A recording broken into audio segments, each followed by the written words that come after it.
Chapter 111 It's nothing. But then Yen Xinqiu said calmly, but it was indeed me who did it. Two completely contradictory sentences. Qing Jian's eyes were as big as copper bells. In an instant, Yen Xinqiu's originally gentle and pitiful face turned into a deadly god of death in his eyes. Qing Jian now finally understood where Mu Gui's impatience and disgust with Yen Xinqiu came from. Others also looked at Qing Jian in surprise. It was a bit unlucky to eat melons on your own head. Qing Jian trembled and said, "What is going on here?" Mu Gui laughed. "Didn't you say you wouldn't lie to me? There must be one truth and one falsehood in the two contradictory sentences."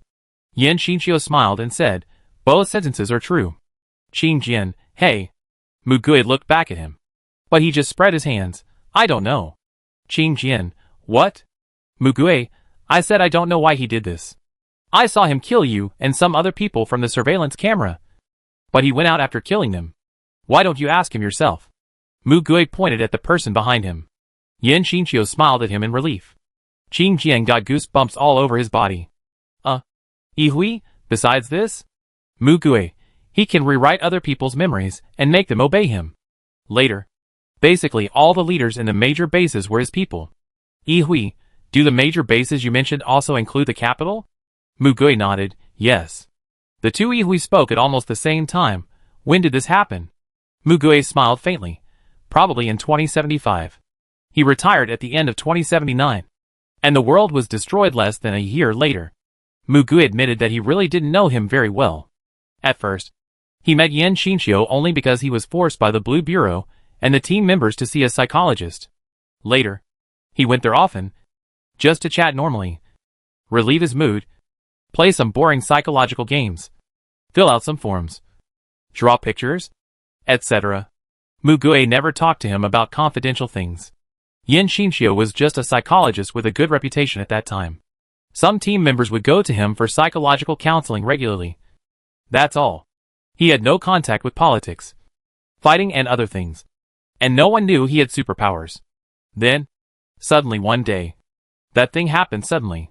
The strange thing is that after Yen Xinqiu escaped from the government intact, the government was also chasing him. It is said that he surrendered to Jiangjiao. But after a while, he came back, and the matter was inexplicably left unresolved. Since then, Mu Gui continued to work for the government for 4 years. He looked at the orderly base, and it seemed that no one realized there was any problem. But they all trusted Yen Xinqiu, as a matter of course. Of course, he did a good job. It took him less than a year to achieve the point of covering the sky with one hand. What he showed was not brutality or cruelty, but a silent net. Now think about it. The reason why he was so wary of him. Maybe he was a little afraid of him subconsciously? He couldn't see through this person. He couldn't guess his purpose. He couldn't escape his control. He later took the initiative to meet Yen Xinqiu several times, with a desperate mentality. But Yen Xinqiu didn't do anything to him. Nor did she rewrite his memory. Or rather, his memory had been changed a long time ago, and he didn't know. In short, Yen Xinqiu smiled and watched him leave. Sometime after he retired at the end of 2079, Yen Xinqiu also went to his home to see him once. Just like visiting any retired comrade, bringing gifts and asking him how he was doing. Before that, he had already realized that Yen Xinqiu was monitoring him. But the other party had no intention of hiding it. And he didn't care. He casually asked Yen Xinqiu again at that time, "What do you want to do?" Mu Gui was suddenly stunned when he thought of this. He seemed to remember Yen Xinqiu's answer at that time. He smiled and said, "Let you live?" Because it was too ridiculous. He didn't take it seriously. Yen Xinqiu told him again not long ago. He didn't even connect the dots. Mu Gui frowned and began to seriously think about the deep meaning of this sentence. Is it related to his ability? Other than that, he couldn't think of any other possibility. Qing Jian must take him to the Jingcheng base. Let him join the team. And let him stay on the front line. And the reason is also his EX level ability. Could it be that? At that time, Qing Jian had found a way to see all the information about his ability. And Yen Xinqiu, who had spied on all his memories before killing him, also knew about it. The more Mu Gui thought about it, the more he felt that the probability was very high. Clap, clap, clap. Yihui clapped his hands in front of him. What are you thinking about so intently? Let us listen too. Mu Gui, well, it's a bit complicated, and I can't explain it clearly at the moment. Nemo held his chin and said, since this person is so dangerous, why don't we first see clearly his ability? He said that it was not screened out. Qingjian, what? I want to see it. To see a person who may kill you? Nemo, yes. Know yourself and know the enemy. Otherwise how can you deal with him? Mugui, then we will go together later. There can't be too many people. I will follow you. And the others can forget about it. After finalizing this matter, Mugui wondered why they hadn't left yet. Yihui said lightly, we have more to talk about than this. He was obviously speaking on behalf of the others. Mugui maintained a smile. What else? As if. I will tell you what you ask. Yihui, do you trust us? Mugui, of course. Yihui, why didn't you tell us before you used your ability to find someone? Mugui thought for a moment, because. It's no big deal. The room was so quiet that you could hear a pin drop. Mugui felt that they took this too seriously. Yihui, what's the price of your enhancement? Mugui nodded his head. My body and mind are not damaged. A very reasonable answer. Accustomed to the attitude. For him, maybe it's really no big deal. Even though he had just paid such a heavy price. Yihui smiled. The expressions of the others were somewhat indescribable. Yihui asked again, you said you wanted to find helpers. There are so many of us. Why don't you ask for help from us and rely on us? Mugui, I have always done this. He asked Yihui, Wang Dongqing, and Feng Boming to investigate Jiang Zhao's news. When he screened the 4 key abilities, he also found the personnel he needed. Whenever there was a battle, as long as the situation was not so bad that he had to take action himself, he always let others charge. And his own abilities were all borrowed from the power of the 8 ghosts. Yihui sighed, you still don't understand what I'm asking. Mugui really didn't understand. He blinked. Yihui walked to Song Jiansheng. Lend me your sword. Mugui laughed. Not really. The next second, his smile froze on his face. Yihui took the sword and cut a gash on his arm. It was a solid and not shallow cut. Others were also confused. Because his movements were so natural and smooth. They didn't react. Yihui glanced at him lightly. And then quickly cut 2, 3, 4. Mugui grabbed his arm first. Blood dripped from his fingers. The smile on Mugui's face was like a mask made of clay. Broken. And after peeling off, a cold and deep face was underneath. Mugui stared into Yihui's eyes. Without saying a word, Yihui's injured arm was pulled by him. And the other hand held the sword. He smiled. No big deal? This scene was really shocking. As a result, no one moved easily. But before they knew it, everyone was standing. Mugui finally understood. Gray, you are angry. Yihui admitted openly, yes. At this moment, Yihui's smiling face in front of him overlapped with the face that was kneeling and looking up at him in the past. Yihui was also joking with him at that time. But he could feel that he was angry. Mugui really hates this. He was very confused. Especially when he saw the eyes of the people around him. Yan Xinqiu's voice came from behind. I said, there are people like this around you. Mugui wanted him to shut up. But he couldn't. Wang Dongqing looked at him. And the smile on his mouth gradually widened. After a while, Mugui let go of his hand. Looked at Xiao Qiu Tian and said helplessly, help me treat it.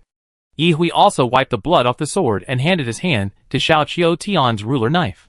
Yihui, do you have anything to say to us now? Mugui. Xiao Qiu Tian cured Yihui and said to Mugui, it's not that you are not injured. You hurt yourself. You have many wounds on your body. Mugui. Nemo interrupted, Uncle. You always tell us to protect ourselves. Not to get hurt. Eat well, sleep well and rest well. Why can't you do it yourself? Mugui, me? He has always done well. Ingzhou smiled and crossed his hands. Only one person in Jincheng was injured and sent for rescue. Guess who that person is? Mugui. Mugui felt a strange sense of grievance. Is he being tried by them? When will the old scores be brought up? Feng Boming bit his lower lip. You said that help is mutual. I agree with this. But so is care. It's not okay. Didn't you say you were afraid of pain? Mugui. Is this his own business? Qing Jian was so angry. There will never be a next time for this kind of thing. Mugui thought. This is troublesome. I will need it when I look for monsters. Yan Siji. You haven't told Bai Ji and the others yet. Mugui pinched his brows. There's no need to tell them. Gu Shu added fuel to the fire. You didn't hear his screams before. People can die from pain. I'm also afraid of pain. So I know. Mugui felt that the headache that disappeared had come back to haunt him. Suddenly, Mugui's legs softened and he half knelt on the ground, relying on one hand to support himself so that he didn't fall completely. His expression was blank for a moment, because he really didn't expect it. The others were the same. Mugui! Uncle! Ihui squatted down, helped him up, and smiled warmly. Are you okay? Mugui sighed. He finally said, something happened. I want to rest for a while. Ihui, anything else? Mugui, if the situation allows, I won't do that again. I will tell you first. Jinimo, take out the first sentence. Mugui pressed his head. You ask for so much. Do you think you are mine? Jinimo stood up straight and pushed his hand away. I'm your nephew. Mugui, okay. I don't know when he has grown a little taller than him. Young people are so fast. Ihui grabbed his hand. You go back and rest now. I'll carry you over?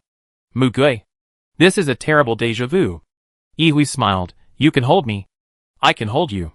Mugui expressionless. Forget it. My legs are not broken and I can walk. He quickly changed the subject. By the way, where is Leichen? Ingjio, oh? He went to see his sister. He was probably tricked by his sister into taking the substitute shift. Mugui lit a candle for him in her heart. Mugui said to Qingjian, you will go to see Yan Xinqiu later. Remember? Don't let him see you. Qingjian. If he doesn't see you, then I won't be able to see him either? Jinimo, I'm telling you. Let's wait together on the opposite building until he comes out. He can't be in the consultation room all the time. Qingjian, why are you going too? It's not a lively place. Why would you go? Jinimo, of course I'll go. I have to protect you. Qingjian. Thank you. Jinimo grinned. You're welcome. Ihui, it's just that you've been to see him before. And with the group screening? I just hope we don't alert him. Mugui, he probably doesn't know the details yet. Wang Dongqing, your situation at the time was not very well disguised. Mugui reflected on his impulsive behavior and had a bad feeling. Chapter 112. Let's discuss. Qingjian went to see it that day, and Ihui and Jinimo followed him and brought back bad news. Mugui didn't care about resting and called Feng Shidong over again in the evening. Feng Shidong sent them the recorded things. I recorded the movement trajectory of the four of them every 10 minutes. And the result is like this. On the three-dimensional model map of the whole country, there are only 4 obvious red marks. Xiao now originally moved in Yunnan. But soon, within 10 minutes, he moved directly to the capital. Ihui, long-distance space movement. They also have a replacement space movement ability user. Feng Shidong continued then. Brainwashing and memory moved directly back to Dianxing. They are currently moving to the east. Prophecy and possession have not moved during this period. Mugui pinched his eyebrows. Qingjian, what does this mean? Ihui said lightly. It means that the 2 most troublesome bosses seem to have joined forces. Jinimo, a bit troublesome? Ihui asked Yan Xinqiu with a smile. You said you don't know him? Yan Xinqiu nodded. I really don't know him. But he may not be. Mugui pointed to the moving line on the map. They didn't have any contact. He meant whether the 2 of them had met the prophet. No. Of course, I can't watch every second. Feng Shidong said cautiously. Mugui, that's enough. This is enough to prove that they are not interested in the prophet. Otherwise, he would not have taken her with him. Qingjian, when we went there, we waited for a long time during his shift and didn't see anyone coming. Then we found someone else coming out. We asked the doctor, and he said he resigned yesterday. Jinimo, how can the resignation procedures be completed so quickly? Qingjian, so, I saw the word's memory partially rewritten and deleted in his status.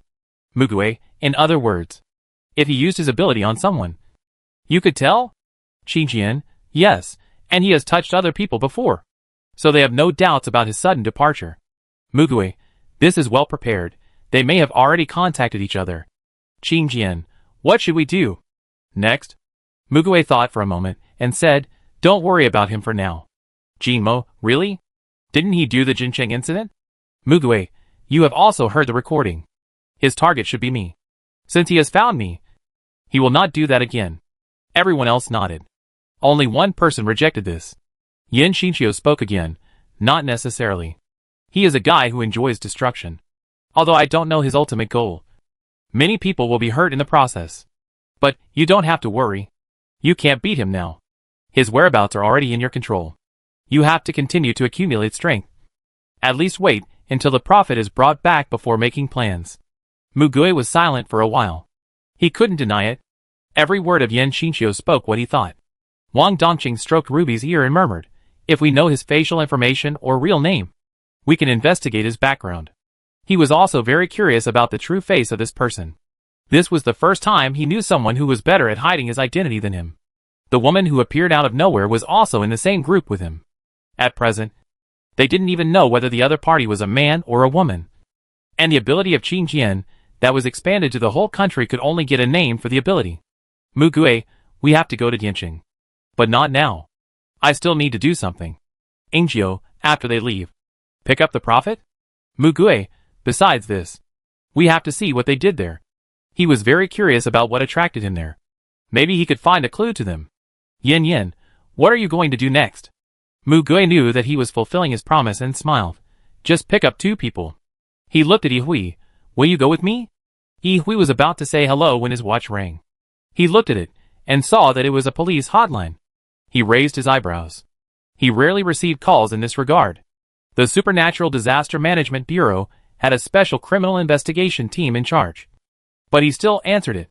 Hello. Are you the captain of the Special Support Mobile Team 0? This is Yihui. What's going on? The other party directly reported a specific address. Supernatural people are fighting in groups. You are the nearest supernatural support unit. Please rush to the scene immediately. Yihui, got it. I'll go there right away. He didn't take this situation lightly. The Public Security Department has set up a special superpower countermeasures department.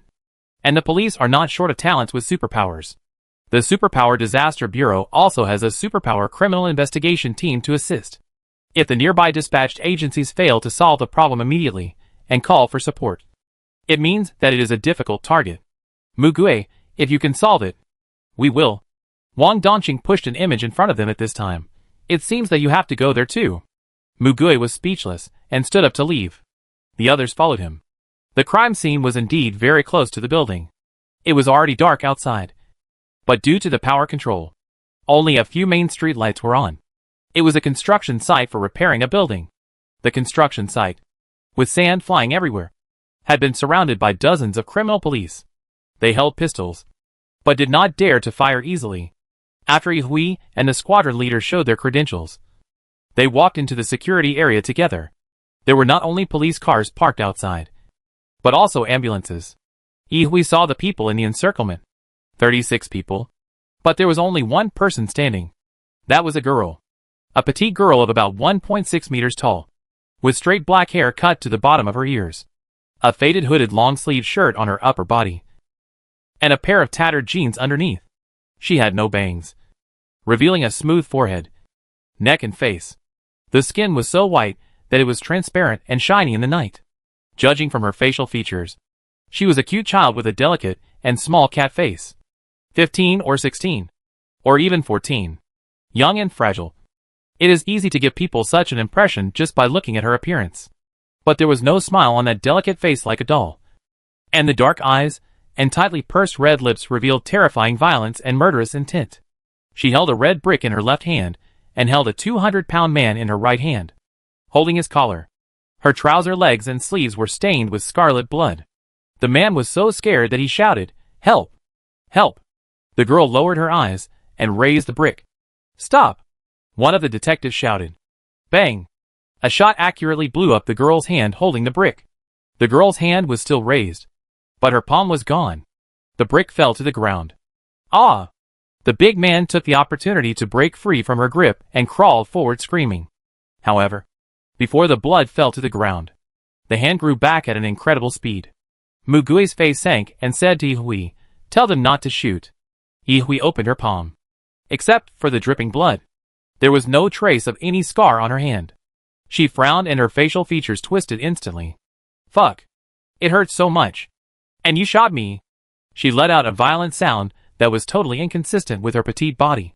She then took a big step and ran over, dragged the man back, turned around and punched him in the face, knocking out his teeth, and stepped on his chest, pitting him to the ground. She wanted to punch him again, but found that her body could not move. What? Who? Go to hell. The girl's sharp voice spread, and she struggled until her face turned red. But her body was completely out of control. This was the first time she encountered such a situation. Yi-Hui frowned. At the same time, the unconscious man under her feet was dragged out of her feet by a line and came to his back. The other detectives saw the situation and were overjoyed. Shoot! However, they found that they could not shoot either, and the fingerprints on the trigger did not move at all. They turned their shocked eyes to Yi-Hui. Mu Gui asked Yi-Hui, "Do you have candy?" He came in a hurry and forgot to bring it. Yi-Hui raised his head. "There is fruit candy in the right pocket." Mu Gui took out candy from his trouser pocket, wrapped in transparent colored cellophane. He smiled, "Thank you." When he came to see him before, he brought these and placed them on his bedside. He knew he had this habit. Mu Gui walked towards the girl. "Jean Mo, uncle." The two little blacks beside him swam into Mu Gui's shadow. Mu Gui waved his hand back, signaling them not to interfere. Jean Mo had to withdraw them. He stepped over the limbs of the 30 or so men who fell to the ground and approached step by step. The girl bent over. Her whole body tensed. When she saw Mu Gui, her eyes widened exaggeratedly. Her mouth opened wide, and her teeth clenched, like a wolf cub on the verge of death. Her skin was very thin, so the blood color and the blue veins on her neck were more obvious at this time. Normal people are unlikely to approach someone with such a terrifying look. Mu Gui, with a somewhat suppressed and excited expression, slowly walked up to her. Qing Jian stared at him dully. The girl in front of him, and a ghost behind him. Mu Gui opened his hand towards the girl, in which were two candies wrapped in colorful paper. "Gray, let her go." Yi-Hui. Mu Gui didn't look back, but looked at the girl's eyes seriously. "I said, let her go." Yi-Hui closed his eyes, and finally moved his index finger slightly. The girl knelt on the ground as soon as she released the force. She raised her head, and saw the man reaching out his hand to her again. "This is for..." Before he finished speaking, the girl opened her mouth and bit his arm. Mu Gui was stunned. "Jean Mo, hey! Uncle!" Mu Gui raised his other hand to tell them not to come over. Mu Gui looked at her for a long time. The girl grabbed his arm with both hands and bit it tightly, and the force became stronger and stronger. The blood in her eyes oozed out, as if she wanted to bite a piece of meat from his hand. Just when the people around were suffocating because of this weird situation, a creepy laugh broke the silence. Ha ha ha. Jean Mo looked at Mu Gui, who was laughing non-stop in silence. His uncle finally went crazy. Yi-Hui raised his eyebrows strangely, and he clearly only heard the joy from the heart. Mu Gui was really happy, so he couldn't stop laughing, and laughed until physiological tears came out. After he finished laughing, he looked down at the girl's confused eyes. "Hey, why do you always bite people?" Girl. Rusty blood dripped along the corners of her mouth. Her jaw unconsciously relaxed a little. Mu Gui didn't care at all, and didn't think about withdrawing his hand. He just asked leisurely, "Bai Jing, let me make a deal with you. Exchange the candy in my hand for my hand." "Okay, girl. I don't know what it tastes like, but it must taste better than my hand." Bang! The girl threw a fist, which was caught by Mu Gui's palm. Ing Jiu and Gu Shu held back Xiao Qiuqian, who was about to rush forward with red eyes. Yi-Hui also let go of the other criminal police and looked at them with interest. The others all had ridiculous faces. They waited for a full 15 minutes. The others who were beaten unconscious were all sent away by ambulance. The girl still didn't give in. Mu Gui didn't look away either. That look was quiet, affectionate and gentle. Under that gaze, there was no doubt that even the coldest steel could be melted into water. At this time, Bai Jing's jaw was sore and her stomach was growling. So she opened her mouth, full of blood, snatched the candy from his hand, and didn't retreat, but directly opened the candy wrapper and put it in her mouth, no matter if it was poisonous or not. Yi-Hui came over at this time, holding a box of fried dumplings and water with a fragrant smell of oil in his hand. "I bought it from the night stall outside. I asked them all to go back." Mu Gui took it with a smile and handed it to Bai Jing.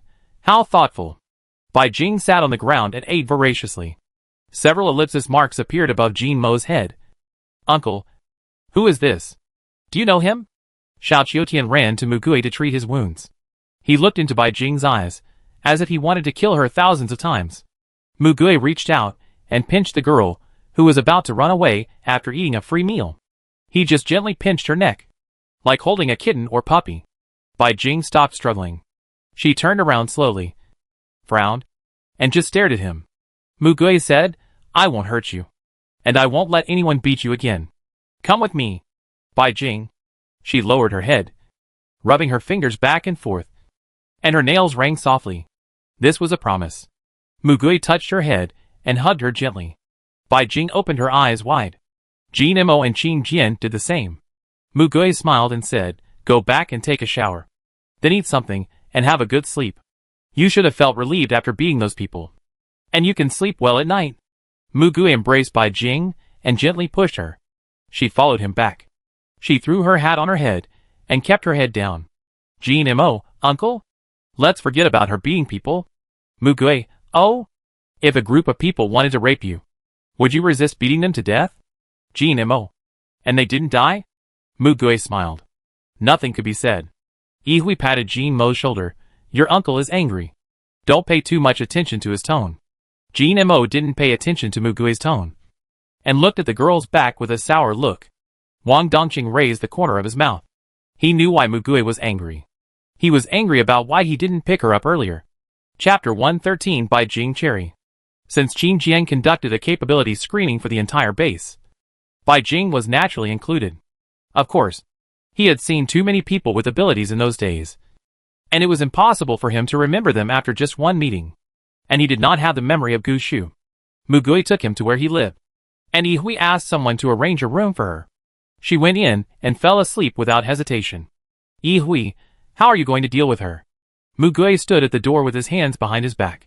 This kind of fight is not the first time she has done it. And she always suffers because she has no injuries.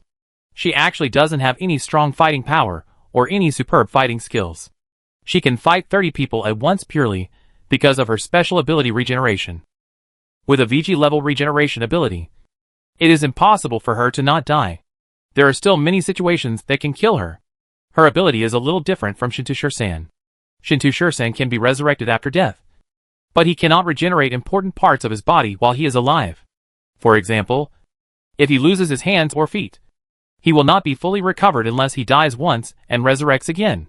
His basic body recovery ability is limited to some minor skin injuries. Even if Bai Jing's whole body was blown up and only her head was left, she could regenerate her body in an instant. This is a very scary power. But the same thing is that they all feel pain. Yi Hui, it is impossible not to deal with it. So many people have seen it. Do you want me to supervise it on your behalf? The government is also facing such a situation at present. Some supernatural offenders who have reasons can be excluded and managed by supervisors depending on the severity of the circumstances and their abilities. Mu Gui, well, someone needs to teach her. Bai Jing's situation is a bit special. Her current mood is very unstable and dangerous. Her character is also developed since childhood, and she is very aggressive. Mu Gui can only let the person she trusts the most to teach her. Yi Hui, I may not have so much time to take care of her, and she doesn't seem to listen to me. Why don't you do it yourself? Mu Gui, I'm a little busy. He pondered for a moment, and thought of someone. He looked up and smiled. I'll find someone else. Jin Mo, uncle. You have so many acquaintances in Beijing. Cherry, are you there? Someone is looking for you. Zhang Yingtao wiped her face with the towel around her neck, walked down from the zipper, turned around, and saw a group of people who were very recognizable. However, she didn't know most of these people. Zhang Yingtao looked at Yi Hui. The only person she knew, Team Zero. Captain? Yi Hui, well, you met me once when you were training with the reserve team. Right? Zhang Yingtao, Yi Hui, let's just find a room and talk. Zhang Yingtao had no reason to refuse. She guessed the various possibilities of calling her. The biggest possibility should be to let her join the team. Right? Yi Hui opened a single room to talk to her. Then I'll tell you directly. You have been training in the reserve team for several months, and I want to invite you to join the mobile Team Zero. Zhang Yingtao, Okay. Because she agreed so straightforwardly and naturally. Yi Hui was a little dazed. Maybe it was because he was always rejected by Mu Gui and the people around him. So he thought their team was some kind of monster that he couldn't avoid. Yi Hui, would you like to consider it? Is this a routine interview question? Zhang Yingtao looked a little strange, but her answer was perfect. I joined the reserve team to prepare for joining the team. Although I don't know which team I will be assigned to. It doesn't make much difference to me. I have to fight mutant animals or superpower criminals. Although I heard that only top elites can join Team Zero. My grades are not bad. Since the captain asked me to join the team, I think he also recognizes my ability. I am confident that I can carry out all the tasks assigned to me by the organization. Please rest assured. Zhang Yingtao looked at him with empty hands, and thought that this should be just a prior notice.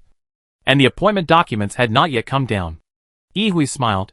Then I have the first team member now. Zhang Yingtao. Am I the first one? How come such an important team only has one captain? Yi Hui.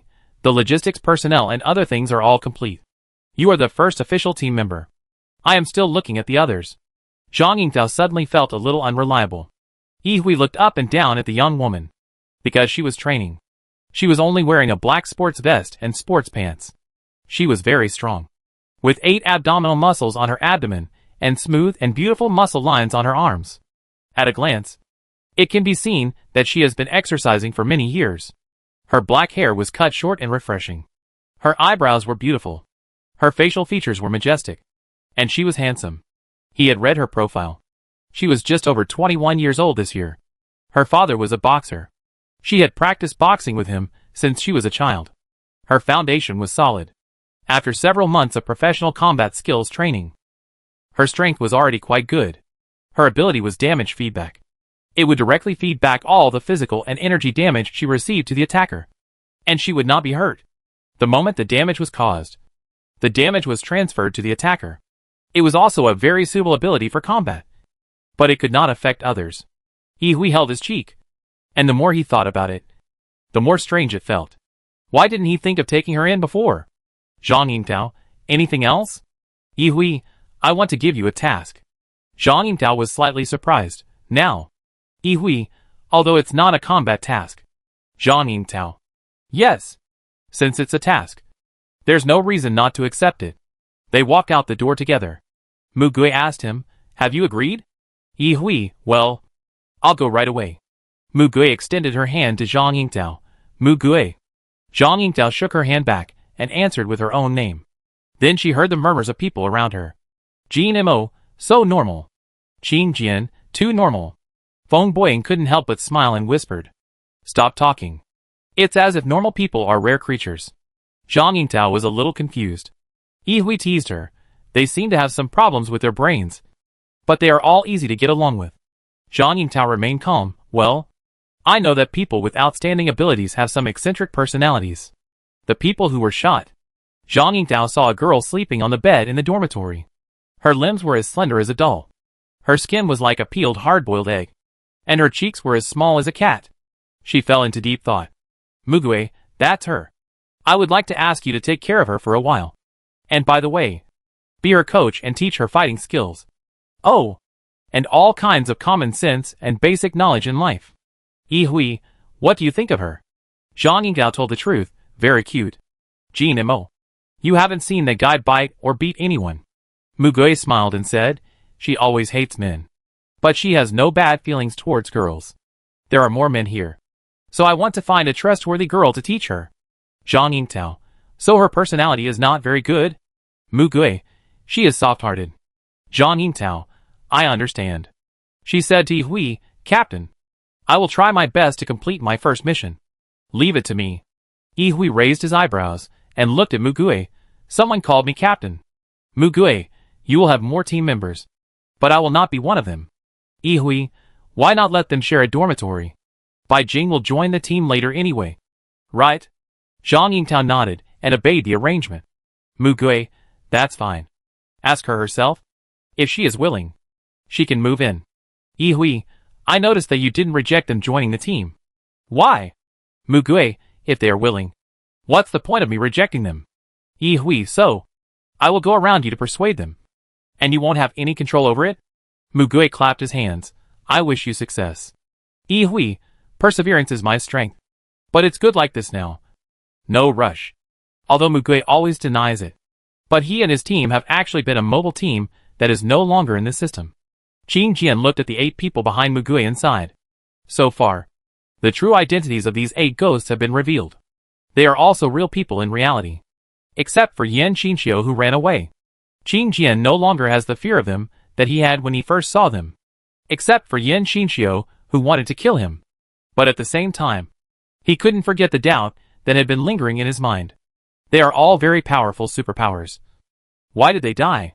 It seems that most of them are 10 years older than they are in reality. 10 years later. What happened?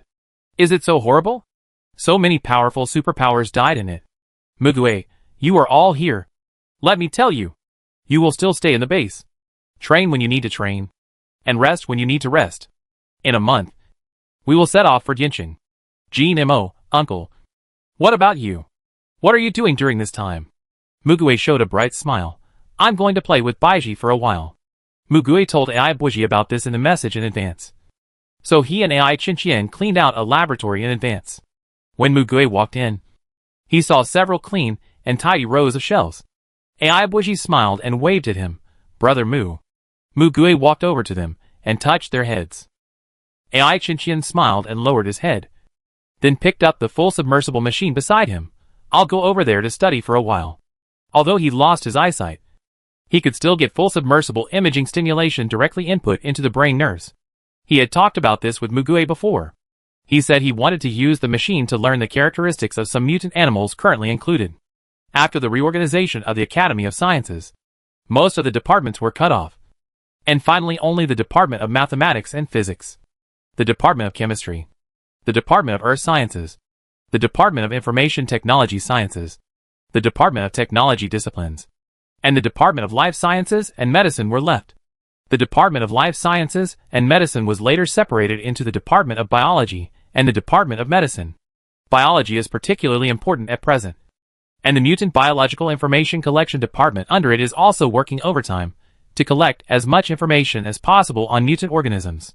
Under this Mutant Biological Information Collection Department, there are currently simple mutant plant research institutes, mutant animal research institutes, biological new material application research departments, and mutation detection teams. Qing Jian's parents were the original personnel who set up this department. And Qing Jian is currently the core of the mutation detection team. Ai Qinqian got the data from here. This is also related to his ability. Ai Qinqian finally found what he wanted to do. And he had hoped for the treatment of his eyes. And Mugue was of course fully supportive. Ai Qinqian walked to the cocoon-shaped protective recliner next to him, connected the power cord, and began to dive. He entered the dive. And Mugue and the others would not disturb him no matter what they did. Mugue looked at the transparent storage boxes on the shelf, which had many small grids and many small labels. Did you organize these? Ai Buji smiled embarrassedly and took down the box at the bottom. The researcher sister helped me organize them. I don't even recognize some of the seeds. Chapter 114 Eye Brightening Coconut. How is your study going recently? Are you having a hard time? Mugue asked as she helped him move the boxes. Ai Buji sat on a small stool and scratched his hair. I am very happy to learn about plants. But when it comes to math, Chinese, and physics, I find it very difficult and fail all the tests. Mugue smiled and said, Are you often scolded by Qinqian? Ai Buji, even though he scolds me, he still teaches me patiently. I learn too slowly. Mugue, do you plan to continue studying those courses? Ai Buji was stunned for a moment. Huh? Can I not study? Mugue smiled. Anyway, most of the knowledge will be forgotten by then. If you really find it annoying and can't continue studying, forcing yourself to study is a waste of time. It's better to specialize in one. Ai Buji, this. Mugue, although it's difficult to learn, you still want to continue studying, right? Ai Buji nodded. Yes. Mugue, why? Ai Buji, although I may forget a lot of knowledge in the future, the things I learn will become a part of my body and spirit, which is inseparable. Qinqian told me so. And if I don't learn, I will be further away from Qinqian. I can't even understand what he says, which is not good. And Ai Qinqian continued to study in the virtual world even though he was blind. How could he not persist? And he still had a sense of unwillingness in his heart, as if he couldn't admit defeat like this, no matter how poor his talent was. Mugue praised him. Well said. Moreover, he didn't say that even if you only study plants, you will absorb knowledge from other subjects unconsciously, and the knowledge of various subjects will be common in some places. Ai Buji smiled awkwardly. Brother Mugue, Haven't you been training all the time? I'm very relaxed. Mugue, you want to train too? Aibuji waved his hands. No. No. No. I am. Mugue, you can go find them yourself. Didn't we lay the foundation together before? Aibuji pouted. There are only 24 hours in a day. I really hope to double it. There are so many things I want to do. But there is never enough time. Mugue, double the working hours? Goodbye. Aibuji also laughed. Mugue, how many plant seeds are there here? Aibuji pointed to the box and looked at the shelves on both sides. Currently, there are more than 9,000 different types of seeds that can be collected here. 1/3 of which are seeds of mutant plants. The ones in these 2 boxes have not mutated. And some are seedlings and mature plants. Mugue, the seeds originally collected basically have no mutations. The ones that have mutated are the growing plants. Right? Aibuji, yes. The mutant plants have not yet been given scientific names. They are all numbered by the original scientific name plus the mutant model. And the same plant can have many different mutation directions. Mugue, you have a good memory for this. Aibuji, yes. Mugue rolled up his sleeves and took out one of the small boxes, which contained plant seeds that were many times smaller than rice grains. It seems that the workload will be huge. Aibuji also nodded. There are more than 9,000 species. Mugue, I will work with you on this during this period. Let's take it easy. There is still plenty of time. He had told him long ago that he would use his special abilities to create magical plants with him. Aibuji couldn't hide his smile and stretched out his hand. Yes. Mugue took out a seed and placed it in the palm of his right hand, and held his left hand. Ai Chinchien received the reminder from his body to eat and rest, exited the full diving interface, and went to get off the machine. When he walked down, he heard the voices of the two. Mugue, is this a pomegranate seed? Aibuji, this is a mutant pomegranate seed. Red. Mugue, wow! A seed alone is this big. How big is the fruit? Aibuji, I saw it when they sent the sample over. A pomegranate is about the same size as an ordinary durian. Mugue, let's try it. Aibuji, okay. Mugue, what is this? Aibuji, it has turned into a gem? It's transparent. What is this? It says that it can be attached to anything.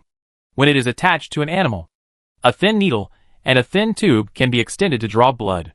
It can absorb, compress, and store a huge amount of blood. At the same time, blood will be sprayed out from the narrow mouth if it is gently squeezed. The shell is not easily damaged. This is what it says. Mugue, this is useful. Can you mark it? Aibuji, ah? Ai Chinchien couldn't help but say, what is the use of such a weird ability?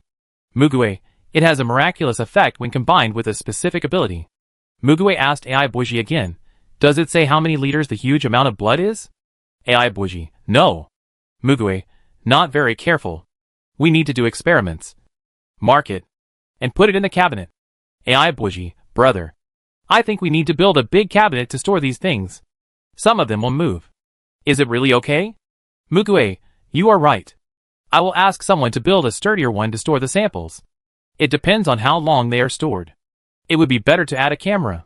Seeing how obsessed they were, Ai Chinchien went out to find food. When he went to the cafeteria to get food, he guessed that they probably hadn't eaten yet. So he took 2 more portions back. Aibuji, oh, I forgot about mealtime. Mugue, how could I forget? Thank you. Thank you. We still have to eat well. Ai Chinchien sat down and ate with them. Listened to them talking about random things. Mugue, look.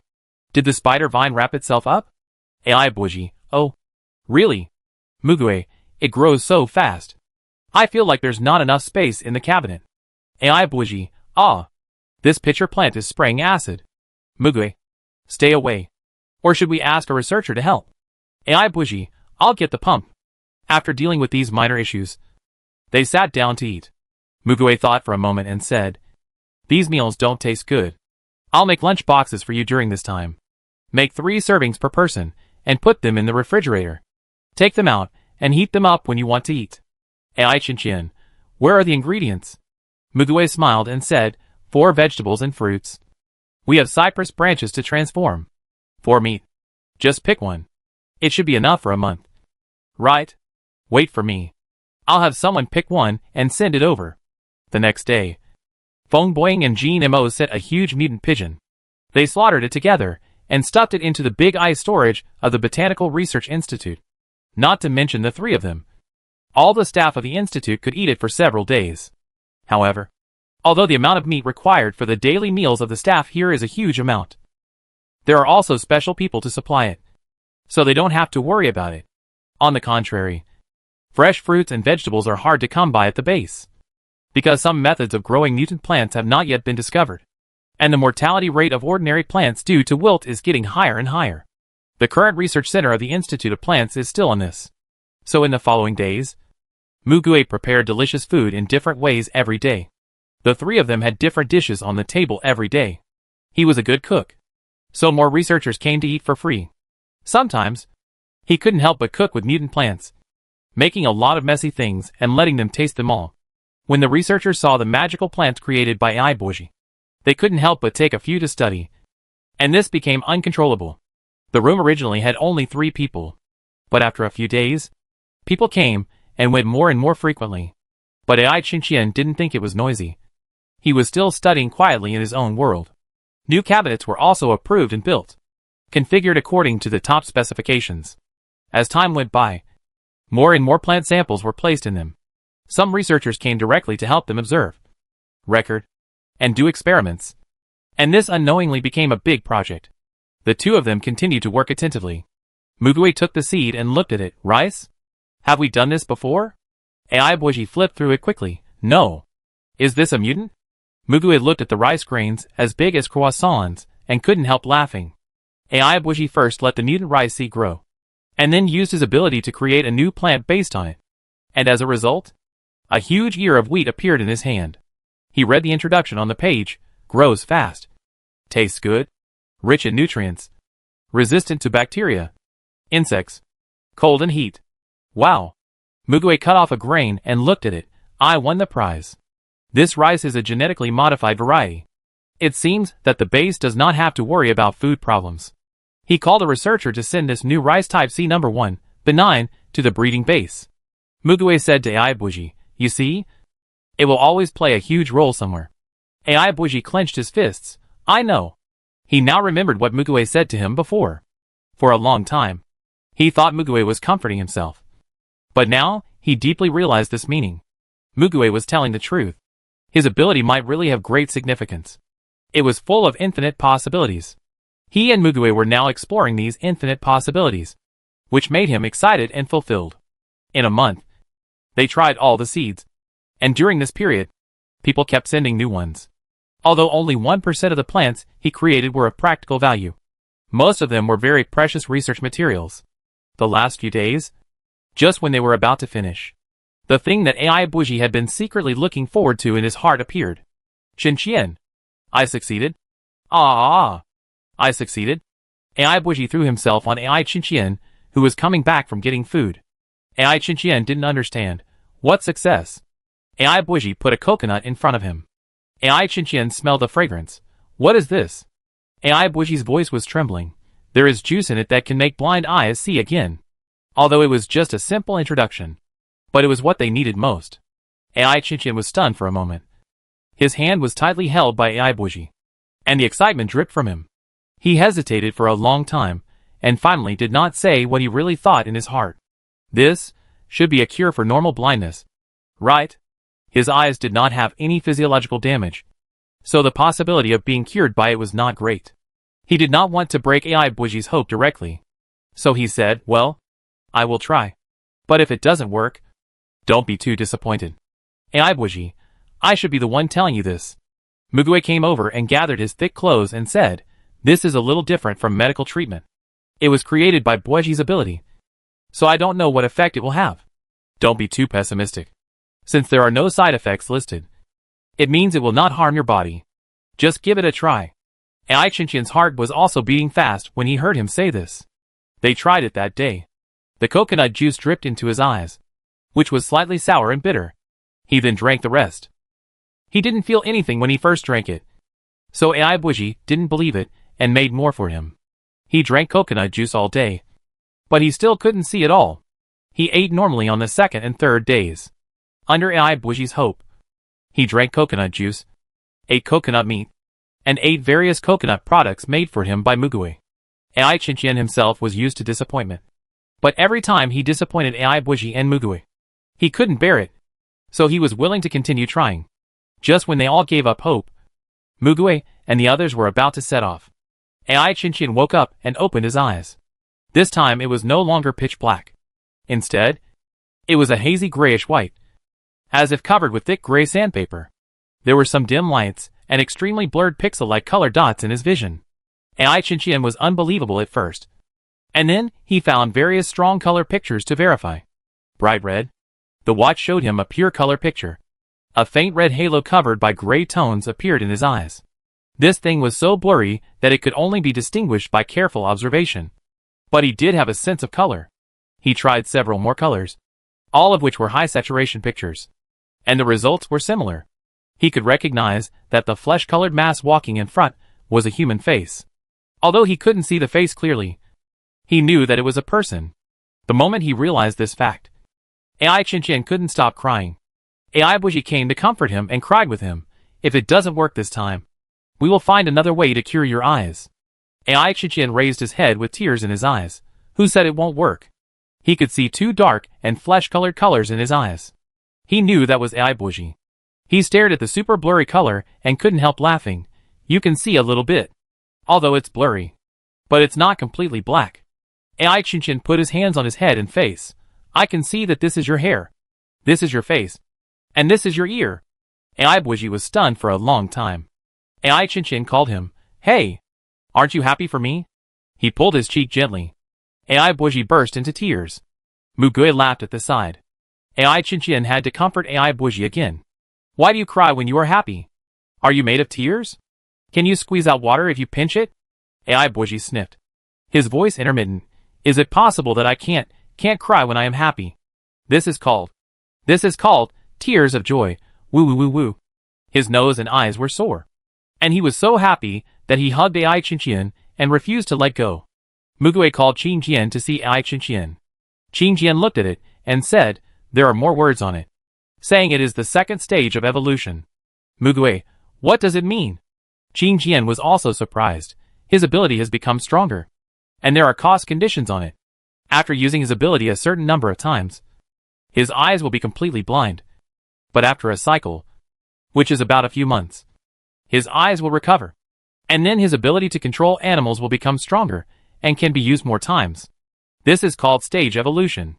After each cycle, his ability will be substantially strengthened. And each cycle will be shortened until he is no longer blind. Is this new? Yes. Mugui fell into deep thought. He didn't know whether this was caused by AI Buji's eye-brightening coconut, or the evolution of AI Chinchien's own ability. It was very beneficial for them to get this result. Luckily, they didn't try to remove his eyes and grow a new one. He only cared about one thing. How long will it take for his eyes to fully recover? Chinchien gave the answer. It is said that his eyes are recovering. It is not clear how long it will take. But it should be soon. Right? Mugui, okay. Mugui immediately informed the two children of the good news. And they were so happy that they couldn't speak. AI Buji attributed this to the coconut, and shouted that he would give it to him every day in the future. AI Chinchien had no reason to refuse, and his pretended helpless smile revealed a truly relaxed mood. Now he no longer cares so much about his eyes, and he is only happy about the fact that AI Buji feels at ease. Chapter 115 Go to Ginching. Li Lin lay on the operating table with a pale face. Mugui comforted him. It doesn't matter. Even if it doesn't work, we can still reattach the original legs. Li Lin, general anesthesia. Thank you. Mugui smiled. Li Lin was pushed in. After inhaling anesthesia, the doctor activated the medical tool to cut off his pair of legs that looked intact. Sawing from the thigh root, the blood splashed on the mask and was instantly sucked away by the tube. Xiao Qiutian walked over and raised his ruler knife.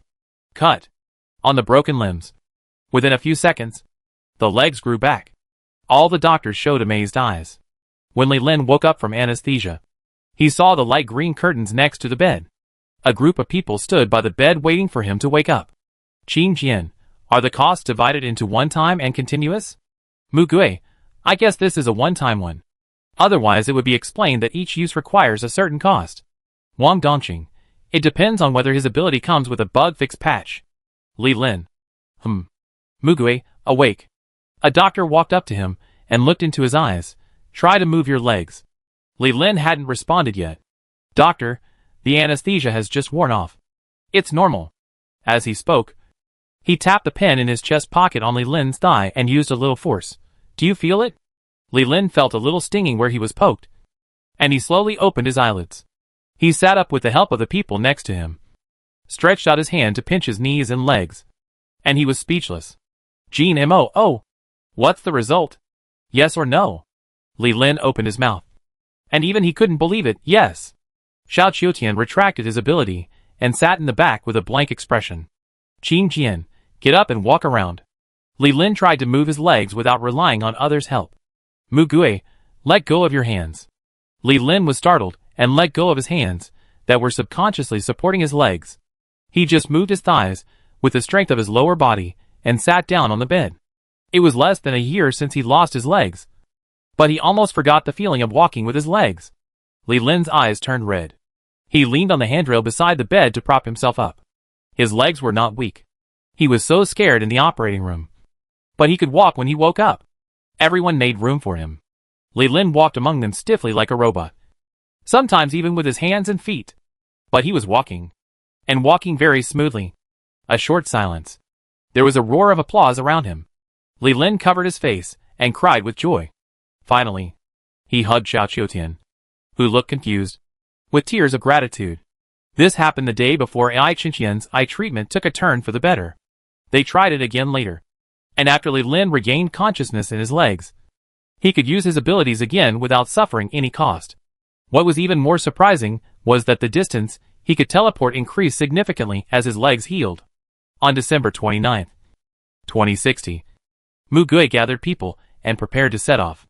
Chongmin, you should train well at the base, and you must learn to control your abilities skillfully. Jean Chongmin pursed his lips and nodded. He didn't use his ability much before because he didn't know how to use it. After a while, his body would turn into a dragon. This time, Mugui had told him that he could temporarily turn parts of his body into a dragon, and he could also control his body to decide when to turn into a dragon. However, it was too difficult to control this. He needed to try many times to let his body adapt. If he couldn't do it, he would not be included in the combat force. Ji Liao also accompanied him in training. His ability was easy to control, but his personal physical and mental qualities needed to be polished for a while. He was not very stable, so he handed it over to the Blue Bureau for disposal. Zhang Yingtao and Bai Jing were still in the process of training and running in, so he didn't plan to take them with him. The list of people traveling this time is me, Gray, Li Lin, Qing Jian, Feng Bo Ming, Jin Mo, Gu Shu, Song, Dong Qing, Angio, Lei Chen, Bai Ji, Xiao Qiutian, and Pilot Wan Wan. This time, they were acting on their own. Although Mugui said that they could also cooperate with Li Lin to teleport over, they all rejected it. So Yi Hui found the familiar Wan Luan and applied for a helicopter. His authority could at least do this. Qing Jian said, my trip has been approved. No problem. Hearing this personnel arrangement, no one had any objection. Only one person raised his hand. Ai Qingqian, I want to go too. Mugui looked at him. Your eyes won't recover for long. Do you really want to go? Although there were only extremely blurry colors in his eyes, Ai Qingqian's expression was very stable. I heard that there are many animals and plants in Dianxing. If my ability is not restored during the journey, I will be a burden. But if it is restored, I will be a huge help. Mugui, this time it may be more dangerous. I'll ask again. Have you decided? Ai Qingqian didn't say anything else, just answered yes. Mugui didn't ask again. Okay. If you all agree, add Qingqian. They set off for Dianxing. If other areas are ordinary dungeons, then Dianxing is a hell dungeon. The place they were going to land was not the provincial capital. There was actually very little rainforest coverage there, and it was still mainly urban mountains. During this month, Feng Shutong reported the movement of his 4 target points every day. Brainwashing and memory had already moved to Linsheng. Possession and prophecy did not move. Because of the special nature of Feng Shutong's ability, Mugui did not bring him out. From the current situation, his ability to anchor the mark is even more important than Qing Jian. The target location provided by Feng Shutong is located in the largest tropical rainforest reserve in the country, in the tropical rainforest valley, and geographically close to the tropical botanical garden. To say they were close was only relative to other inhabited areas.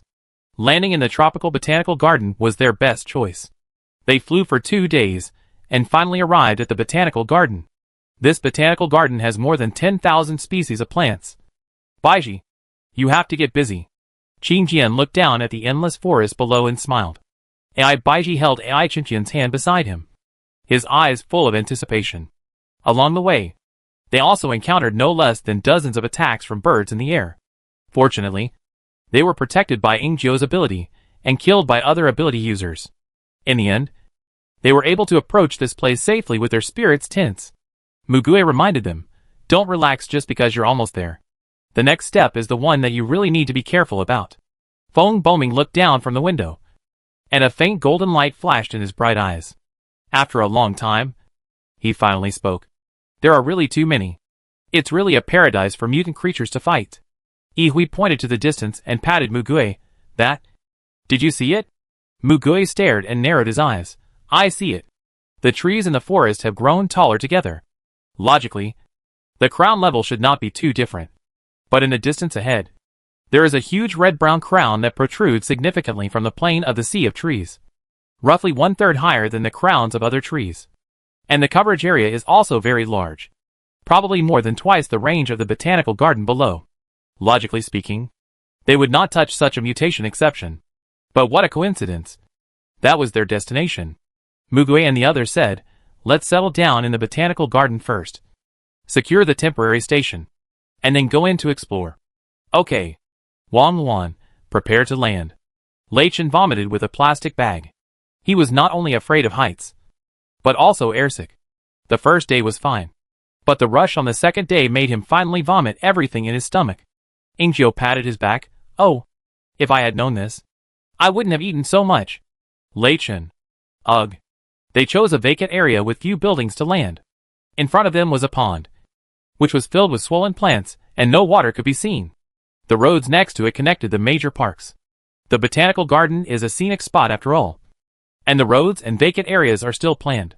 They are generally quite neat. But the trees are too tall.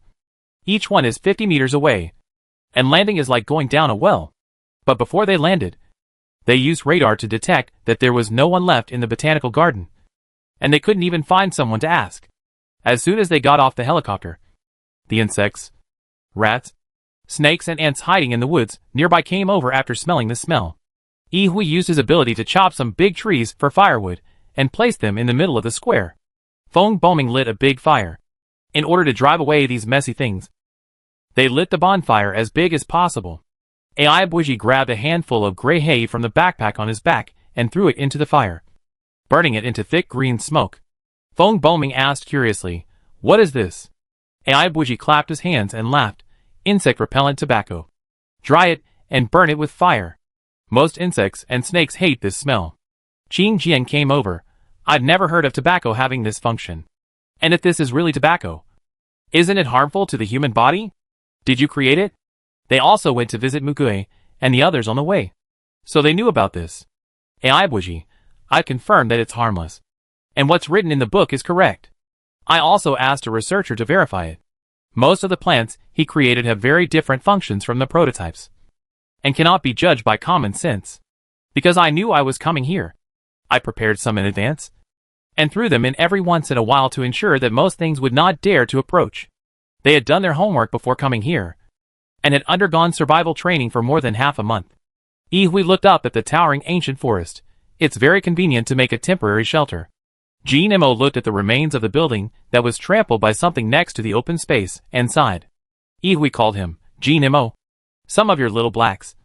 Come and help build the house. Jean Mo, okay. The two worked together and built 3 wooden walls behind the campfire in less than half an hour. The giant trees were wedged together through the grooves cut out. Ai Buiji used his ability to lay a thick layer of vines and leaves on the wooden wall, climbing from the bottom to the top, forming a roof, and stuffed some poisonous flowers and plants with strange smells on it. When they arrived, the sky had begun to darken. After the shelter was built, The fire became brighter against the initial night. They ate the food they brought and sat around the campfire to talk. Although the latitude here is south, the temperature at the end of December is also between 15 to 20 degrees Celsius. But the temperature difference between day and night is very large, and they can keep warm by sitting by the campfire. Ihui poked the bonfire. Fortunately, it didn't rain in the past 2 days. Otherwise it would be difficult to light the fire. Mugue, it will be convenient to go in if there is no rain in the next few days. Jin-mo, uncle, why don't you bring back something to eat? Mugue raised his eyelids and smiled. The wild animals in the primeval forest are completely different from those grown in the city. Do you want to try something new? Jin-mo. It's scary. Forget it. These are delicious too. Ai Buji came to find Mugue, and with a smile on his face, he handed the coconuts he made to Ai Chinqian. Ai Chinqian almost ate himself into a coconut during this period. But every time Ai Buji did this, he couldn't bear to refuse. Jin-mo was thirsty, so he asked Ai Buji for an ordinary coconut as a drink. Mugue looked up at Jin-mo. He suddenly thought of something. In his previous life, when he was an adult, Jin-mo and Mugue had had several brief encounters. Although the other party seemed to have some obvious disgust and deliberately avoided him, he had helped him several times. After a mission, Jin-mo became a vegetable and was sent back to the capital. It is said that the location of that mission was in Dianqing. Chapter 116 Standing Blade. Why did he become a vegetable? Mugue was stunned. He thought he had spoken out what was in his mind. But when he turned around, he found that the person who spoke was Yan Xinxiu, who had a smile on his face. Mugue's expression faded a little. If it weren't for the proof of his supernatural power, he would have doubted whether this guy could use mind reading or other abilities to control the mind. Yan Xinxiu, I know a little about this. When he was taken back, another thing was also brought back with him. Mugue looked at him, but his eyes were asking for his answer. Qin Jian's eyes and ears had quietly turned to them. Yan Xinxiu also spoke as he wished. It is half of the dead body of a mutant two-headed rock python. Mugue frowned. He could not guess the meaning of this information, and why Yan Xinxiu knew this was also very suspicious. What is the relationship between Jin-mo and him? Yan Xinxiu continued to reveal. The python corpse was taken over by Qin Jian himself. He identified that the two-headed rock python had the ability of time and space attributes. But because it was only half of the body, and it was dead, he could only see part of the information. And he only wrote this half of the key information when registering the biological sample information. There are many biological samples sent to the Mutant Biology Research Institute every day, and Mugue was not in the mood to investigate this. At that time, he was not familiar with Jin-mo, and he was also very busy, so he never thought about getting information in this regard. Mugue looked up at him and moved his lips. Why do you know this? Ihui also noticed his little movement and glanced over here without making a sound. Yan Xinxiu raised his hand and nodded his head with his index finger. Mugue's eyes were stern. When he killed Qin Jian, he took away Qin Jian's memory. Qin Jian was still confused. He heard their conversation, but couldn't understand most of it. Yan Xinxiu said, this is the attack method of the mutant two-headed rock python. It can teleport the enemy to another time and space to save its life. But the python died? But Jin-mo stayed. There must be something wrong. There are many guesses, but few certainties. There is still insufficient information. Mugue had a headache. Yan Xinxiu, he once stole a sample of this creature. Obviously, this he is talking about the brainwasher. Does this have anything to do with the brainwasher? Does he mean that the brainwasher came to Dianqing just to find this mutant two-headed rock python?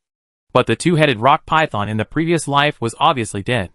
So even if it was found, what use would it have? No. But in this life, the rock python is likely not dead. But, stolen? When? After Yan Xinxiu came to power? Or before Qin Jian died? If it was the latter, they couldn't have known nothing at the time. Yan Xinxiu had been paying attention to Mugue's expression. Maybe it's related. I just said what I know. Mugue fell into deep thought. If the brainwasher came here to find the living two-headed rock python, he wanted to travel through time and space. Qin Jian only read out part of the ability. Teleported to another time and space. Who knows whether it is the future, the past, the present, or a completely unknown time and space. The danger is obviously greater than the benefit. What is worth his gamble for a completely unknown crossing? However, what Yan Xinxiu said is also very unreliable, and needs to be verified. After all, this is something only he knows. Qing Jian has not become a ghost that he can summon, so he can't confront him face to face. At this time, Yi Hui spoke up and raised his hand. I do have a proposal. Mugui turned his gaze to Yi Hui again. Yi Hui smiled and said to Mugui, when you let me out in Jincheng before, I put a line on you. Did you notice it? Mugui. I can only say that he is worthy of being called such a great man. Feng Boming, hey. Yen Siji. Leichen, heh. Yi Hui raised his hands forward. Don't worry, I can't do this out of malice. I just want to try something. It's natural that you can't notice it. Because I didn't succeed. Mugui finally spoke softly. What do you mean? Yi Hui's smile and eyes became deeper. You should be able to guess it easily. The result of my experiment is that, as the dead person summoned by your power, I temporarily become a physical entity during the period when you are awake. Without your permission, I cannot use my power on you without authorization. This means, Mugui's lips parted and closed again. We can't refuse your order. You can let him come out and give you the memory you need. He can't do anything to you. You can also let others come out to test whether what I said is true. In other words, his worry was in vain. Even if Yan Xinqiu was really summoned, it would not pose a real threat to him. However, this fact inexplicably made him feel even worse. Yi Hui, how about it? You can try it? Yan Xinqiu also looked at Mugui for a while. And then he smiled indifferently. He doesn't fully trust me yet, so naturally he won't do it. Besides, I have said everything I can say about this matter, and there is nothing more for me to say. It's okay for me. I can continue to wait. Thank you. Even though Yi Hui's proposal was very feasible, Mugui was indeed resistant. Mugui was silent for a long time and shook his head clearly. Yi Hui raised his hands. Okay. Mugui could feel that Yan Xinqiu said he wanted to gain his trust, and he was doing so. And part of it had already been done. Whether Mugui himself was willing or not, he was no longer as wary of him as before. Many facts proved that he was indeed helping him. He said he wanted him to live. So what was the reason for letting him live? If you ask, I'm sure he would answer. And he would answer truthfully. But just like nesting dolls, when you take one set apart, there is another set. Even if they were all true, would he put all the facts in front of him at once? If he wanted to say it, he would have said it long ago. And you can verify it yourself whether you believe it or not. Mugui really couldn't figure out what was true and false.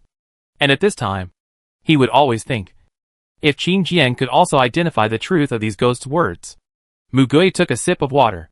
Yan Xinqiu said calmly, but I don't want to wait too long. Nor do I want to tell you the truth after seeing the tragedy happen. That would be meaningless. Mugui thought. It's another riddle. He just wrote it down and didn't respond to his words. Yi Hui came over at this time. He didn't ask Mugui what he talked about with his ghosts, but said, I haven't told you the information about Jiang Zhao yet? Yi Hui had already reported the information to Lan Yuanqing, and Mugui was very busy afterwards, so he didn't have the opportunity to talk to him in detail. Mugui, we can talk about it later. His hand cannot reach here for the time being. The government-related people have already picked out several insiders through screening. With the help of relevant personnel, they deliberately concealed the fact of their trip. The intelligence personnel in the base probably can't get any information. On the contrary, Wang Dongqing left a parasitic information seed with Jiang Zhao. The two bases in Gusheng and Beijing have already established information communication links. This is considered that they have pitted themselves. Mugui also had some information about Jiang Zhao in his previous life, so he was not in a hurry. Yi Hui smiled. Okay. Wang Dongqing said, while repairing the drone in his hand, I sent out a drone a few hours ago to explore, but the view was blocked by the dense tree canopy. The tree is about 200 meters high, and the canopy covers an area of 1,000 meters. I didn't dare to go too low and couldn't see too many things, but the radar scanned out many people. Mugui asked, how many people are there? Wang Dongqing, probably several thousand people. The density is not low. Yi Hui said, it's a bit too much. Maybe some of them came from 2 or 3 scenic spots or autonomous prefectures here. There aren't many towns with large crowds in Mingbalanashi.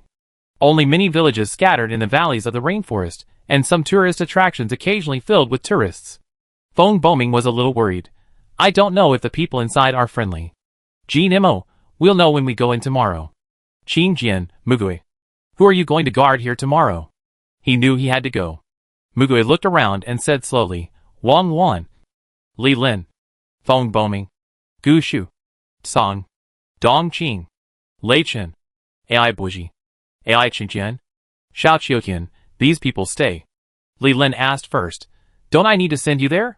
He was sitting on the ground talking now. His legs were completely healed. Mugui, after sending us there, you come back immediately, so that it will be convenient for support. Wang Dongqing said, I know. I set up a signal relay station here, so that you can contact us for help in time. Mugui, well, thank you. But you who stay here have another mission. Ai Buji raised his hand. Mugui smiled and said, yes. Help Buji collect seed samples here, whether they are mutant plants or ordinary ones. This is also necessary for research. But you must pay attention to safety. Ai Buji, brother, you are the ones. You are going to go deep into the rainforest, which is more dangerous. Mugui, don't worry. I will bring you any new plants. Ai Buji curled his lips. Ai Qingqian sat beside him and didn't say anything. He stared at the red flames of the campfire quietly, and felt that the light and the color became clearer and clearer. Xiao Qiutian interrupted, what am I doing here? I have to go with you. Otherwise who will treat you if you get hurt? Even if I get hurt, I can heal quickly. You should take me there. Yi Hui raised his hand and raised his eyebrows. What if you are swallowed by something? Xiao Qiutian. He has never experienced such a thing, and his ability is not to revive the dead. If he dies in an instant, he can't heal. Xiao Qiutian is still unwilling. My ability still stores a large part of the damage. I have the means to attack. And your abilities are not very strong? Can't you even protect me? He said it with confidence. Mugui, okay. Follow me if you want. But if someone is injured here and Li Lin comes to pick you up, you must give priority to the injured. Xiao Qiutian realized that he was taking care of the few people here. Xiao Qiutian nodded obediently. Wang Dongqing, I thought so before. You are too cautious. With such personnel configuration, even if Yanqing is a devil's den, it is difficult for any danger to occur. Mugui said casually, when more people die, you will know. Wang Dongqing blinked his eyes. Was he putting bait to catch his interest? Mugui didn't look at him, but said, go to bed early today. Get enough rest. Take turns on duty. And go to the toilet in pairs as much as possible. Got it. Okay. Sleep. Sleep. Sleep. I'll play games for a while. The next day. Dawn. After everyone got up, they went to the tent to change into special protective tights, and added protective jackets on the outside. Jean Mo touched his tightly wrapped head and neck, as well as the protective mask on his face. His whole body was tightly fitted, but it was really uncomfortable to wear. He muttered, if you don't know, you might think we are going to space or diving? Is this necessary? Mugui, although the material of this suit is not easy to be damaged, you still have to be careful. This is something that the Institute of Supernatural Animals has recently developed using the skin of mutant snakes. It is mixed with new materials, breathable and extremely tough, and can repair itself with minor damage. They just happen to use it. Mugui patted Jean Mo's head. The scariest things in the rainforest are the small things, not the big ones. Yi Hui, who was already dressed properly, stood there and added, yes.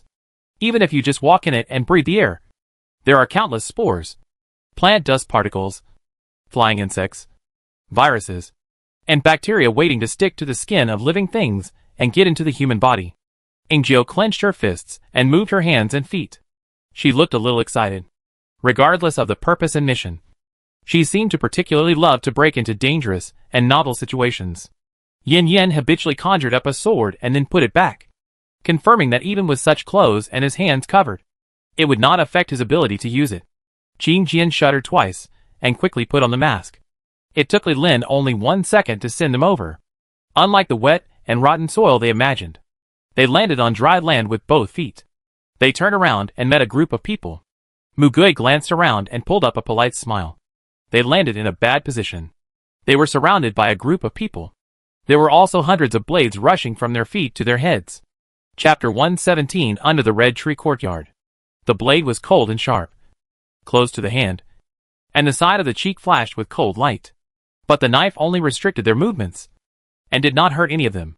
Ingio was slightly shocked. The sharp knife would jump out from the ground at any time, and her ability could not protect them in this situation. Yihui and Mugui slowly raised their hands, and the others followed them.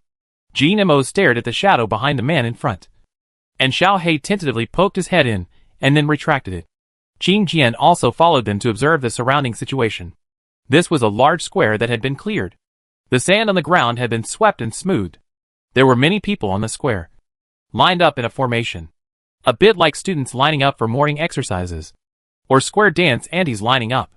At a glance, there were hundreds of people, and there was some distance between each person. There were 2 people standing on the stone platform in front. They looked similar in height and appearance. They should be brothers. They had a square and strong appearance. Their bodies and faces were very clean. From their figures, it can be seen that they have exercised. The one with his right hand raised was a little younger, but there were 7 or 8 broken blades floating in his hand, moving in a regular spherical trajectory. Mind control. The level is not high, only F level. It seems that it can only control objects within a certain mass, and it is considered to be a relatively weak type among mental abilities. Qing Jian, who has screened many abilities, can now make such a conclusion. The man on his right, he stretched out his hand towards them. Standing knife. G level is his ability, which allows him to summon sharp knives from the ground at any time and anywhere. These sharp knives can be regenerated if they are broken, but the length of the sharp knives is limited, no more than 100 meters at most, and the price is that he may be injured by the sharp knives he created. Then, if someone breaks his sharp knives and stabs him, he will also be injured. Qing Jian took this information in his eyes and memorized it, but he can't tell this to others now, because it is not an ability that can be restrained by controlling the body. Yihui's ability is estimated to have no restrictive effect.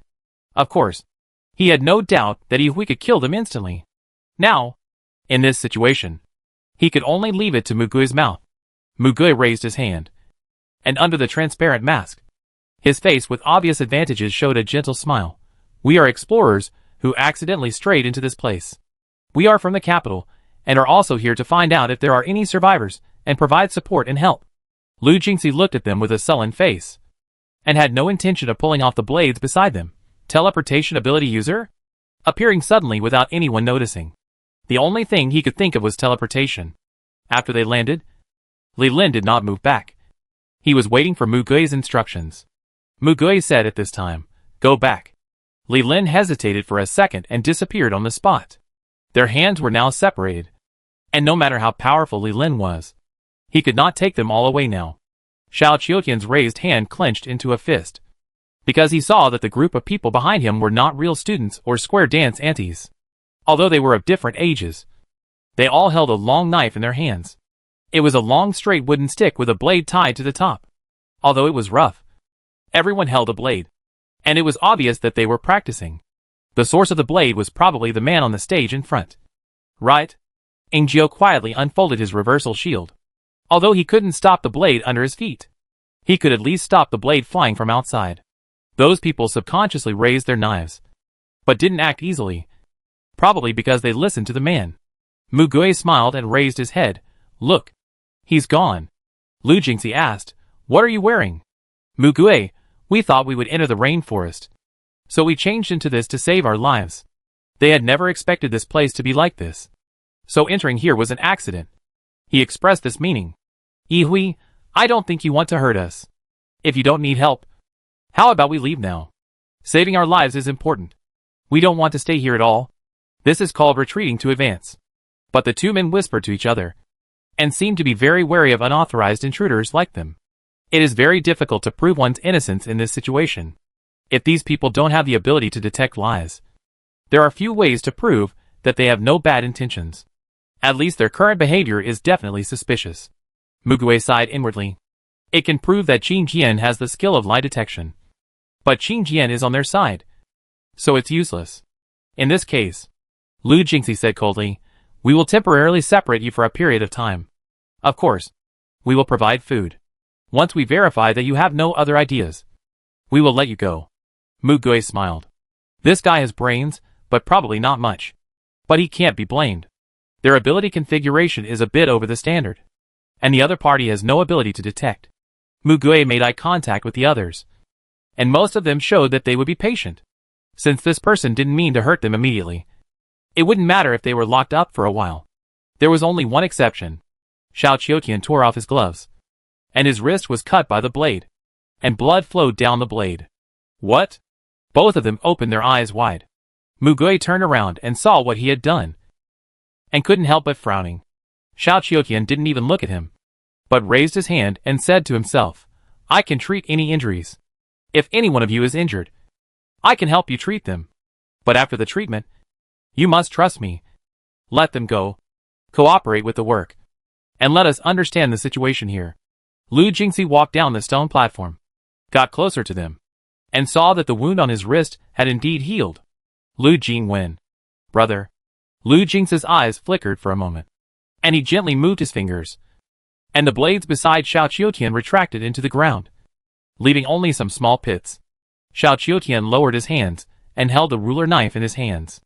Lu Jingwen pointed the flying knife at him. You! Xiao Qiutian looked sideways and said impatiently, What do you mean by you? This is my ability, used to treat diseases. If they wanted to kill you, you guys would have died 10,000 times long ago. Do you really think these blades can trap you? Xiao Qiutian glanced at Mu Gui, his pupils filled with anger, and he said to them, Bring the people here for treatment, and release them immediately if they are cured. Lu Jingxi said to the people behind them, Go and bring the old man of the Chen family here. Mu Gui and others put their hands down. Although the blade so close to them was frightening, it was easy for them to remove the blade, but it was difficult to prevent the blade from suddenly emerging from the ground, and it was inevitable that someone would be injured. Lu Jingxi told Xiao Qiutian his name. Xiao Qiutian ignored him, and was sulking. Lu Jingxi seemed to like his personality more and laughed. Two men carried the old man Chen he mentioned over. On the dirty cloth was a withered body, breathing out more than breathing in, and the skin was as rough as tree bark. But what was more obvious was that the red spots on the skin were spreading like decay, and the area was already quite large. Xiao Qiutian, this old guy is dying. Lu Jingxi stretched out his hand. Please try. The old man was put on the ground. Xiao Qiutian walked over and inserted the ruler knife vertically into his chest. As expected, the people watching nearby showed a look of surprise, because there was no blood or wound where the ruler knife was inserted. It was like a modeling bug. After a while, the old man began to vomit. Black, red, brown, white, all kinds of messy filth mixed together. Choking out, he couldn't help but turn over and vomit. His skin began to discharge things, and soon the whole person was full of filth. Xiao Qiutian hadn't put away the ruler knife yet. He just said, Bring some water. It's so dirty. Oh okay. The stunned people rushed back to get water, brought several buckets of clean water, and poured it over the old man. Xiao Qiutian was also splashed with some, but he had a protective suit and a mask, so it was fine. After about 10 minutes, the old man stopped vomiting and lay back down. The clean water washed away most of the filth on his body, and his skin has now returned to its original appearance, although it is still withered. It is the thinness of an ordinary body. Xiao Qiutian stood up and pulled out his ruler-shaped knife. Is he poisoned? Is he poisoned so badly? I can't do anything about his health. Let him take care of himself. Lu Jingxi asked a doctor to check on Mr. Chen's body and confirmed that he had recovered. Xiao Qiutian, pull out the knife. Lu Jingxi waved his hand, and the knives around Mu Gui and others were immediately removed. Yi Hui walked to a woman holding a knife and asked naturally, Why is this grandfather poisoned? The woman stuttered a little when she saw his face. Yes. No. I don't know. Maybe he was infected with some bacteria or virus. Her friend leaned over and said, Mr. Chen has never been out. He has always stayed in this mangrove garden. Suddenly one day he became like this. Yi Hui asked the doctor, What infectious disease is it? He saw the two people who carried the old man over. Their hands and faces were wrapped in cloth. The doctor shook his head. It may be, but there is no way to study it in detail. We don't have enough tools here. Mu Gui glanced at Xiao Qiutian, said nothing, and turned to ask Lu Jingxi, How many people here have this disease? Lu Jingxi was silent for a moment. Some are isolated. Mu Gui, then take us over to see? We have people who can cure them. Lu Jingxi didn't seem to expect that they were just about to lock them up, but they were willing to treat the sick for them. This is also a way to gain trust. Mu Gui smiled gently. With human lives at stake, Lu Jingxi didn't hesitate and led the 7 of them inside. Behind the square was a group of houses similar to a village. The houses here are very simple, and seem to be temporarily built with wood. But there are many people, and they all have things to do. Lu Jingxi and Lu Jingwen greeted them along the way. Lu Jingwen walked behind them, and Lu Jingxi led the way in front. They told them their names on the way. Yin Yang came out again. While looking at the surrounding scenery, he taunted, "How did you stop the mutant animals here? Just rely on these few people?" There were also a few people holding long-handled knives following them. And one of them said, "It's all the credit of Hong shooting. Otherwise, how could we have survived safely until now?" Lu Jingwen said, "It is safe within the range of the mangroves.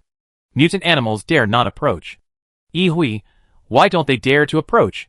Lu Jingxi explained, "The mangroves will emit a fragrance that makes these animals dare not approach. Of course, humans cannot smell this smell." Mu Gui and Yi Hui looked at each other after hearing this, and saw the solemnity in each other's eyes at the same time. Mu Gui sent a message to others on the watch, "Don't take off the mask or the protective clothing." In addition, he informed Qing Jian, "Identify this tree." Qing Jian's attention was attracted by people when he came here, and he didn't want to look at the tree. After he reminded him, he pretended to look at the scenery and focused his eyes on the branches. The branches are also part of this tree. Red tree fungus. Adult. It looks like a tree, but it is actually a fungus. The microparticles it emits will adhere to the skin of organisms, penetrate into the biological texture and blood, and can also adhere to the biological mucous membrane through breathing, and be absorbed into the body by the organism. It has addictive and hallucinogenic effects. A large number of accumulations in the body will destroy biological tissues, and will transfer in the body at irregular intervals. The incubation period is uncertain, which will destroy the immune system of the parasite, causing tissue necrosis, organ ulceration, abnormal cell proliferation, etc. It is highly contagious, and will eventually cause the parasite to die painfully. Qing Jian was stunned after reading it. "Lu Jingxi, we're almost there."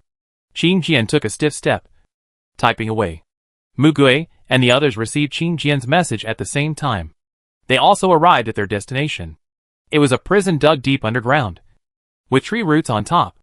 The range of the tree roots protruding from the ground was also very large. And what they saw on this side was only a part of it. The trunk was only a dozen meters away from them. The towering trunk was roughly estimated to be several hundred meters in diameter, and the dense canopy blocked all the sunlight. Near the edge, you could see some light leaking from the leaves, and it was like night here. They lit torches and walked to the tree root prison. The gap between the tree roots was very large, but his knives were inserted densely in the middle, and the people inside could not get out. He withdrew part of it, and the gap was just enough for one person to get in. They wrapped their faces and hands with cloth one by one and went down. Qing Jian was busy looking at Lu Jingxi and the others again.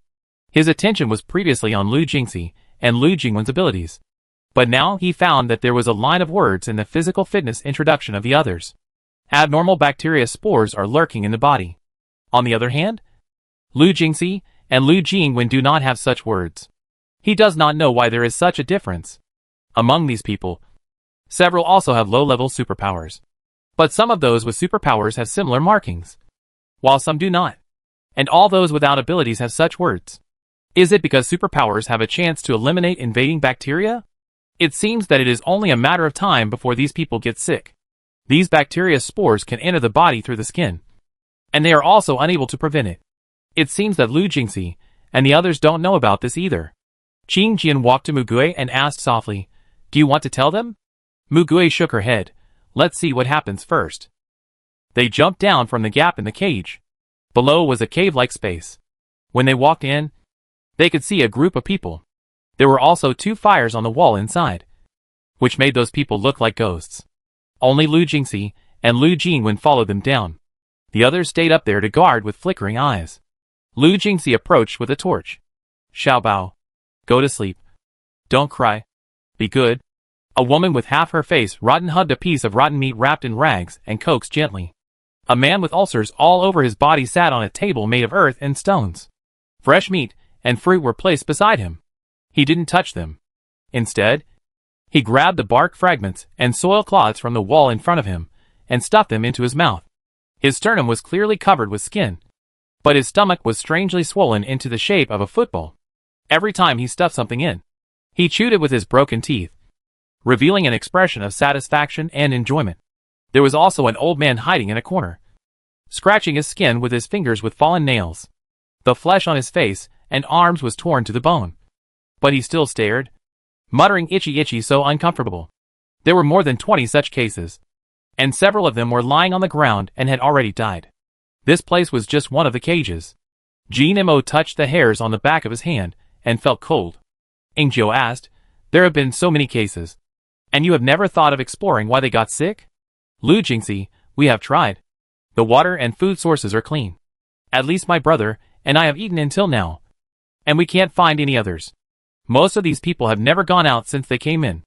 I personally lead the hunting team. We can only lock up those who are sick and have lost their minds." "Ingio, then why don't you go outside for help?"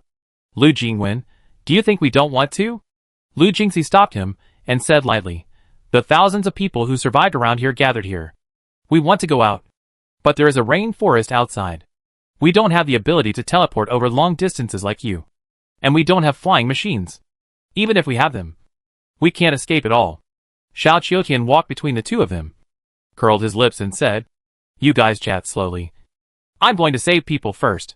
Mu Gui nodded and said to Lu Jingxi, "Then I can assume that if you can get out safely, you all want to go out, right?" "Lu Jingxi, it's very safe here, and our best choice at the moment is to stay here." He couldn't think of why he had to take a huge risk to go out. Mu Gui pointed at those people in different miserable situations. "Safe?" "Lu Jingxi." Qin Jian winked at Mu Gui. "This situation is already very serious. We must tell them." Mu Gui nodded to him and agreed. Qin Jian then said, "That mangrove tree only looks like a tree. It is actually a fungus, and its spores are the pathogen that causes their illness. As long as you stay in this mangrove garden, more people will definitely get sick. You can't stay here. Those mutant animals have keen perception, so they dare not approach because they know it is more dangerous here." He thought Lu Jingxi would be surprised, but he didn't expect that Lu Jingxi looked at him with a terribly quiet look. He didn't say a word. Lu Jingwen's expression suddenly became furious. Lu Jingxi pulled his brother behind him. At this time, Xiao Qiutian had also cured those patients. Lu Jingxi called a few people from above to move people. "Anything else?" Xiao Qiutian asked them coldly. "Lu Jingxi, sorry to bother you.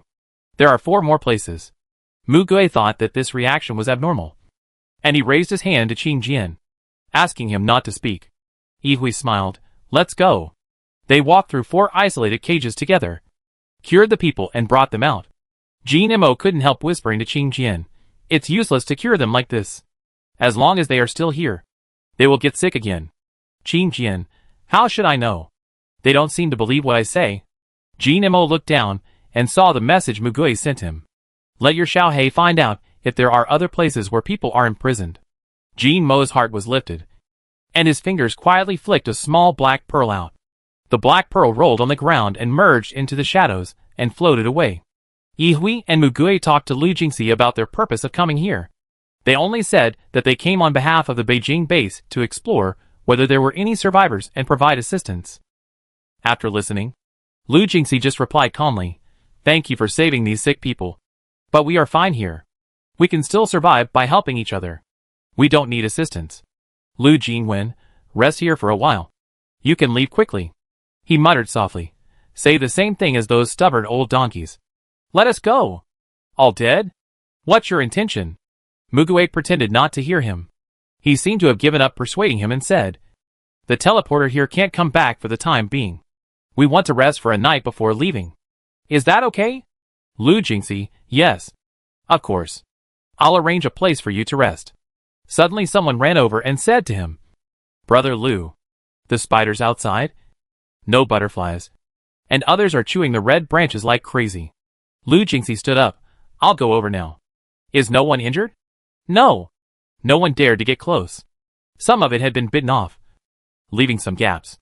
Lu Jingwen followed him. "Brother, I'll go too." The two of them went with the people who could fight. Before leaving, they looked at Mu Gui and others. Mu Gui smiled and waved at them. Since they were leaving, they would naturally not get involved in their affairs. Lu Jingxi still remembered Xiao Qiutian's words in his heart. "If they wanted to kill you, you guys would have died 10,000 times. Do you really think these blades can trap you?" He still left a few people to watch over them, but those few people were better than nothing for Mu Gui and the others. They sat in the small wooden house for rest, without touching the water and fruits and vegetables prepared for them. They probably picked these from outside. Not long after they went out, Jin Mo felt a slight vibration on his hand, and that Xiao He was back. Found it. Mugui looked up. Then let's go. The man and woman who followed them were puzzled. Where do you want to go? Jin Mo, where are those people you have imprisoned? Their faces changed, and they raised their knives towards Mugui and the others. Yihui drew a circle with his fingers, and they turned around. He smiled and whispered, "You can go with us." Jin Mo released Xiao He to run ahead, because they were followed by 2 insiders. Others did not find it unusual, and the 2 of them were forced to keep their mouths shut. They came back to the bottom of the tree trunk, but on the other side of the tree trunk. Xiao He climbed up the tree trunk. Ingjio, wow! It's actually on the tree. The person squatting below was knocked to the ground by Yihui, and they stepped on the ladder inserted into the tree trunk and walked up step by step. After climbing around the tree for several hundred meters, they saw a door. A wooden door carved out of the tree trunk. Xiao He stuck to a small round window higher up, indicating that the person was inside. Jin Mo moved his index finger. Xiao He turned into liquid and slipped in through the gap in the window, and the door was quickly opened from the inside. Xiao He made a very graceful gesture of invitation. Jin Mo touched his head and asked him to go down and guard. There were more than a dozen people imprisoned inside. Most of them were over 40 years old, and only one was very young. A girl with very eye-catching light green hair. She stood up when she saw Mugui and others. Mugui looked at her and narrowed his eyes. By the way, the prophet of this year should be only 11 years old. Chapter 118. The prophet said. In Mugui's impression, the prophet was a very tall woman. He first saw her in 2070. At that time, she was 1.8 meters tall, but very thin. She looked like a bamboo pole, which made people worry about her health, feigning she should be only 11 years old now. But she is 1.6 meters tall when she stands up, giving people the illusion that she is a few years older.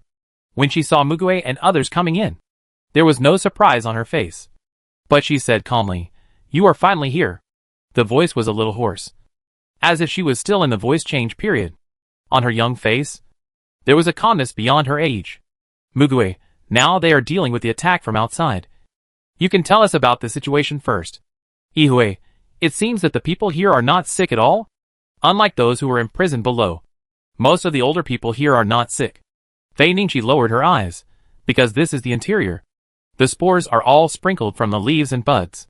Another person spoke up, when they bring in food and items, we will clean them all. Qing Jian looked at everyone and judged. It's not that there is no disease, but because the intake is very small. It is still lurking, or it has been cleared. Ingjio, in other words, you already know the true face of this thing. Yensiji, but why are there still so many patients? Jin Mo raised his hands. This is easy to guess. It is probably that these people told others what they found, but they didn't believe it, and locked them up instead. Fei Ningxi nodded, and she pointed at the people around her. All those here are botanists, biologists, doctors, and researchers. They were the first to discover this. We also told Lu Jingxi and the others that we must leave this place. But he and his brother thought that it would be better to gamble on the chance of not being infected under the protection of the Red Tree Court than to go out together and die outside. But this is useless. Even if they are capable people, they will definitely be infected after a long time. They don't believe this and insist on locking us up here. The white-haired old man beside her sighed, because this thing is highly addictive, even for people with mild infection. Most of the receptors are destroyed. Leaving these spores will be extremely painful.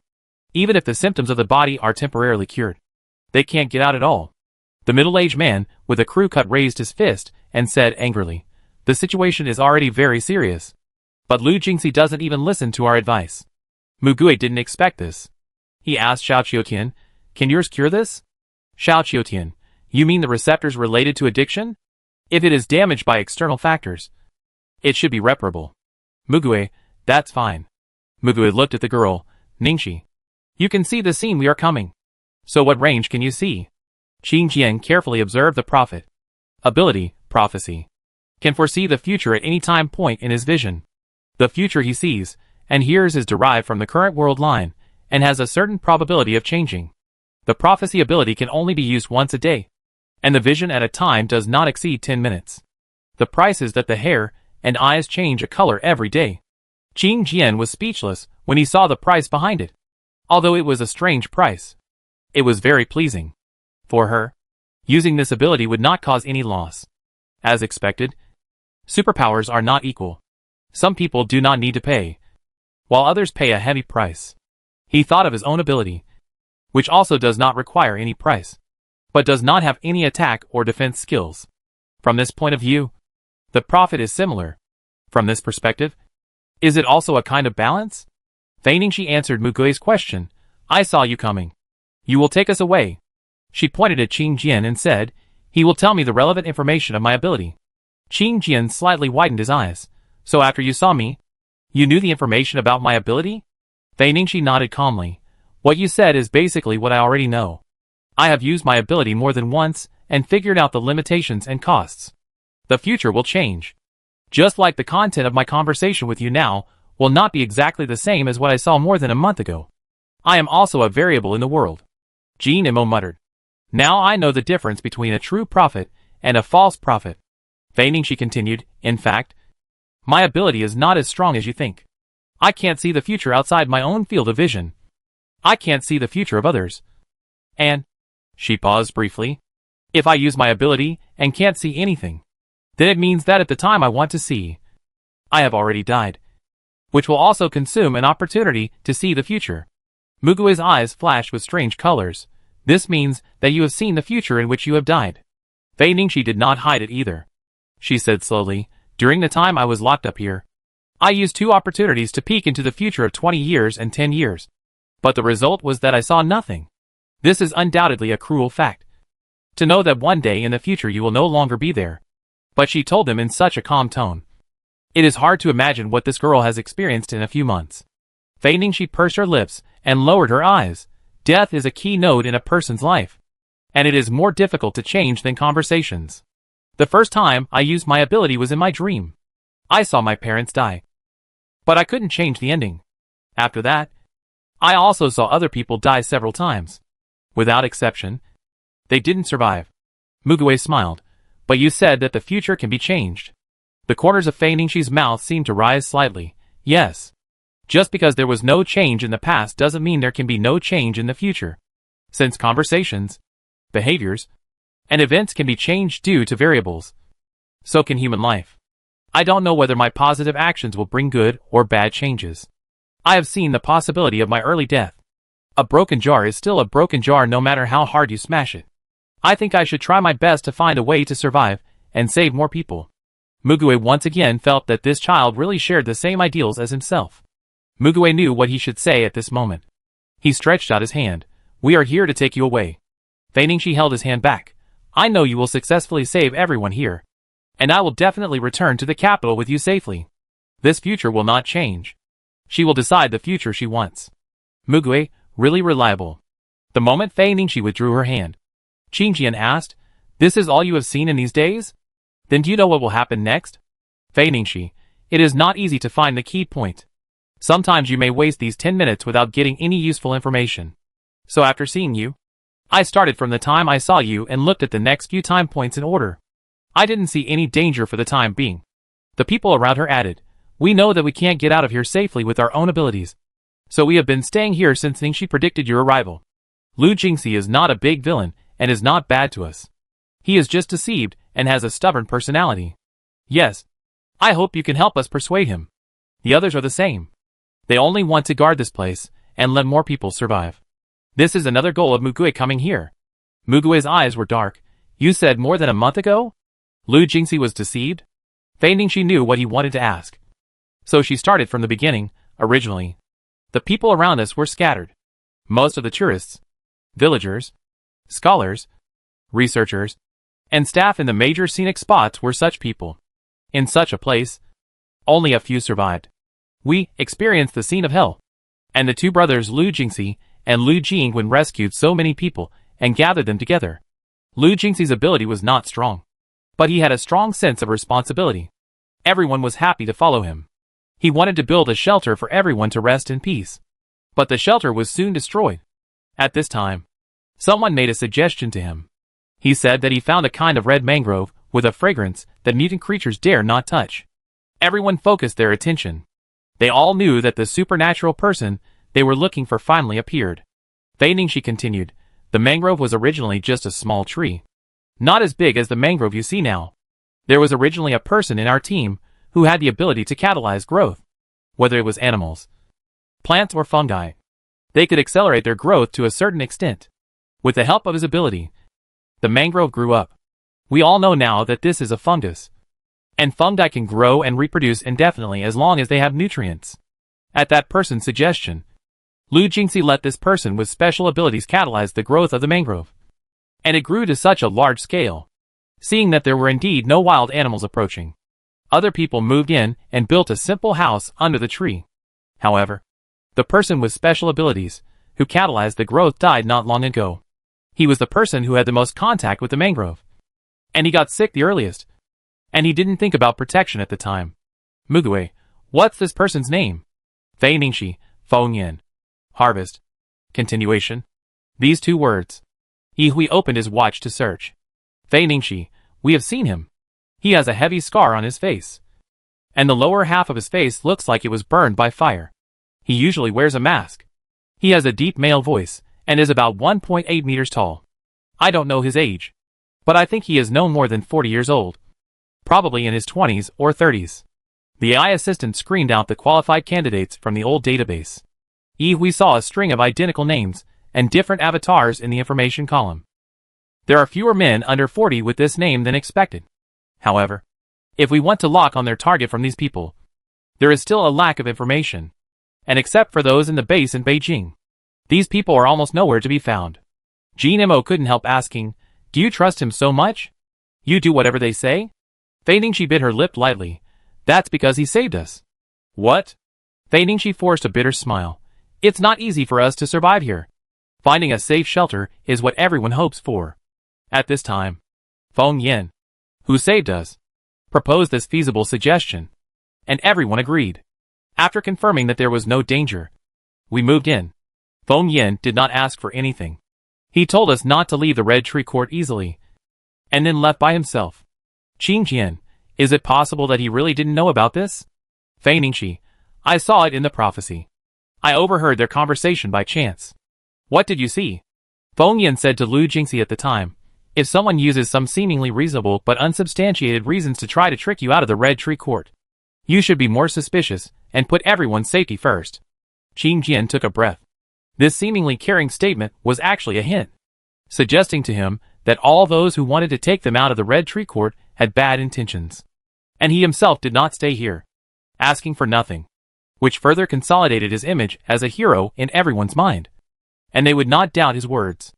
Compared to a group of people who suddenly appeared and said, this red tree that has protected you for a long time is actually a fungus. It is poisonous. You should get out quickly. Naturally, they would trust the people who had saved and helped them before. The reason why they were not driven away directly but stayed overnight should be related to saving those sick people. Mugue looked at Qing Jian, who shook his head. He was asking if Lu Jingxi was brainwashed. No. If he was, he would have seen it the first time he saw Lu Jingxi here. Other than that, no one else was in such a state. Ingzhou came over and asked Qing Jian, no. Does that mean no one was brainwashed? Yeah. Ingzhou rubbed his chin and thought, isn't that person a brainwashing mutant? Mugue, it is also possible that he did not use his supernatural powers on them. He looked at Fei Ningxi. You continue. Fei Ningxi, after seeing this, I did not dare to go to that place again. I waited until Feng Yin left. I told my uncles, who are all experts in research. We did experiments and collected evidence. People fell down one after another. We told Lu Jingxi about this, hoping that he would make a decision as soon as possible. As a result, you also saw that he locked us up. I have seen this result before. But if we do not try to stop it, the situation will become worse. This situation is what we can strive for, with the least sacrifice. After that, we have been waiting for your arrival. We can't break this situation by ourselves. Chapter 119, Poison-Eating Butterfly Spider. Mugue smiled and said, you have done your best. So don't feel guilty. In her previous life, she never told them how she escaped and how she went to another place. But it was definitely not a good ending. Now compared to that time, there must be some changes. Fei Ningxi, I know you are here for me. So if you can save the people here, I will try my best to help you next. Mu Gui curled his lips. He admired people who could make sense the most. Although Fei Ningxi was young, her words, deeds and mind were already very mature. Fei Ningxi thought for a while and said, actually, I also want to ask you a question. Who is the brainwasher? Mu Gui, we suspect that Feng Yan you mentioned is the brainwasher we are looking for. But there is no definite evidence. Did he tell us his purpose when he came here? Fei Ningxi shook her head, no. He rarely reveals his own affairs. And he only chats with Lu Jingxi and others. Mu Gui, do you have any clues about his purpose? Fei Ningxi, we also discussed this issue. But we couldn't come to a conclusion. I can't think of why he would harm these people like this. He himself is not here. And he won't come back again. Yi Hui, did he leave anything behind? Fei Ningxi was stunned. She did remember something. She said, I saw in the prophecy that when they were talking, Feng Yan handed a lamp to Lu Jingxi. He said that he gave it to him. A lamp that would go out. But, I don't know where he put it. Yi Hui laughed when he heard it. He asked Mu Gui, where do you think the safest place in this mangrove garden is? Mu Gui smiled. I think it's useless. Lu Jingxi thinks it's right. Yi Hui clapped his hands. You're right. He stepped back to the door and opened it. Come down right away. Fei Ningxi looked at his figure in confusion. What did he go to do? Mu Gui, wait a moment. Within half a minute, Yi Hui came down, holding a retro kerosene lantern and walked in. Is it this? Fei Ningxi, yes. This is what she saw. Jean Imo, how do you know it's hidden up there? Yi Hui, such an important thing must be hidden in the safest place. There are not many places to hide things in the mangrove garden. The roots grow intricately underground. I just made a random guess. It's either up here or in his residence. Hit the target. He opened a crack in a thick branch at the top of the mangrove and found the thing. He hollowed out the branches like this room, made a box inside, and hid the lamp inside. There was no circuit connected in the lampshade, nor oil or candles. But even so, an orange-red flame was swaying gently inside. Qing Jian leaned in to take a closer look. Retro kerosene lantern. Retro handicraft made with modern technology. Soul fire. Not the main body. The flame was small and cute. So weak that it seemed that it would be blown out by the breeze if it was taken out. It was the color of the glow floating in the water. However, without any fuel, it quietly swayed in the lampshade, as if it would never go out. Qing Jian told them what he saw. It seems that this lantern is just an ordinary one. The problem is the soul fire. I can't see the detailed information about it. Maybe I can only know it after seeing the real body. Mu Gui's eyes reflected the small flames, and he pondered for a moment. He said, Jean Imo, let your little black take it in first. Jean Imo clapped his wrists, and a round little black became bigger and swallowed the lantern in one gulp. Jean Imo held the round little black, and the light in its belly still emitted a faint light. Why do you do this? I'm afraid it will run away. Mu Gui shrugged. Ah? What a magical brain circuit. Mu Gui, it's just an intuition. As soon as he finished speaking, the flame in the lantern suddenly filled the lampshade, and the glass lampshade exploded directly. Jean Imo jumped up. Hack it. The round little black suddenly burst like a soap bubble. The little flame rose in front of them and flew away. It even bypassed the reversal wall set by Ingqiu and Yan Siji's sword. Everyone chased after it, and saw only an orange line that penetrated the tree wall. Qing Jian, it really escaped. Jean Imo, what should we do? What should we do? My ability is restrained by it. Mu Gui, what can we do? It looks like it has returned to its original body. There is no way to chase it. So let it go. He didn't feel sorry for it. Yan Siji put away his sword. Is it really okay to let it go like this? Yi Hui, I think it might be a big problem if it stays here. Mu Gui, yes. Similar abilities, subbodies, clones or some parts are all linked to the main body. Which means that if this thing is placed here, its owner is likely to see what is happening here. Besides, even if it is placed here again, no information can be seen. Yi Hui, nothing can be sensed in the black shadow. So the owner is in a hurry to summon it back. And it is fortunate that it restrains his flame. But in this case, it seems that this soul fire should be important to the ability user himself. Jean Imo bit his fist and felt so distressed. Damn it. My little black. Mu Gui touched his head to comfort him. The broken little black gathered into a miniature round ball from small black dots and returned to his head. And he smiled again. It seemed that they had found a clue. But they still didn't know what the man's purpose was. However, the only person who left this place recently was that person. And it can be basically determined that he is a brainwashing person. Hui, it's the person with the ability around him. Mugui, yeah. That soul fire is worrying. Goo goo goo. Suddenly, there was a violent tremor around them. And there was a tremor under their feet. Earthquake? Fei-Ningxi looked up slightly. This tree is under attack. Mugui turned around. There are still a lot of problems. But now they have to solve the problem in front of them. Lu Jingxi ran to the vicinity of the incident. Brother Lu. Look over there. There was a group of creatures on the branches that had been hanging down to the ground. They were opening their mouth parts and chewing the mangrove branches with a crunching sound. The people in the mangrove garden held weapons and dared not approach casually. Lu Jingxi opened his eyes wide and walked over step by step. Be careful. Lu Jingxi finally saw the true face of those creatures.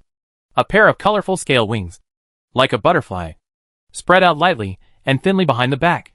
But it was thousands or tens of thousands of times larger than an ordinary butterfly.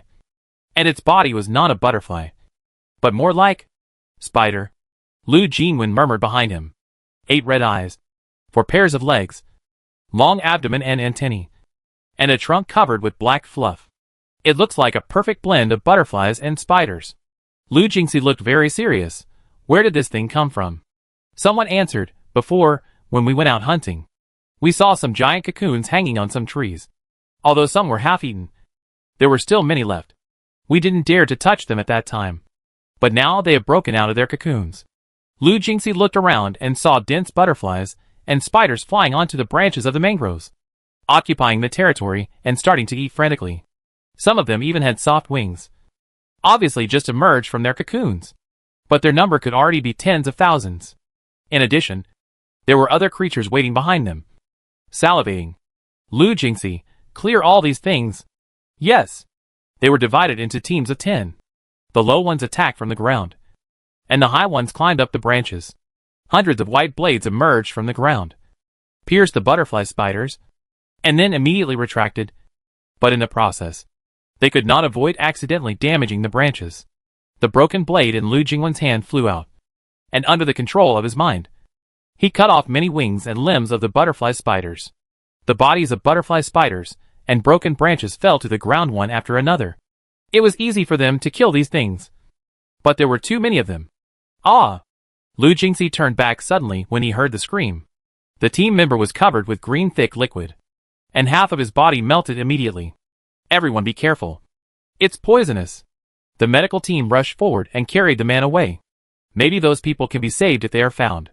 The butterfly spider did not make a sound. It just flew over, landed on the branch, broke the branch with its pliers-like mouthparts, put it into its mouth, and quickly climbed to a higher branch. Obviously, they are not afraid of this mangrove, but feed on it. Lu Jingxi could not stop using his ability, but his cheeks became paler and paler. The rainforest is a complete ecological structure, even if it has mutated, and this thing probably feeds on this mangrove. This mangrove is the only thing that has kept them alive until now. If this mangrove is eaten, how can these thousands of people escape from here and survive? Lu Jingxi was furious. He could not see any hope of survival. After so much effort, someone gave them the hope of survival, but he failed to keep it. But they had no way out now. There was only one thing they could do. Lu Jingxi yelled, "Kill them all. Protect the red trees." Yes. Fuck. Die. They killed them for a full 30 minutes. They just kept retreating. A large number of butterfly spiders crowded on top to grab food. When they killed one, another group appeared. The number was so despairing. Retreat. Let others retreat quickly. They retreated to the residential area, and the people living in the house ran to the other side without time to pack up their things. What is that? Ah! Boom! Boom! The main branches fell, and the ground and the mangrove shook. The broken branches seriously injured the people below, and the people whose lower bodies were crushed underneath vomited blood and fainted. Help! Ah! They had lived under the protection of the mangrove garden for more than a month. They thought that such a peaceful life would last for a long time. But this brought them back to the cruel reality. Lu Jingxi hated these things. and his white blade was stained with green blood. He had no way out. But at this moment, a voice came from behind him. Clean up these bugs first. Lu Jingxi suddenly turned around and saw Mugui and his group running towards him. You? Mugui didn't even bother to glance at him, and said to Xiao Qiutian, you go and save people. Okay. Be careful. Xiao Qiutian ran to the injured. A little black man ran over with a brisk pace and threw the branches away. As soon as Xiao Qiutian's sword fell, he was one step ahead of the god of death and snatched the person who was almost dead. But the other party let out a more terrifying scream. He showed no mercy and turned to the next one. Yin Yan raised his head with his sword horizontally. There was a crystal clear red gem on the sword.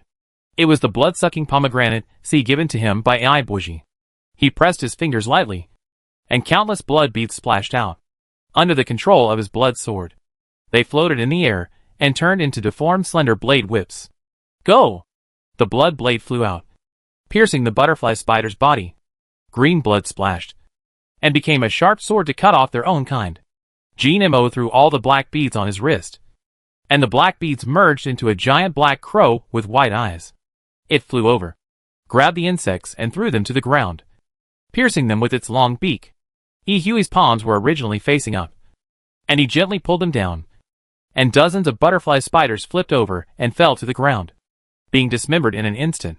Qing Jian looked up and said, that butterfly spider feeds on poisonous things. The poison gland is next to the mouthparts and is corrosive. Be careful. Jin Mo, you will know after seeing it. You step back. Be careful not to get hit. Qing Jian, oh. He quickly dodged behind Ingjio. Lu Jingxi's breath suddenly rose. He never knew that a few powerful people could change the situation in an instant. Thank you. This was from the bottom of his heart. Mugui interrupted him. This is too slow. You all step back first. Yi Hui waved his hand, and the others almost retreated behind Mugui at the same time as him. Mugui looked at Lu Jingxi. I said step back. Lu Jingxi hadn't reacted yet. Why did he ask them to step back?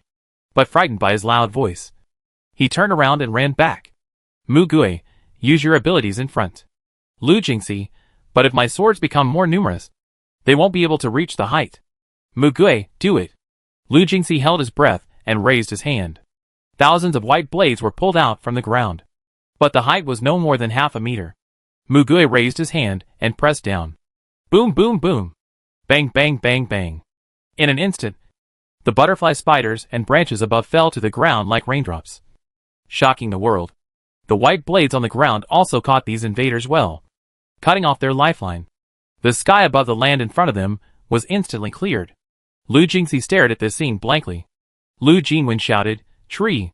This enhanced gravity is an indiscriminate attack, and the branches are also broken cleanly. Mugui doesn't care about this. Yi Hui walked to Mugui and pressed hard on his shoulder. He smiled and said, leave it to us next. Mugui paused for a moment, and suddenly his neck felt cold, and he stepped back unconsciously. Okay. Chapter 120, Clearing the Way and Moving. A gap appeared in the mangrove garden, which was equivalent to opening the door for other mutant creatures. Qing Jian confirmed that this was not a special species with evolved fertility. Although there were many of them, they could be killed. However, there were countless mutant creatures in the rainforest. Giant ants, giant pythons flying with their bloody mouths wide open, giant centipedes climbing on giant trees. Ingjio opened her own reversal barrier and blocked the gap. The insects and snakes could not get in for the time being. She asked Mugui, what should I do next? Just as Mugui was about to say something, Xiao Qiutian came over and raised his ruler-shaped knife to him. I want to try. Mugui nodded and stepped aside. Xiao Qiutian raised his hand. Ingjio briefly removed the barrier, facing the mutant creatures such as insects, snakes, and ants in that direction. Xiao Qiutian held the ruler-shaped knife in reverse and chopped them down without any skill. Bang, bang, bang, like exploding beads. Half of the bodies of those mutant creatures were crushed by something heavy in an instant and exploded. Most of the hundreds of them that could be seen died in an instant. Mugui. Xiao Qiutian looked at the ruler knife and sneered sarcastically. Jin Mo's eyes widened. Awesome. Qing Jian muttered to himself. An offensive nurse. Ingjio looked over and saw that the area was now covered with poisonous blood. Other living creatures probably wouldn't dare to approach easily in the near future. At least they could be quiet for a while. Ihui laid a layer of puppet silk at the gap, and he would know if he bumped into it. He could even open his palm jokingly. You are from the same origin as me, but you can't spin silk. How pitiful. Lu Jingxi's legs and feet were planted on the ground, and he stood there for a long time, unable to calm down. A battle that could have dragged them into a desperate situation before was resolved by these people in just a few minutes. And they had even wanted to lock them up before. The surviving combat team members behind him breathed a sigh of relief and fell to the ground. Lu Jingxi took a few deep breaths, adjusted his mood, and turned to Mugui. Coincidentally, Mugui also aimed his eyes at him at the same time. But there was no expression on his face. Lu Jingxi said to him in a very complicated way, "Thank you, you saved us." Mugui smiled, "You're welcome." He turned and left. Ihui smiled at him kindly, "Let your people stay here to continue guarding. We will go back and talk." Lu Jingxi found that his body was not listening to him, and his limbs began to move without following their consciousness. He looked horrified. Lu Jingwen was also in the same situation. You. Brother. My body. He seemed to see him want to say that, but his mouth was also sewn shut. Lu Jingxi then realized that it was Mugui and others who controlled him, and they had no power to resist. His heart suddenly fell into the ground again. But they didn't choose to attack them with their abilities after all. After all, they just saved them. How dare they do such a thing again? They were still taken back to the place where Fei Ningxi and others were imprisoned. Lu Jingxi guessed the general situation when he saw Fei Ningxi and others. Ihui asked them to sit down face to face, and a group of people formed a circle with a simple large wooden table in the middle. Of course, Lu Jingxi and Lu Jingwen did not have the right to choose. Ihui took back the silk thread that bound their bodies. They were sitting on pins and needles opposite. Mugui tapped the table. "I don't care whether you believe in us or not. I want to destroy this tree." Lu Jingwen, "What about so many people? Why did you do this?" Mugui, "You know why I did this best, don't you?" Lu Jingxi lowered his head and fell silent. Ihui, "And even if we don't destroy it, we won't be able to defend it sooner or later. Drinking poison to quench thirst will eventually lead to self-destruction. Such a simple truth. You can now understand it, right?" Lu Jingxi hugged his head in embarrassment. "But I can't do it. I can't protect so many people. What can I do?" Lu Jingwen anxiously asked his brother, "Do you have a solution? So many people. If the trees are destroyed, they can't survive. Don't think you are liberating them. You are harming them." Mugui sneered. "Who said we have nothing?" Lu Jingxi, "What?" Mugui raised his eyebrows. "You have to tell me everything and cooperate with us completely before I can tell you this method." Lu Jingwen was puzzled. "You are asking for a favor." Mugui took it for granted. "So what?" Jinemo closed his eyes and silently repeated 3 times in his heart, "We are not villains." In this case, Lu Jingxi had no choice but to agree. He said helplessly, "What do you want us to tell you?" Mugui, "That Feng Yin. The purpose of coming here." Qingjian perked up and stared at Lu Jingxi. Lu Jingxi glanced at Fei Ningxi and knew that she had said a lot. When they were caught here, they were surprised that they could find this place so quickly. Lu Jingxi. "He gave me a lantern and asked me to put it in a hidden place." Ingzhou couldn't help but chuckle. "Yes, very hidden." Lu Jingxi. "He didn't say what the lantern was used for. I thought it was a symbol of hope and didn't care." Mugui, "What else?" Lu Jingxi. "I heard that he was looking for something here, but I don't know what it was. He didn't find it here, so he left. Not much information." Mugui smiled. "It seems that you don't know much about him. So you trust him so much?" It was obvious that the other party didn't tell him anything at all. Lu Jingxi. Lu Jingwen said with his neck stiff, "At least he won't ask us for anything." Ihui, "Oh? You mean he pushed you into the drug den, and you didn't even know how you died, and you still want to be grateful to him?" Lu Jingwen, "You..." Lu Jingxi said unbearably. "Stop talking." Lu Jingxi exhaled. "That's all I know." Qingjian nodded. Mugui, "If there is a way to take you guys away to live somewhere else, will you go?" Lu Jingxi, "It depends on whether there is a place for us to stay. Now most of the survivors' bases must have been fixed, and the treatment of outsiders and latecomers is always the lowest. But they are not qualified to ask for good treatment now. And the bottom line is to live like a human being. The key is how to get out." Mugui, "It is not realistic to take so many people out at once. Although this tree cannot be left, You still have to stay here for a while. Lu Jingxi, there is no way because of insufficient combat effectiveness. Mu Gui, I said. I have a way. A faint hope ignited in Lu Jingxi's eyes. If you stay here. Mu Gui, impossible. Lu Jingxi was hurt by his resolute attitude. Mu Gui, I'll call them over. Li Lin received the news, and came with AI Buji and AI Qinqian. Mu Gui was also a little surprised to see AI Qinqian. I only asked my brother to come. Why are you here too? AI Qinqian looked at him and smiled. I heard that there are many mutant creatures surrounding this place. I thought it might be useful. So I came. Mu Gui looked down at his eyes. Her sight was focused. Her pupils were focused. And her eyes looked at him clearly. So your eyes? Mu Gui didn't expect him to recover so quickly. Qing Jian also went over to take a look. It's really healed.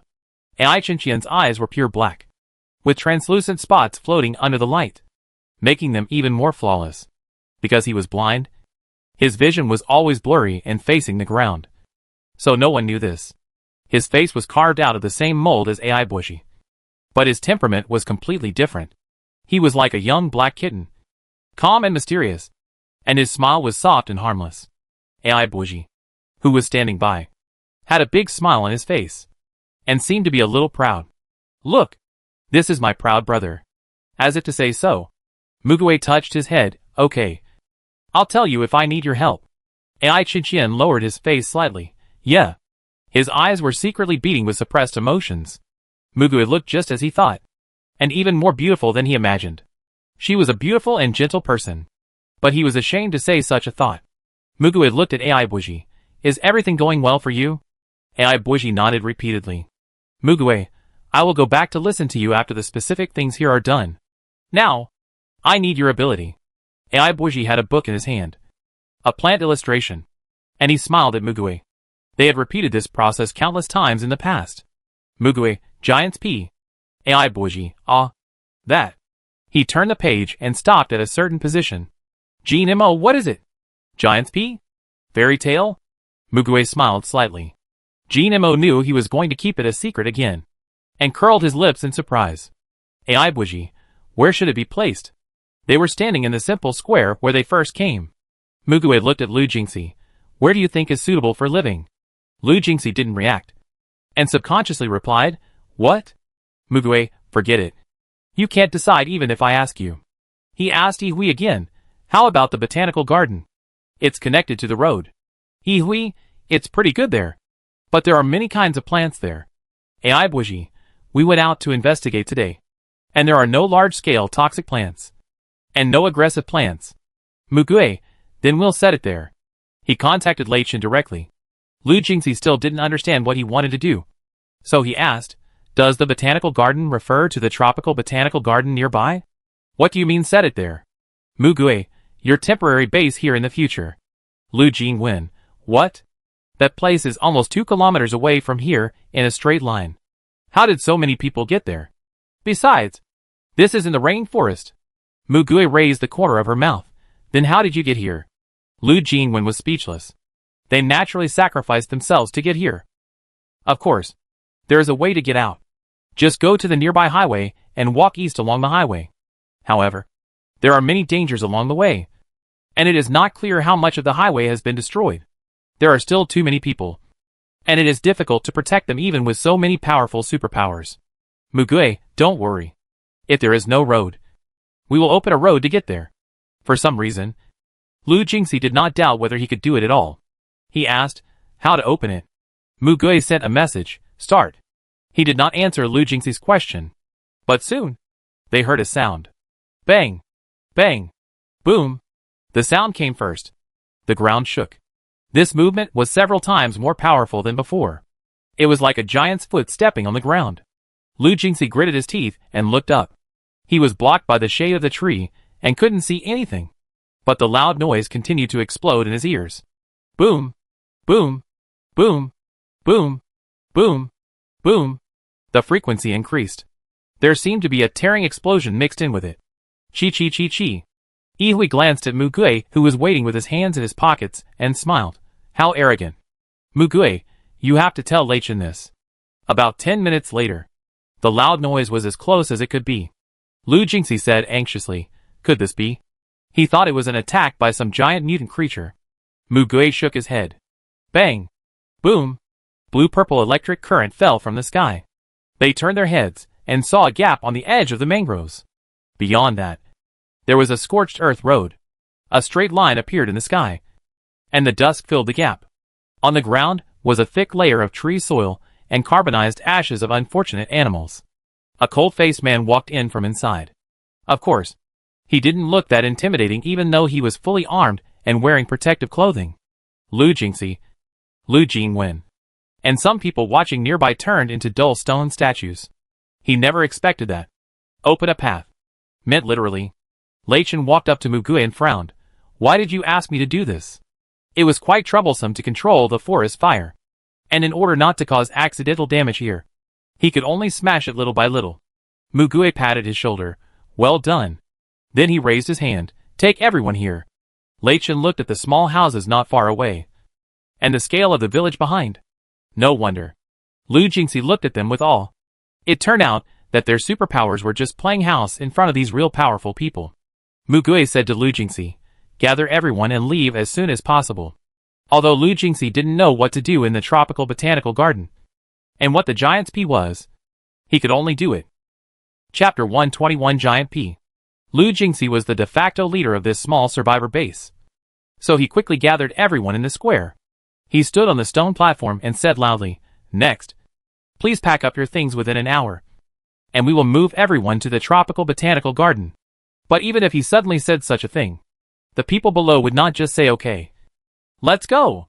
And obey. What? Go now? So dangerous? How can we leave? It's almost dark. We live well here. Why do we have to leave? And weren't there a lot of monsters attacking us just now? Are you going out to die now? Xiao Lu. You have to tell us why? Yes. How can so many of us get out? And if we leave the mangrove garden? Other mutant creatures will eat us. Mugue whispered to Lu Jingxi from behind, tell them the truth. And then tell them that the mangroves will be destroyed by me in an hour. And those who don't leave will stay and die. Lu Jingxi's Adam's apple rolled, and sweat slid down his cheeks. I know. He faced the crowd and spoke with difficulty. Do you remember? The sick people. The infectious disease they contracted actually came from this mangrove. Fortunately, some of the people who are still alive have been cured. So we can't stay here any longer. Someone has opened a road for us and prepared a safer place to live. We must go now. The mangrove will be destroyed in an hour, and those who stay here will be in danger. What? What are you talking about? We have lived here for a month. You told us it was safe here. So we lived here. Is that how the disease came about? Faced with the questioning of the crowd, Lu Jingxi bowed deeply. I knew about it, but I kept it a secret from everyone. It's my fault. I'm sorry. Before, I had no way to keep more people alive. I could only keep it a secret and stay here. But now I have found a safer place to live. I hope everyone can go there. I will definitely ensure everyone's safety on the road. Some people have been persuaded by him, while others are full of betrayal. And the latter are often the loudest. Bah! You trusted the wrong person. Who knows if your so-called safety is really safe? If you take us to some worm and snake den again, we will regret it too late. You cheated us once. You can cheat us a second time. Why should we trust you? Does he really think he is the local emperor of this place? I have been displeased with him for a long time. Maybe there's nothing wrong with this place. He just wanted to have fewer people eat, so he led them out. When he went too far, someone refuted. For so long, he has been helping everyone. And it's always the two brothers who lead the hunting. Everything you eat and use is brought by them. Is it reasonable to curse at your mother while holding a bowl? He saved us. More than once. I believe him. The mutant creatures outside attacked us, and he and the attack team members resisted them. Without him, we would have died long ago. What are you talking about? I'm going to follow him. If you have the guts to curse, stay here. Those who follow us are cowards. Some people have gone back to pack their luggage. Lu Jingxi sighed. Mugue pulled him up and said indifferently, if you want to stay, no one will force you to leave. We will definitely destroy the red trees. Sit here and wait to die. As soon as he said this, the faces of those who had shouted the loudest just now changed.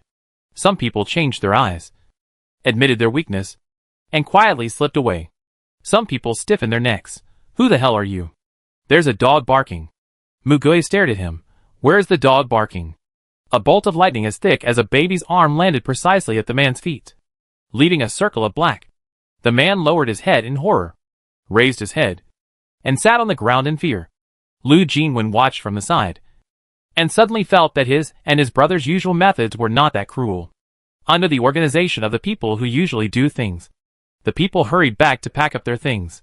40 minutes later, everyone returned to the square with large and small bags. Those who recovered from illness also joined the team with the help of their family and friends.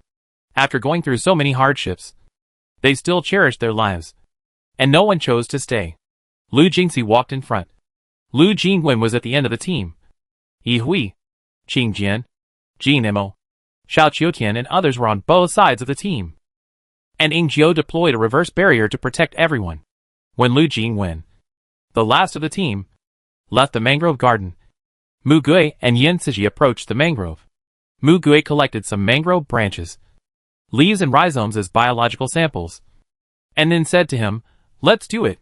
Yin Siji inserted the black sword into the thickest main branch of the mangrove. The dark thorns covered the trunk, flowing upward to the branches and downward to the roots. Not a single bit of the bacteria connected to it would fall. Thousands of people set out on the road, stepping on the black scorched earth, trembling with fear, and looking back from time to time. But at a certain moment, in their vision, the lush red tree that had protected them for all these days disappeared. There was a large area of empty space there, no longer covered by the shade of the trees. And seeing the sun again, the sunset dyed the house and the place where they lived, which they built with a piece of wood and a nail. Red. They abandoned it and had to build a new home again. They looked at the scene and breathed a sigh of relief. It was like being locked in a small house for a long time and finally getting some fresh air. They felt particularly refreshed. They turned back and raised their heads. Although they didn't know whether the road ahead would be good or bad, at least they could see the sky clearly. Only then did they understand a truth. People have to live under the sky after all. Hiss, hiss, hiss. The sound of the snake spitting out its tongue suddenly entered their ears. Ah! The people at the edge of the team had a friendly look at the cracked snake pupils and screamed. However, the python returned to its original path after hitting the wall of inversion and failed to get close to them. Yingzhou kindly reminded, although most of them can't get in, it's better to be quiet. Otherwise it will attract terrible things. And then you'll be on your own. The man who made the sound immediately covered his mouth. After Mugui and Yin Cixi destroyed all the red trees, they quickly caught up with them. The road of less than 2 kilometers is not long, but there are many people, so they walked slowly. It took them 40 minutes to reach the botanical garden, and it was completely dark at that time. In the place where they originally lived, Jin Mo and Yi Hui helped expand the camp. They changed from the tight protective clothing they originally wore to ordinary outdoor clothing. Feng Boming made a little sun and placed it in the air, which illuminated the place as if it were daytime.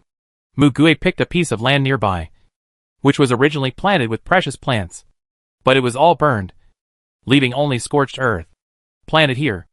Mugui put his hands on Ai Buishi's shoulders. Ai Buishi nodded, summoned the plant illustration, and gently stroked a certain page. A huge flat bean suddenly appeared in front of him. Jin Mo's eyes lit up, and he squatted down and asked, "Is this the giant's pea?"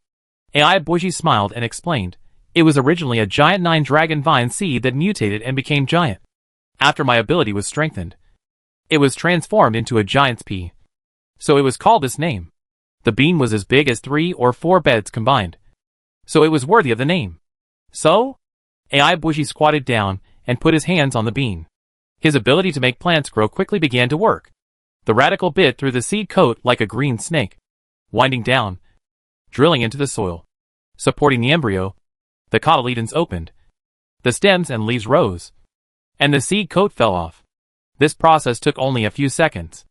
Ai Buishi stood up and took 2 steps back, his hands still facing the bean sprouts. Soon, they had to retreat. The plant was not in a hurry to grow taller. It began to grow thicker when it grew to 2 meters. Ai Buishi and the others around him had to retreat again and again. Jin Mo simply picked up Ai Buishi and left. Of course, Ai Buishi did not relax his attention on it. The giant pea continued to grow, and its diameter soon exceeded 100 meters, which was even larger than the red tree before. Although Ai Buishi knew the function of this thing, It was the first time he tried to stimulate it. Seeing it grow to such a huge size, he opened his mouth in surprise. Mugue, keep going. This movement naturally attracted other people, who were also watching from the side. At a certain moment, the giant pea finally stopped expanding horizontally and began to soar madly. Mugue shouted, "Go up!" Jean Mo hugged AI Bougie, grabbed a branch that was slanting out from below, and jumped up. Mugue, Yihui and Li Lin also jumped up. The plant rose, and they rose with it. The speed was no less than taking a helicopter. AI Bougie focused on promoting growth, and closed his eyes against the branch, until Mugue said to him, "It's okay." He withdrew his hand. AI Bougie opened his eyes, and was surrounded by curved vines. Because it is a woody vine, its bark is also brown after it matures. Countless vines are intertwined and hang down, forming a huge and complex network. They stood near the top, and could see the pale night sky. AI Bougie looked down, and saw that the height was several hundred meters. He leaned on Jean Mo's arms, holding his neck, and not daring to open his eyes. Jean Mo, damn! This is too high. About 600 meters? Mugue patted the branches that were thicker than a person, very strong. Enough. Jean Mo, you don't want them to live on it. Do you? Mugue smiled and said, "Do you know what the characteristics of giant peas are?" Jean Mo, AI Bougie closed his eyes tightly and raised his hand and said, "Non-humans are not allowed to touch it." Jean Mo suddenly realized, "I see.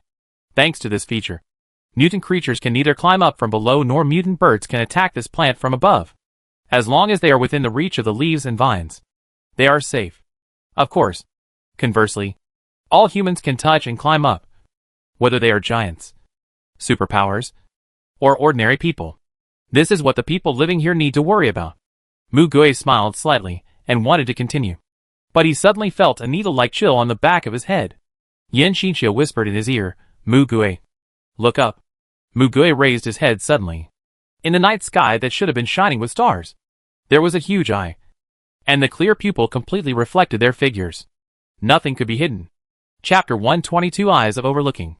It should have been a person's eye, but it seemed to have been transformed into an abstract figure.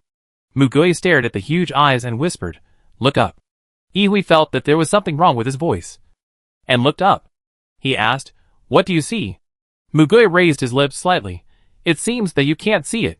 The ghost behind him can see it. Maybe Qing Jian can see it too." The watch vibrated. Mugue looked down, and saw the message from Qing Jian. "Qing Jian, hey, did you see it up there? There is a huge eye in the sky. What is that?" As night fell, the pea rose, and Qing Jian's eyes also looked up. Yihui narrowed his eyes, and all he could see was a desolate night sky and a few stars. "Mugue, I saw it, but they couldn't see it." Qing Jian, "Ah, is there any clue?" Mugue turned around and said, "Let's go down." He held Li Lin and Yihui's hands, and Jean Mo also came over holding AI Bougie. They teleported down. Mugue let go and fell into a brief contemplation. Just now, he actually saw more than one eye. There were countless vaguely transparent eyes hidden in the higher place, because it was at a very high altitude. If you didn't go up to this height, you might not be able to see it. And it was bright during the day, so you wouldn't notice it at all. He once thought that if the brainwasher, Feng Yan, wanted to find something, then the first person he should look for was Qing Jian. But the other party seemed to know that Qing Jian's ability range was limited, and if what he needed to find required a large-scale search, then it was reasonable not to aim at him. He found a superpower who could search a large area and used it for himself. Although the other party had observed and participated in the Battle of Jincheng, he seemed to be unaware of his enhanced ability. But the other party knew that he had the ability of the red-gray compass. And in order to confirm this, he took away the entire city wall. But he only confirmed this point, and did not take the next step. They came here and successfully rescued the prophet. But everything about Feng Yan was still confusing. And even the name was unknown whether it was true or false. Qing Jian, Mugue? He waved in front of Mugue. Mugue looked up. "Can you see the information of that eye?" Qing Jian, giant eye overlooking the ground. It can transmit the seen to the psychic himself. And it is not aggressive. I only saw these. There are many above. Right? Is it the one who brainwashed the psychic? So we are being monitored? Mugue guessed. This type of ability Even if the range is large, it is not too outrageous.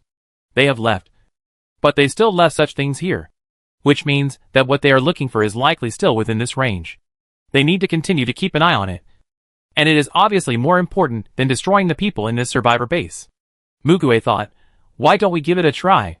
Qing Jian, what? No one understood what he meant by try it. Yihue squinted and smiled.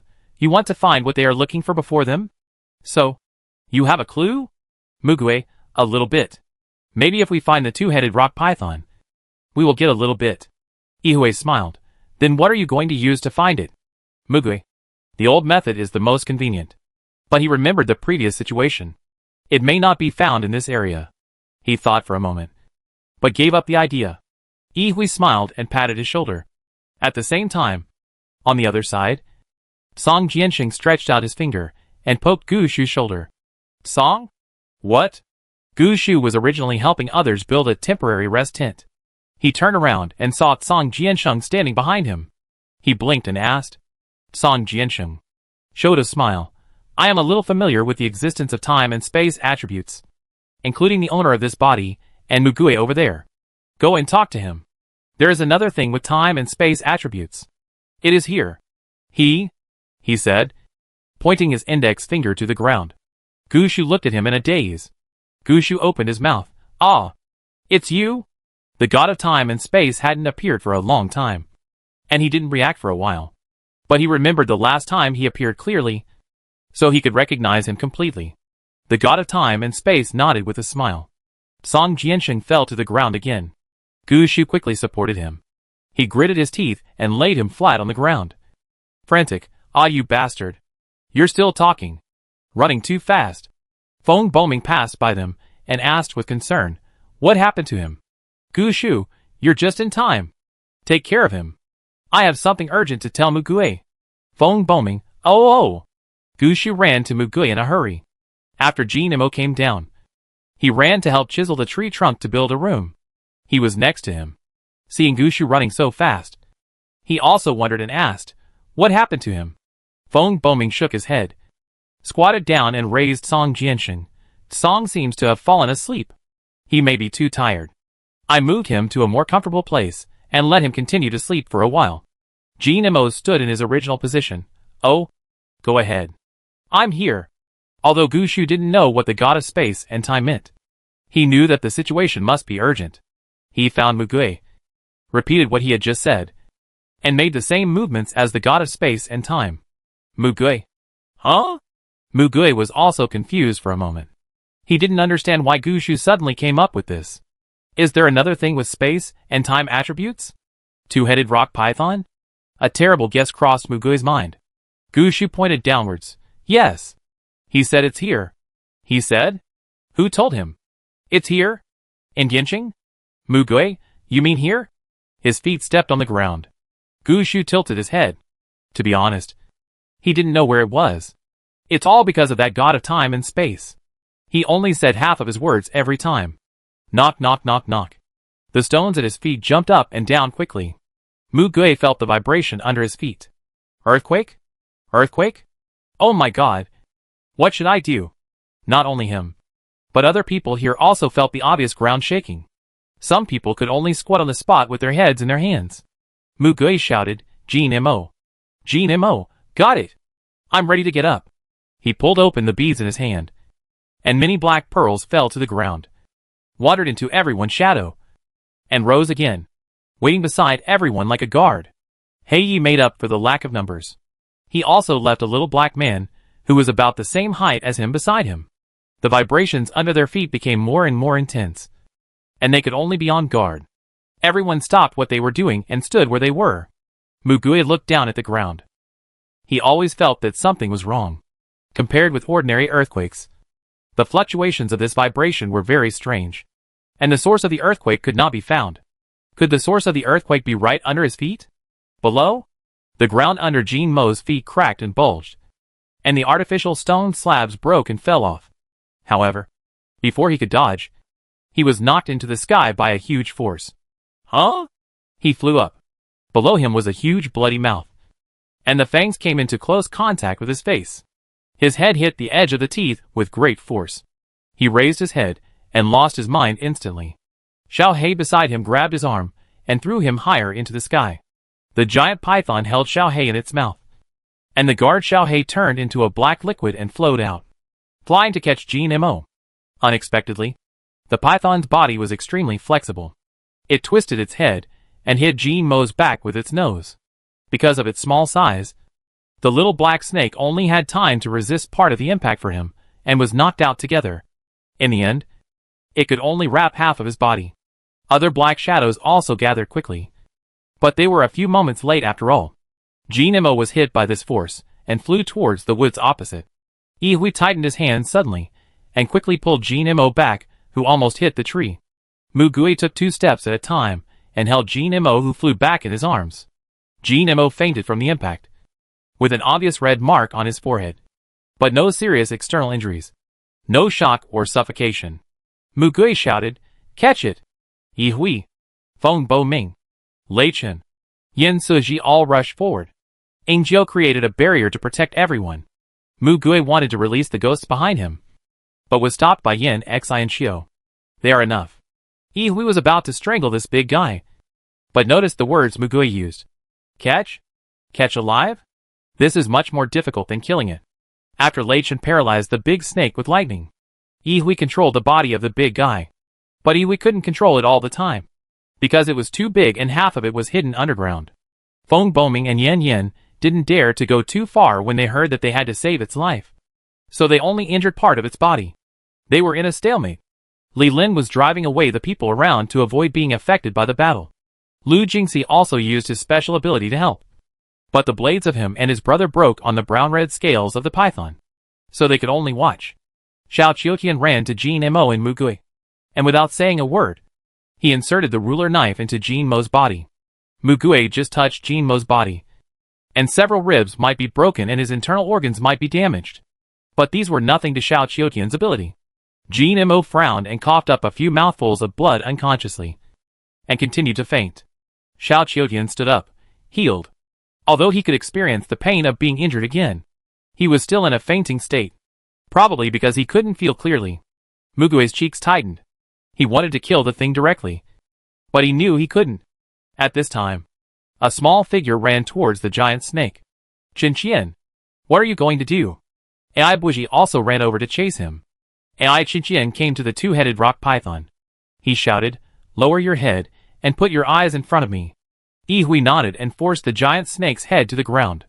Mu Gui looked over. Yin Xinqiu said, "It has another head at the other end. Didn't they say there was only half a body?" There was no time to think about this question. Mu Gui shouted to them, "Get the other head out from below." Yen Ciji shouted, "Retreat." After all his companions had withdrawn from a certain range, he thrust the black sword into the ground with his backhand. The land covered with black lines disappeared out of thin air.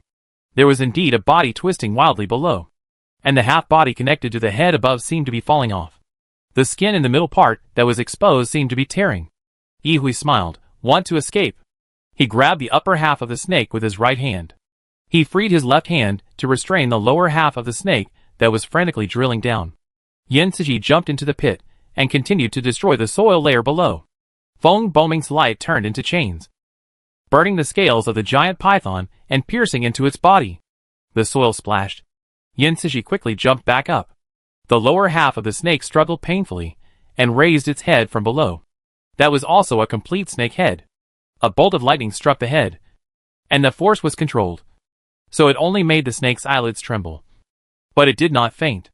At this time, Ai Qingqian, who was staring at the snake's eyes, wiped the cold sweat off his forehead and sighed, "Success." The one above, with its tongue sticking out, no longer showed a fierce light in its eyes, but was gentle and quiet. Ai Qingqian looked down. That one should be controlled too, right? Yi Hui, you don't have to go down. I'll bring it up for you.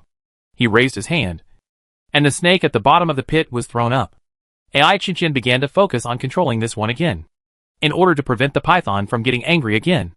Lei Chen shocked it as soon as he saw that something was wrong, making it dizzy and controlled by Ai Qingqian. Mu Gui hugged Jin Mo's body, looked at them, and then looked up at the night sky, with the solemnity on his face not diminishing at all. The countless huge eyes, day and night, always stared down. Chapter 123 Two-Headed Rock Python. Fuxia seemed to sense something. Raised her head. Opened her palm. And a flame rushed from afar and stopped in her hand. Fuxia retracted her 5 fingers. And the soul fire was absorbed into her body. She whispered, failed. The soul fire that was left there was also discovered. The man with glasses beside her closed his eyes when he heard it. After a while, he said, they caught a mutant two-headed snake. Feng Yin. Is it what you are looking for? The wind from the top of the earthen wall blew off his hood, revealing a rather young face. No more than 20 years old. Without burns. Soft black hair. Delicate and docile appearance. Like an ordinary boy who does not fight with the world. Hearing this, he narrowed his eyes slightly, raised his hand to push back his bangs that were messed up by the wind, and showed a proper smile. Really? He helped me find it. AI Qinqian controlled the 2 heads, and they were connected tail to tail, and put together again. Hence the name of the two-headed rock python. He stretched out his right hand, and one of the heads of the rock python kissed his palm gently. Being extremely obedient, the giant python disappeared silently in front of him. Qinqian was stunned. Why is it gone? AI Qinqian opened the animal illustration with his left hand. The appearance was similar to AI Buji's plant illustration, but the pattern on it was different. The cover was a pattern of an evil beast mask, and the book buckle was something similar to a bird's claw. He turned the page and stopped at the latest page. I put it here. Qinqian came to him to look.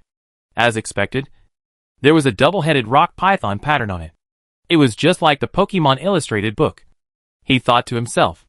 The details of its abilities are written below. Unlike AI Buji's ability, AI Qinqian's ability was originally at the VG level. He could control animals or mutant animals and use them for his own purposes, similar to the existence of a beast master, and he could carry these animals with him. This was actually a very terrifying ability. AI Qinqian and Qinqian looked at it. Their expressions changed, and they came to Mugui. Brother Mu, take a look at this. Mugui was holding Jin Mo and walking towards the giant's pea. And looked down. Two-headed rock python has a special ability.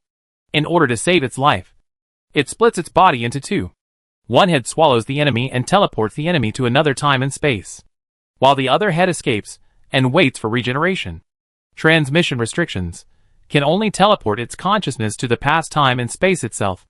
Time and space are random and uncertain. The body cannot be teleported, and those with low mental strength will lose consciousness during the transmission process, before the body is fully recovered.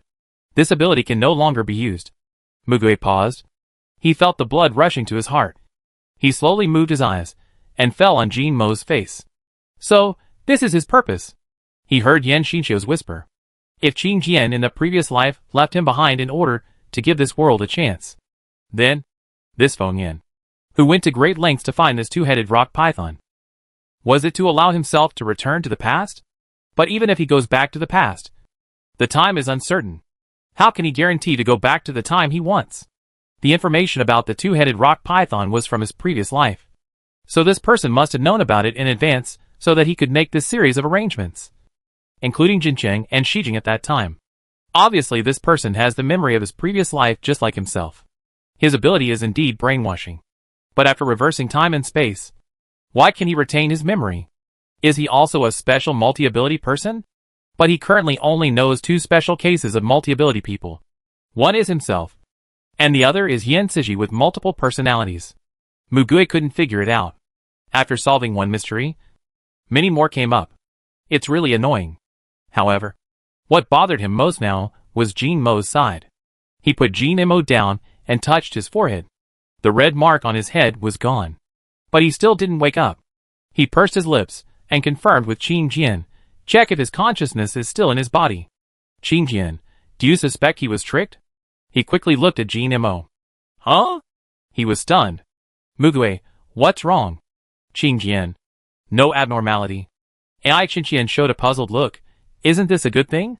Qinqian's tone was very uncertain, and his eyes were strange. No. He had an abnormality before. Amnesia. But now it's gone. Of course. It doesn't say that he lost consciousness. So it should be a good thing. Right? Mugui's face finally relaxed a little.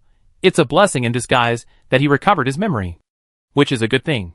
However, it is hard to say what attitude Jin Mo, who has recovered his memory, will have towards his fake uncle. But he doesn't care. Jean Mo is Jean Mo. And this will not change. If he makes a different choice after recovering his memory, he will respect him. Mugue, can you see when he will wake up? Qingjian, there is no way to see the exact time. But his physical condition is very healthy. It is estimated that he will wake up soon. You don't have to worry too much. Others were also worried about him, and ran over to see him. Seeing that Jean Mo was fine, they all smiled. Hui came over and put his hands on the shoulders of Ai Buji and Ai Qiqian. The problem now is this child. Mugue, yeah. He said before that there was a giant eye in the sky that was monitoring. Then all this should have been conveyed to that person. The possibility that Ai Qiqian was targeted was very high. Mugue squatted down and looked into Ai Qiqian's eyes. But said to everyone, from now on, our primary goal is to protect Qiqian. The companions around him all showed a matter-of-fact expression on their faces. Ingzhou smiled and put one hand on his waist. Hasn't our goal always been to protect everyone? Isn't there much difference? Feng Boming, you're right. This is what we should do. Yan Siji. I'm sorry. Jean Mo. Lei Chun, why are you apologizing? Yan Siji lowered his head. At that time, he was closest to Jean Mo, and probably felt some responsibility. Ingzhou, it was just an accident, and most people didn't react. Mugue suddenly said, no. Mugue looked at Gushu, whose eyes were clear. Gushu had told him about this in advance, but he didn't explain it clearly, so Mugue didn't react. How did he know that the two-headed rock python would appear here? He even knew that he appeared from below. Other people's eyes also moved to Gushu. Gushu's eyes turned, and he took out an old-fashioned tablet from the collection book, shook it desperately, and a string of words came out of his mouth that they couldn't understand. Hey! Are you going to reply me? If not, I will tell them. He counted to 3 seconds in his mind. Gushu put the tablet aside. Okay. I told you. Mugue looked at his strange movements and words. But strangely, she did not distrust him. Wang Dongqing secretly took his tablet and went to check it. Gushu said to his friend seriously, the god of time and space told me. For a while, only the sound of wind combing the leaves could be heard. Gushu, I know you don't believe it. But it's what he told me. He said he could only possess Song who has the attributes of time and space. Because he is the god of time and space. And is a little sensitive to the attributes of time and space. So he can feel that something is here. Gushu made the same gesture again, but he only said half of it. So I don't know what he was saying. I just repeated it to you exactly. That's it. Feng Boming thought of Song Jiansheng who was sleeping. Mugue thought for a moment and asked, where is the tablet? Gushu went to find the tablet, and Wang Dongqing handed it back to him. Oh, thank you. He didn't realize anything was wrong. And he said he would use this to contact me at other times.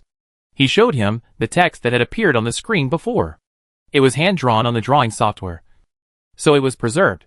Mugue saw some text that he couldn't understand. Gushu blinked. This is the language of my original country. Mugue looked into Gushu's eyes, as pure and innocent as always. And the story background was as absurd as always. But Mugue had a hunch that he was not lying. And there was no need for him to lie. There were already too many absurd things in this world. And one more would not be surprising. Besides, they had been together for so long. And they had seen Gushu's personality and character. He was a man who would not even lie. Mugue, can you contact him? No matter if the person on the other side was a real god or not. If he could get useful information, he would definitely use it. Gushu shook his head. That bastard only appeared when he wanted to appear. But he contacted me unilaterally, and I had no way to contact him. And it was he who brought me here. Mugue, Gushu, wait. Do you believe what I said? Mugue smiled. Are you lying? Gushu, absolutely impossible. Mugue, then I will believe it. Gushu was stunned for a moment and said, oh. Mugue said seriously, thank you for telling us this. If there is any new information, tell me as soon as possible. This is very important. Gushu, okay. I feel like crying a little bit. He was so moved that his tear glands couldn't stand it. Mugue, Ingzhou patted him on the back. Don't treat us as outsiders. And Mugue is from the future. Mugue. Gushu, yes. Feng Boming. Didn't you believe it at first? Ever since they read the comic together, Gushu would sometimes talk to him about his family. At that time, He slowly believed it because Gushu's feelings were so real. His family is indeed not in this world. Everyone couldn't help laughing when they heard this. Gushu, the god of time and space, asked me to come here and told me that I can't go back. And asked me to stay here to help you save the world. Mugui. Qing Jian laughed so hard that he bent over. Ha ha ha, save the world. Ai Qingqian was also rarely amused. Ai Bushi's eyes lit up. Lei Chen turned his face, and had a hard time holding back his laughter. Gushu was furious. Hey! Did you just say you would believe me? Qing Jian, ha ha ha. Yes. We believe you. It's this expression. Angjio looked at Mugui teasingly. Yeah. It's right to save the world. I think there's nothing wrong with this expression. Mugui took a deep breath. Yes. Yes. It's right. But it's you. Not me. He thought so from the bottom of his heart. Gushu suddenly said, in fact, I also have my own selfish desires. The god of time and space told me that I can only save my original world and my family if I help save the current world. And if I do it, he will help me contact them. I will live in this body and this world in the future. This is a fact that cannot be changed. I can't go back. But I can see them again. This is my only wish. His words were sincere, but with a helpless sadness. The atmosphere suddenly became heavy. The smiles on their faces also disappeared. Ai Buji walked to Gushu and held his hand. Brother Gushu. Looking up. Tears were rolling in the child's eyes. He was the one who could empathize with Gushu's feelings the most. Gushu held him tightly and wiped his tears. I'm fine. After he stood up, Feng Boming embraced him and smiled brightly. Even in this world, you are not alone. You already have us. Don't you? Gushu also smiled back and high-fived him cheerfully. I know. Qing Jian muttered softly. Wow. You are so cheesy. Just keep these words in your heart. Mugui lowered her eyes and said softly, many things may not be said directly in the future. So it's better to say it directly like now. At least there will be no regrets. Sometimes, candid memories are precious relics. Yihui looked at the curve of his mouth and raised it meaningfully, indeed. When Mugui looked up, he found that all eyes were focused on him again. He was obviously the one who should be the most honest. But he did have the most secrets among all people. They would respect each other's secrets. But they were also waiting for him to say it out one day. At this time, Xiao Qiutian inserted himself into their midst. He just went to treat other wounded. I'm fine. What are you doing here? There's still a lot to do.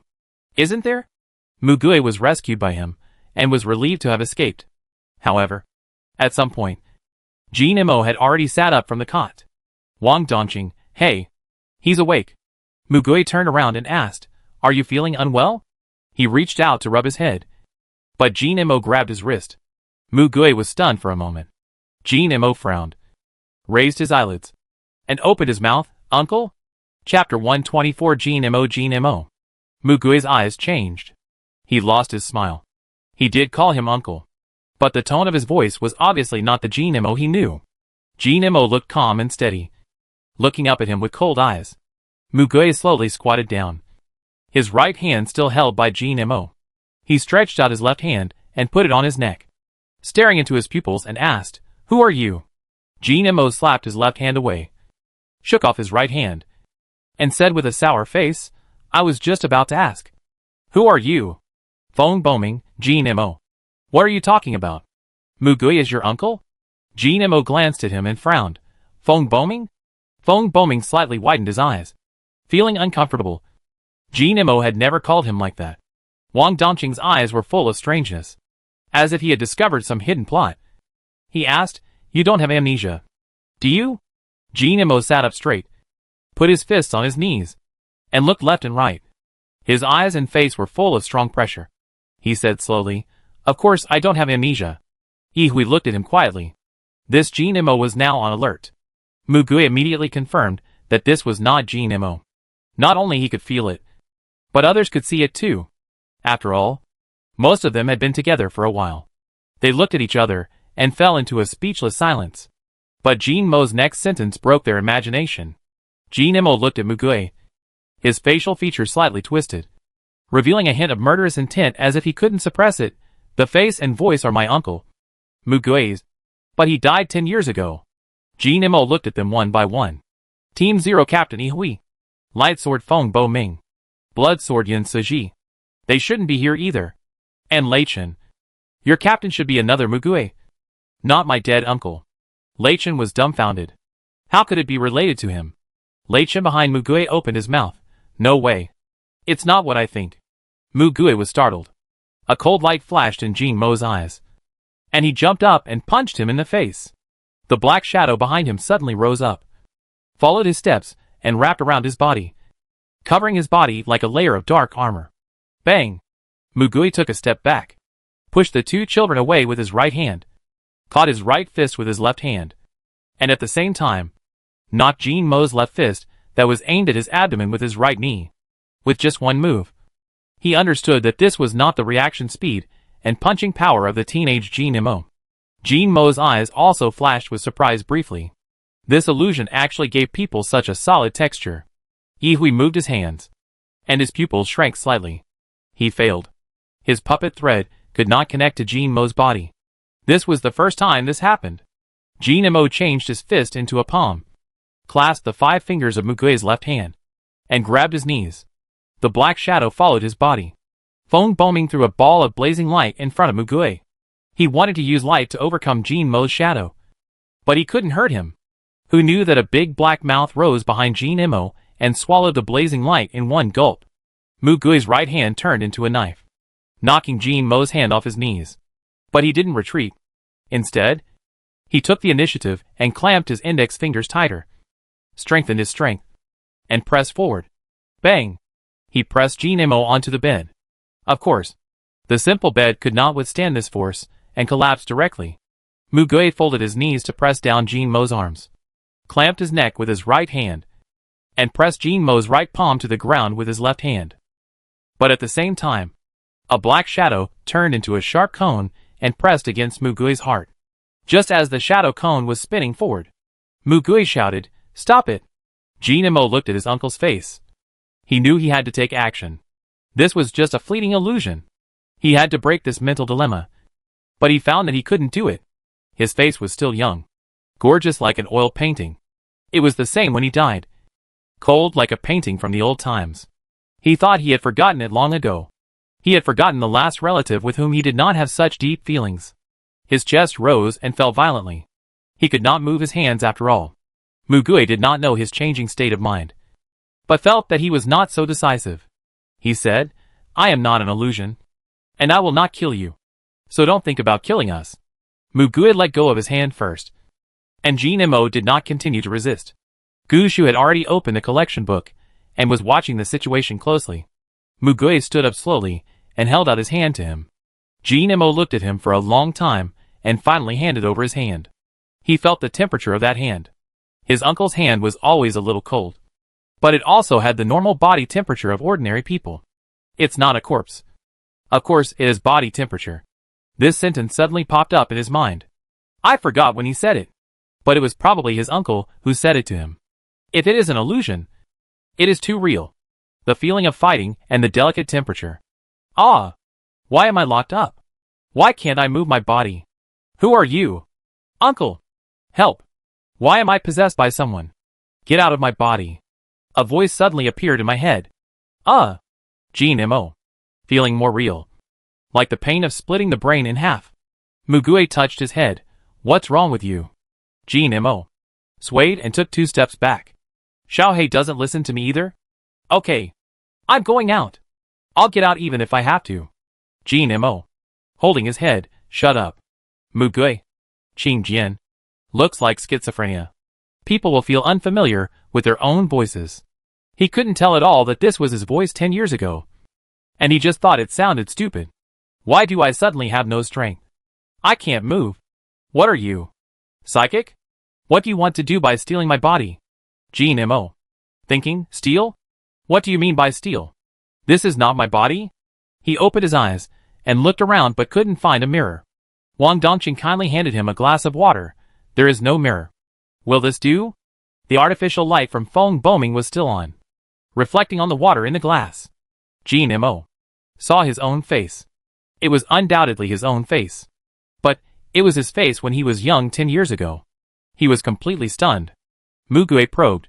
It's January 2061. It's past midnight. Jean Mo said, "What? Uncle, I'm Jean Mo. Why are you telling him the time? Can't you recognize me? It's impossible." Seeing his reaction, Mu Gui confirmed it. "Lei Chen, Captain Mu. This Jean Mo, could it be the one we knew before?" Qing Jian's pupil shook violently, and he stared at Jean Mo again. This time, an abnormal state appeared on it, dual personality. Mu Gui asked again, "Jean Mo, do you remember how you died?" "No. What were you doing before you lost consciousness?" "He is not in a state of amnesia now. That is to say, he remembers it." Jean Mo remembered? "Do you remember the python with 2 heads at both ends?" "Yes, the 2-headed python. He should have encountered such a thing during the mission and fought with it. He seriously injured it. But that python split into 2 parts, and he was swallowed by one of the heads. The black hole that suddenly appeared in the mouth generated a huge suction force, sucking all his shadows in. Finally, it was him. He was swallowed by such a snake. This is the last memory." Jean Mo gritted his teeth, and veins popped out of his neck. "How did you know?" Mu Gui looked at him deeply. "I am indeed not your uncle, but I am Mu Gui. We should have cooperated in the mission. So you recognize me. Now I know why you hate and avoid me. Because I have the same name as your dead uncle." Jean Mo opened his eyes slightly and looked at him. The indifferent, distant expression reminded him of the face of the black-haired man, which overlapped with the face of his strange yet familiar uncle. "Mu Gui? Mu Gui, yes. It's me." He knew who he was calling. "Uncle?" Jean Mo grinned and bit his lower lip. What a fucking mess. They set up a simple tent and left other things to Lu Jingxi and his group, and started the talks. Eng Jiao moved his fingers, before confirming whether there is any danger. "We can only take some protective measures first. Be patient and stop swinging your fists." She gave Jean Mo a shield. Jean Mo lowered his head and repeatedly checked the time on his watch. Yin Yin sneered. "The time will not change even if you look at it again." Yihui clapped his hands and smiled gently. "Okay. Let's sort out this situation now." Qing Jian said that Jean Mo now has a dual personality in his body. "Is that true?" Yihui looked at Jean Mo. He had to confirm this first. "Yeah. I'm here. I'm locked up. Let me out." "Fuck." Jean Mo nodded. Yihui said, "Then can you let him out? The dual personality should be switchable." Jean Mo flippantly said, "No." Yihui thought. Alert, cautious, strong desire for control, decisive, quick judgment. This is really different from the original innocent and lively Jean Mo. His answer was as he expected. "You idiot." He didn't realize that he was scolding himself. Jean Mo, unmoved, he said, "It's been chattering in my head." Yihui looked at Mu Gui. Mu Gui combed her hair and said with her hands behind her back, "When I met him, Jean Mo had already lost his memory. 3 months before the disaster, he had a car accident and lost all his memories of the past. I originally thought he had just ordinary amnesia." Qing Jian nodded frequently. But now it seems that Jean Mo's consciousness 10 years later went back to the past and entered his own body. He also had a car accident and lost his memory, losing all his previous related memories. Then he spent 3 months of his youth without knowing anything. And then he embarked on a journey with me until his memory was restored now. Because the personality and memory of both parties are too different. After the past memory was restored, the current situation of 2 personalities coexisting has been formed. I guess this is roughly the situation. The explanation is very clear. And the conclusion is also very clear. But? Qing Jian, wait. Why did you come to the conclusion all of a sudden? What about the process? For example, why did Jean Mo's consciousness 10 years later go to the body 10 years ago? Yihui smiled. It's a very simple thing. He was swallowed by the 2-headed snake.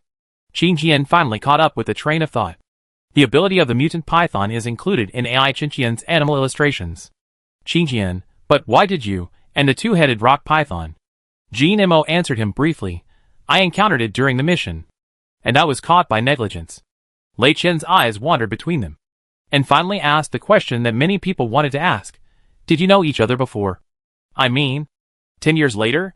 Time was so confusing that he didn't know how to express it. Jean Mo, not familiar. Mu Gui, we met a few times. Mu Gui smiled. You helped us a few times. I still remember.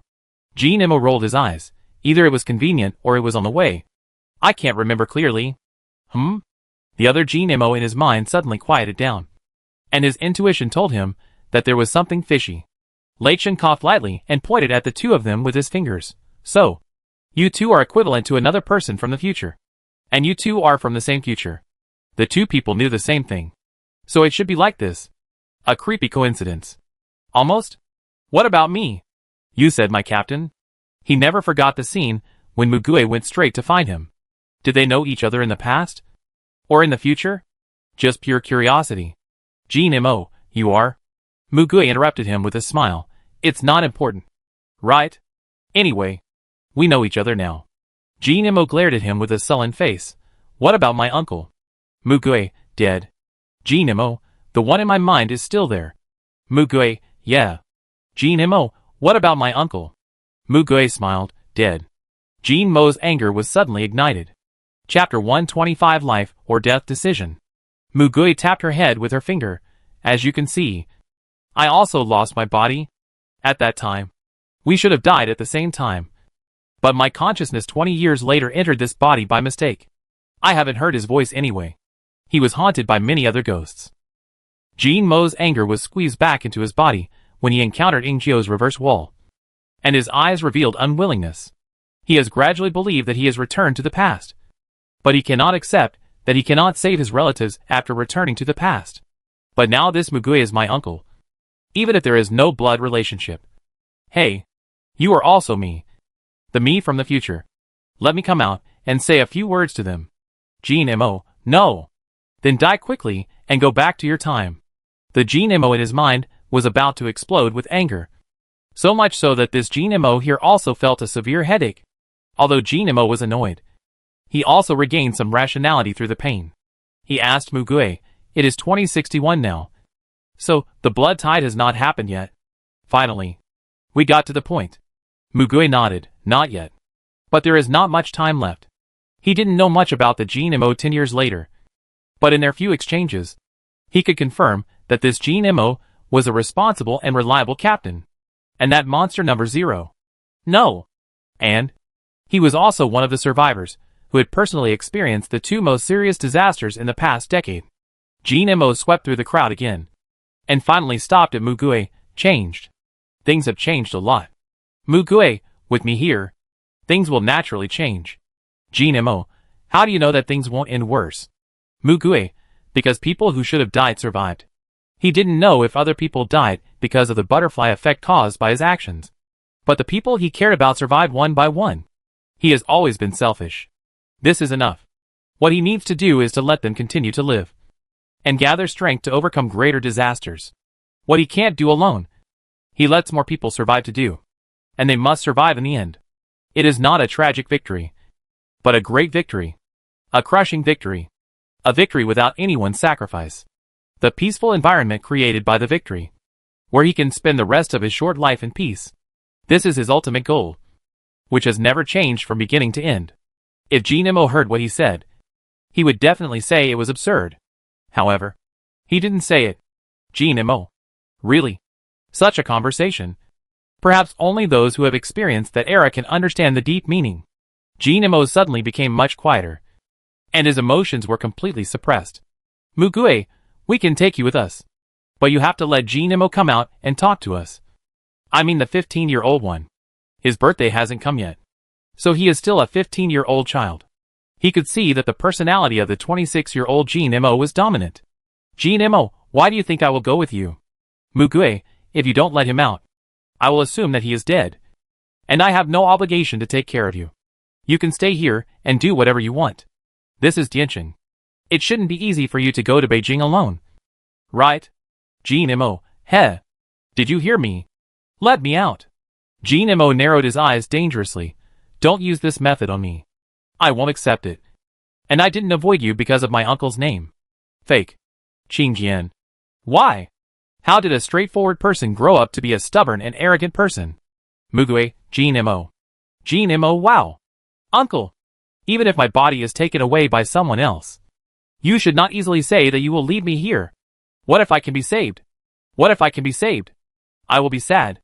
Mugue smiled and touched his head. You are back? Can you control it? Nemo pouted. My consciousness cannot beat him. With a lift of his eyelids, Nemo immediately opened his hand. Is it okay? When will you return to the capital? Mugue, the prophet has been found. And I will return immediately. Mo's situation is different from Yensiji's. It seems that the two personalities have different memories. Mugue, by the way, you should be able to hear what the child says. Right? Even if you don't share memories, you can ask him any questions you have. He knows everything. In this way, even if his consciousness is locked in a corner, he will not be alone. Mo's eyes flickered a few times. As if he acquiesced. He also needed to know how much change had taken place in this world. Humph. You want to know our story? Promise me a few conditions, and I'll tell you. So annoying. The adult Nemo had never felt so childish and stupid when he was young. After a nap, in the morning, Mugue called Lu Jingxi and Lu Jingwen and explained some things. Mainly about the huge vine. They took away what Fengyan wanted, and he shouldn't come back to do anything unnecessary. But he still told them to be careful of other people. Gushu opened the collection book and left them a considerable amount of relief supplies. However, even without these supplies, those who survived until now can probably rely on their own strength to survive. He is not worried about this. Ihui, this is only temporary. When the time comes, the capital will send people to help. At that time, you have to decide whether to stay here or go to other bases. Lu Jingxi nodded solemnly. Lu Jingwen, you have helped us so much. Thank you. He bowed deeply to them. He was not a stupid person. But at this moment, apart from empty gratitude, he found that he could not give anything in return. Mugue smiled. There will always be a time when you need help. At that time, you will help here without reservation. It is your duty to take good care of the people here. You must be responsible for the lives of all of them. Not just the majority. Lu Jingxi and Lu Jingwen both agreed seriously. But they basically forgot that the person in front of them was a young man younger than them. Feigning she tied her hair with a hairband and said to them, I'll go with you. Qin Jian compared her height with his own with his eyes. There was only a half-head difference between her and him. She was 11 years old. Mugue looked at her and said, You should eat well when you go back. Too thin. This child. Feigning she, huh? Oh. Mugue went to find the two brothers Ai Buji and Ai Qinqian. Ai Buji was still talking about Ai Qinqian and worried about his eyes. Ai Qinqian explained to him, So my ability is like this. I went to ask Qinqian. Don't say I don't abuse it now. As long as the number of times accumulates to a certain level, I will go blind again. Don't worry. But after a while, I will recover.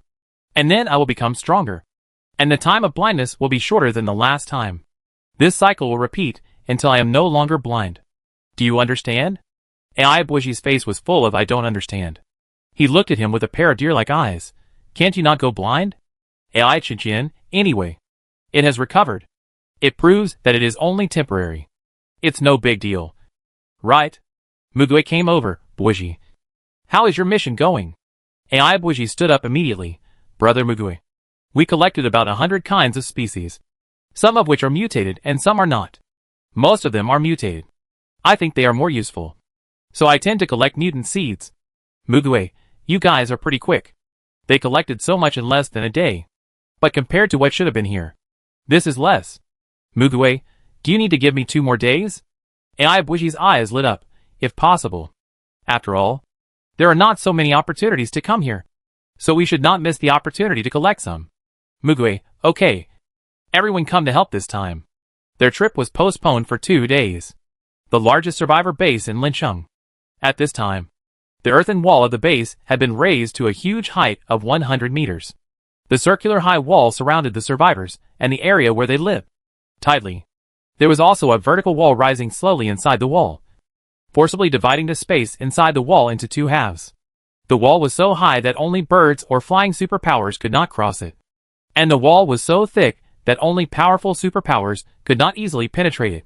Everyone in the base was panicked and at a loss, since the leader asked them all to come back and gather. There was no news. And the result was suddenly like this. The vertical wall in the middle even destroyed many buildings where people lived. It even separated the relatives and friends of many people into 2 areas.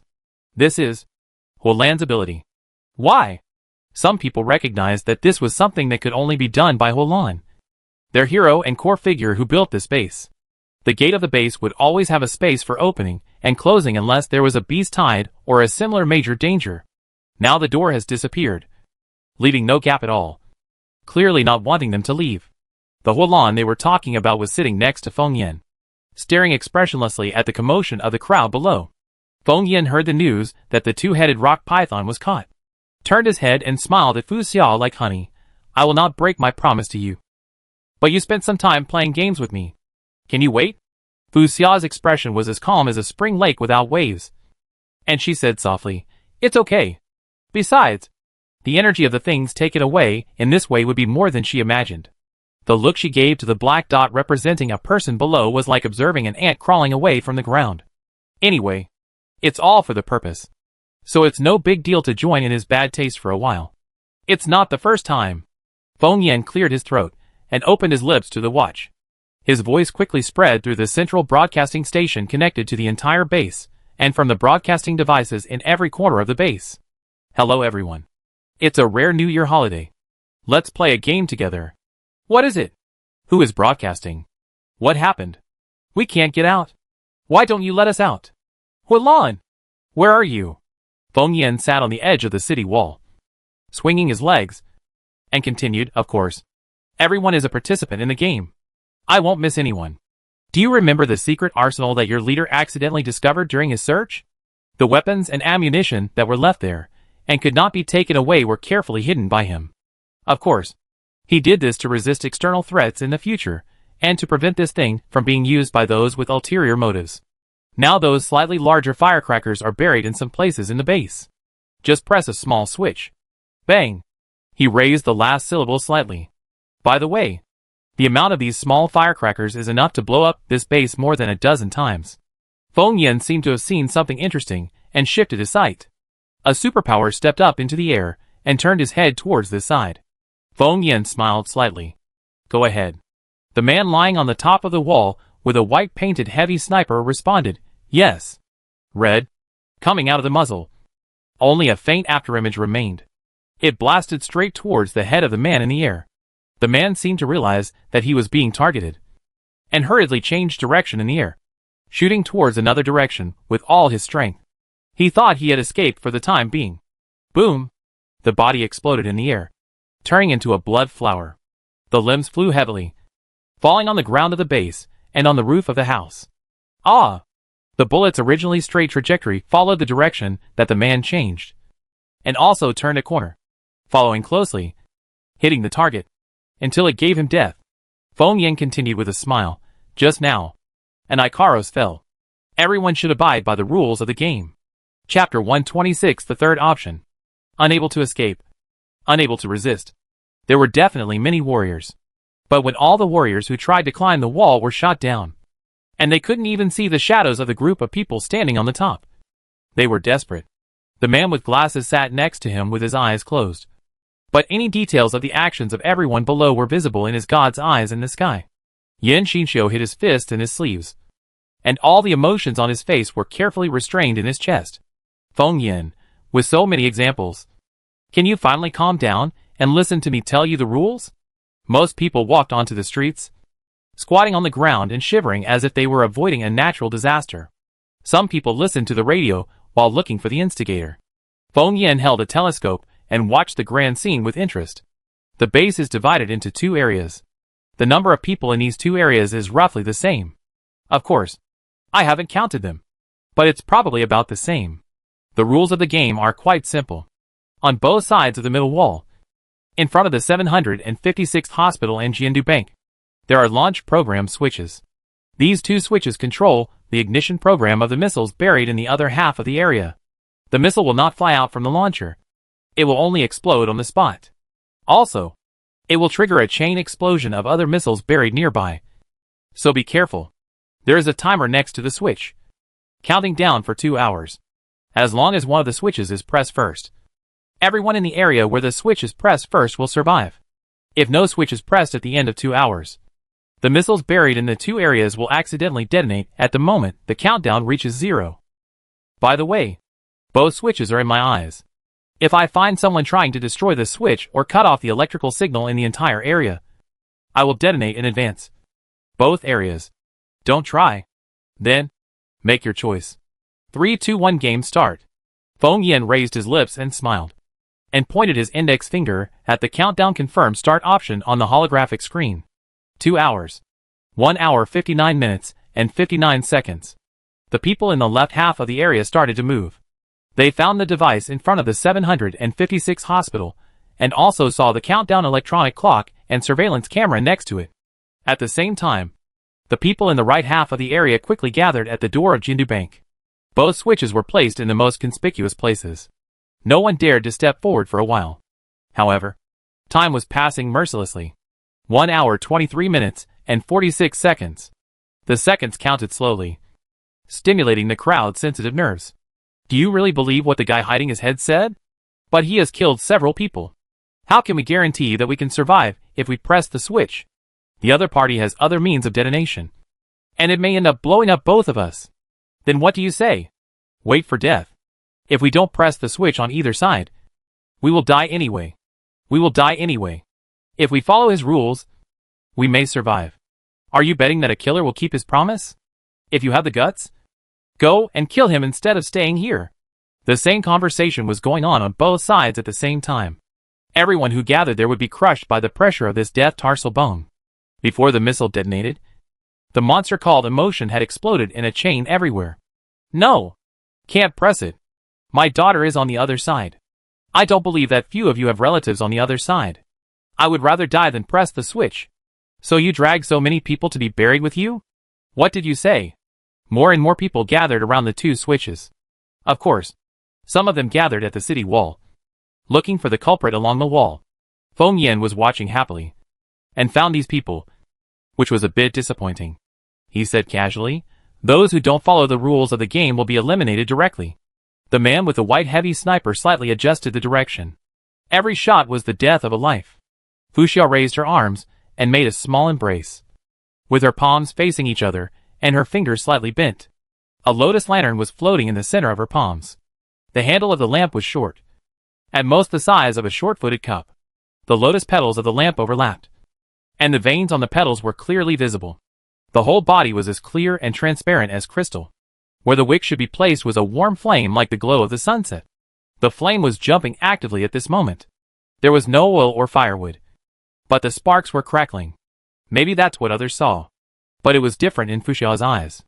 She closed half of her eyelids gently, as if looking at a beloved child, and stared at the soul fire in her soul lamp. As the sound of shooting fell to the ground, from a distance, phantoms of different colors kept floating, and those phantoms were all attracted to the soul fire without exception, like blind moths. Ah! No! What? What's that? What's wrong with me? Let me out! Help! Spare me! Thousands of cruel roars came from the flames. Only Fu Xiao could hear them. The shooting stopped. Fu Xiao's hand gently brushed the lamp. The lotus lamp disappeared out of thin air. Yan Xinqiu engraved the scene in his mind. He did not ask any questions, and he should not have any questions. Feng Yan held the telescope with an excited smile on his face. Ha ha ha. As expected, the distance between the switch on both sides was getting smaller and smaller. But more and more people gathered. There was a stalemate at the beginning. They argued endlessly, but no one dared to press the switch. However, this deadlock would eventually be broken. 1 hour. I'll do it. In front of the gate of the 756 hospital complex, a man rushed up and wanted to press the switch when everyone was not paying attention. You dare. The people who opposed pressing the button rushed forward and pressed the man to the ground. What do you want to do? The man's eyes were full of bloodshot, and he struggled madly. What's wrong with wanting to live? As long as we press this switch, we have a chance to survive.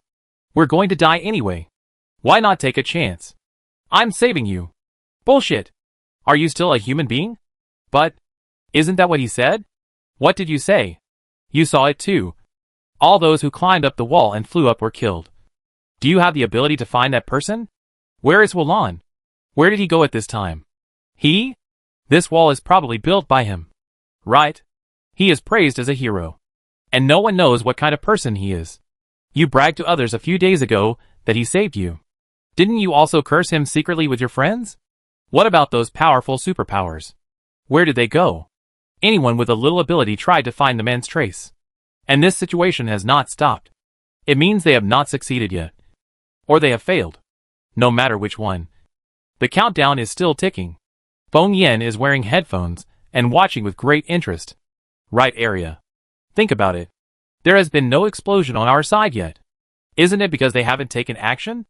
Then are we just waiting for them to take action? Everyone cherishes their lives. If time drags on, I don't know what they think. I don't know what they think. I'm still alone. Of course I know that if I don't press this switch, I will definitely die. But I also know that if I press this switch, even if I survive, I will live a life worse than death because of this choice. Those who didn't stop it also agree. At that time, we are all accomplices. Ha ha ha. You are talking to me about morality and conscience? In this world, there are still people who have such things? What can be more important than being alive? Huolan didn't save us to let us kill each other. Then where is the Huolan you mentioned? What do you think? Maybe he is the culprit. And he is watching us laugh now. Shut up. Both sides evolved into a three-party confrontation. Press the switch. Don't press the switch. And abstain from voting. Feng Yan bent down. Ha ha ha. So funny. Neutral? That is to say, no matter what the two sides choose, they will follow the majority choice? Ha ha ha, no. It's too funny. They actually let others decide their own fate. He laughed so hard that tears came out. After a while, he looked up and said expressionlessly, "This is what I hate the most. In this situation where you have to choose between life and death, you don't fight for it. Don't make a choice, but are afraid to make your own choice. Escape your own tragic fate, and entrust the responsibility to others to reduce your own burden. You can help others, rely on others, and rely on others to save you. If it doesn't work, you can still curse at that time, saying that it's all your fault. You made the choice, and we just followed your choice. How cunning. How disgusting." Suddenly, a broad-backed and strong-waisted man beside him raised his hand. His palm swelled, black fur grew, and sharp claws popped out from his 10 fingers. He scratched Feng Yan's side with one claw. The tip of the sharp claw was only a few centimeters away from Feng Yan's arm. But Feng Yan just turned his head away lightly. Chi. The blood that suddenly emerged from the void sprayed on his face. He closed his eyes slightly. He licked his lips, and the tip of his tongue was stained with a little rust. The leopard-like man clawed out again. A man appeared in front of him, holding a gun at Feng Yan, and his finger was already on the trigger. And he had already pulled it. Jam. The bullet failed to fire. His chest was pierced by the claws, and he barely supported his body, unwillingly pulling the trigger again. Bang! This time, the bullet fired. It penetrated Feng Yan's head with his eyes closed. No wound. No bullet marks. No headshot. It just went through. The illusory body shook twice and dissipated. Feng Yan, who was sitting more than 10 meters away, held his chin with his hand. His face was clean. He held his chin with a smile, supported one knee, and looked at the assassin's collapsed and desperate expression. His eyes were full of interest. No. No. No. How is it possible? Bang! The leopard-like man twisted his neck with his other hand, threw his head down, and pulled his right hand out of his chest. Feng Yan said, "Ah, the invisibility ability should not be his. Find the invisibility ability and capture him alive. I want him." Fu Xiao pointed to a spot on the wall, over there. The flickering soul fire there was extremely clear in her eyes. The sniper pulled the trigger without hesitation in the direction pointed by her finger. A bullet hole was shot through the wall. Fu Xiao. The sniper said emotionlessly, "Missed the target." Feng Yan's eyes flickered with a burning light. Oh? Existence itself is hidden?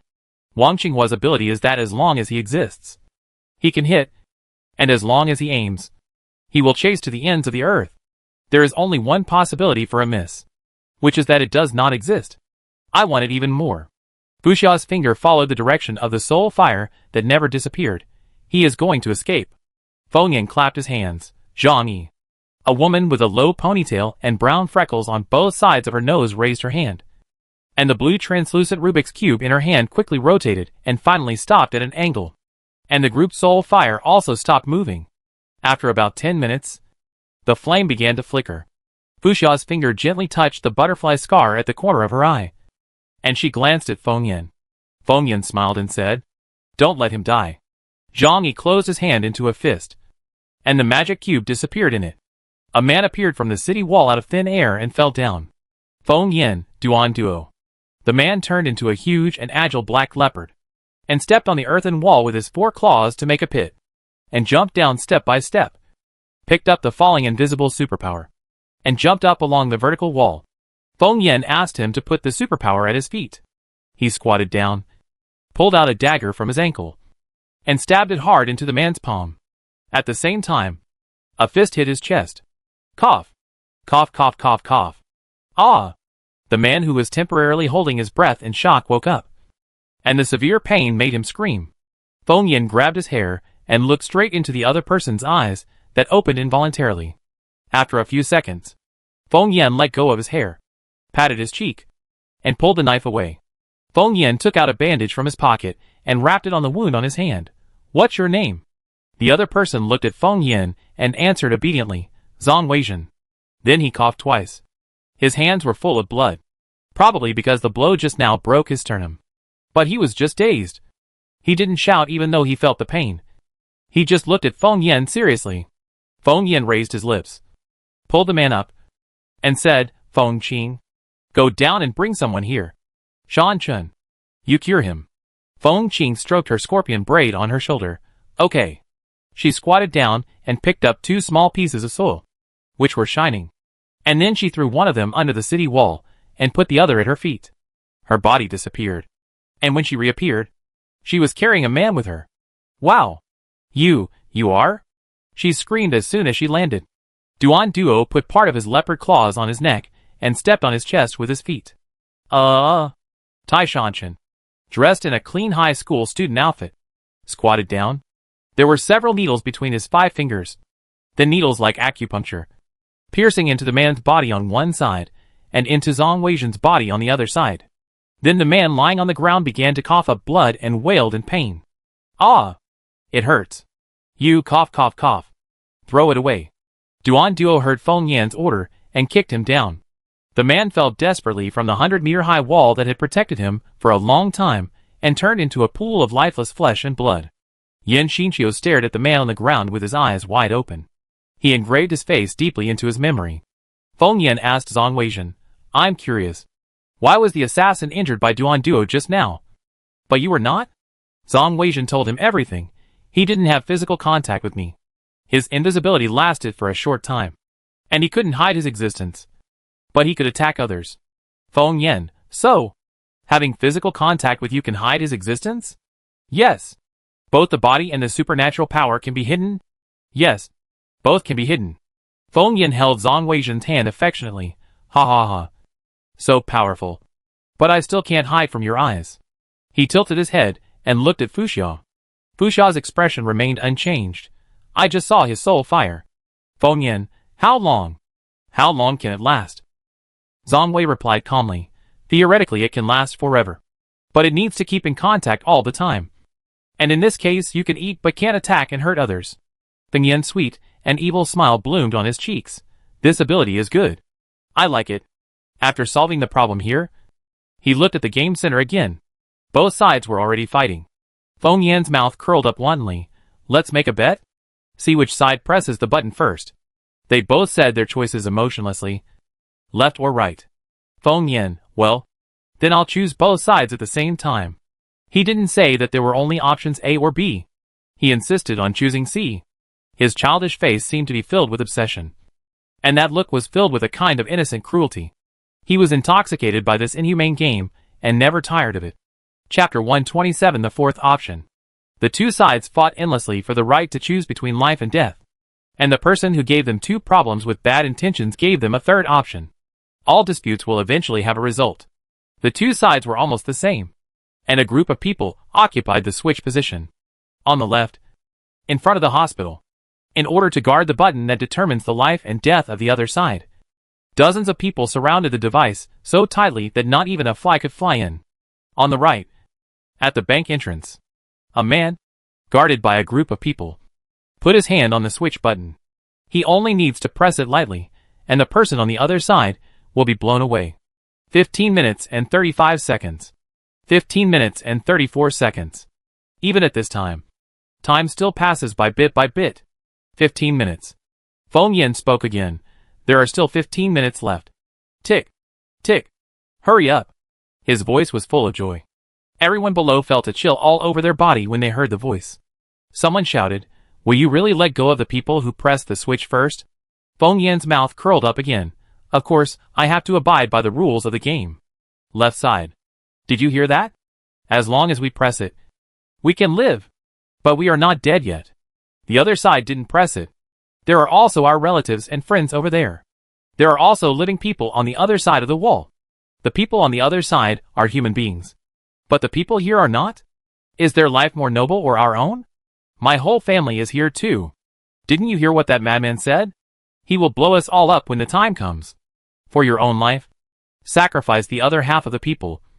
Can you sleep peacefully at night? I can't. I would rather die than do something that insults my original intention.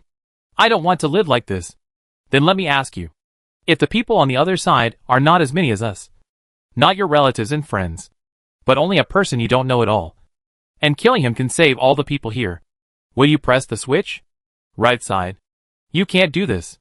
Don't you have parents, children, relatives, and close friends? Yes. On this side. So I want them to survive. Did I do anything wrong? People are selfish. I want to survive. What's wrong with me? But the person on the other side is not wrong either. We all want to survive. It's all that madman's fault. If we choose one side, it will be exactly what he wants. I don't want to think about why he did this. I only know that if my family and I want to survive, I can only do this. How do you know there will be a bomb? Maybe he is lying to us? Of course I know. Because I was in the team transporting the munitions. And where those things were hidden afterwards. Only Hualan and his confidants knew. And they are all gone. Maybe he didn't betray us. Why can't you trust him? Instead, you have to believe the words of a murderer. 10 minutes. Time is approaching. And crying sounds are splashing. The crowd surrounded the two places. Only the group in the center decided whether to choose. To choose the other party to die and live. Or to die and live. Left, press it. Right, can't press it. The noise was boiling. Behind the wall, the distance was so far that the other half's voice could not be heard. There was pushing and shoving in both places. 5 minutes and 12 seconds. 3 minutes and 45 seconds. 1 minute. Feng Yan's heart began to beat violently. This was the most exciting moment. He was waiting for a result. In front of the hospital, the people surrounding the switch were smashed and bleeding, but they did not let go. They built a wall with their bodies to protect the other side. At the bank door, the crowd was trying to break through the encirclement and pull the man's hand off the switch. 56 seconds. The wall of people cracked open, and a woman knelt down with her face covered. In front of her was her child, and on the other side of the wall was her husband, who sent her a message, "Live well." He gave up hope of living and chose to let them live. She originally planned that if the family died together, it would be considered a long-cherished wish. At this time, everyone was busy with their own affairs. Once she opened this gap, the people outside would not let go. One of them swam into the center like a spirit fish. The human wall collapsed. 34 seconds. There were people's hands on both switches. Feng Yan, ha ha ha. I'm going to win. 10 seconds. The two people held the switches tightly. 9 seconds. They didn't press it. 8 seconds. At a certain moment, the crowd suddenly stopped pushing, commotion, and cursing. 7 seconds. 6 seconds. 0.00005. The two people, in different places, also closed their eyes and held the switch. Their hands pressed on it, tears streaming down their cheeks. They all had reasons to live. They were both right. For seconds, the bell rang. Ding-ling-ling-ling. The bell symbolizing the final death time rang. The smile on Feng Yan's face slowly disappeared in the last 3 seconds. Ah! Listening to the man's miserable screams, the people around him watched him slide off the switch. He rushed out of the crowd, found his family, and hugged them. But no one stepped forward to replace him and press the switch for everyone here. The woman who broke through the blockade raised her hands several times, and the people around her no longer stopped her, but just watched her movements.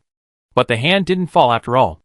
She bent down, folded to the ground, helplessly shed tears, knelt on the ground, and grabbed the hand holding the switch, which seemed to be completely unresponsive to her.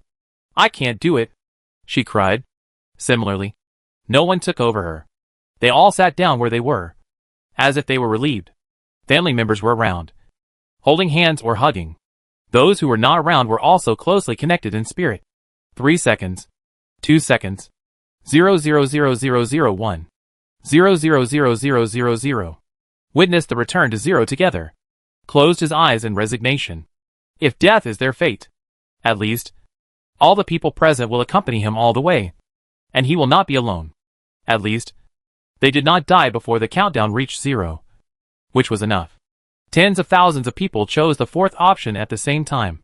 They would not do as he wished. Feng Yan's finger was on the command option of confirmed detonation. He watched the countdown number reach zero. And no one pressed the switch. And his body froze. Why? Why? Why? No matter how you think. Use reason and logic or use emotion. This is an absolutely impossible choice. Not one person, but tens of thousands of people. They have many opportunities to press the switch. It is not wrong to let yourself live. Sacrificing yourself for others is stupid and unreasonable. Instinctive fear will make at least a few of them. Selfishly, press the switch. The facts are completely opposite to what he guessed. But no matter how many whys he asked, no one told him the answer. 1 second passed. 2 seconds. 3 seconds. He did not press the confirmation button. Some people began to stand up, waiting for the silence of death. No explosion. Really? We are still alive. Wow. Ha. Ha ha ha. I knew it. I knew it was a lie. I say, even if you press this switch, it won't explode. Right? Feng Yan put away the screen and spoke in an emotionless tone. I advise you not to do this. The game is over. Within the specified time. Neither side pressed the switch, so it won't explode. If you press it now, the other side will definitely be blown away. If you don't believe it, try it.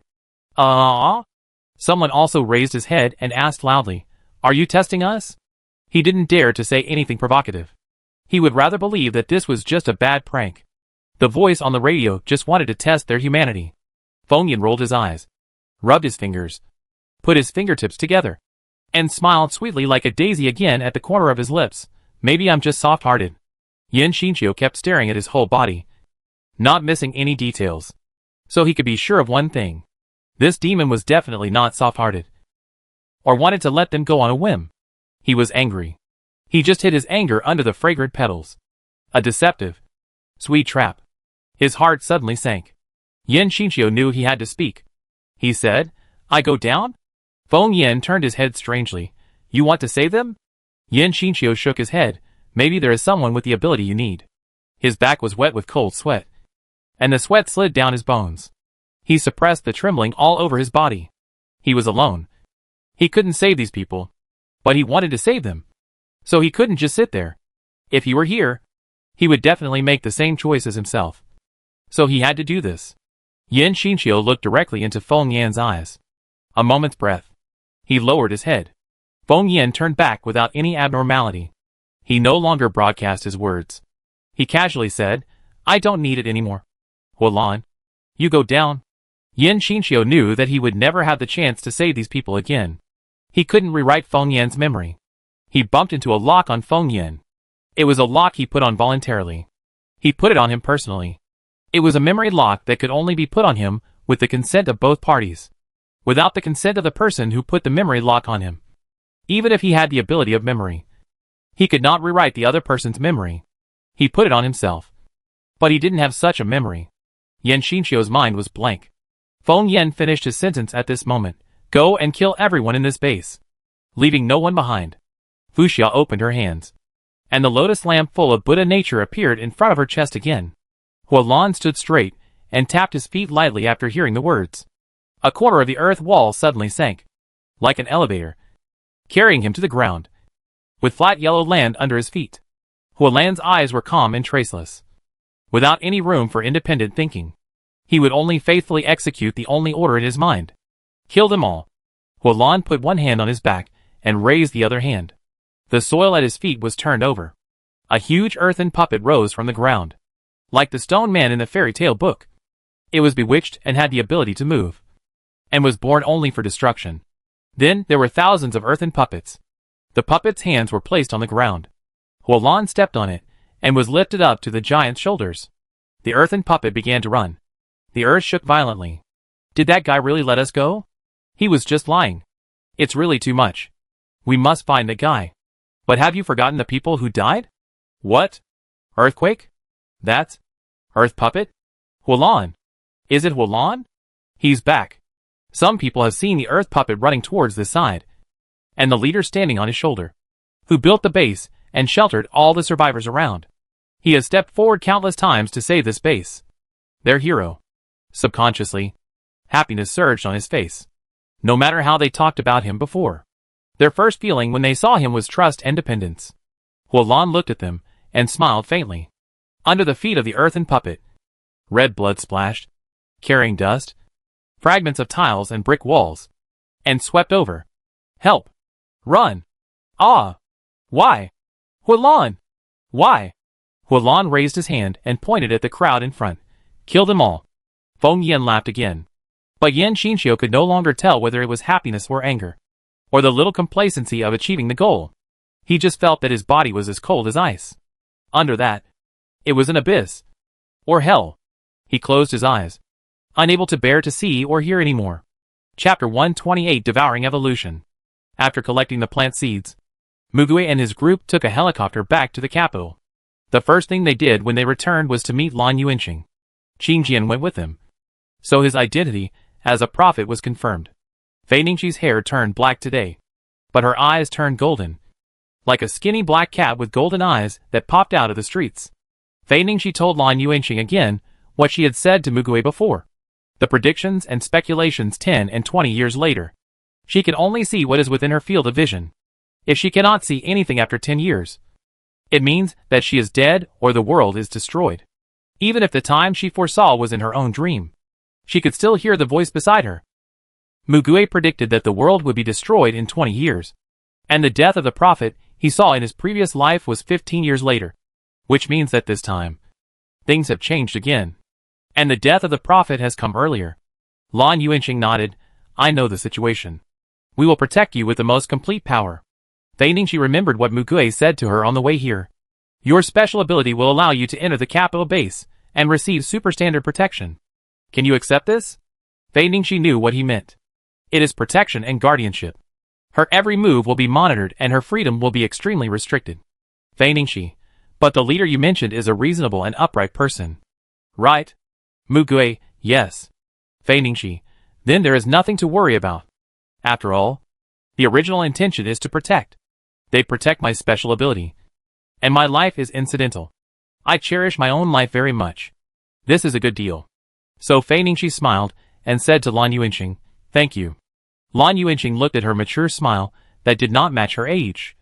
And felt a little uncomfortable. Under the special background of the times. Too many children took on responsibilities and obligations that they should not have taken on.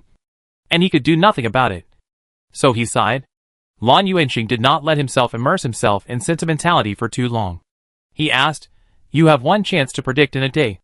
So have you seen the Blood Sea Tide and the monster at the bottom of the ocean? Now, it's time for Mugui to fulfill his promise. However, 10 minutes is an awkward time. And she can only see what her future self sees and hears at that time. If she doesn't get useful information during that time period, then a precious opportunity will be wasted. Fei Ningxi was silent for a moment. And said to Lan Yuanxing, can you set a time point for the prophecy for me? Lan Yuanxing didn't understand why she made such a request. But he thought about it for a moment, and found that it was a reasonable suggestion. Lan Yuanxing glanced at Mugui. Mugui's raised mouth corners caught his eye. He must have told the child. Although the child is mature, he does not have so much experience. Since the prophet has one chance to predict every day, he naturally cannot waste such an opportunity. And the time point of the prediction needs to be considered. Fei Ningxi continued, after the daily prediction time is determined. Before I start predicting every day, please send someone to explain to me the most critical event at the current node. Her prediction opportunity cannot be wasted. This means that every time point to be predicted must be carefully discussed and decided. In theory, She should only know the time point to be discussed and agreed upon, and tell them the result after prediction. But she asked to be told the key things. Feigning she gave the reason, because it can be used as a reference for the time point I predict now. Lan Yuanqing subconsciously grabbed his right hand on his arm, and smoothed the erected hair and goosebumps. The decision now will change the direction of future behavior and events. If they decide on a fixed prophecy time every day, excluding the prophecy time that is advanced or postponed due to accidents, they can now set the time point pointed to by the prophecy to a certain day in the future, within 10 minutes before the specified time, because during that time, they are explaining the key events of the time to her. Lan Yuanqing spoke for a long time. This is not something I can decide alone. I will report it and let you know after discussion. Mu Gui said, then Director Lan's personal opinion. If you have to choose, which time point would you choose? Feigning she added, the time is calculated from 24 hours after the moment I start using my ability. Lan Yuanqing clenched his fist and thought for a few minutes. Then said, as for the time, try to do it as late as possible. If you have to decide, do it at 2000 hours at night. It is reasonable to push the time later, and reserve a large part of the daytime in case of accidents, and the need to temporarily use this ability. Mu Gui raised his eyebrows. Why 2000 hours? Lan Yuanqing. Primary school students must go to sleep before 2200 hours at the latest. Before that, they must. Although Lan Yuanqing didn't have his own children, he knew the rule. Feigning she blinked and smiled. Amid the silent smiles of the people around him, Lan Yuanqing couldn't continue, and seemed a little embarrassed. He changed the subject. Anyway, this is just my personal opinion, and I don't have the final say. When was your last prediction? Feigning she made a V-shaped index and middle finger. 8 p.m. Lan Yuanqing. Have you predicted it? Mu Gui smiled. By the way, there are 2 prophets here. Although most of the future that Mu Gui knew was equivalent to being invalid, he still knew some major key nodes and some important details. Yi Hui had already told him about Mu Gui's own abilities and his possible identity from the future, but he still didn't believe the latter. But the facts forced him to admit it. They set the time of the future that Mu Gui experienced to 2000 hours. Lan Yuanqing looked at the current time. 1950 on January 5th, 2061. The time was just right. Lan Yuanqing, time is almost up, so we have to make a temporary decision this time. But have you discussed it? His eyes moved between Yi Hui and Mu Gui. Feigning she glanced at Mu Gui, who smiled at her gently and nodded. She pursed her lips, licked her dry lips, and said, from the 1st to the 4th. I made a prediction respectively. Before that, her predictions were mainly focused on the upcoming Mu Gui, which was relatively inefficient. She only looked at the distant future 10 or 20 years later. On the 1st, I looked at the scene 5 years later, and saw nothing. On the 2nd, I looked at the scene 3 years later, and saw nothing. On the 3rd, I looked at the scene 2 years later, and saw nothing. Hearing this, Lan Yuanqing finally understood why their faces were always filled with lingering solemnity when they came in. He heard his own dry voice. Could there be something wrong here? Feigning she did not answer. She couldn't answer. Her ability wasn't a machine, and there wouldn't be any bugs. Just like she couldn't predict the period of time when she would predict the future due to a bug. There were only 2 possibilities for this situation. Either she would die within 2 years, or the world would perish within 2 years. She felt that the former was more to be thankful for. But when she was fully protected by a base in the capital, she was killed within 2 years, which proved that the situation was not too optimistic. Yi Hui sighed and said softly, we don't have much time. The others also lowered their heads. Lan Yuanqing clasped his fingers together. What about the 4th day? Feigning she, I saw the scene on September 1st this year. I learned from you that monster number 0 has emerged from the bottom of the ocean. Lan Yuanqing, coordinates? Feigning she reported a coordinate location. I can only say that it rose from that position at that time. It is estimated that its body length and unfolded length are more than a kilometer. It is black all over. It is speculated that it is a near mollusk, and its ability is to devour and evolve. Swallow. Evolve? This is what Mu Gui knew. He had faced that monster before, but he couldn't tell this information himself. It had to be told by a true prophet. However, at that time, even if Qingjian's ability identified the monster's ability, the countries around the ocean still made their decision and didn't have time to notify them. Facing the monster that swept in, They dropped the ultimate weapon made by humans. More than a dozen nuclear bombs. From the results, the first time it temporarily scared that thing back into the sea, maintaining peace for 10 years. But in the end, it still led to the destruction of the world. Mugue said, that thing devours life, matter, energy, and radiation to grow and evolve exponentially. Nuclear bombs and missiles cannot kill it. Instead, they become its most abundant nutrition, helping it grow into a giant. Therefore, the ignorant humans are equivalent to sending themselves to a dead end. The first time was more than a dozen nuclear bombs. The second time was nearly 100. The first time was too late. The second time Qingjian was gone.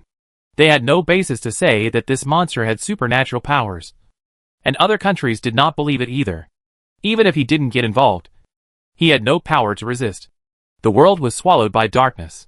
He didn't know how far the monster that swallowed the entire planet would grow and evolve.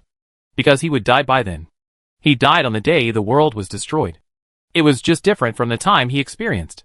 In the future that Mugue experienced, the monster didn't officially appear until 2070. This time it was so much earlier.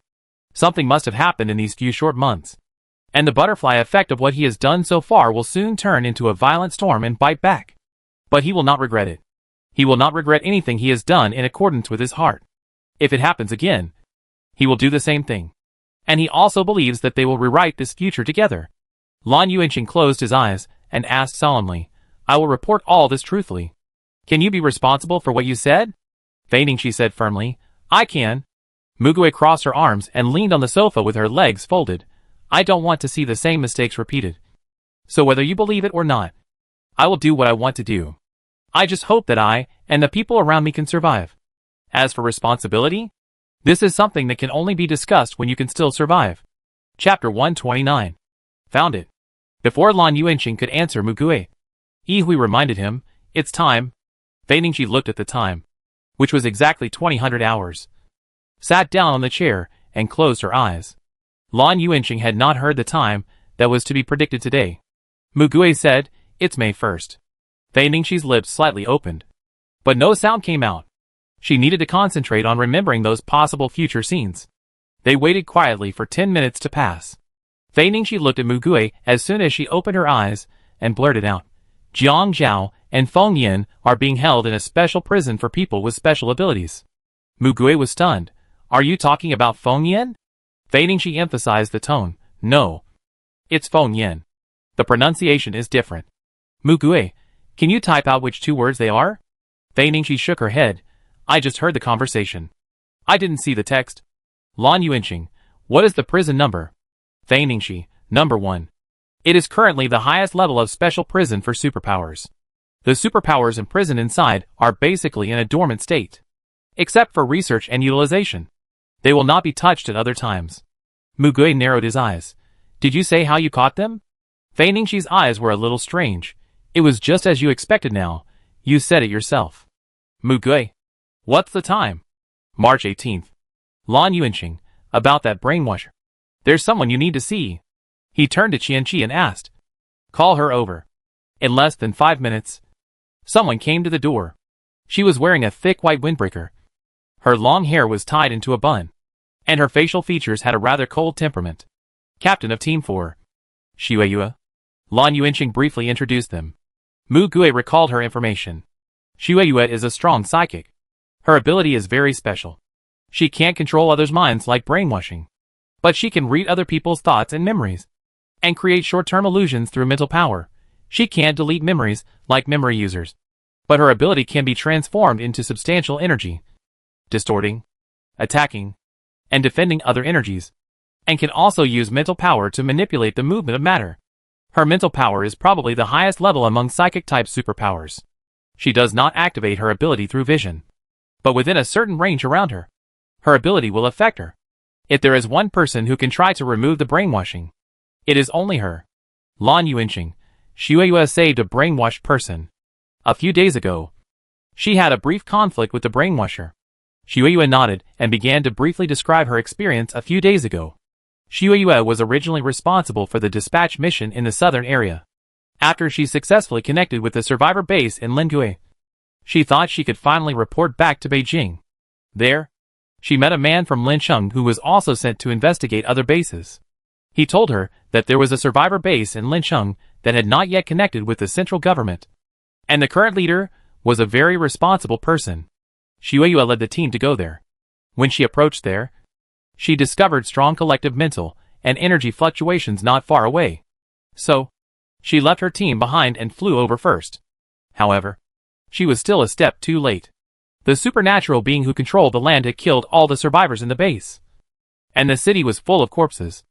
And the man looked the same as the face image of the leader of the Lincheng base she had seen in Lingui. Xueyue saw the tragic scene and directly attacked Huolan mentally. Huolan was hit by her mental attack and fell down. However, after Xueyue approached and carefully investigated, she found that Huolan's mental state was very strange. Then, she bumped into those people. In the middle, a young man with a baby face and an innocent and cruel smile came straight into her sight. Her mind was blank for a moment, but the strong mental power made her regain her consciousness in an instant. Seeing the young man's face with a smile disappearing, she realized that this person had used a similar mental attack on her, and almost succeeded. Kill her! A bone-chilling voice sounded. Xueyue was besieged. There were many superpowers on the opposite side, but except for the young man in the middle and another woman, the mental power of the others was not strong. Xueyue could not gain the upper hand, but it was not so easy to be solved. Xueyue first knocked out Huolan, whose mental state was very unstable, and started to deal with the others. But even though she had a strong mental power, she was still a little overwhelmed to control so many high-level ability users. Later, Xueyue escaped with the help of her teammates. Perhaps they knew that they could not kill her in a short time, and judging the situation, they retreated immediately. The girl with scorpion braids snapped her fingers, and everyone disappeared. Xueyue took Huolan back to the Beijing base. Xueyue said, "Before Director Lan told me about brainwashing ability users, I had already vaguely guessed this. This is something Mugui didn't know. In the life he experienced, they didn't even know the existence of brainwashers, let alone Xueyue encountering him in Lincheng." Mugui frowned. "Where is Huolan?" "Xueyue, I tried for 3 days. I just lifted his brainwashing yesterday. His mental state is not very good. I have to force him to calm his mental state and make him lose consciousness and fall into a deep sleep. Otherwise he will collapse immediately." "Yihui, does that mean he remembers what he did?" "Xueyue, yes. I checked his memory and got a rough idea of what happened. After that person brainwashed him, he forced the people in the base to play a game of life or death, and then asked him to kill everyone in the base." Everyone held their breath for a moment. They all knew what that cruel fact meant to a normal person. Xueyue suppressed her anger and said with a stern face, "The danger level of this brainwashed mutant is too high. We must catch him at all costs, or even kill him on the spot. The massacre was too brutal, and it was done by humans." "Mugui, did you see his face?" Xueyue, "Yes, but the painting is not very good. Her own painting skills are very abstract. According to her description, the character profile she drew is completely unlike him, and she cannot project her memories or transfer them to others." Wang Dongqing suddenly asked, "When you confronted him, were you wearing a watch?" Xueyue didn't know why he asked this, but still answered yes. Ruby jumped onto Wang Dongqing's shoulder. "That's easy." Wang Dongqing stretched out his hand. "Please lend me your watch." Xueyue looked at Lan Yuanqing. After all, there were some confidential contents in her watch. Lan Yuanqing nodded in agreement. Wang Dongqing had also passed their test. Xueyue handed the watch to Wang Dongqing, who connected his watch with Xueyue's. Even if they were not connected by a solid line, he could actually check it, but he had to tell them some information, so he could only perform like this. A few minutes later, a clear holographic image of a person appeared in front of everyone. There was no so-called scar. Feng Yan was just a pseudonym.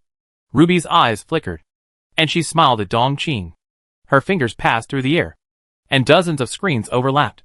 That was all the electronic information related to this. Feng Yan. Life. Looking at that face, Mugui's eyes quietly ignited a blazing fire. Yan Xinxiu whispered behind him, "Found it." Feng Yan was born into a wealthy family, and both his parents were bosses of large companies. Originally, he should have received a good education from childhood like other children of the same class, and lived a fulfilling and beautiful elite life for the rest of his life. However, when he was 8 years old, His parents' company failed and went bankrupt. In fact, they still left a large amount of personal assets. But they were also exposed to black-hearted business scandals, which hurt the bodies and minds of many workers and consumers, and fell into social moral criticism. They took their children to burn charcoal to commit suicide. And in the end, only Feng Yan was saved. After the banquet, he was adopted by a friend of his parents, who happened to run their family's company. An 8-year-old child, who obviously didn't understand the situation, was cheated of the inheritance left by his parents and disappeared. It was not until a few years later that the police cracked a case of human trafficking, and he came to the welfare home. And the fact that he was resold more than a dozen times was recorded.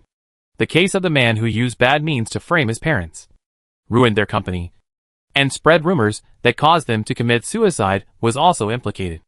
And it took 3 years to investigate the matter. Feng Yan was still a minor at the time. And for protection, his name did not appear in any related reports. However, he only received a very small amount of compensation. And no one knew him.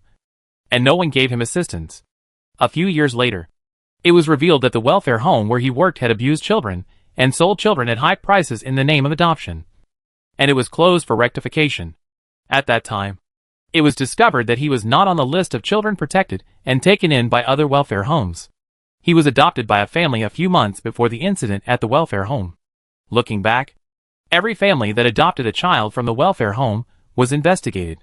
As for Feng Yan, his adoptive parents had died in a car accident because they had completed the adoption procedures and registered their household registration, and they had no biological children or elderly parents.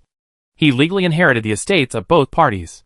In the transcript, Feng Yan explained that although he had been abused in the welfare home, he was adopted through formal procedures and was not sold.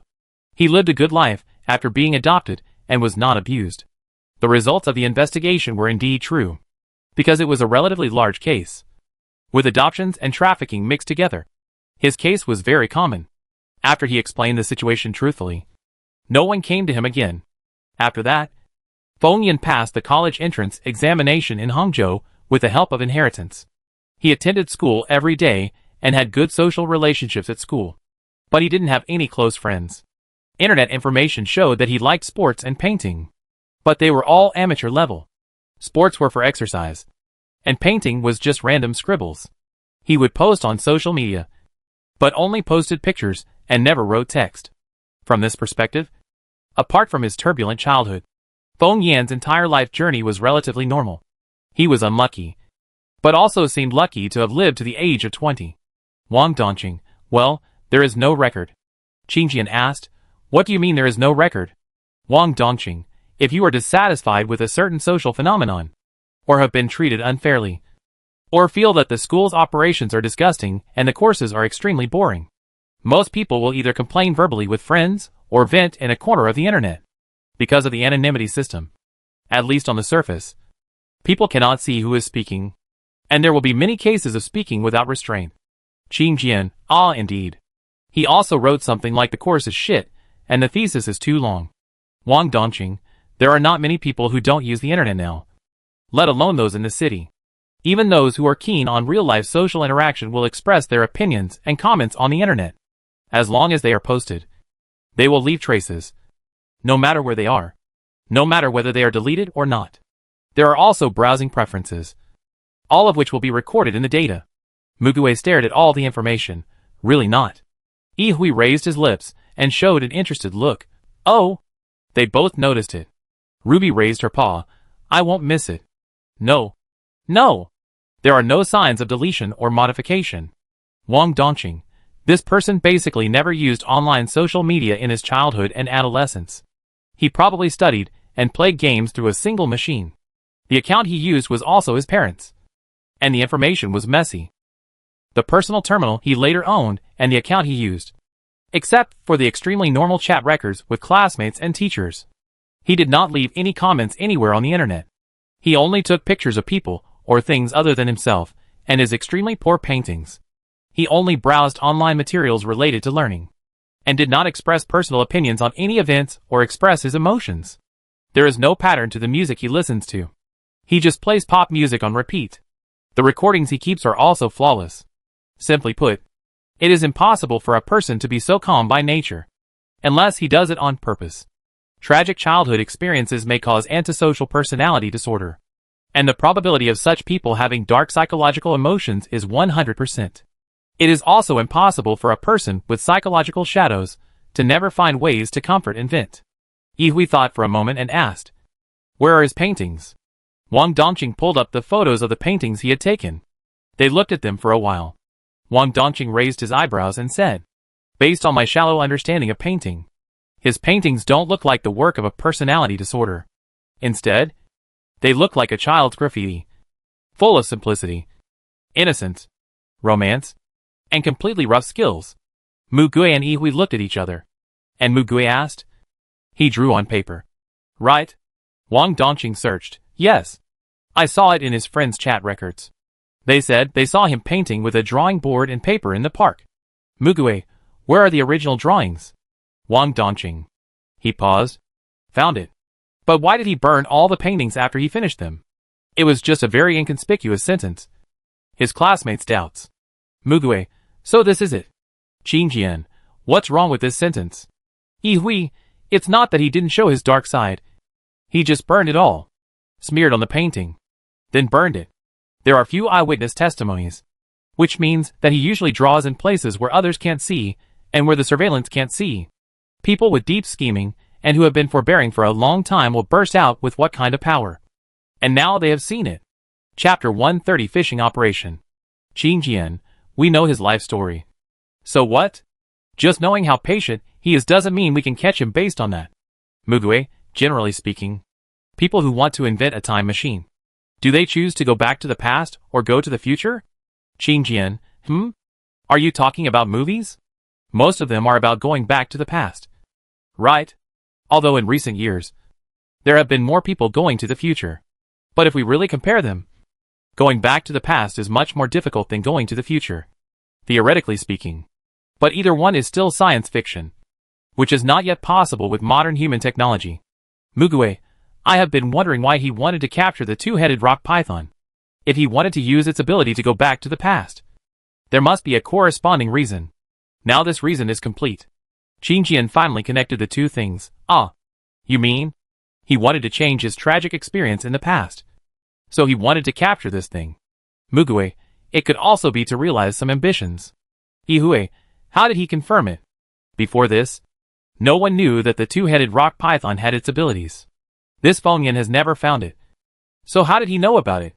Yihui behind Mu Gui saw Yan Xinqiu hesitated and asked, "What did you think of?" Yan Xinqiu shook his head. "I don't want to say anything that has not been confirmed."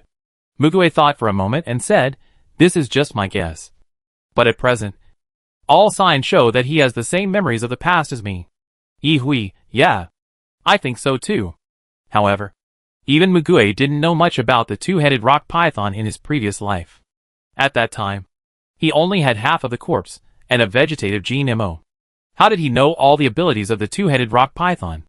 This Fengyan not only retained his memory, but also knew a lot of information that he didn't know.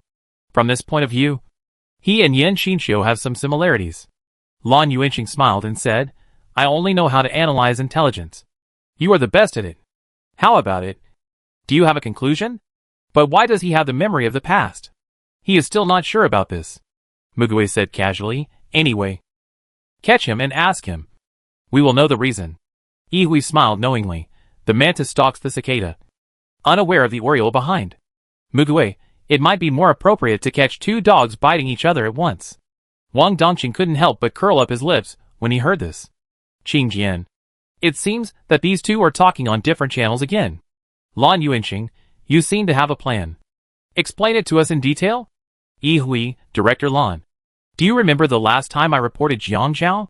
Lan Yuanqing, "Well, now the anchor point has also confirmed his true location. And Qin Jian has also helped to find out the eyes they have placed inside here. We have increased our attention over there." Yihui, "In fact, when I went there that time, I not only investigated the situation, but I also contacted someone." Mu Gui, "Jin Chanfeng?" Yihui, "Yes." Lan Yuanqing, "You told me that he is the brother of Jin Changmin, who can turn into a dragon. And he had to work for him, because his brother was taken hostage." Yihui, I had a secret contact with him and told him that Jin Changmin had been rescued. After he was convinced of this, he chose to stay with Jiang Zhao. Lan Yuanqing folded his hands, his eyes bright. BR Insider. Yi Hui, because of the price of his ability, Jiang Zhao will not take his ability away. And he did not tell Jin Changfeng that his brother was rescued. Wang Dongqing installed a program on his watch that can secretly transmit messages. The communication signal between Gushang and Beijing has been connected, and they can get information from there through this channel. Jiang Zhao will be wary of Jin Changfeng, but in most cases, he believes that he can control him. So he has a way to get a certain amount of intelligence. Mugui, where is Jin Changmin? Yihui, I have found a chance to tell him. He is very worried, but he intends to respect his brother's approach. Qingjian, what does this have to do with dealing with Fengyan? Mugui, Jiang Zhao. What he desires most now is the ability of mind control. But it is also the most difficult for him to obtain. Yihui, but once he gets it. His words disappeared here. If a person who can seize multiple abilities obtains the ability of brainwashing, the danger level is not simply n plus 1. Yihui, from what I have seen, Jiang Zhao is ambitious, has a strong desire for control and outstanding abilities. He tries to use his personal power to change the entire social structure. Like Mugui, he is keen on collecting people with special abilities. But Mugui likes to win people's hearts and build emotional connections, mutual trust, and mutual help. Jiang Zhao will take away what he can take away directly. And if he can't take away, he will use various means to tie him to his side and use him. He believes that feelings are unreliable things, and it is better to trust his own abilities and means than to trust others' subjectivity. Despite this, under certain conditions, he will also use this set on the surface. But it is definitely not out of real emotions, but just a realistic disguise. Mugui, he is cautious enough, but he is not afraid of taking risks and is not afraid of failure. If there is such an opportunity, he will never let it go. The ability of brainwashing will add a city defense cannon to his supernatural fortress. Such a huge benefit is enough for him to try to take risks. Yihui snapped his fingers, so we have to give him such an opportunity. Mugui, the rest is just a matter of time. Qing Jian opened his mouth and was a little shocked. Lan Yuanqing was a little doubtful if they are not both injured. But one of them wins. Then no matter which side wins, it will be a huge trouble. Mugui smiled calmly. Who said we have to wait for them to come to an agreement? When they meet for the first time, we will catch them all in one fell swoop. Lan Yuanqing smiled unconsciously. He only heard the certainty of victory from it, which was a future that had already been determined. They could also choose not to change this future that was in their favor. Yihui, well, how about giving this action a name? Mugui, your proposal? Yihui, fishing operation? Mugui. He had forgotten that this guy's sense of naming was disastrous. Fei Ningqi, then tomorrow? She was asking when the next prophecy should be set. Lan Yuanqing, this is a special case. The next time it must be strictly agreed upon before proceeding. Fei Ningqi nodded. Mugui spread his hands to show that he had no objection. Lan Yuanqing changed the subject, however. I will try to see if I can get the decision-making authority for this, and let me be responsible for it. Mugui raised his eyebrows. Is it okay? Lan Yuanqing, I can't just sit here for nothing. After interacting with these people, he thought it was feasible. Sometimes the rules need to be followed. But in special times, we should not follow the old ways. Being stubborn and rigid will only lead to missed opportunities. Mugui smiled, then please. Apart from some personal unpleasantness in the previous life, the other party is objectively a very good boss. 2 days later, an office in the Gusheng base. Jiang Xiao pushed the screen. What do you think of this news? Song Xiaosheng put his silver-dyed hair behind his ears and leaned over to take a look. Wanted order? Feng Yan. A brainwash superpower? Wow finally appeared. Zhong Wenjia took off the hair band and held it in her mouth, combing her hair with her hands, and tied her long and straight hair into a ponytail again. She just glanced at it and said 2 words lightly, trap. Fang Hua stroked her curly short hair, supported her head with her right hand, and folded her legs. It says there is another person with memory ability. Do you want both abilities? Jiang Zhao moved his eyes to Jin Chanfeng, who was quietly practicing sketching. He said, Chanfeng, what do you think? Jin Chanfeng gently rubbed the surface with an eraser, and said without raising his head, You are exposed. The Beijing base wants to see you and that brainwashed superpower traitor robbing each other. In fact, he exposed this point. He knew it when he found that all the insiders in Beijing were pulled out. Jiang Zhao, it's rare that you answer my questions honestly. Jin Chafeng said coldly. When have I dared not to answer your questions properly? Jiang Zhao gently stroked the fur of the white cat that was sleeping on the table. After a while, the white cat suddenly stood up, whistled in Jiang Zhao's direction, and jumped away. Jiang Zhao was not annoyed, and smiled and crossed his fingers under his chin. What should I do? I want both of them. He did not hide his desire at all. Of course, he could guess that the person who challenged him might have passed his message to the Beijing base, and he didn't even know the other party's identity. And they came up with this idea to deal with this equally dangerous superpower named Feng Yan. It can be seen that the other party is very confident in their own strength. Jiang Zhao, they are confident that they can catch us together. But I don't think we will lose it all. What do you think? Song Xiaosheng, if you want to eat two at once, you may be too full. Zhong Wenjia, boss. They will not lose. But we may not. Fang Hua, boss. Do you want to take us with you? Or go alone? Jiang Zhao, I kind of want to meet that person, so I'll probably go alone. Song Xiaosheng, brainwashing superpower? Jiang Zhao narrowed his eyes. No. He didn't tell them about the existence of the person who issued the challenge. He wanted to meet him. If nothing unexpected happened, he had a hunch that he would be able to see him in person this time. There was a debt to be settled for stealing the scroll. But he was more curious. He thought he had been very secretive all the way. How did the other party know about him? And why did he have such a great hatred for him? There were many people who hated him, and many who wanted to kill him. But these people were either controlled by him, or dead, or they even had the wrong target of hatred. He didn't care if one more person hated him, because he remembered clearly what he had done. But this was the only time he didn't know the reason. So, he planned to go and see him in person. Borrowed but not returned. Jiang Zhao. Wait to die. He could still clearly recall the feeling of blood boiling when he first saw these two lines of words. His life was too smooth.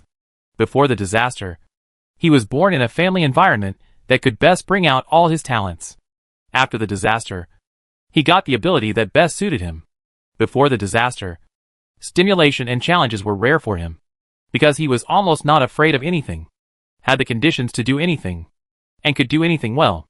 The disaster brought him enough stimulation and challenges. He finally had the opportunity to realize his ideals. However, he could hardly see a qualified stumbling block. The obstacles in front of him were too small, and he could kick them away with a kick, so that this road began to become boring. At this time, such a person appeared. He knew nothing about him, but the other party knew him well. The first confrontation gave him a warning. Let him taste the taste of failure for the first time. This seemed to be the beginning of a new game. The arc of Jiang Zhao's mouth became deeper. I am really looking forward to meeting that person more and more. Chapter 131, but he didn't want to. After talking with Lan Yuanqing, Mugui was pulled away by Yi Hui and Wang Dongqing. Yi Hui pulled a survey report in front of him.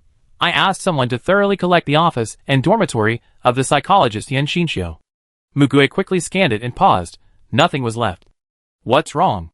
He knew that Yi Hui would never tell him this for nothing. Yi Hui, nothing. This is the biggest problem.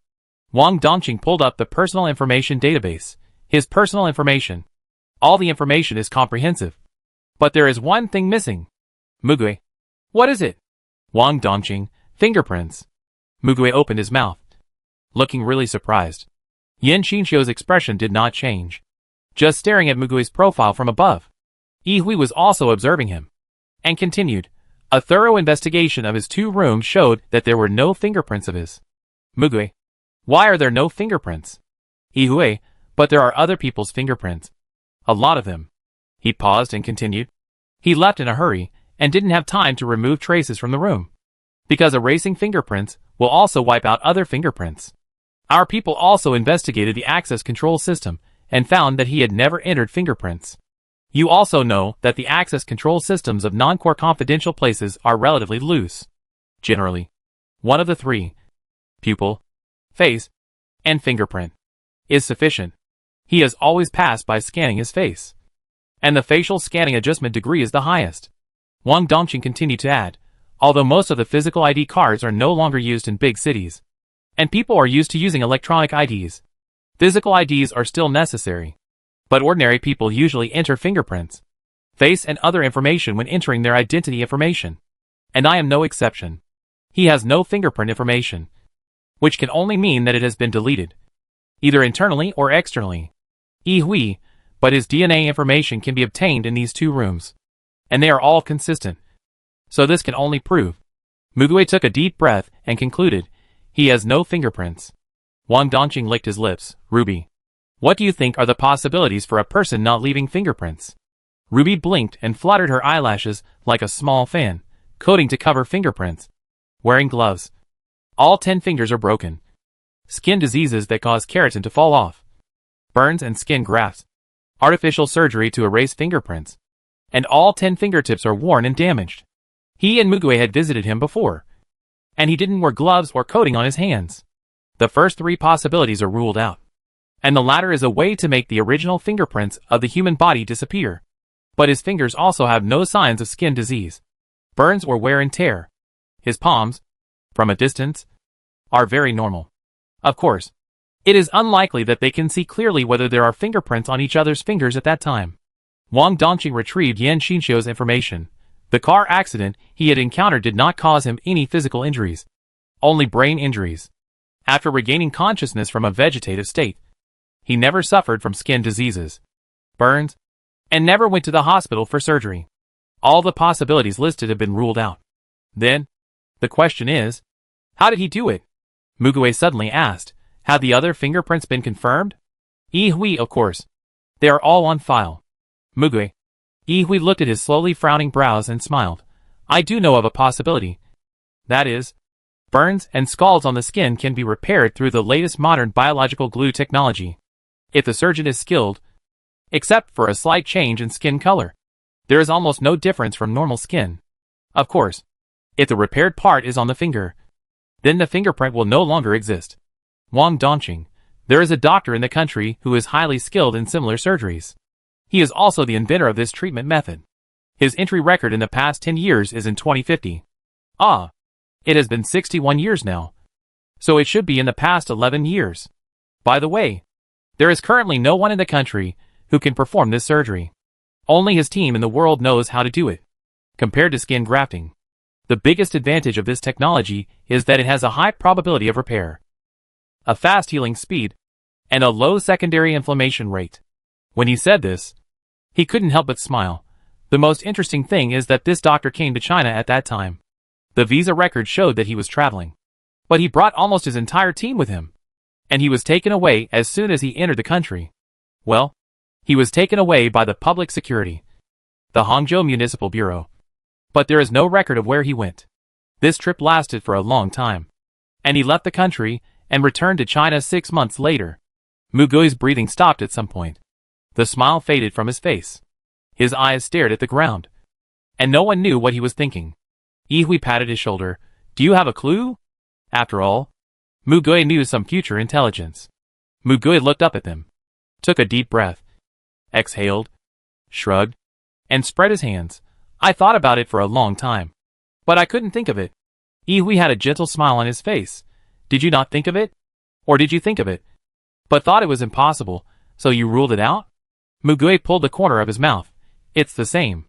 Yihui, who was floating behind him, held his chin with his hand. You once told Jean Imo, who came from the future, that he avoided you because you and his uncle have the same name. Aren't you the same? Mugui's lips were pursed into a line, and the curve couldn't be raised anymore. Yihui showed the same smiling expression as the one in front of him. You avoided us because we had contact with you before.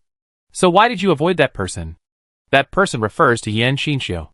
Mugui is not a suspicious person, even if Yan Xinxiu has done something too extreme before, such as Shidusher San, who killed many people in his previous life. He is happy to use him and control him. And since he has proved that summoning Yan Xinxiu, who has become a ghost, will not harm his interests, he is still unwilling to let him out, and even unwilling to say a few more words to him, even though he has been helping him all the way. He didn't want him to be useful to him. Was it fear? More like avoiding. Yihui asked directly, who do you think he looks like? Mugui. He didn't answer. Yen Siji, Captain. Why do you ask this? Yihui thought for a moment and said, I don't know either. Maybe it's just a question I've wanted to ask him for a long time? There is no basis. Jumping out of the soul of nothingness. And it is clear that he has not recovered much of his memory. Mugui did not answer him. A long time ago, Yihui did ask a similar question. But he did not answer it completely at that time. So he would not answer it this time either. It was just that he did not want to answer it. Yen Xinqiu looked at Mugui like this and whispered. He just didn't want to say it. Mugui looked up at him. Yen Xinqiu's lips moved and then closed again. His eyes had never avoided his sight. But his eyebrows and lips softened, like the bitter and burnt aroma in strong coffee. And only a little sourness remained in his mouth. That face was like the embodiment of the word grievance. Between choosing to sympathize with him and being suspicious and vigilant, Mugui still chose the latter. Terrible acting, he thought. He forced himself to look away and not consider other possibilities. In fact, he didn't think of other possibilities. At the same time, he was a little angry. He glanced at Yihui coldly, not understanding why he kept speaking for Yen Xinqiu, when he obviously didn't know the real him. And he also admitted that he killed Qin Jian and the Prophet and others. What is there to excuse for such a person? Yihui asked with a smile. Are you angry? Okay. I won't ask anymore. I don't know why I suddenly thought of this. Yen Xinqiu, thank you. Yihui, I asked because I was curious. It has nothing to do with you. But you are also very interesting. How can you still care about him so much when he hates you so much? Generally speaking, few people can do this. If this is acting, then his acting should be at the pinnacle. Mugui thought. It's getting more and more outrageous. In fact, Yihui's occupational disease is that he has become a ghost. In addition to observing the people who are still alive around Mugui, he sees the ghosts around him the most. Yen Xinqiu's eyes are almost only filled with Mugui, and it is impossible not to notice. Yen Xinqiu never gets angry or annoyed. It seems that no matter how Mugui treats him, he can respond with the softest attitude, I'm fine. It's not his fault. Mugui's annoyance is obvious. Yihui looked at it and thought, it's almost the same. Although his original body has no blood relationship with that Jin Imo, the evasive look is almost the same. The shell is his uncle, but he knows that the one inside the shell is not. And he will never admit that he is his uncle. Similar to that kind of disgust. Yihui waved in front of him. Are you chatting with your summoners again? Mugui, yeah. But there are no constructive opinions. Yihui, no idea. No idea. To be honest, this is all we can find out. Unless they go back to Hangzhou. How much information will be left there after they go? And now there are more important things to do. Wang Dongqing, and I don't know what's in the drawer that isolates the electrical signal. He took almost nothing with him. But there's nothing in that drawer. He is more curious about that. Mugui, we can ask him about the situation after we catch him. There's no rush. He now has a flash of thought. If he had listened to Yen Xinqiu's words and caught the person in reality, would it not be so troublesome? His face darkened for a moment. Doesn't that prove that what Yen Xinqiu said is indeed right? Have you guessed this situation? Unhappy. He shook his head.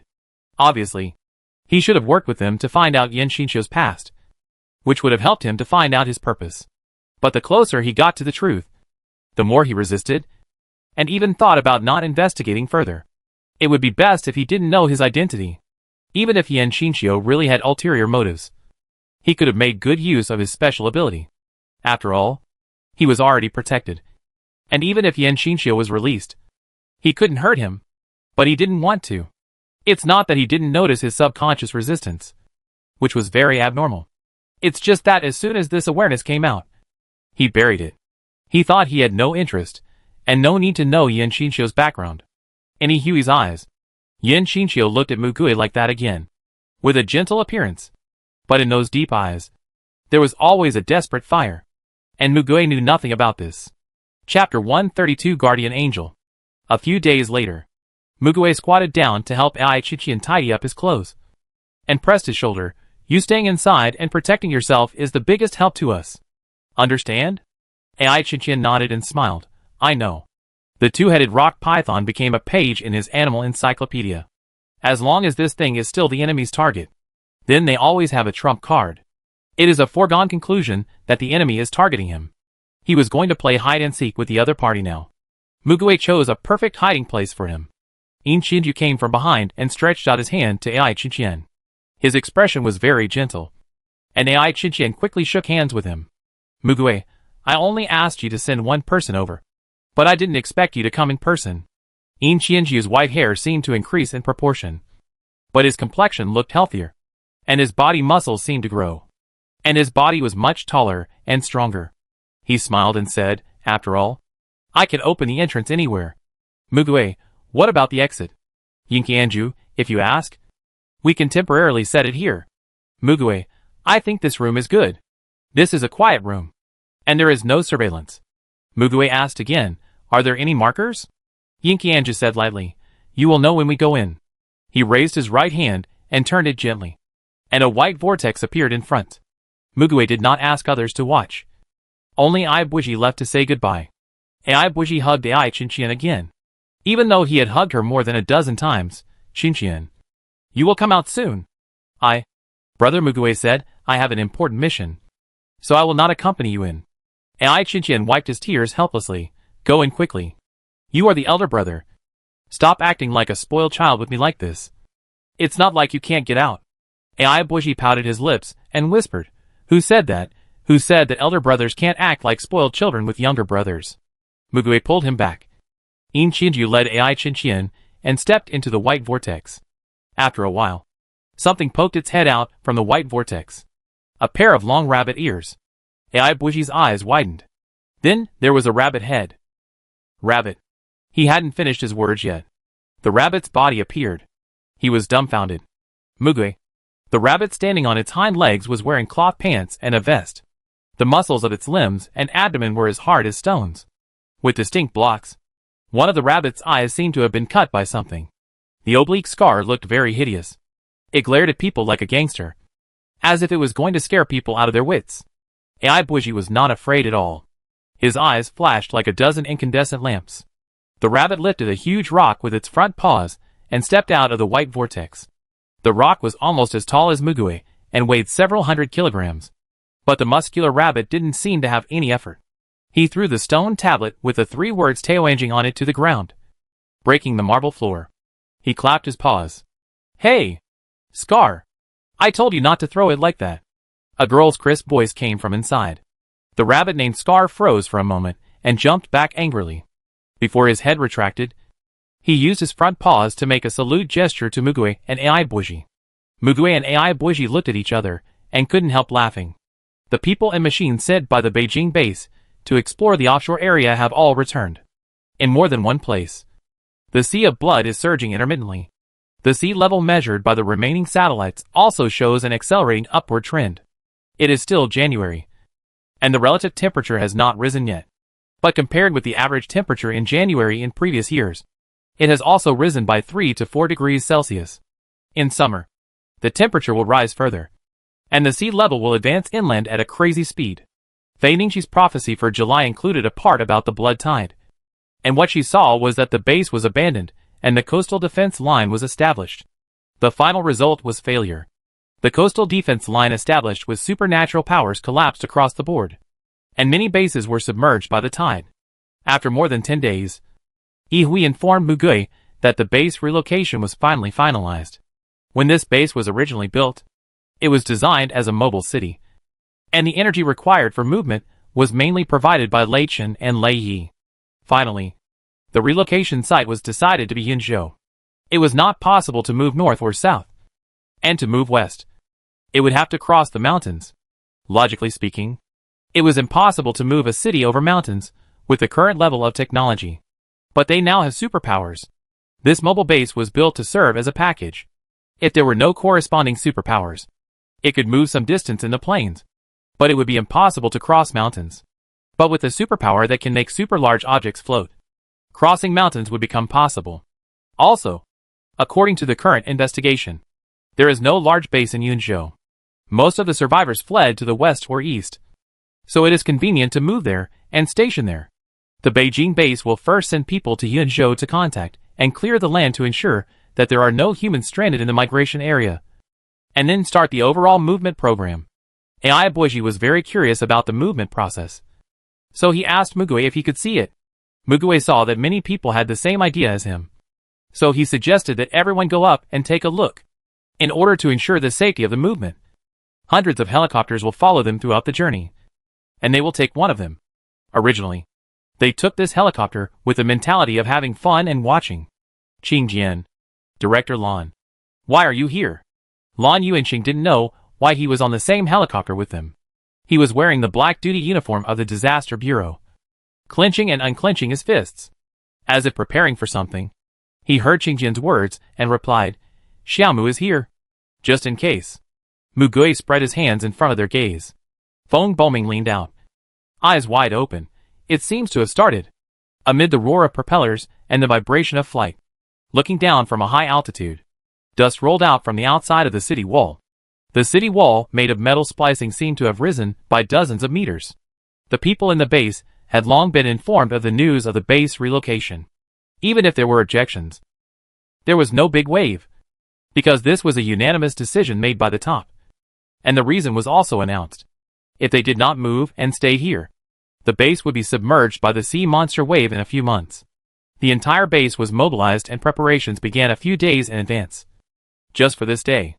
Now, everyone in the base heard the following broadcast. The base will begin to move, and there will be different degrees of vibration. Please make sure that you and the people around you are in an open area.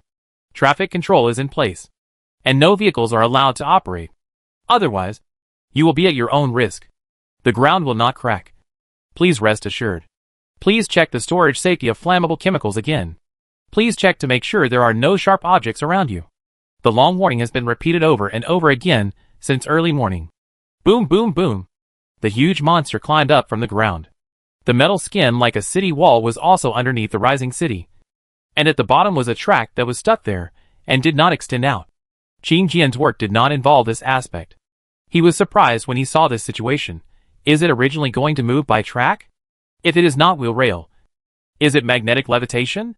Has magnetic levitation reached the level of being able to lift such a thing? Wang Dongqing, impossible. It is too heavy, and there is not enough force.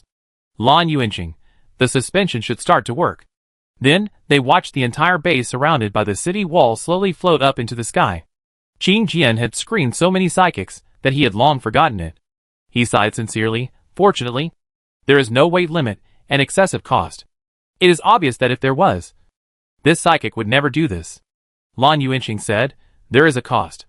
Huh? Lan Yuanqing, he may not be able to use his ability for the next year, because his cost is that the heavier the mass of an object, the longer the time, and the longer the waiting time before the next use of the ability. Qing Jian.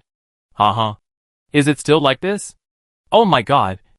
Oh my god. It really flew up. Ai Buji leaned on the window to look. His words were full of excitement, and his feet tapped several times.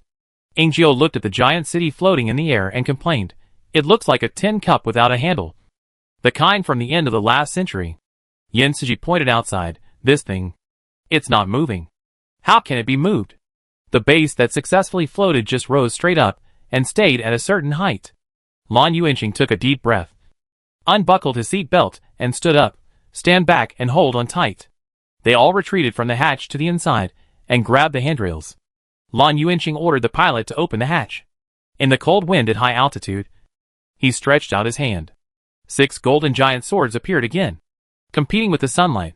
But this time, the city was above, and the giant swords were below. Qing Jian, He seemed to understand something. Ah. Lan Yuanqing raised a smile at the corner of his mouth, and his 5 fingers on his palm were slightly bent, as if he was pressing an invisible button, and turned it over. The 6 giant swords suddenly changed shape. Gold. Still the same gold, but compared to the sharp and dazzling gold just now, this time, the gold changed its shape, with a smooth and delicate color like metallic paint. It has become a guardian god. Ai Buji screamed. The thing that was originally a sword suddenly melted and turned into a human shape. The body was difficult to distinguish between male and female, but at a glance, people blurted out that it was a guardian god. No wonder everyone in the base called it a guardian god. Qing Jian could see his ability, and naturally knew this. He smacked his lips and said, the scientific name is guardian angel. But he also wanted to complain. This thing has no wings and looks weird. Why is it called an angel? In short, Lan Yuanxing's ability has three forms: sword, angel, and shield. This is the angel form. Mugui looked at his ability, and his memories overlapped.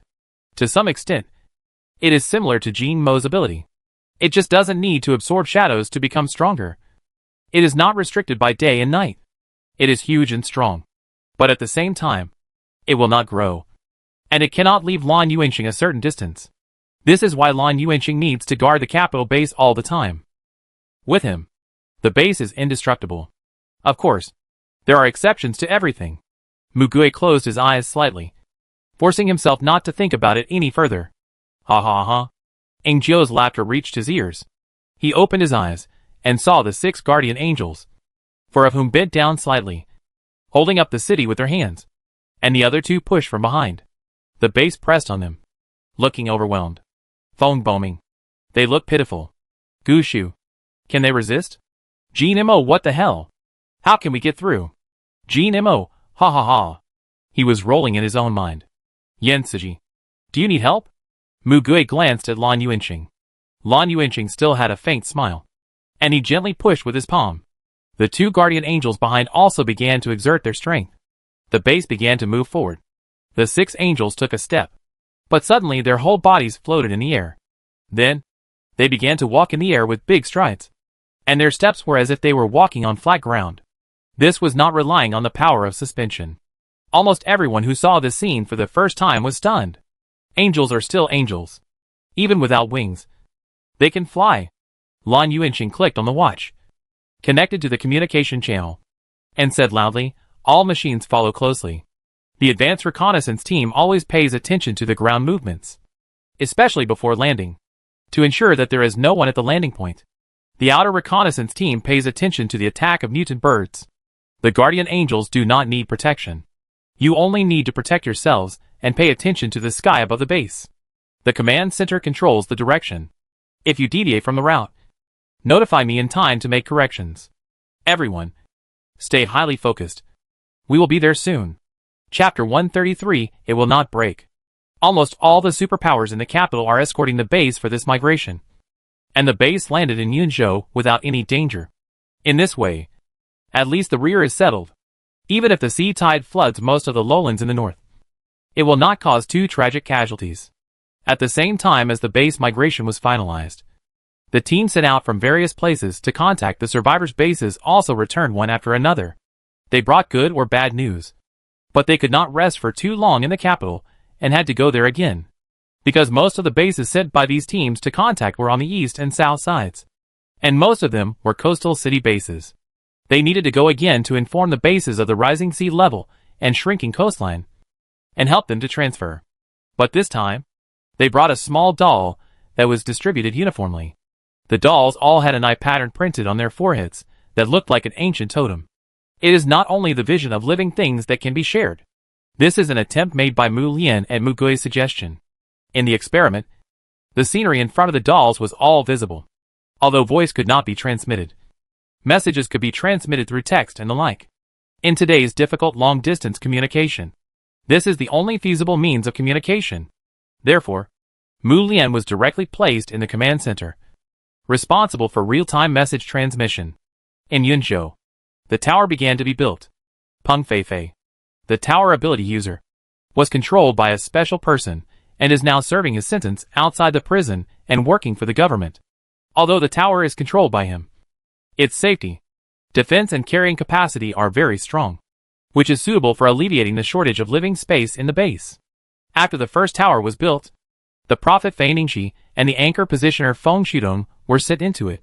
Since the wanted information of the brainwashed superpower was released, there has been no movement from Jiang Zhao and Feng Yan. According to Feng Shudong's real-time report, Jiang Zhao's real body has not moved, and Feng Yan is running around in the south, just not close to the north. Of course, his location information is also announced in real time. In other words, Jiang Zhao can also see this. But according to the news from Jin Changfeng, Jiang Zhao has no intention of going out, but is waiting very patiently. He will not tell his men. He has always trusted only himself. On Fei Ningxi's side, Lan Yuanxing tried, but failed to win the right to decide the prophecy of the prophet. But the higher-ups only decided roughly. The superiors asked her to find the key point where the prophecy disappeared as soon as possible, so she could only start from 1 year later. In February 6062, she heard someone tell her that the ocean was frozen, and the culprit had not been caught yet, and there was no other information. In March 2062, she could not see anything. In other words, she died in this short month. If the world perished during this period, she would not be spared. After she finished these two prophecies, the superiors asked her to continue predicting during this period. In order not to waste the opportunity, she started from the middle and finally determined that February 28th was the dividing point. She could still see the situation before 2000 hours on February 27th, but it disappeared the next day. She also tried to advance the time point at 12 o'clock noon on the 28th, but it was still nothing. The information on the 27th was the same as before, which was about the ice and how they discussed how to deal with it. At that time, she probably knew the reason before, but she didn't ask. But the problem is that the current self, who can see the future from the past, doesn't know all this. After this situation was reported, the higher-ups gave the decision-making power of the subsequent predictions to Lan Yuanqing. But she was concerned that in these dozens of prophecies, the people who informed her were not people she knew, and they were not mentioned. Of course, the current situation is also the same. Lan Yuanqing and Mugui are busy and don't visit her often. Fei Ningxi asked her guardian for a pen and paper. If there is anything, just write it down in the watch. Right? Fei Ningxi put the end of the pen in her hand on her chin. And she said, if I write it down in the watch, I will forget to open it. Her task now is to watch the future scene, and then make changes in advance according to the possible future she sees, so that what she sees next time may also change. She plans to develop the habit of taking notes from now on. Not just recording the major key events of the day, but all the key events from now to then, as well as the future scene at 20 o'clock. She has to take it out and put it by her hand before 20 o'clock every time and take a few glances. The past cannot be changed, but this can change the future direction. This way, the next time she looks into the future, she should be able to know what happened before that time point. Lan Yuanqing asked someone to send her the time point of today's prophecy. July 1st, 2061. The person who notified her of the news told her orally, and Fei Ningxi wrote down today's news. February 28th, 2061. The capital base officially moved to Yunzhou on February 25th. Jiang Zhao and Feng Yin did not move. The bases in the south and the east received news that they began to prepare for the relocation. Fei Ningxi looked at the time displayed on her watch and activated her ability on time. She opened her eyes and saw the paper at hand. This was something she had never seen before. The future had indeed changed slightly. February 28th, 2061. July 1st, 2061. As she thought, the paper recorded the key events of each day until July 1st. But, in the future vision, she stared at the words on the paper for a while, then glanced at her watch. It was 1950. The time was up. She shifted her sight to the paper. She stroked the lines of words on the paper, and murmured, I always see the future after it has changed. And I can't change the past that has become a fact. When things happen, I just stay here. I can't do anything. Then she raised her head. The contact said a few words to her. 10 minutes passed quickly. Fei Ningxi opened her eyes in a daze. She did not record anything, nor did she speak. The contact asked her, what's wrong? Fei Ningxi clenched her fists, pursed her lips, and spoke for a long time. Please call Mugui for me. Mugui went there, and Lan Yuanqing went with him. The three of them went to her action room and had a conversation behind closed doors. After they came out, Fei Ningxi wrote down the information obtained from today's prophecy on a piece of paper, as usual, and asked the contact to report it. Mugui was not idle during this period, but went to find AI Buji, and the two of them continued their work. March 18th, 6061. AI Buji stood in the center of the laboratory, stretched out his hand, and pressed a green round plant fruit. Obviously, the thing looked like a green balloon covered with thorns, hollow inside, and more than 10 times larger than AI Buji. The top was gathered into a small hole, and transparent mucus spitted out from the top of the hole. The mucus began to overflow as AI Buji pressed. His strength was too weak, and the deformation was only slight. The liquid only came out a little bit with difficulty. Mugui walked over and pulled AI Bougie behind him. He strengthened his strength and punched the plant's epidermis. Bang! It suddenly sank forward, but did not break, because it was very soft. It was only extremely deformed for a moment. The epidermis seemed to have considerable toughness and elasticity, and it quickly rebounded to its original round and swollen shape. Pop! At the same time, the narrow opening on the top made a slight sound. AI Bougie, bubble. A transparent bubble squeezed out of the narrow opening and separated. It was similar to ordinary soap bubbles, and the surface of the seemingly light bubble was sliding with colorful colors. Mugue reached out to poke the bubble. AI Bougie covered his eyes, but the bubble did not burst. Mugue's fingers poked something very hard. The bubble was still floating in the air, as if it was nothing. AI Bougie opened his fingers a little. Mugue took the bubble down and put it in front of him. He used a little force with his fingers, but the bubble still did not burst. AI Bougie also curiously reached out to touch the bubble. Huh? The bubble was bent like soft jelly, allowing his finger to poke into it. AI Bougie slipped into the bubble. AI Bougie patted the bubble inside. It's amazing. I can get in. Mugue was stunned. He pressed the bubble again, and it was still the same as before, not moving at all. Baiji, I can't get in. Can you get out? AI Bougie stretched out his hand from the bubble, and the arm easily penetrated the bubble wall. Can you get in like this? Mugue held his hand, and AI Bougie held his hand, and walked through the outer wall of the bubble. The bubble, which was so hard just now, suddenly became nothing, because there were two people inside.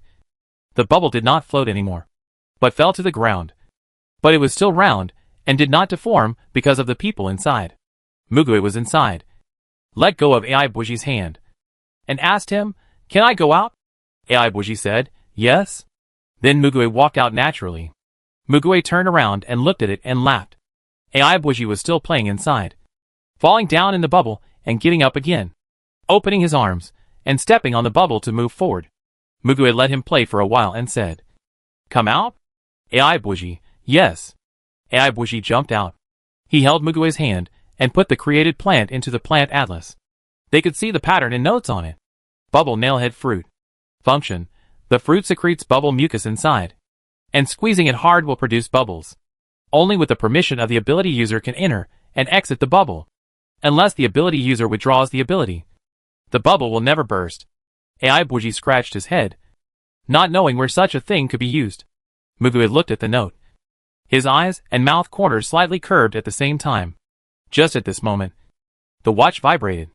Mugue lowered his head and looked at Dongqing, who had sent him a message. "Wang Dongqing, Jiang Zhao has started to move." Mugue's eyes flickered slightly, and he tapped his fingers lightly. "Mugue, send a message to notify everyone to gather." Chapter 134: Meeting on an isolated island. Mugue gathered everyone he could call together. They were in a meeting room in the tower. Feng Shudong entered the coordinates on the holographic map and zoomed in with 5 fingers.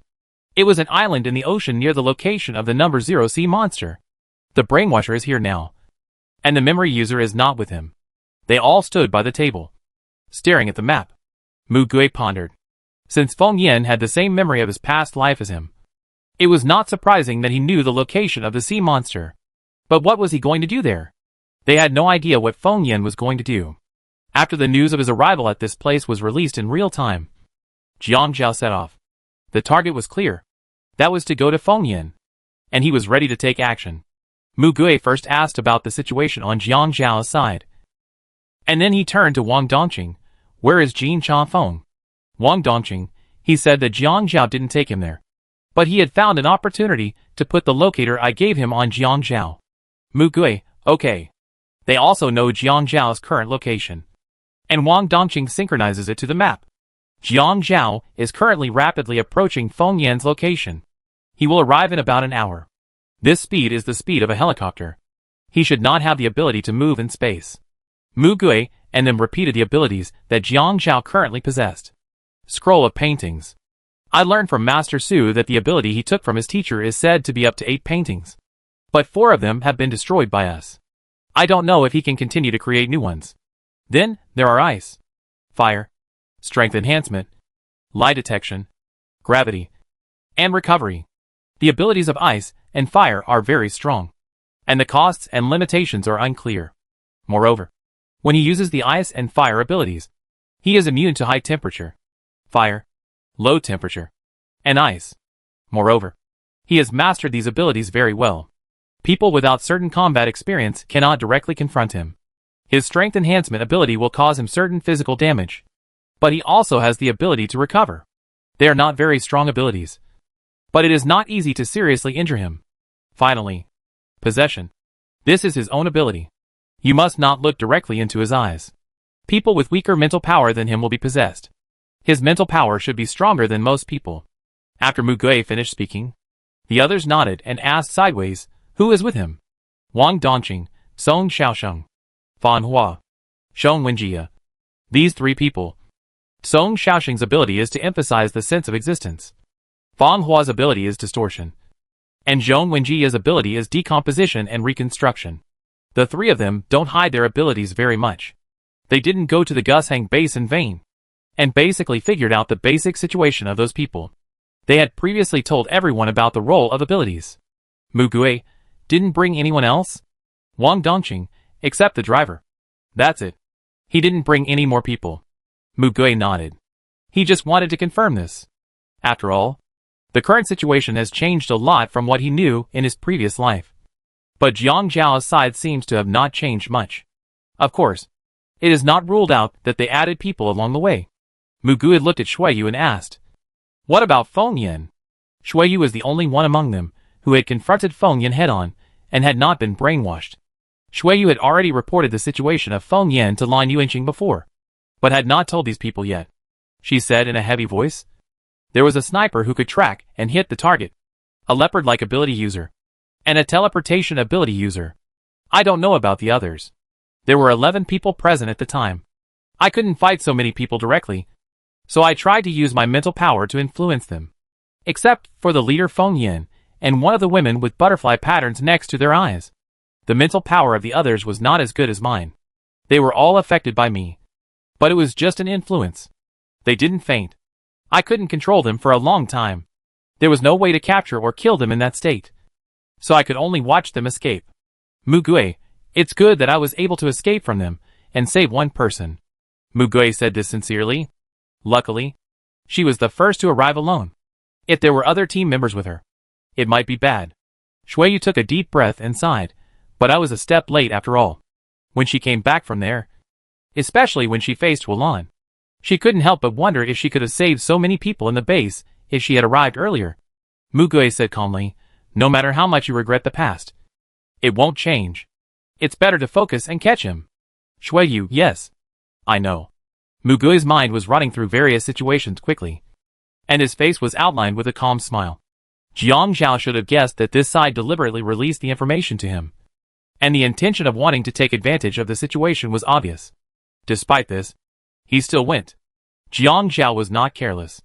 He had the capital to be confident. He was very strong, had so many abilities, and had made sufficient preparations.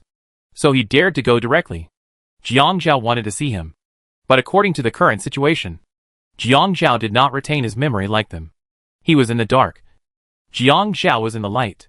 Unlike the previous life, the situation was reversed. Mugue was of course aware that he now had powerful people with abilities. Not just one or two, but a group, which was exactly what he was pursuing. Mugue felt that this guy should pay the price for his damn arrogance. As for that Feng Yan, a strange light flashed in his eyes. Hui, as we planned before. Mugue, first we have to go to that area. Jiang Zhao took a helicopter and flew over the island. Actually, it can't be called an island, but a reef. It may have been quite large. After the sea level rose, only a part of it remained on the sea. A figure has been found. The pilot shouted. The screen zoomed in, and on the cliff facing the sea, there were two people. One man and two women. Only three people? Jiang Zhao narrowed his eyes. Land on the other side. The helicopter made a lot of noise, but the two people seemed not to hear it, and did not even turn their heads, because the island is very small and has no vegetation. The helicopter has a clear view of the scenery below from high altitude. There are no ships on the surrounding sea, and there are only these two people on the entire island. The middle of the island is bulging, which is a high ground, so it can block the line of sight. The information release said that there may be a person with spatial mobility around the brainwasher. It should be one of the two women. Jiang Zhao could tell whether the text was true or not. So he knew that the information released might not be comprehensive, but it was all true. He expected that if it was the owner of the brainwashing ability, there should be more people with abilities around him. And this brainwashing ability owner himself was relatively fragile, with no attack or defense capabilities. However, there were only these two people around him. This made him a little alert. This meant that either the other people with abilities were hiding, or these two people with abilities were stronger than ever before. The helicopter couldn't land on the uneven ground, so they jumped down the rope ladder. The helicopter hovered at a certain height. Jiang Zhao first looked at Song Xiaosheng. He had said before that he would go alone, but it was just a deception. Facing a brainwasher, he was still cautious. Song Xiaosheng nodded, put his right hand on his chest, tightened it, and closed his eyelids. He activated his ability. His ability emphasizes that the sense of presence can force the attention of creatures within a certain range around him. At the same time, he can also feel how many strong gazes are staring at him, and their location. This is an intuition brought by the ability. After a while, he let go of his hand, opened his eyes, and said in surprise, "Only those three people?" Jiang Zhao was slightly stunned. He thought that some guys from the Beijing base, or the person who challenged him, would at least ambush here in advance. But it turned out that they didn't? Were they waiting for them to lose both, or one of them to fail? Even so, he was confident that he could escape from the ambush. With 4 new scrolls in his hands, he had no chance of losing. Song Xiaosheng, they are coming. The people around Jiang Zhao immediately put on imaging glasses. All they could see was the image transmitted by the camera, and the other party could not see their eyes. Jiang Zhao did not wear glasses. He did not need them. He had met a superpower with higher mental power than him before, and at that time, he was only forced to exit the other party's body and return to his original body. And the other party's mental control was useless to him. And his own ability also needs to look at each other to work. Feng Yan led Fu Xia and Feng Qing around the high ground under the guidance of Song Xiaosheng's superpower, and unconsciously walked along the edge to this side. After walking about a few hundred meters, they officially met Jiang Zhao. Song Xiaosheng released his ability. Jiang Zhao shifted his gaze, and saw Feng Yan's face and eyes at a glance. A childish face, 20 years old or younger, without any facial disguise. His eyebrows and eyes looked very innocent, but that was definitely not real. Jiang Zhao showed a friendly smile, and met his gaze without fear. Feng Yan looked at him calmly. After a few seconds of confrontation, Jiang Zhao realized that Feng Yan did not attack him. At least he did not feel that way. The entanglement of spiritual power happens in an instant. He has possessed many people, and is very familiar with this kind of spiritual power entanglement. Since the other party did not move, it is no wonder that he took the initiative. Jiang Zhao's eyes were stern, and he was ready to activate his ability. Suddenly his body trembled. TSK. Jiang Zhao's face showed a look of surprise, and he slowly lowered his head. A palm pierced his chest, and he felt that his internal organs and flesh were twisted. Blood slid from his hand and soaked his shirt. The hand was pulled out, and there was also damage on that hand. Blood dripped from the corner of Jiang Zhao's mouth. He was so angry that he raised his lips. It turns out that your ability is not activated by eye contact. The information released did not mention the conditions for activating the brainwashing ability. He had a preconceived idea that the other party activated his ability through eye contact like himself. Generally speaking, most mental abilities are activated through the medium of eyes. This is his experience all the way. He did not expect that this was a special case. So, is it a range? The people he brought with him were brainwashed in this short time. He couldn't look back, but he could feel the life and death crisis that was coming to this body. Jiang Zhao licked the blood on his lips and looked up suddenly. Feng Yan still didn't look away and activated his ability. However, in the next breath, his vision was completely black. Chapter 135. Catch them all in one swoop. Before Jiang Zhao activated his ability, he seemed to have caught a glimpse of something very strange. 2 figures flashed by Feng Yan. Then the 2 women disappeared. However, he didn't have time to think. He activated his ability, and at the same time, he lost his vision. A sharp pain came. A question popped up in his mind. What happened? Wang Dongqing brought the spherical drone in front of him. He put it on the table and gave the order, "Take off." Turn on object lock tracking monitoring. Target object, Wang Dongqing. A pair of pixelated eyes appeared on the curved digital screen in front of the ball, using abstract lines like emoticons. They blinked gently, and the ball shook, like a tumbler, and rose up. A cover opened on the top of the ball, and 2 layers of propeller blades were pulled out, and it began to rotate. The ball surveillance machine flew up a little. According to the command, it pointed its front at Wang Dongqing, and Wang Dongqing's every move was recorded by the surveillance camera. Wang Dongqing, turn on hidden mode. The surface of the sphere flickered a few times, and then disappeared from people's sight. Wow! There were exclamations from all around. Yihui smiled and said, the propeller blades on it can also be hidden. Is it a real-time holographic projection simulation environment? Wang Dongqing, I was going to talk about it myself. But it's really boring now that you've finished talking about it. Ruby leaned on his shoulder and sneered. When he was 15 years old and tinkered with this thing, he was so proud of it. Wang Dongqing patted his head. Mugue, it's a pity that this sound can't be completely eliminated. Wang Dongqing, I have managed to reduce the sound to the lowest white noise level. If it is in an open environment, it should be negligible. The human ear can only hear sounds within a certain range. There is also an anti-reconnaissance system on it. If the connection is disconnected, it will not be detected by radar or the like. A full charge can monitor for about 3 days. There is also an early detection and avoidance mechanism for unexpected attacks in the environment. Mugue, so you have to get close to it to receive real-time images? Wang Dongqing, no more than 5 kilometers. This was what they had planned before. When Jiang Zhao took the helicopter, Mugue and others also took a helicopter to the coast opposite the island where Fengyan was located. They parked the helicopter at a place on the coast, and then used the boat that had been prepared there to teleport to a place in the sea within 5 kilometers of the target location. They confirmed Jiang Zhao's movement path and moved the boat to a coordinate position that would not be detected by Jiang Zhao and others. Ingzhou deployed a reverse barrier on the ship to prevent sea beasts from approaching. Before that, Wang Dongqing released the spherical reconnaissance aircraft and set it to track the object after reaching the specified coordinates. The reconnaissance ball perfectly hid itself in the environment and stared at Fengyan. Fengyan seemed to have arrived very early and was talking to the woman next to him. But Wang Dongqing didn't dare to let it get too close, so he couldn't collect the sound and could only judge the conversation through lip reading. Fengyan stood on the shore, and Fu Xiao beside him handed him a small crystal bottle with a small flame in it. Fengyan took it and looked at it, then gave it back to her. He smiled and said, "Why don't you take it back? Let's talk about it after we solve the problem here." Fu Xiao nodded and put the things away.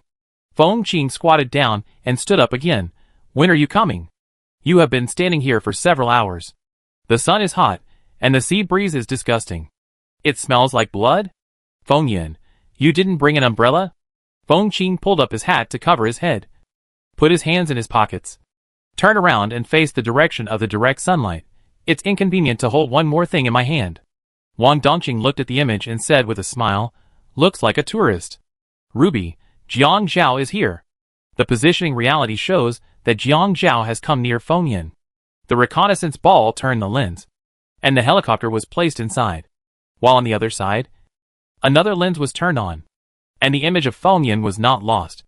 Mugue picked up AI Bougie. He held his legs with one hand and pressed his head with the other hand. "It's time to start." AI Bougie grabbed his collar and nodded. Mugue smiled and said, "Don't be afraid of anything. I'm here." AI Bougie didn't shed tears. His body didn't tremble. But he blinked calmly. He was really not afraid of anything, because he was fighting side by side with Brother Mugue now. He knew the importance of this matter. He also knew his role in it. So he emptied his mind, just to complete this task successfully. And the rest, whether excitement, happiness, or fear, had to be left for later. Jiang Zhao got off the helicopter, and Fengyan and his men began to walk towards Jiang Zhao and his men. Li Lin held Song Jianqing's hand. Wang Dongqing stared at the surveillance camera without blinking, seeing Jiang Zhao being pierced by his companions behind him. He couldn't help but raise the corner of his mouth. Then, at the moment when he was about to raise his head, Wang Dongqing, "Let's go!" As soon as the voice fell, Li Lin and Song Jianqing disappeared. But they disappeared and reappeared immediately, as if they were edited frame by frame, with no time interval between the two closely connected frames. This is a wonderful illusion. It disappeared and reappeared.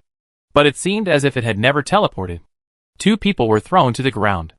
They were Feng Qing and Fu Xia, who had the ability to replace space. Ah! Yi Hui tied the people up directly. Shui Yu rushed to Feng Qing, pressed her face, stared into her eyes, and controlled her mind forcefully. However, Fu Xia disappeared out of thin air the moment his puppet thread pierced her body. It was also at that moment that Li Lin held Gu Shu and Song Jianqing's hands. And Gu Shu's hand had already been on Feng Boming's shoulder. Feng Boming's hand was on Yan Siji's body, and Yan Siji's hand was on Mu Gui's shoulder. Mu Gui was holding Ai Buji. They handed the matters here to others and teleported directly. They landed precisely beside Feng Yin and Jiang Zhao, who were confronting each other. Song Jianqing activated his ability as soon as he landed. During the pause time, the surge of the tide, the floating of clouds, the rolling of gravel, the circling of birds, everything, even the flow of air, all stopped in this second. Song Jianqing had a clear goal, and he rushed straight towards Jiang Zhao in front. 1 second. Gu Shu, who also activated Song Jianqing's ability, was also able to move during this period of time. He went in the opposite direction to Feng Yan. Because of the accurate position, they were only 1 step away from the two and could reach them with their hands. 2 seconds. Between their raised fingers, there were 2 sharp needles of moderate length and thickness. Song Jianqing and Gu Shu simultaneously inserted the sharp needles on their hands into Jiang Zhao and Feng Yan's eyes. 3 seconds were up. The ability was released. Feng Boming and Yin Su began to move subconsciously. They stepped behind Feng Yin and Jiang Zhao respectively. Seeing them in place, Gu Shu and Song Jianqing raised their feet seamlessly and kicked them hard in the abdomen at the same time. Feng Boming and Yan Siji were not holding weapons, nor did they activate their special powers. However, on their other hands, there was a huge bubble, which was just big enough to hold an adult. Ai Buji stared at the scene with his eyes wide open. At that moment, his heart seemed to stop beating, and all the blood rushed to his head. Feng Yan's body was kicked by Gu Shu onto the bubble in front of Feng Boming. Jiang Zhao fell into the one in Yan Siji's hand. Ai Buji shouted, "Go in." In fact, he didn't need to speak. He just needed to allow it in his heart. But he couldn't help but shout. The two passed through the bubble wall and fell into the bubble. But they didn't fall out. Feng Boming raised his hand, and dozens of golden chains pierced through the shoulder blades of Song Xiaoshang and others, and quickly wrapped around their bodies like a spirit snake. The needle pierced the 2 pairs of eyes, and blood fell from their faces, which was shocking. Ai Buji stared at them motionlessly, whispering, "Don't come out." Mu Gui turned his head around and buried it in her shoulder. "Well done. That's all. They can't get out?" Feng Boming's hand was on the bubble. Still a little dazed, "So we caught them?" And suddenly, they all turned to one person. Song Xiaosheng. He activated his ability. The others also tried to escape with their own abilities. They are still being brainwashed. Mu Gui frowned. Under the influence of the enhanced gravity, they all fell to the ground. Mu Gui said, "Uncle Li Lin, go and bring Wang Dongqing and Gray here." Li Lin went back and forth. However, when the 3 of them landed, they also felt the huge gravity and could not bear it. So they knelt on the ground. Li Lin was caught off guard and fell on his face. Wang Dongqing lay on the ground, stunned. Yi Hui supported himself on the ground and could not get up. Jiang Zhao gasped violently. After being attacked by severe pain, he regained consciousness while enduring the pain. He lost his vision, but his ears could hear, and his mind was still clear. He had the ability to heal the wound on his chest. He touched the smooth wall with his hand and immediately realized that he was locked up. He tried ice, fire, and force secretly but couldn't break it. So he activated gravity. He hadn't been so embarrassed for a long time. Mu Gui half knelt on the ground, with blood on his knees. He strengthened his strength to resist the double gravity and prevent Ai Buji from falling to the ground. Ai Buji cried out in pain in his arms. Mu Gui gritted his teeth and said, blood oozing from the corners of his mouth, "Uncle Li Lin, go and bring Ingjiu." Li Lin, who was lying on the ground, teleported again. After a few seconds, when he came back, he still couldn't resist gravity and lay on the ground. But Ingjiu didn't. She reversed the gravity on her body, but she found that she couldn't reverse the gravity on other people's bodies.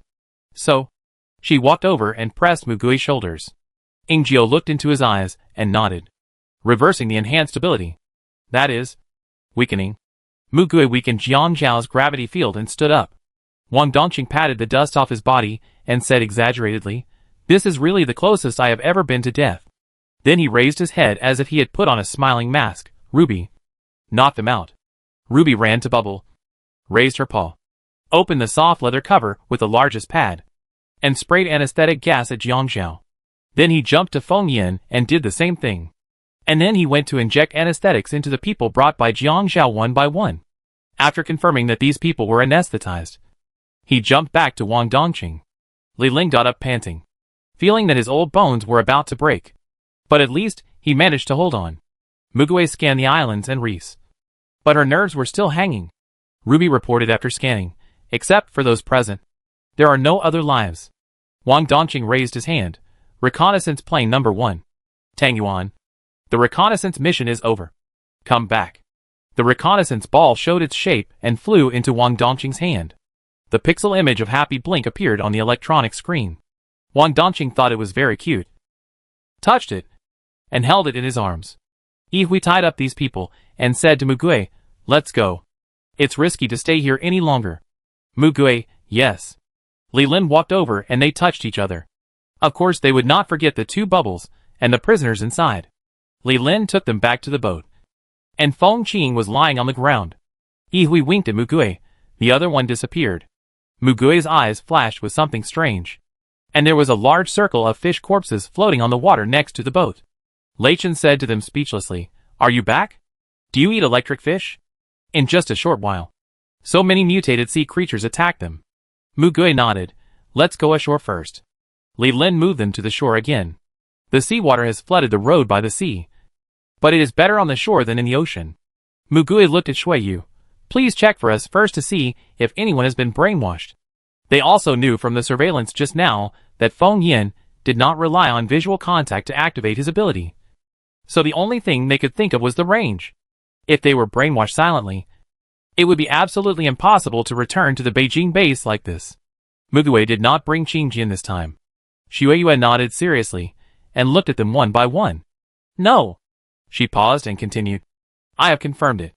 I have also treated Hualan and Fang Qirong before. The brainwashed people have very obvious mental characteristics and are trapped in the power of the other party. It takes some time to solve the brainwashing. I just hypnotized the girl over there temporarily and made her unconscious." Mugui felt relieved after hearing what she said. Yihui said, "If you still have concerns, ask Qin Jian to take another look." Mugui nodded. That was exactly what he planned. Mugui put AI Bushi down. "How is it? Is it the same as I said?" "It's okay." He thought it would be easier, and he was confident that he could do it. But it ended faster than he thought. And some minor incidents were also expected. They were all prepared. AI Bushi nodded, still sticking to him, and her body began to tremble with fear. Feng Boming also walked over and praised him. "You are really brave." Chapter 136. What do you think? They took a helicopter back to the capital base of Yunzhou, and these people were detained. Mugui specifically mentioned to Lan Yuanqing that Jiang Zhao, Feng Yin, and other supernatural criminals should be detained separately. Lan Yuanqing gave them full authority to do this. But after listening to how they caught both of them, he fell silent. It looks easy, but there can be no deviation for a moment along the way. And these supernatural people are also indispensable. Mugui only briefly mentioned many details. After resting for a few days, Mugui found time to visit the 2 prisoners. They were imprisoned in an underground prison specially built for them. Mugui, Yihui, Qingjian, and Wang Dongqing went there together. After going through layers of inspection along the way, they finally met Jiang Zhao. Mugui and AI Bushi had previously expanded the space of this bubble, so it was now about the same size as a room and could hold some necessary equipment. However, Jiang Zhao himself was still in a coma, so this was necessary. Wang Dongqing stared at Jiang Zhao and said, "You said he has another ability, which is earthquake." Qingjian nodded. "Yes, a very strong earthquake. The rest is the same as what Mugui said. The ability of ice and fire also has a price, which is that it will increase and decrease his body temperature. But I think he can balance it by repeatedly using these 2 abilities. And he will not be satisfied with this. He will look for more useful and more powerful abilities. That's why Mo Shuejiang is imprisoned in the scroll of painting. Qingjian, but even if he uses this ability, he can't destroy this bubble. And he can't escape.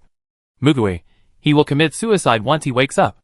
Qingjian, in the description of his ability to possess other bodies that he had seen, it was said that Jiang Zhao could possess the body of another person to transfer his consciousness. But in order to use his ability to return directly to his original body, he needed to be close to his original body.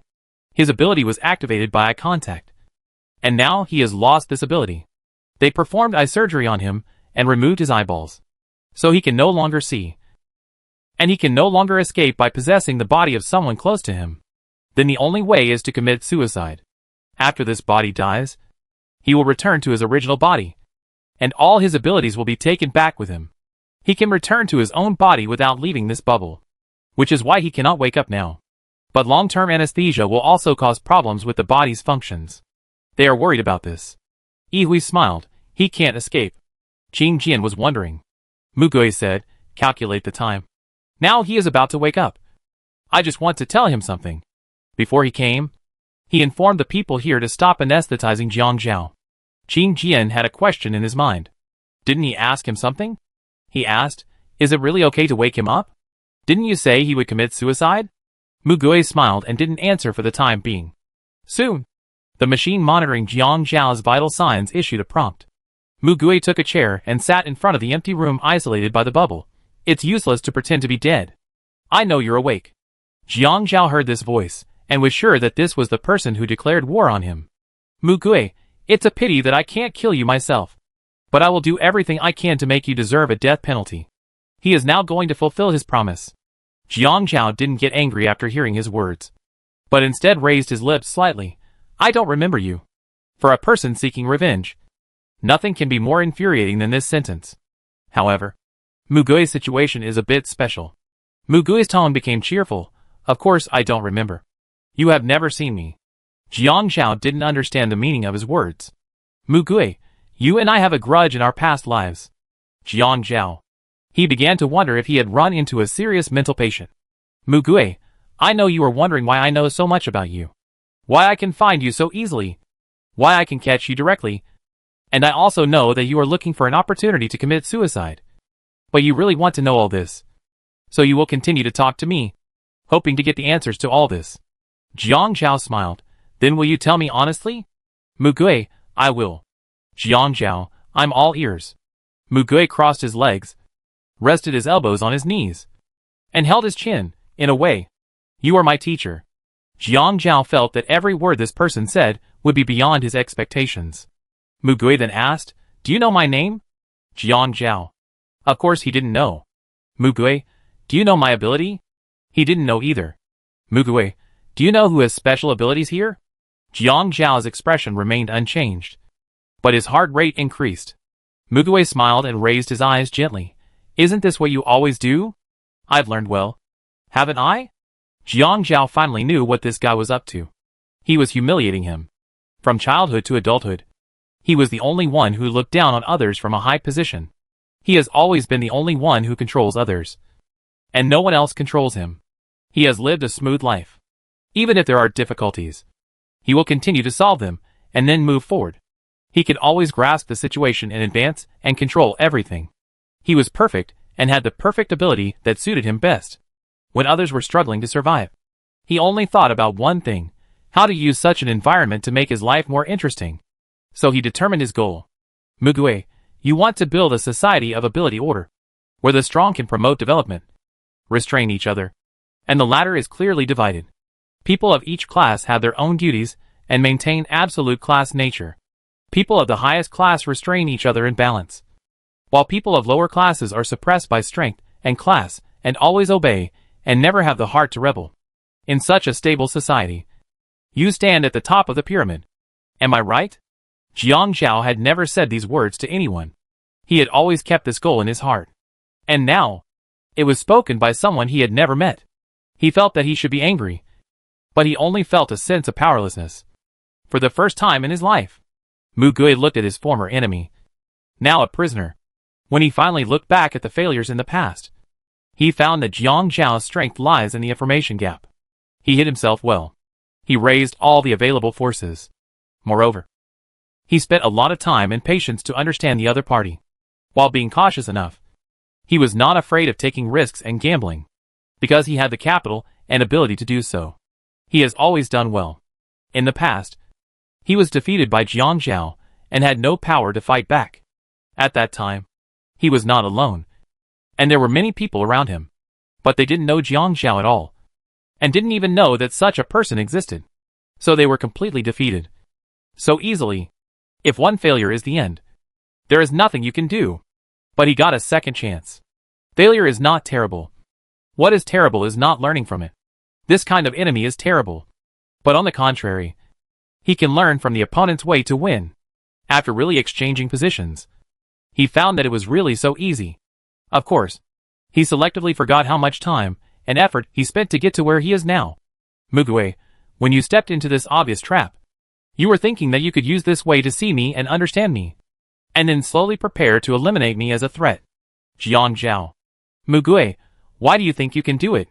Because you have many abilities, and you have never let outsiders know all your abilities.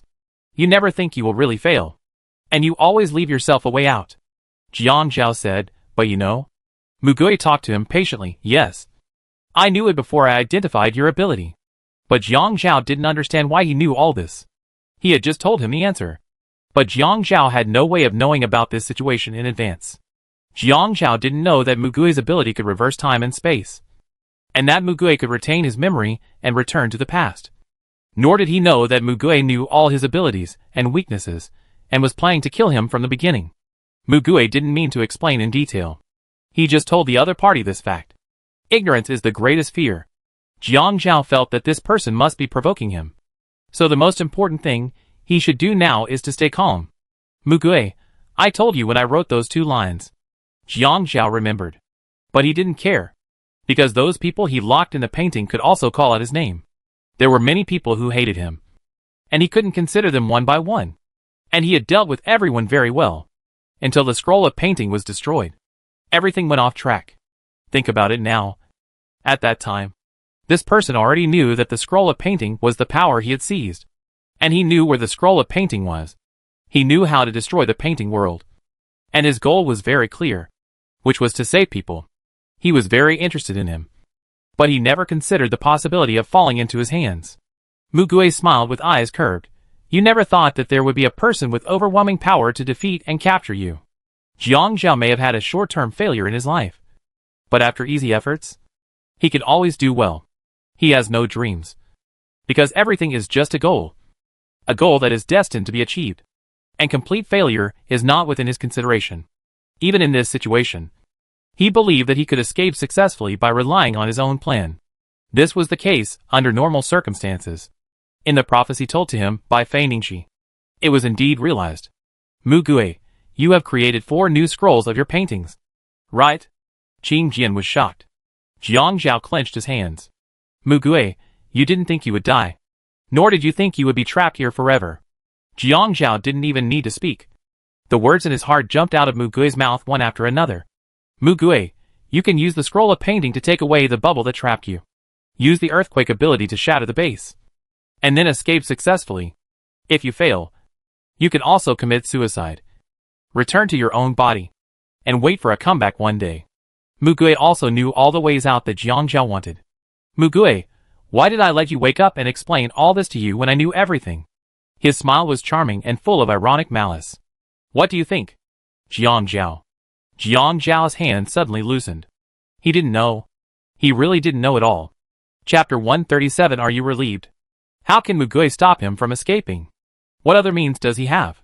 He sat there fearlessly. Jiang Zhao had to admit at this moment that the man in front of him was more scheming than him. He was turning his thoughts madly, exploring all possibilities. Jiang Zhao, since you have said so much. Mugui, well, of course, I will tell you this. After all, I just want you not to try to escape. Jiang Zhao thought to himself. This is impossible. Mugui, because you can't escape. Jiang Zhao smiled. You think I'm conceited, but you've learned this as well. Mugui shook his head. I just told the truth. He lowered his head and spoke to his watch. Chanfeng. You can come in. Jiang Zhao seemed to understand something and opened his mouth slightly. The door opened, and a young man with 70% similar eyebrows and eyes to Jin Changmin came in with a cart. A rectangular iron box was placed on the cart. Jin Changmin's face was less childish and more mature. He looked at Jiang Zhao quietly without speaking. Mugui, Jiang Zhao. I guess you haven't told him that his brother was rescued. Mugui pushed his hands forward, leaned back, and stretched his waist.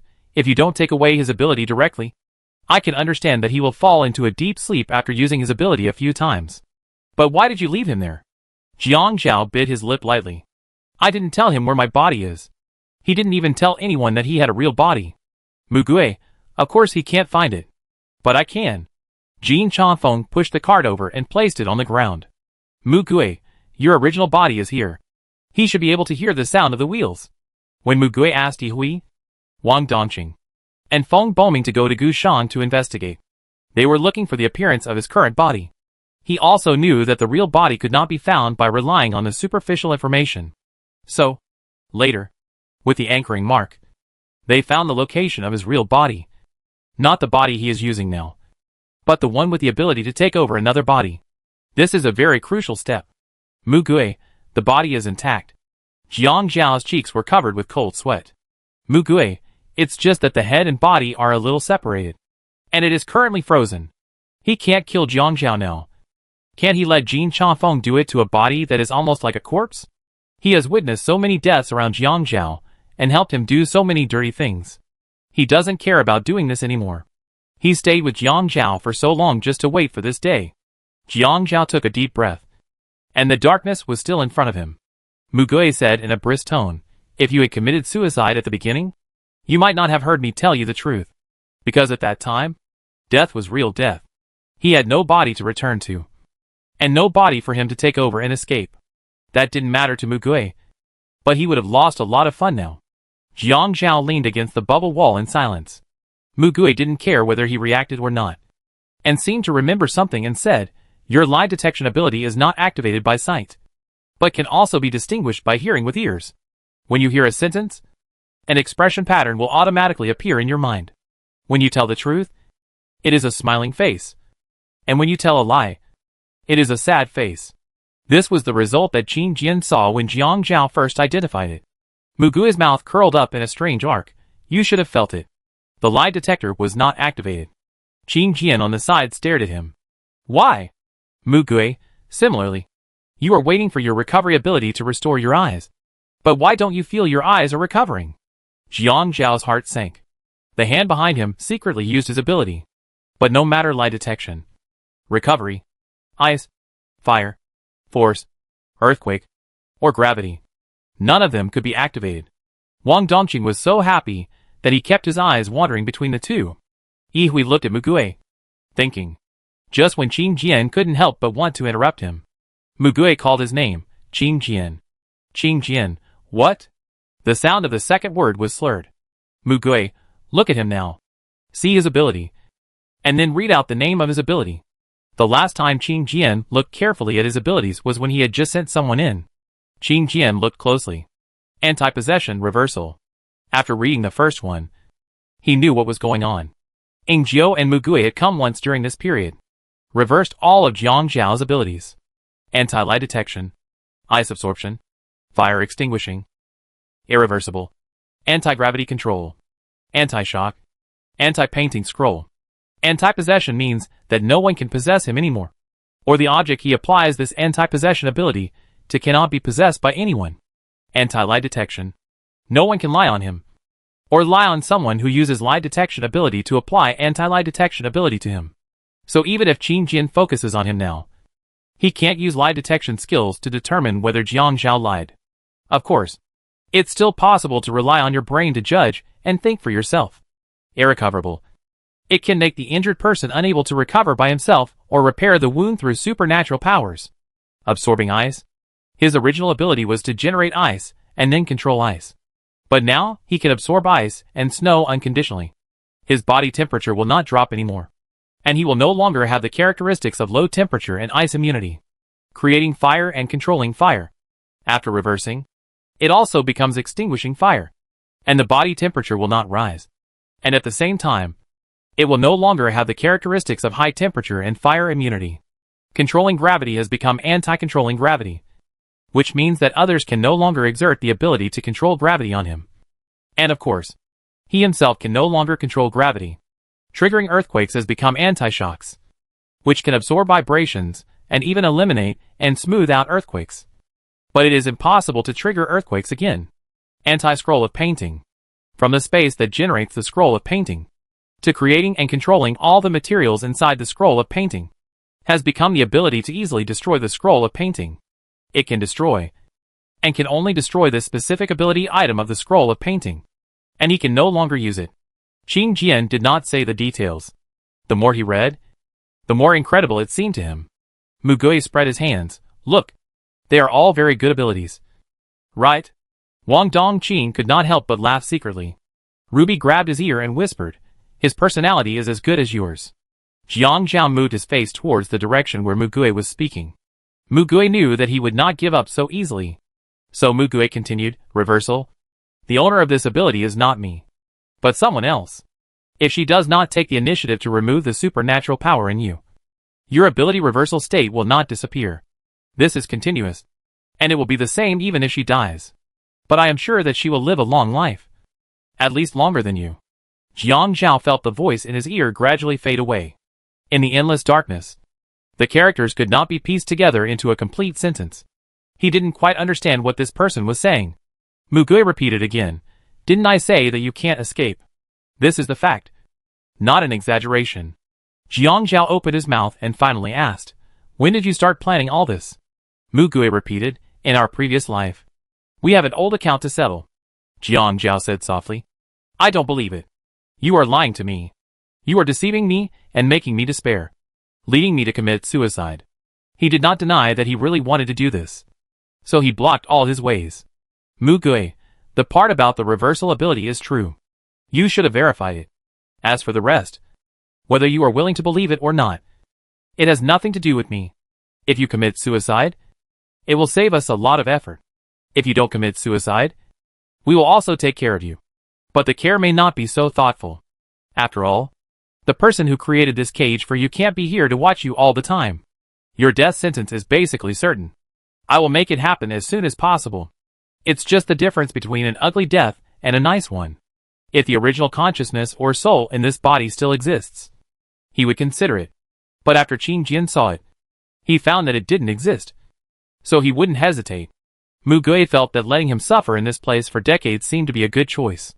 But he hoped that he would die, and die with his eyes open. Despair and humiliation. Mugui had a smile on his lips, but his eyes were burning with hatred. No one had ever seen such a calm and deep hatred. This was just a moment. Mugui closed his eyes, and put away his outward emotions. He was in an unusually happy mood, and he exhaled a breath of fresh air. I have said everything I wanted to say. You can do whatever you want to do. I won't come again.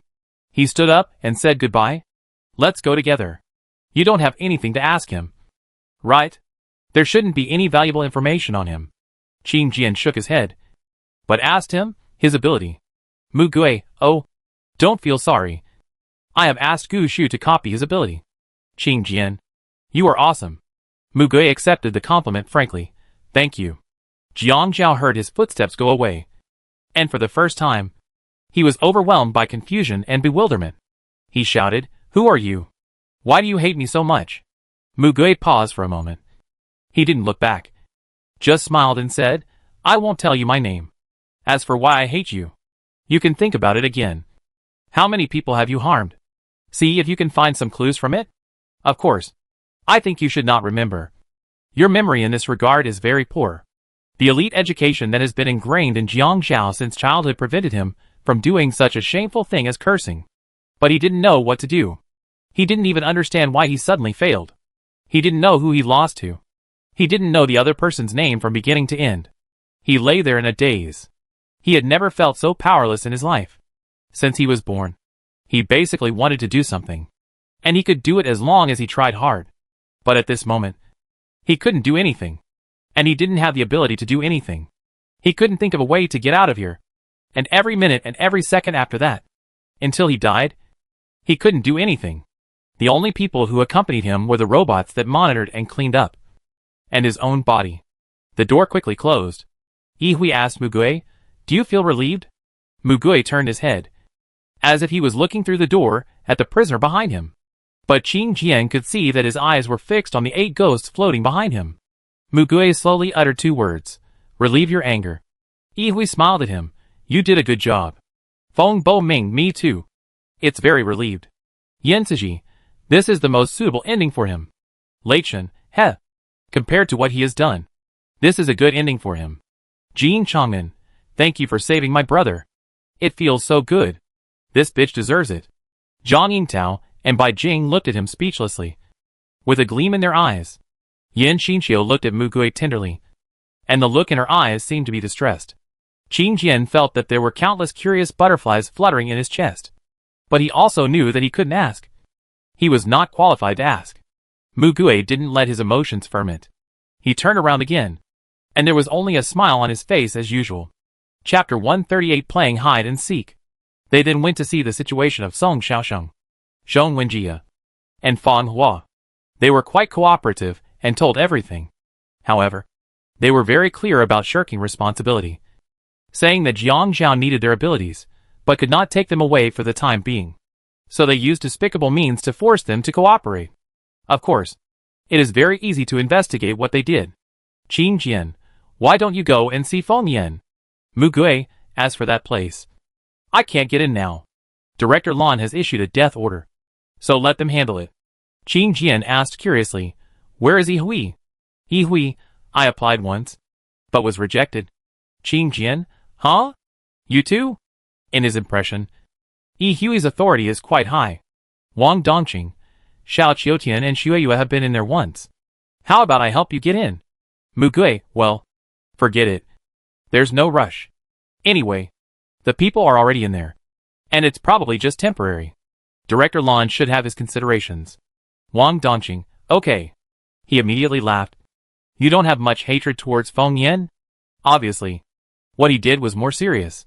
Mugui did not comment. "Maybe it's because the knife didn't stab me. Anyway, his punishment will only be heavy, not light. However, my understanding of him is really limited. I may have to find a way to get information from him later. After all, the other people around him have not been arrested yet. Under the brainwashing state, those people are also a huge danger." Qing Jian, "What should we do next?" Mugui, "We may have to go to the beach again." After dealing with these 2 troublesome enemies, the only thing left is the big guys in the sea. But this matter was not put on the schedule so urgently. May 10th, 2061. Wang Dongqing was playing games in the room when he suddenly heard someone knocking on the door. "Ruby, it's Gray." Wang Dongqing, "Come in." After Yihui came in, he looked around and smiled at him. "In your room? It seems there is no need to worry." Wang Dongqing turned his chair to face him. "Your professional habits are also very obvious." Yihui sat down on the sofa, ignored his teasing, and went straight to the point. "I still want to ask you about Feng Yan's affairs." Wang Dongqing, "Are you also suspicious?" Yihui, "Yeah." Wang Dongqing smiled and curved his eyes. "The high-level authority holder asked for help from people like me." Yihui heard his amusement, but was not annoyed, and raised his eyebrows. "So, you found out?" Wang Dongqing, "I checked the surveillance for the time being. After Xiao Qiutian cured him, he woke up after a while. Xueyue went in and asked him about the superpowers around him, but he didn't say a word. Since then, no one has gone in again." Yihui held his face thoughtfully. "Well, Mugui's attitude is also very strange. In the past few months, he seems to have completely given up interest in Feng Yan." Wang Dongqing, "All I can find out is that he and Lan Yuanxing went in and out of the prophet's bedroom several times during this period. Fei Ningxi's prediction was carried out in a special room, and there was no surveillance in her bedroom. Of course, Wang Dongqing could not install a monitoring device in the little girl's room, so he did not know the content of their conversation. They took off their electronic devices at that time, so they can only draw a vague conclusion. Yihui, he is hiding something. In addition to the prediction about Jiang Zhao's successful escape, there should be something else." Wang Dongqing, "Well, I can't guess. But with his personality, this matter is probably related to him." Yihui smiled helplessly. Sometimes he has a tendency to sacrifice himself for the overall situation. Although he would never admit it. Wang Dongqing rolled his eyes and thought. That's why it's interesting. Yi Hui mentioned another thing. He said he was going to the beach to deal with the number 0 sea monster. But there has been no movement for more than 2 months. Instead, he has been asking about news from the south.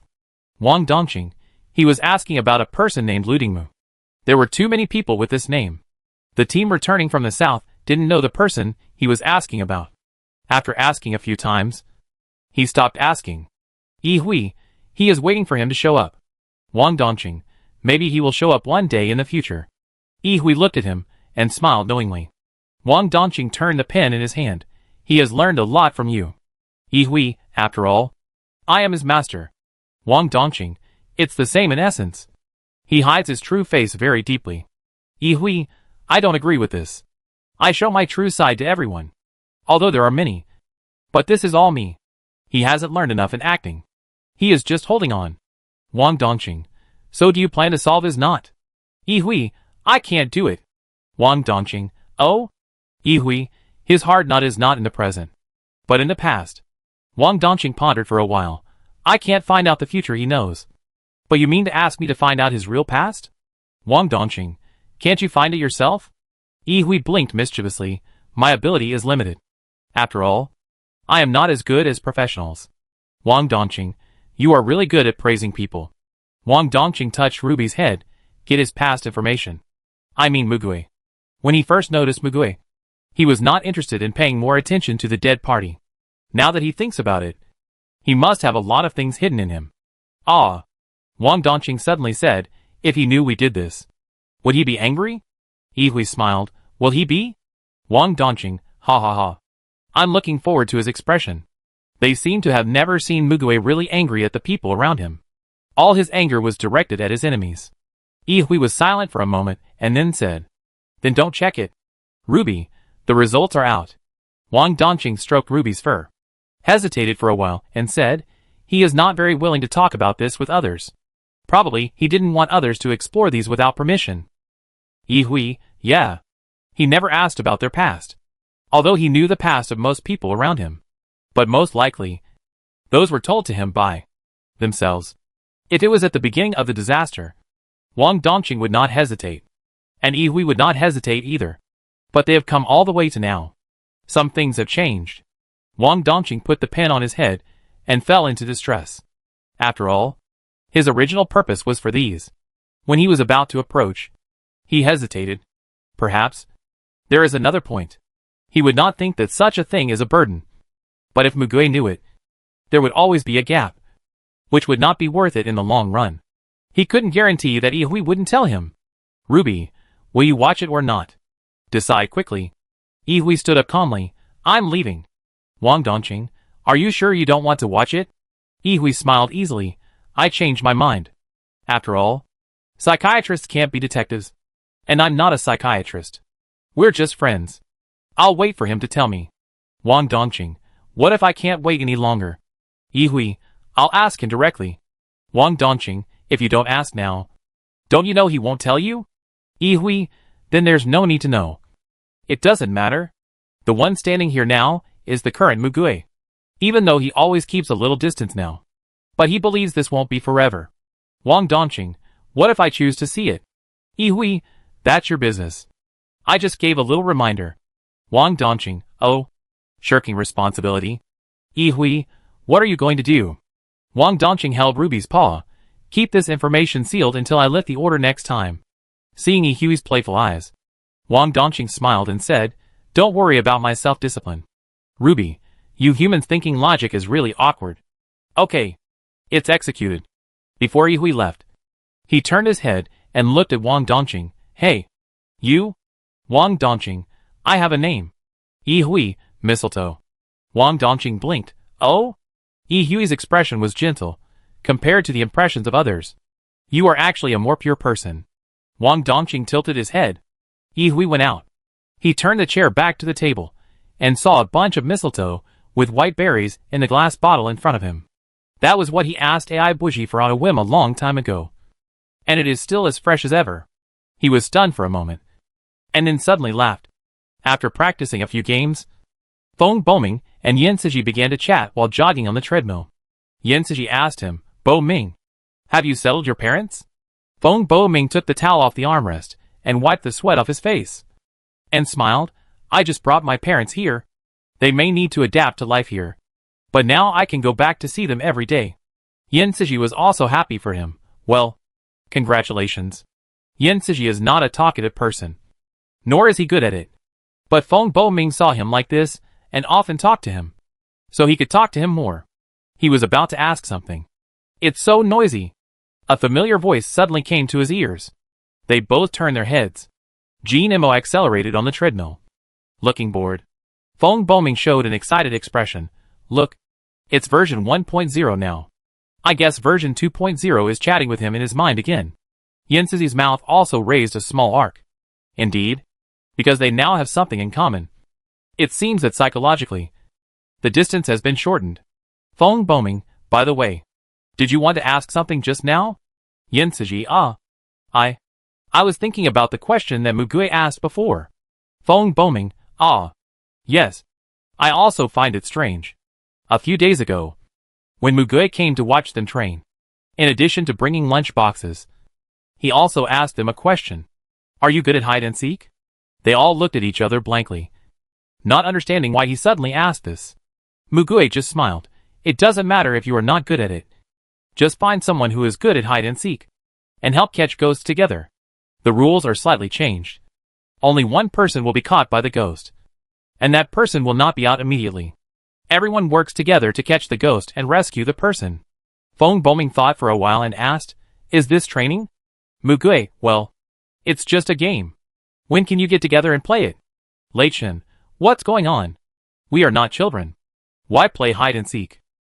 Mugui, well, it doesn't matter if you don't play. By the way, did you eat and sleep well? Are you stressed? Feng Boming, Mugui. The way you say this is very similar to my mother. Mugui, the base is now stable. You can go pick up your parents. Feng Boming, what? He jumped up. Mugui, go. Go find Gray. Call him master a few times. He will help you book a helicopter. Feng Boming couldn't stay for a second, and ran out to find Yihui. Lei Chen. So what are you doing here? Mugui said slowly, look at you guys. How is the training? Lei Chen, high intensity. I'm about to vomit. Mugui, is the food I gave you delicious? Jean Changmin raised his hands and chopsticks with puffy cheeks. Super delicious. There was still 1/3 of wrinkles on Jean Changmin's face, but his face was finally completely exposed. Mugui held his chin and smiled at them. As long as you like it. He turned to Lei Chen and said in surprise, didn't you say you were going to vomit? Why didn't you vomit? Lei Chen smacked his lips and ate happily. Your personality is really rubbish. Mugui asked Jean Changmin, transformation. How is it going? Jean Changmin's words were unclear, but he understood. Well, the hands and feet can be transformed separately, and the consumption is slower than the whole body. But when the lower body is transformed, the tail will automatically come out, which is very troublesome. Ingio, yes. His pants have been torn several times. They asked someone to make him a special crotchless pants. No. Pants that show his buttocks. He will never wear them.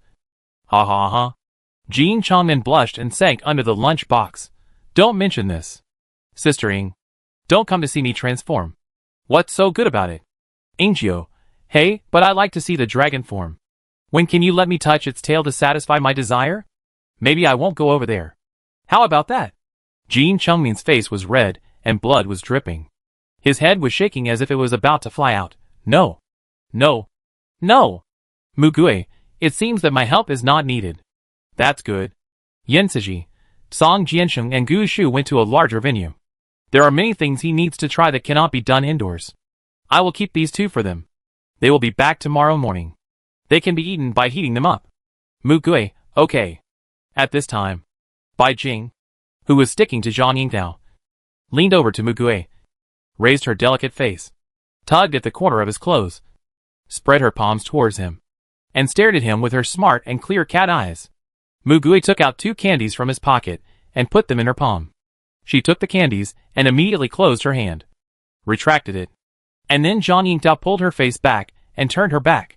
What should you say when someone gives you something? Bai Jing, wow. Thank you. Mu Gui smiled and touched her head.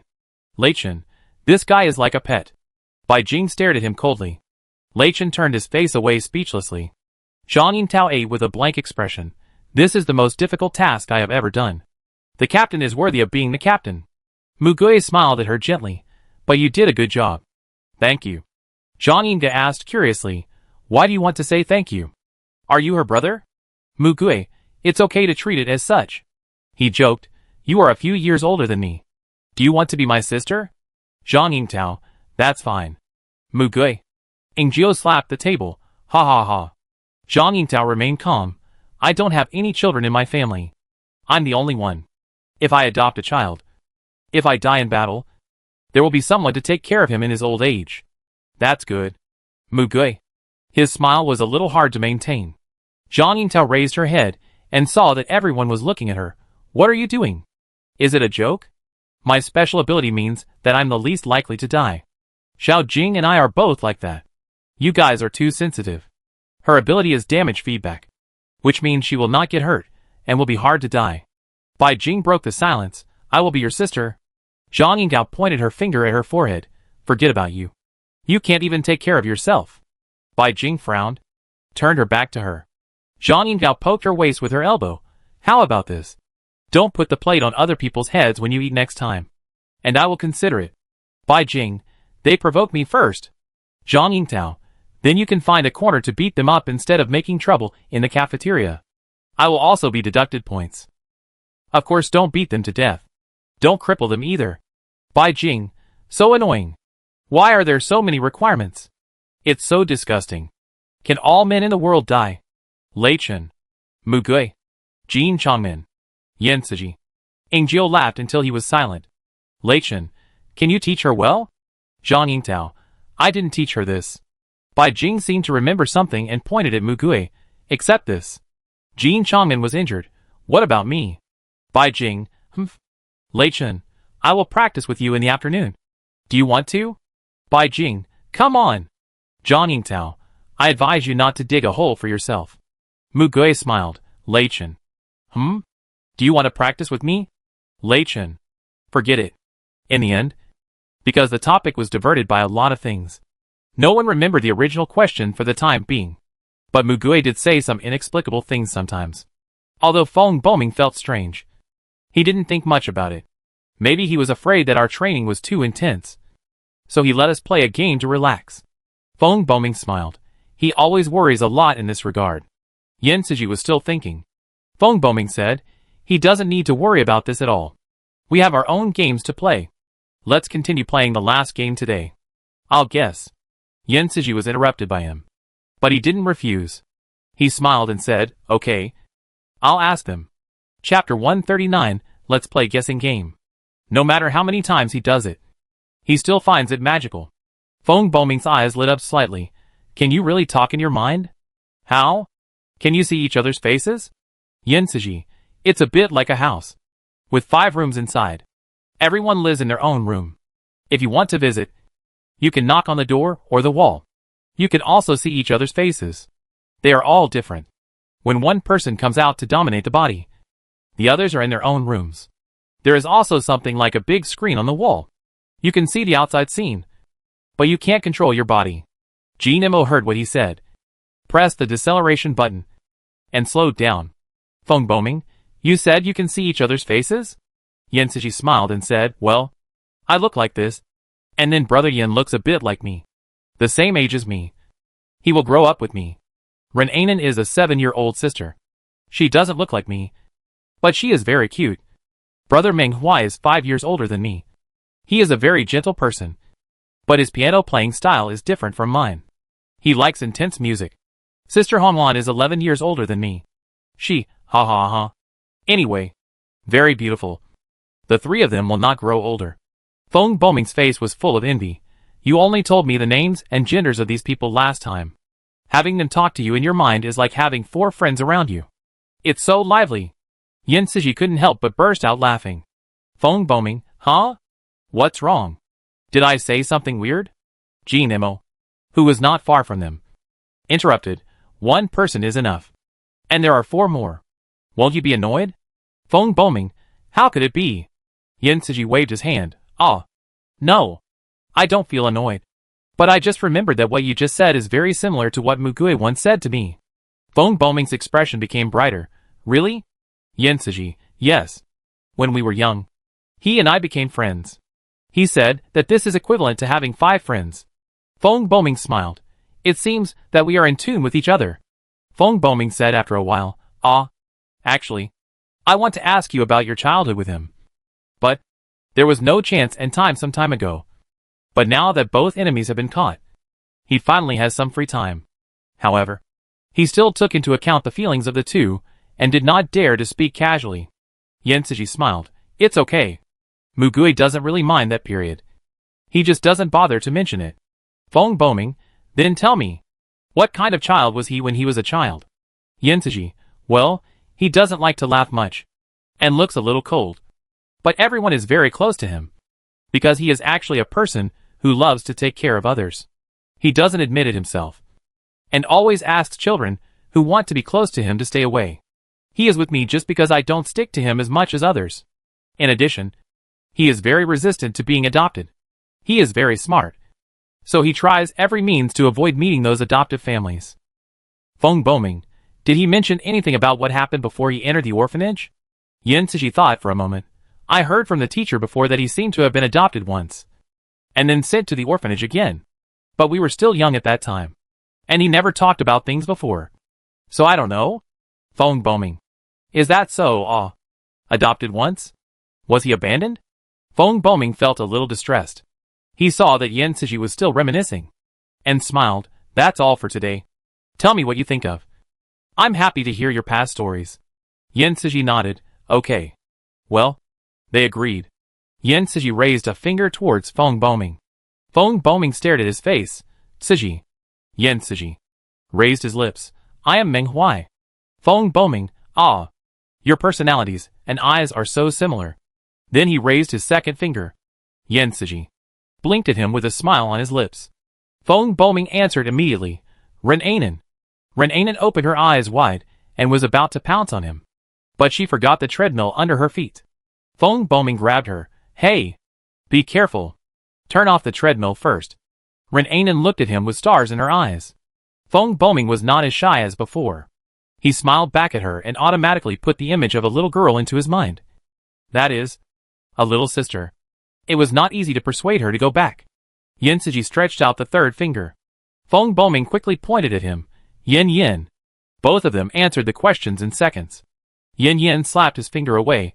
It's stupid. This kind of game. Feng Boming, ha ha ha.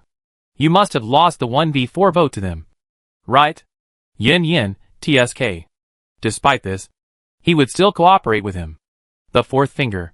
Feng Boming, Xiang Honglan. Sister Honglan. Xiang Honglan winked at him. How did you see that? Feng Boming got goosebumps on the ground.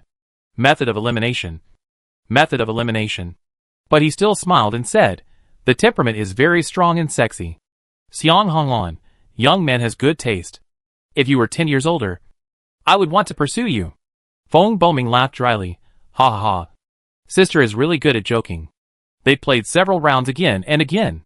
The game ended only after Feng Boming and Yen Siji's personalities had had their fun. Ingjiu finished her personal training and came over to ask them, where is Changmin?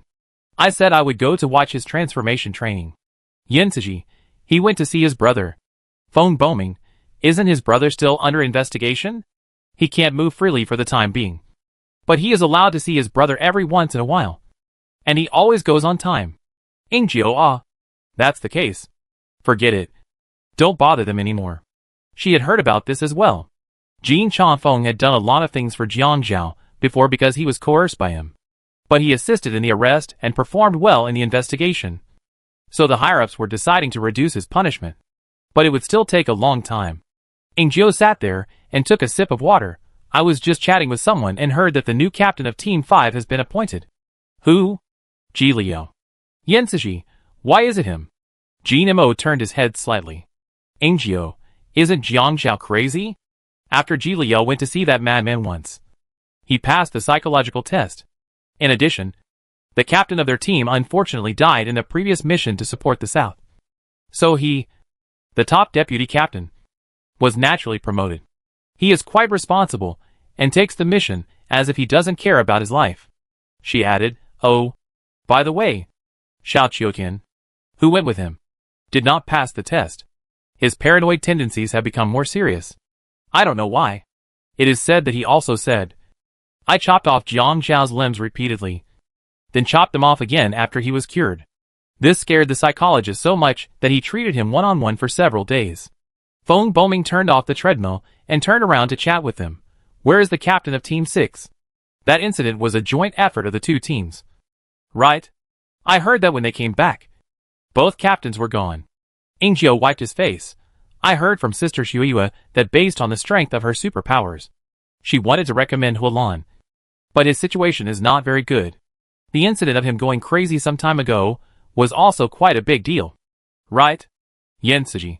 He was arrested because of the Fengyan incident. Right? Why did they lock him up but didn't punish him? Didn't sentence him? And didn't allow anyone to see him?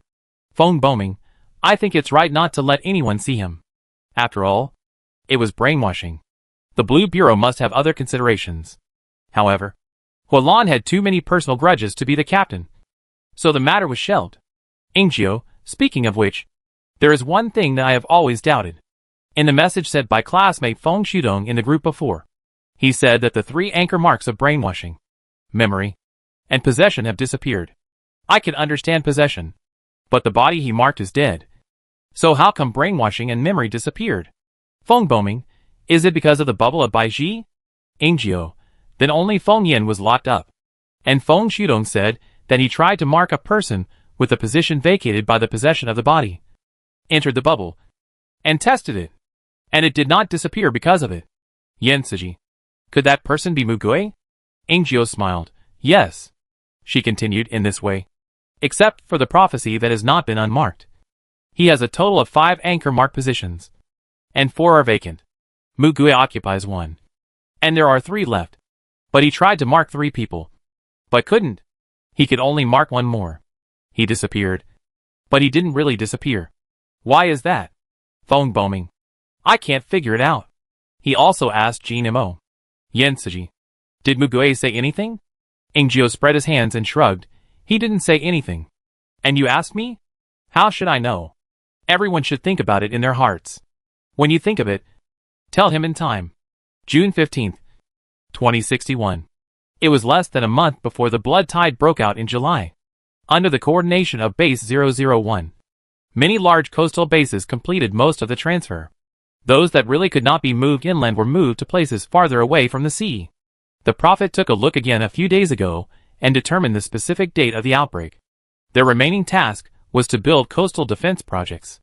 But no matter what kind of project, the possibility of failure is very high. The blood sea phenomenon observed near the coast has become more and more frequent.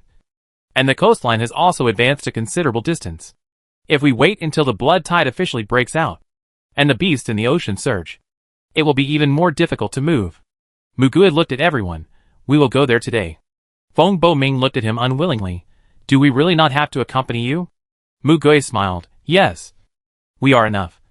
You stay here. Yihui suddenly asked, in your eyes, will your lives be in danger? Mugui raised his eyebrows. We? Of course not. Yihui, Qing Jian. Did he lie? Qing Jian shook his head. No.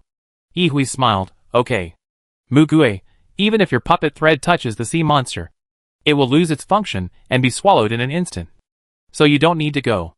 Yihui's eyes darkened, but the corners of his mouth curled up. Well, I know. You don't need to explain. Mugui shifted his gaze. Wang Dongqing stuffed 2 lamps and Ruby into his arms. I won't go. But they can help. Ruby wagged her furry tail. With a humane expression on her face. Hey? You just sent me out like this? Wang Dongqing, be good. It'll only take a moment. They will bring you back safely. Love you. Mugui handed Ruby to Feng Shudong and handed the lamp to Ingjiu. Feng Shudong took it helplessly, but soon became interested, hugged him in his arms, and gently stroked his fur. Ruby said that, but still obeyed all of Wang Dongqing's instructions. Jin Mo, uncle, what about me? Mugui pressed his shoulder. You have to stay here too. Jin Mo, oh. Song Jianxing asked Gu Shu, I don't have to accompany you. Gushu nodded, thought for a while, and suddenly whispered in his ear, Do you have anything you want to tell me? Song Jianxing asked curiously, What? What did he say to him? Song Jianxing, Be careful? Gushu stared at his face suspiciously for a long time, and found that the god of time and space really would not appear. So he took out the old tablet from the collection book and handed it to him. Take this. If words suddenly appear, notify me first. Although Song Jianxing didn't understand why, he seemed to often give this thing to him for safekeeping.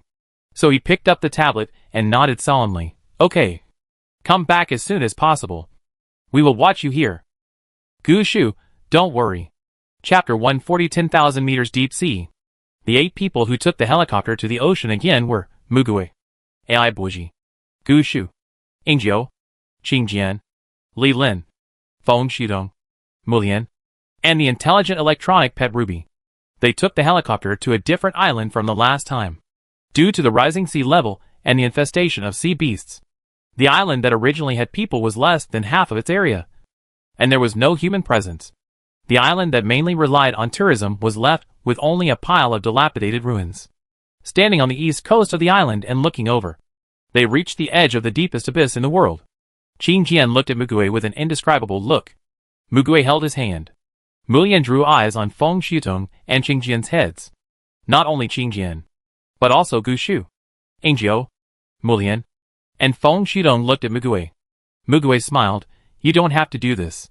You all know that this is something that must be done, and there is no better way.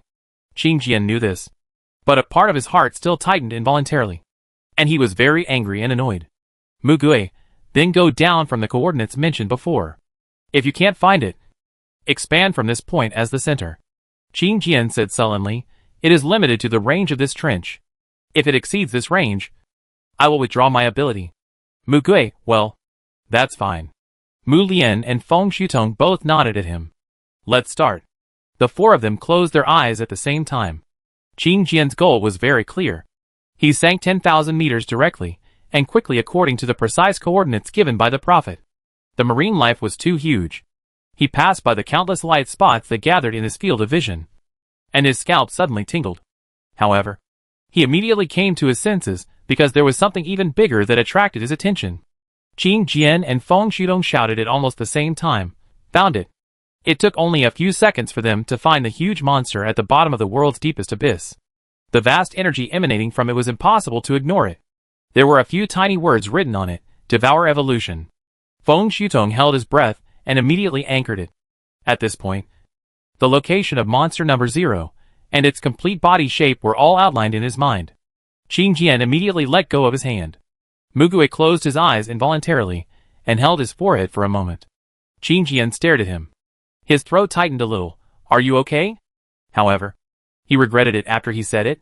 How could he be okay with him looking at her like this? Mugui would only suppress his performance more. Mugui exhaled and opened his eyes. Not bad.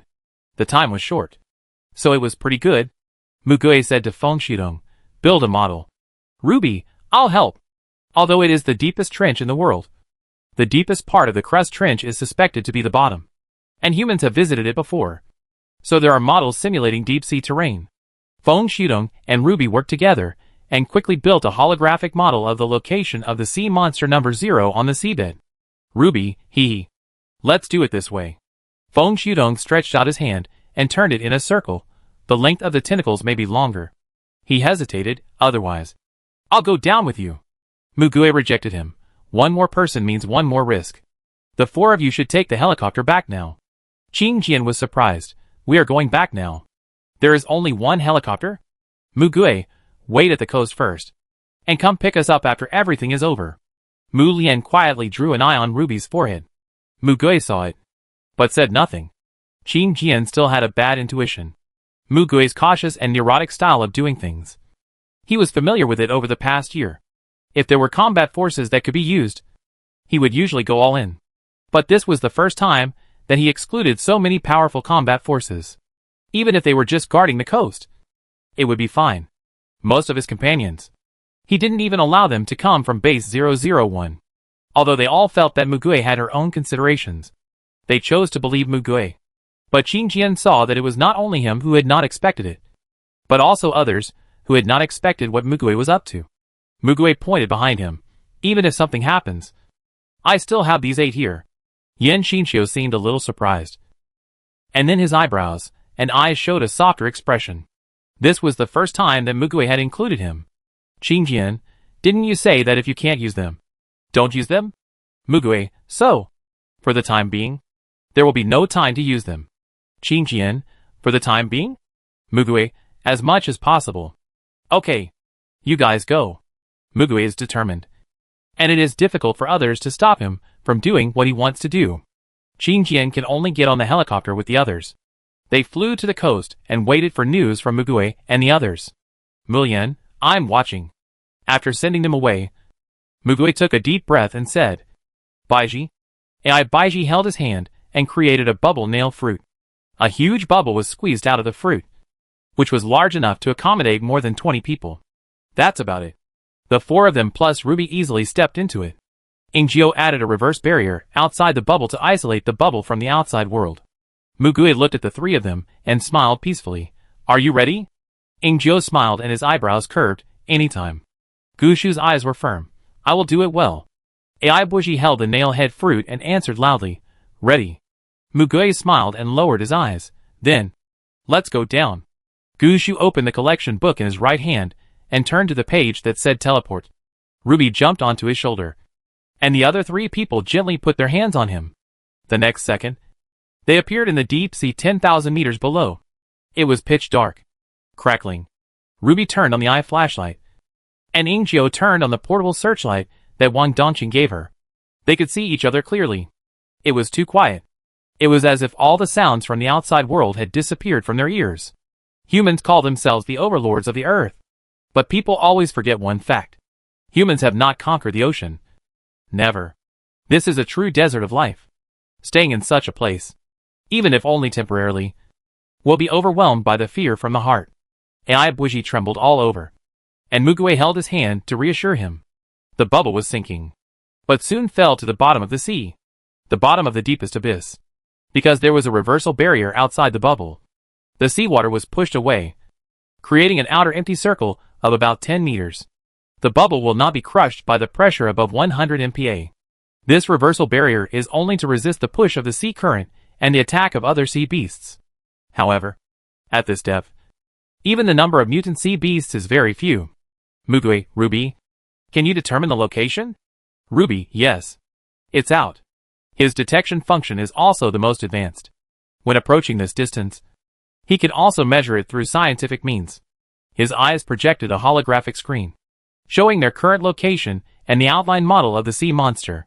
We are now 1563 meters away from the nearest tentacle of number 0.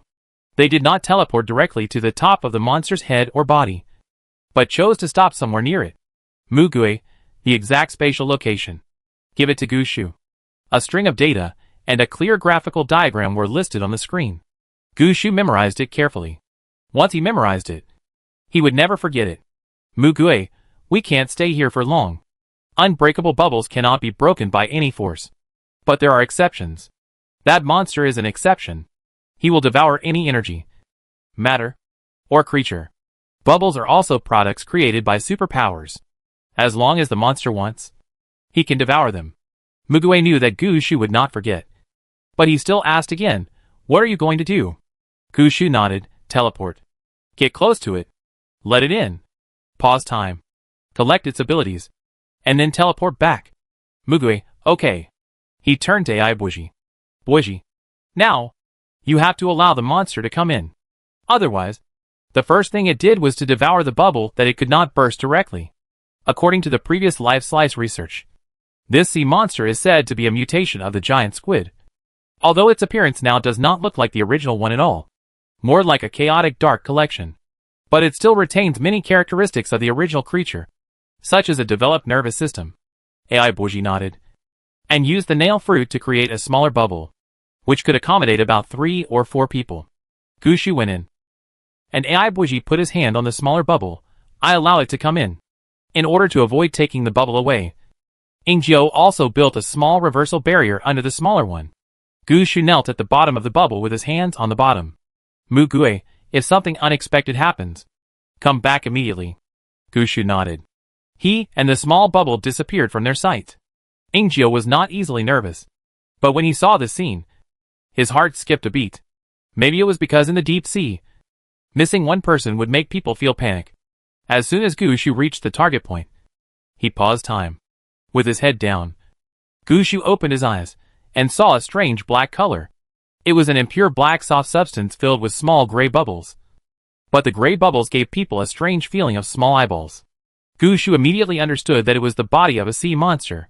Part of the sea monster passed through the bubble wall and protruded smoothly. 1 second. Gushu put his left hand on it, silently chanting collect in his heart. And the collection book in his right hand flipped and stopped on a blank page, writing words quickly. 2 seconds. Gushu looked at the page and widened his eyes. He was writing, but much slower than expected. Can he finish it? 3 seconds. He finished half a page. Gushu gritted his teeth and activated the ability to pause again. For abilities like Late Shin, he really didn't have to bear that special long-term cost. But the cost of abilities, like Song Jianxing's, would be converted into a limit on the number of uses. And 4 consecutive uses a day was the limit. Teleportation was similar. And there was also a limit on the number of uses.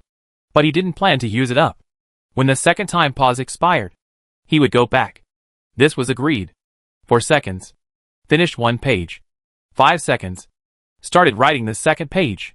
6 seconds. Only half of the second page was written. But Gushu knew that the ability was fully recorded. At the moment when the ability was released, he seemed to see part of his bubble dissolving. He fell in front of the 3 people. Gushu lay there, raised his hand, and smiled. It's done. Mugui looked down at his watch and thought. It seems that this ability pauses only local time. Not the whole time. Because the time on his watch showed that 6 seconds had indeed passed. And so did their sense of time. He pulled Gushu up. Well done. They looked at the page of Gushu's collection book. But it was incomprehensible text. Gushu said, evolution by devouring. The deep sea chimera collected from the second stage can devour all matter and energy infinitely, converting it into its own energy for absolute evolution. And there is no limit to evolution. Ingjio. It was originally called deep sea chimera. Gushu, what does this word mean? It only has the pronunciation written on it. Mugui, chimera. Synthetic beast. A monster that forcibly blends a bunch of random creatures together. The reason why this monster was named monster number 0 is because, according to the slide's test, it should be the first mutated creature on Earth. Evolution has no limit. Mugui laughed angrily. This world is inherently unfair. After the disaster, this law still applies. Qing Jian just saw the name of an ability. If Qing Jian were here, he should be able to identify it. This ability should be at least VG level. Gushu stared at the description blankly, and suddenly remembered what the god of time and space said to him. Could it be related to this? Mugui said, Ingjio. Gushu. You guys start. The two nodded. This was the process that had been agreed upon before. Gushu activated the ability of devouring evolution, and he focused his attention on his right hand.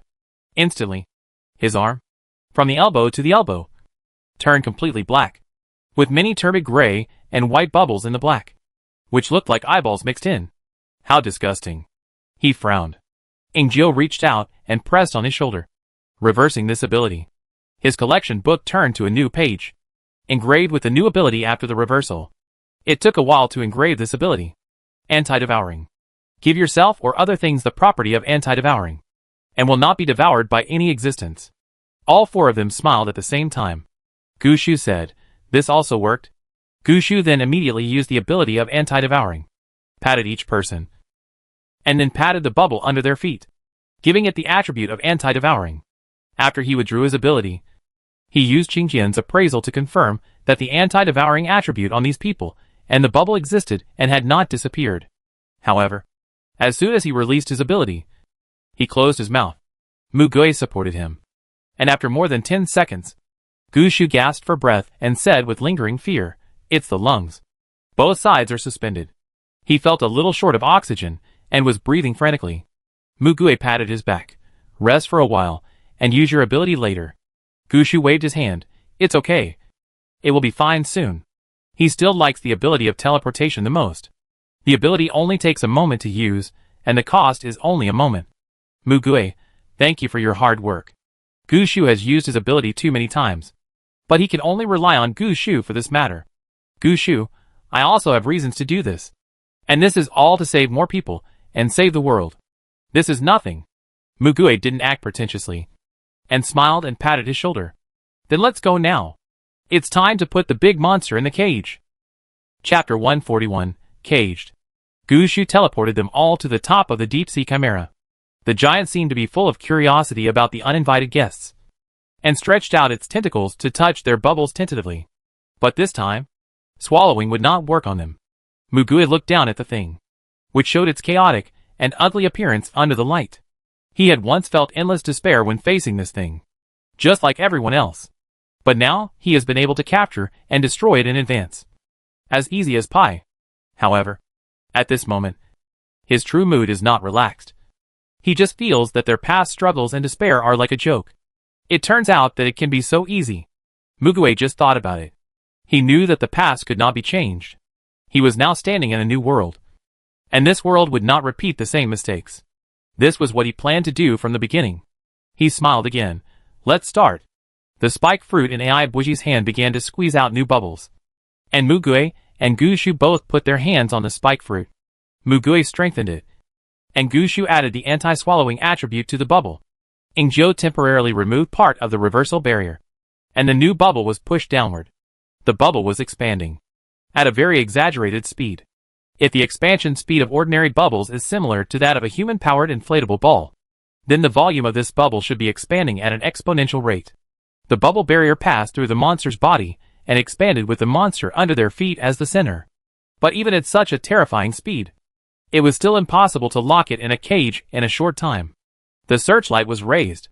In the deep sea where only darkness remained, the huge tentacles rose and easily passed through the bubbles. The monster seemed to be exploring this thing as well, because it seemed to have no threat to itself. It behaved very calmly.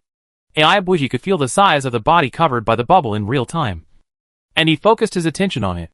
While waiting, Gu Shu asked curiously, "Did this guy grow this big from the beginning?" Mugue, it seems not. This is not the area they often appear. They like to live in the subtropical deep-sea area. They probably moved here from a higher dimension. And it can evolve by devouring other creatures. It is estimated that it has devoured a lot of things on the way here. Even if it sinks into the deep sea, it is still moving. It likes to devour high-energy things. Gu Shu didn't understand. High energy. Isn't this place 10,000 meters below the sea? There aren't many creatures here? Mugue, marine creatures can be obtained in the shallow sea. But aren't there things with higher energy below? Gu Shu, what are they? Mugue, seeds. Gu Shu, ah. Mugue, in theory. The properties of these two are mutually exclusive, and seeds cannot be swallowed by it. But seeds will still emit huge energy radiation, which is terrible for other creatures. But it is the best nutrition for it. Ingzhou moved a searchlight to the other side and illuminated the seed embedded in the seabed. Mugue, try to take a look at the energy emitted. Gu Shu used his identification ability to take a brief look. Compared to the general energy, the energy is indeed so little that it is almost invisible. Mugue, this shows that although the energy emitted by the seed is huge, it still has a limit. The number 0 monster has probably swept up a lot of seeds. It is a very smart creature, and knows what to do to benefit itself. This is more efficient than fighting other creatures in the shallow layer. And it can also extend its tentacles upward to obtain the dead bodies of animals that fall from the middle and shallow layers. It grows quietly in the ultra-deep layer, and when it is ready, it begins to conquer the ocean and then the land. Ingzhou smiled. So, you have to capture it before it grows. Mugue, yes. It's a lot late. But it's not too late. As for how to completely eliminate it, we can slowly consider it. Ingzhou said, it would be convenient if I could directly reverse its ability. Unlike Gu Shu, Ingzhou found that she could reverse the superpowers of humans. But she could not reverse the superpowers of non-humans. This was also discovered when she was studying her own abilities. And the direction of the reverse superpowers is not certain. Some are anti-prototypes, while others are completely different. Qing Jian's appraisal report will indeed give them a specific direction, but they cannot completely rely on the content of the trust report. There are still many points that need to be explored and excavated by themselves. She always remembers what Mugue once told them. Mugue, it doesn't matter. As long as we catch this thing. How to deal with it is our business. We can spend a long time thinking about it. At least until AI Boiji's ability disappears. This thing can't come out. At this time, AI Boiji opened his mouth. Okay. Mugue asked, are all the tentacles in it? Yes. AI Boiji nodded. Ingio, will this guy split into clones or something like that? Mugue, yes. Ingio was stunned, then. Mugue, Gu Shu. Use the identification to check it again. Gu Shu, oh. Okay. What he identified were still the usual contents. And its ability was indeed VG level. Mugue, there is no specific mark such as the main body, clone, mother body, and child body. Right? Gu Shu, yes. Ingio suddenly realized, if it splits at this moment, it will show that it is the mother body or the main body. Right? Mugue, most of the mutant creatures of the proliferation type and the self-division type have such characteristics. Because they can create offspring with the same genetic genes and some weakened abilities as the main body through cell division and proliferation. The offspring can also grow into an individual similar to the main body through growth. Generally, individuals with high intelligence, like it, will not split into another individual identical to itself to compete with itself unless they encounter a survival crisis or reach the end of their lives. Ingio was amazed. We really have no way of knowing these. Mugue, so we must confirm whether all parts of its body are really inside. Otherwise, it will leave trouble. AI Boiji listened carefully and confirmed several times. Mugue smiled and said, let's expand the volume a little bit. Just in case. The bubble continued to expand to ensure that the monster was completely contained. Mugue withdrew his hand when it was almost time. He took a breath and barely endured the pain. AI Boiji pinched the tip of the bubble of the nail fruit. And the bubble officially left the fruit. AI Boiji shouted, don't come out to hurt people. Stay inside. Big monster. All three of them smiled. And the deep-sea monster probably doesn't know that it is trapped in this transparent cage yet. Mugue took a long time to wait for his price to be paid. Gu Shu saw that he was in a better condition and said, then let's go up. It's not convenient to leave this monster on the seabed. So he wants to take it up with him. Fortunately, the number of people and objects carried by teleportation is calculated by number, not by volume. Otherwise, he might not be able to do it. I just don't know if the island can hold this big guy. Ingio laughed. Mugue, that's the island arc chain. The terrain is still a little higher. It can be moved to the shallow sea. Anyway, it is anchored. It won't run away. Yeah, that's right. Gu Shu pressed the bubble wall below. The small bubble stuck to the monster. The monster stuck to the big bubble. He said 1, 2, 3, go. They instantly moved to the island. Under the blue sky, there was an endless blue sea. The light was dazzling, and the sense of space was instantly widened. The depression they felt from the deep sea, silence, and darkness was swept away. They stood on top of the monster. Looking over, they could still see the edge of the island's coast. Gu Shu, oh. I specially adjusted the position. Can this island really accommodate this big guy? Below, the sea water began to break away from the huge bubble and poured down from the periphery of the island, creating huge waves. The monster inside finally began to notice the change in the situation and started to churn inside the bubble. Thousands of tentacles attacked the bubble wall. Unfortunately, the bubble with anti-swallowing and unbreakable properties did not move at all, as long as the amber branch did not allow it. The things inside could not come out. Gu Shu felt the vibration under his feet. Let's go to the flat ground first. He took them and teleported directly to the open ground within sight. Ruby displayed a screen in front of her eyes. With the words, operation ended. Come to pick up people. Mulian should be able to receive this message. Their bubble stopped at the front yard of a coastal holiday villa destroyed by the tide. Gu Shu and Ingio, who was holding AI Boiji, walked out of the bubble separately. Ruby also jumped out, and Mugue walked out behind them. Gu Shu turned around and was about to say a few words. Suddenly, an alarm sounded. A sharp sound suddenly came from Ruby's body. Alarm. Its mouth just opened. Bang! Gu Shu heard a bang in his ear. When he came to his senses, time had already stopped, and the collection book was lying in front of him. Activating the ability was purely a subconscious reaction of the body. In front of him, a bullet stopped in midair, only a few centimeters away from the tip of his nose. And the spiral traces of kinetic energy distorting the air could be clearly seen. Gu Shu opened his eyes wide, and quickly moved his body away. 1 second. Passing the bullet, he caught a glimpse of Mugui's situation. Mugui's body floated in midair, and he was also one of those whose time was suspended. But for some reason, there was a nearly transparent, vaguely visible Rubik's Cube shape around Mugui's body. When did it appear? Why? Such questions flashed through Gu Shu's mind very briefly.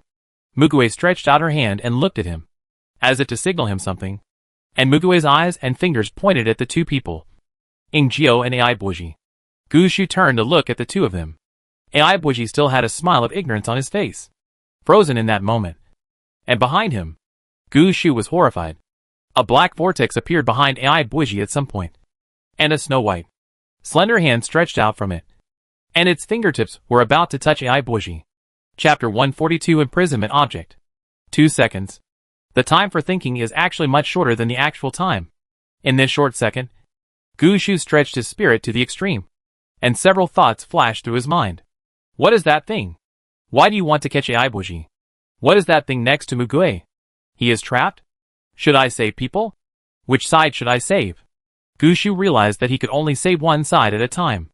At this moment of decision, 3 seconds, Gu Shu turned and ran towards Ai Buji and Ingjio. He chose to believe in Mugui's decision. Mugui asked him to save them. The time pause ended.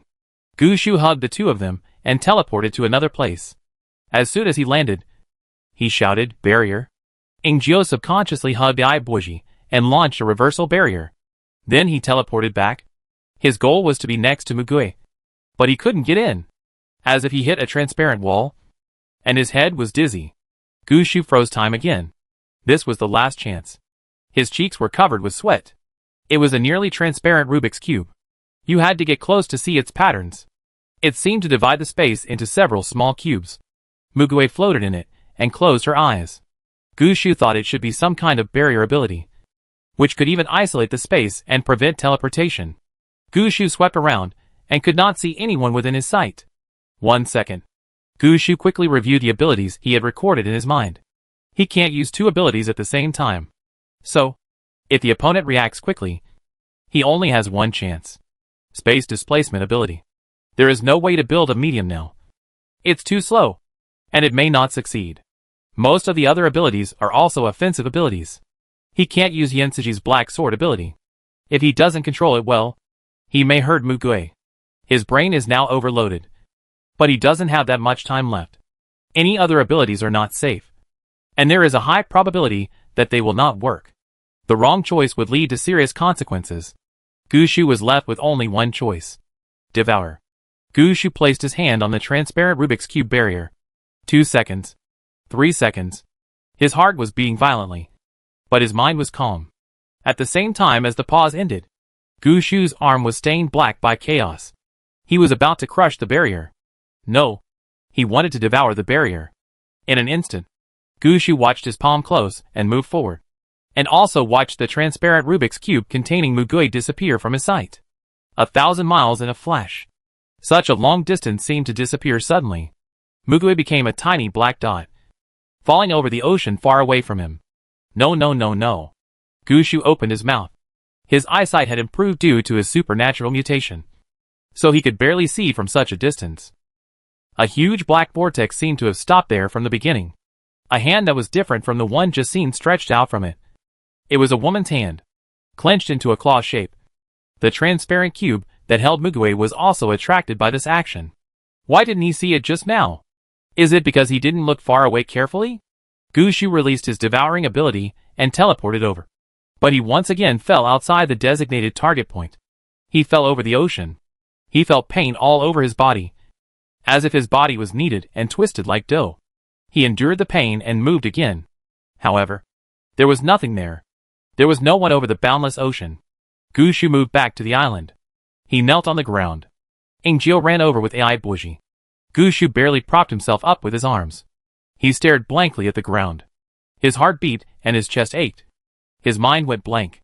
He gasped. His body soaked with sweat. Mugui was taken away right before his eyes. Just as time pause had a limit on the number of times, so did teleportation. Even if he was physically strong, he would not have more chances.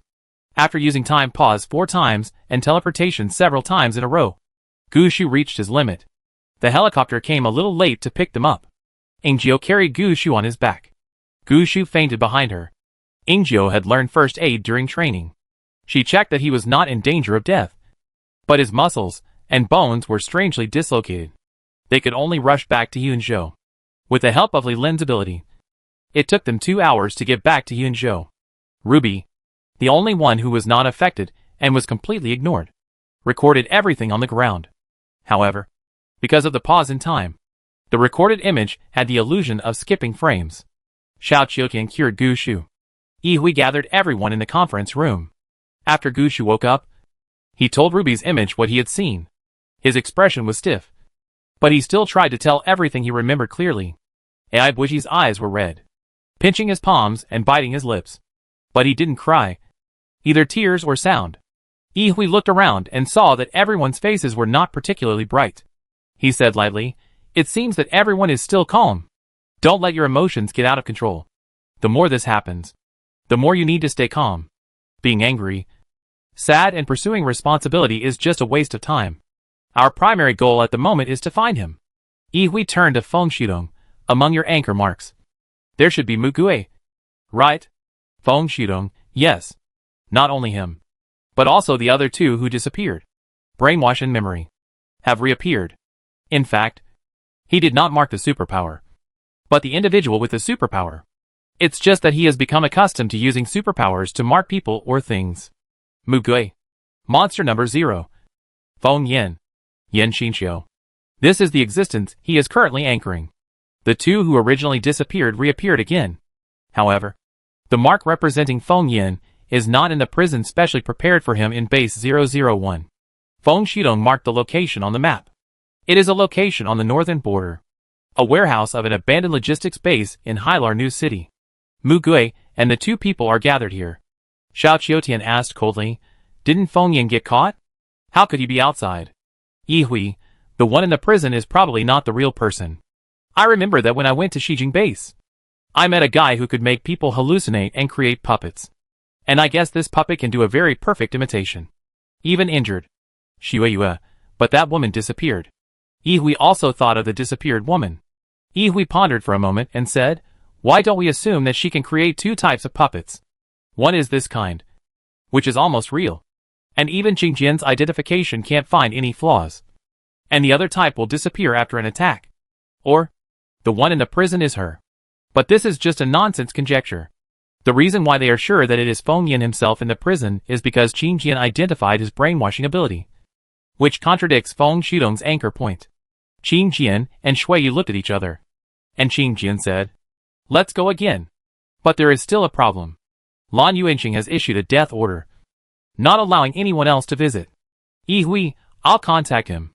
Lan Yuanqing's private communication channel was connected. "What's the matter?" "I'm in a meeting." Yi Hui, Director Lan.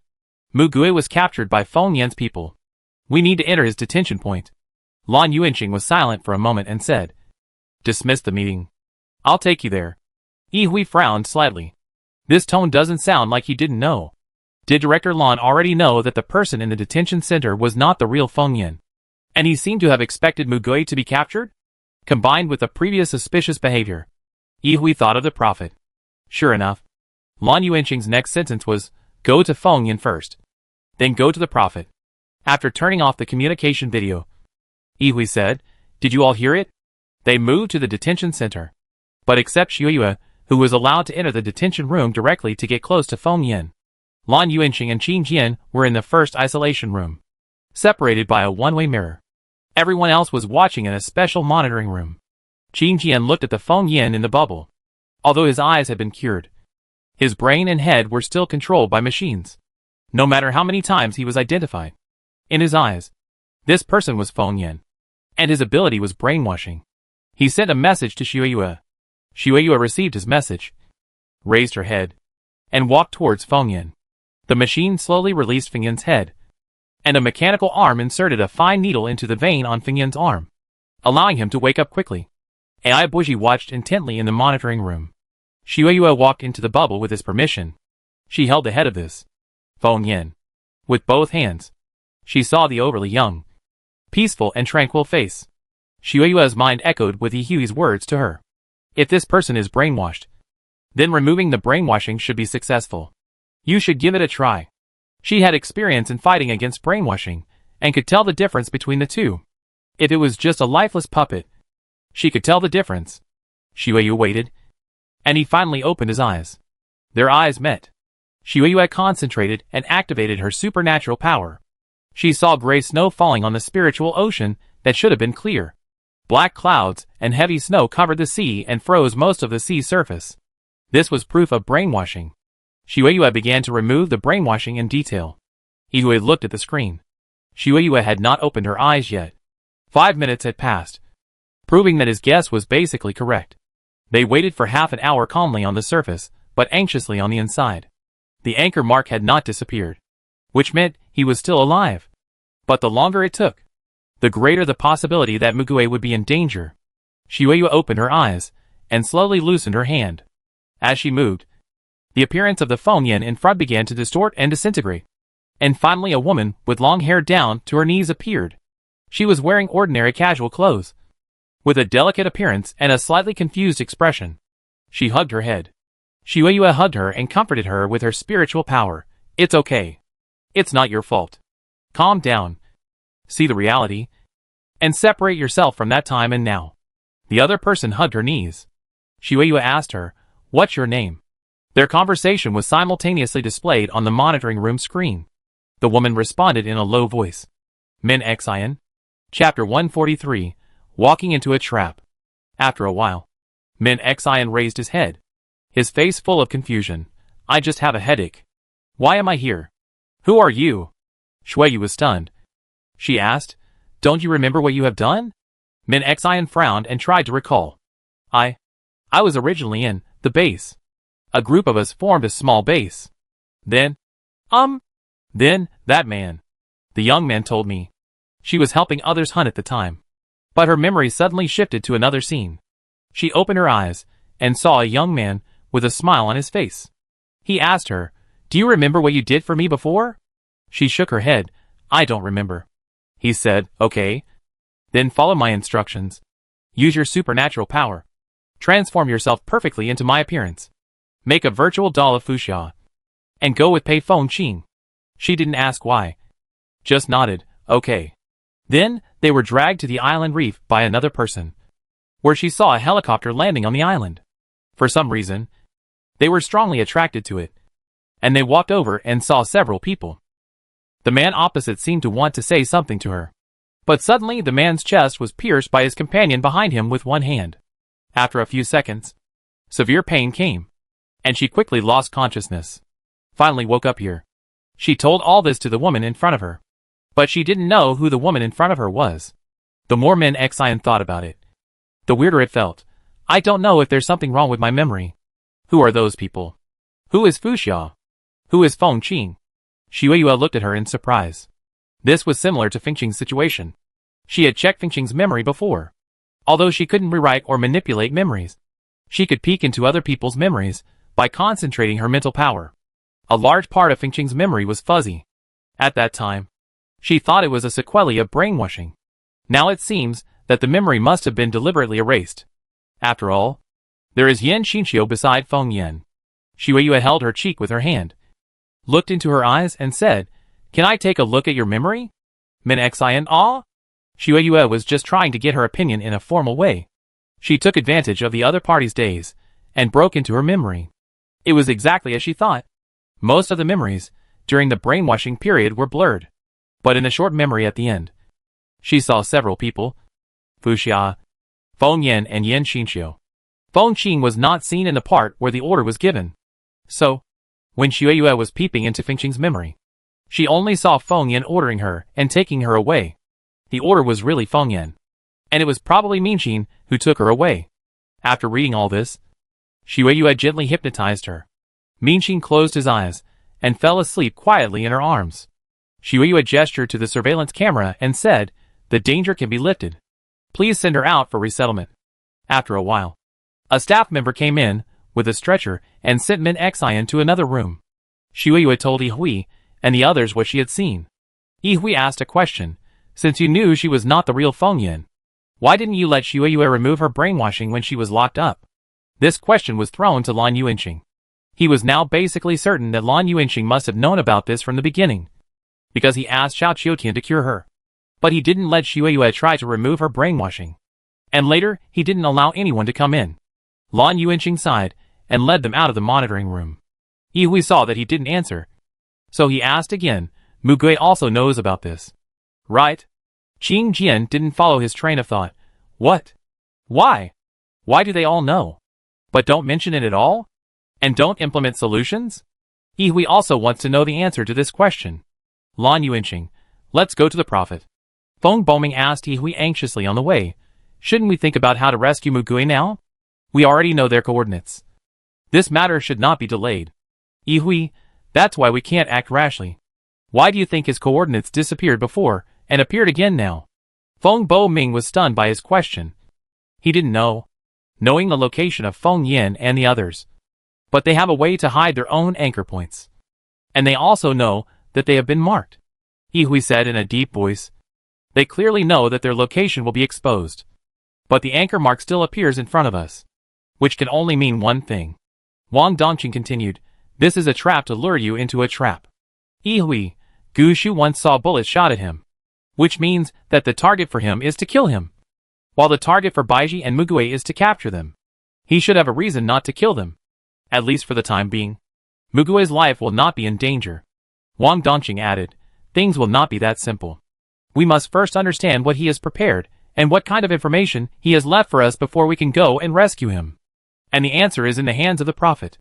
They came to a room in a high tower where the prophet was. It was not the prophecy time. But Fei Ningxi was already sitting there waiting for them. She saw them coming and her expression tightened. So?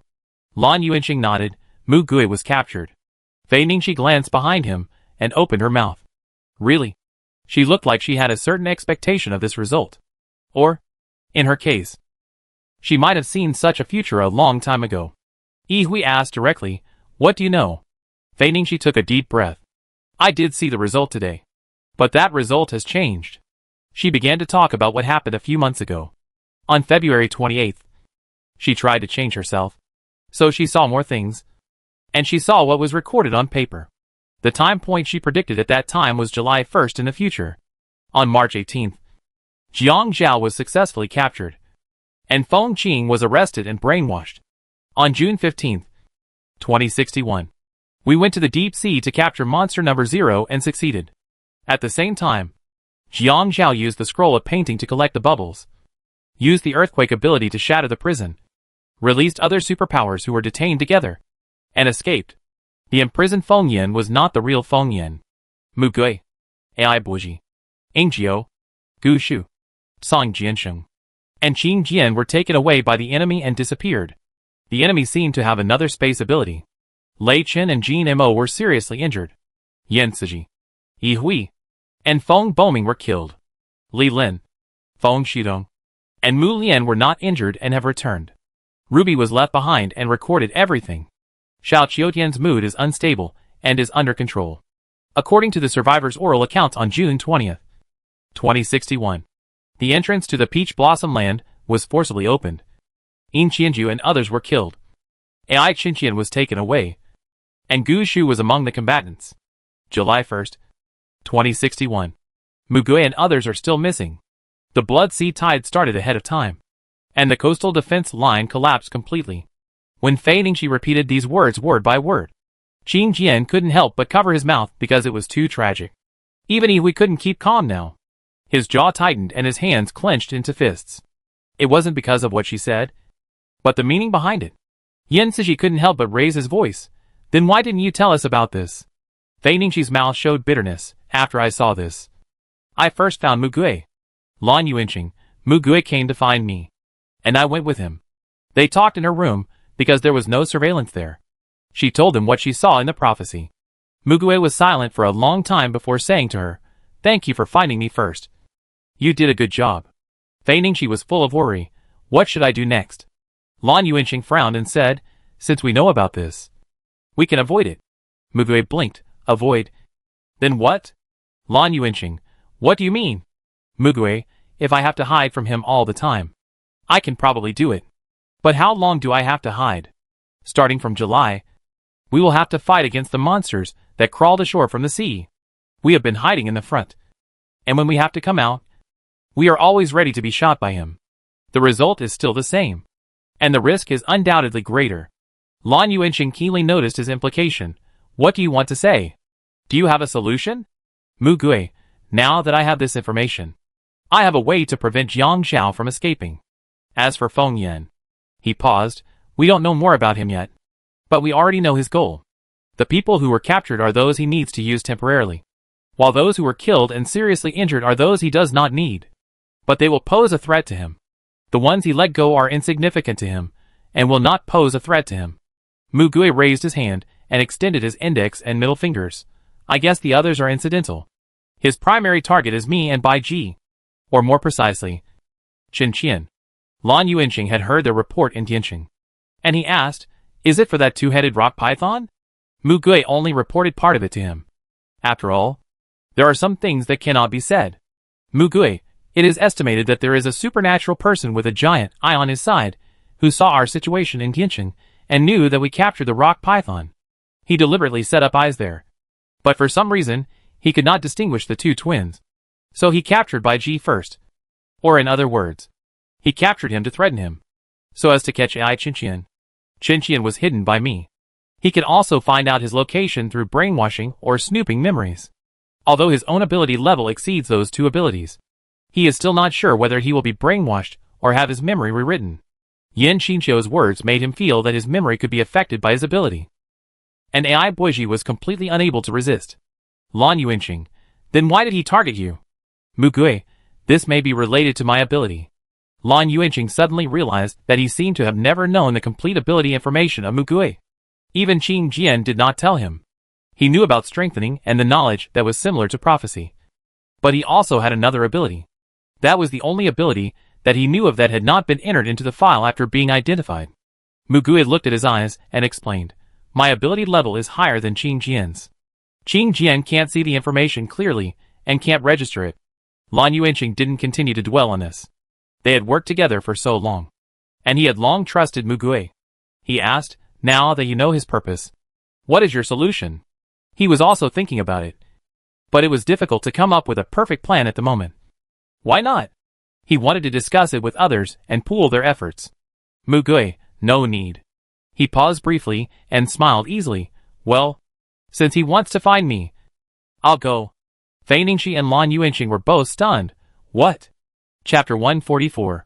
Friend or foe? In their shocked eyes, Mu Gui lowered her eyes and smiled. I am his primary target. He has a reason not to kill me for the time being. So it is most appropriate for me to pretend to be caught by him. I am the only one. Lan Yuanqing immediately said, no. It's too dangerous. How can you be sure that you can resist brainwashing and rewriting memory?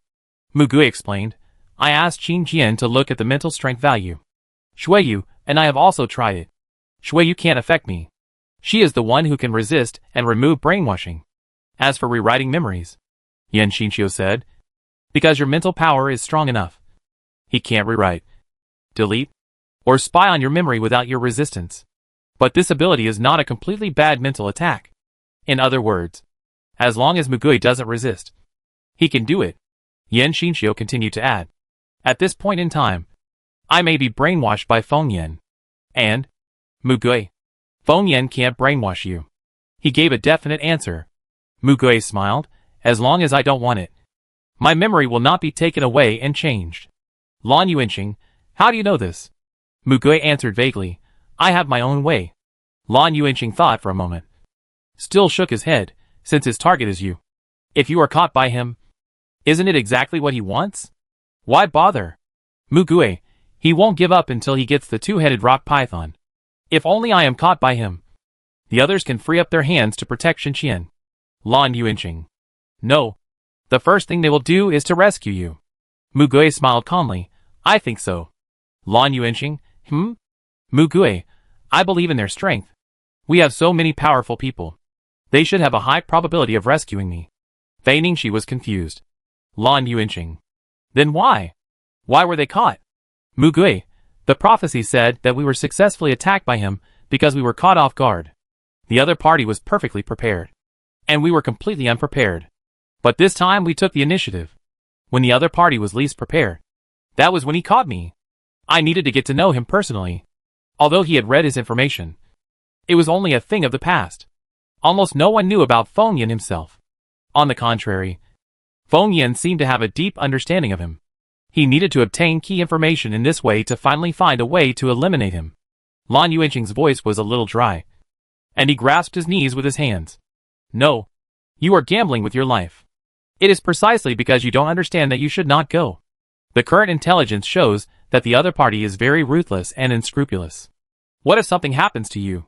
I heard Yan Xinqiu's heavy and cold voice. Feng Yin has a reason not to kill you for the time being. Mu Gui answered firmly, I will not die. He has a reason not to kill me. Lan Yuanqing was slightly speechless. Mu Gui suddenly said, if there is no way to save me, when necessary, give up me. Protect Shenqian. And kill Feng Yin with all your strength. In order to resist the impending disaster. Their existence is the most important. Those powerful superpowers. With them, there is hope that more people can survive. Lan Yuanqing was shocked. Lan Yuanqing. You? He felt really sorry. He thought that although Mu Gui did a lot of things, he was still a person who valued personal feelings, life, and interests. But now, he has to sacrifice himself for the sake of the overall situation. Mu Gui smiled, of course. I'm just talking about a hypothetical situation. And the possibility of this happening is very small. Mu Gui and Lan Yuanqing discussed the prophecy with Fei Ningxi again, told her the general direction of the future, and then went out. Fei Ningxi told her everything she knew. After listening, Yi Hui first looked at Qing Jian, who nodded. Every word she said was true. Yi Hui stared at her. Are you hiding anything? This kind of question is too harsh for a child. He has never been like this before. Fei Ningxi drooped her eyebrows. This is all I know. She is just a child. Even if she thinks this method is inappropriate, there is no way to change Mu Gui's thoughts and actions. Yi Hui sighed and squatted down to comfort her. Sorry. It's not your fault. Fei Ningxi shook her head. She also felt very sad. But she was helpless after all. Jean Imo said, Uncle. This big idiot. Lei Chen was speechless. Heh. Really? Qing Jian laughed angrily. This guy usually pretends to be so good. But when it comes to the critical moment, he abandons everyone and rushes forward. Feng Boming's face turned pale. He doesn't want others to be hurt or captured. So, Yan Siji, that's why he only brought so few people. That's why he thought of a way to let only him be captured. Yan Siji recalled Mu Gui's words. Are you good at hide and seek? It doesn't matter if you're not good at it. Just find someone who is good at hide and seek, and help catch the ghost. Just change the rules a little bit. Only one person will be caught by the ghost. And that person will not be out immediately. Everyone works together to catch the ghost and rescue the person. Yan Sizi's lips trembled. So that's what those words meant? He had informed them in advance. But they were too stupid to hear it. Wang Donqing turned to Gu Shu. So, even though he saw the capture in the prophecy, he still went to salvage the sea monster that day. Because it was something he had to do. And he only brought the people he needed. Gu Shu successfully met his expectations, and successfully rescued the other two. Gu Shu stared blankly at his palm, not knowing what he was thinking. Song Jiansheng looked at him with some concern, and clenched his fists at his side, because his own ability was limited. Mu Gui did not choose to take him with him, and Gu Shu almost encountered danger because of this. But his ability was like this, and he was powerless to change it. Yi Hui, knowing that it was Feng Yin who was transformed by Min Xian. The reason why we did not remove her brainwashing during the period of imprisonment was because removing her brainwashing at that time was equivalent to telling Feng Yin that we had seen through his plan, which would alert the enemy. Lan Yuanqing, who had been cooperating with this throughout the process, nodded, yes. I asked for it, because he has the right to do so, and it will dispel people's doubts to the greatest extent. After a long silence, Ingjiu, who was just listening quietly in the back, suddenly said, he made such a decision because he believed that we would definitely rescue him and kill Feng Yin. They all knew Mu Gui. He was always cautious, and would not do anything he was not sure of. He cherished his own life, and the lives of his companions. He dared to take such a gamble, because he fully believed that they would rescue him. Yi Hui smiled again after hearing this. And that smile was a little different from before. Hiding a sharp murderous intent like a fine needle that was hard to detect, He trusts us so much. So we must not disappoint him. Mu Gue regained consciousness. He first felt the fierce pain all over his body. He barely raised his eyelids. He found that he couldn't move his hands to see the situation. It wasn't that he was tied up, but his arms felt like they were crushed, painful and unable to move. But he could feel the pain and the existence of his arm. So it must have not been completely removed. His legs and feet could not move, and the slightest movement seemed to cause cracks and excruciating pain. Mu Gue tried to hold back all this and opened his eyes completely. The boy leaning against the sofa in front of him was a boy who looked younger than Jean Mo. He crossed his legs and moved his eyes from above. The first time I saw him, I felt that he was clean, quiet, and calm. His eyebrows and eyes were delicate but not too impressive. His beautiful face was not childish, and his slender and soft black hair was hidden in the hood, which made people want to touch him. The boy's beautiful almond eyes curved like a crescent moon. The smile on his mouth was sweet and full of childish cruelty and evil. That was not icing sugar, but arsenic. Mu Gue knew that he was Feng Yan. He finally saw his true face.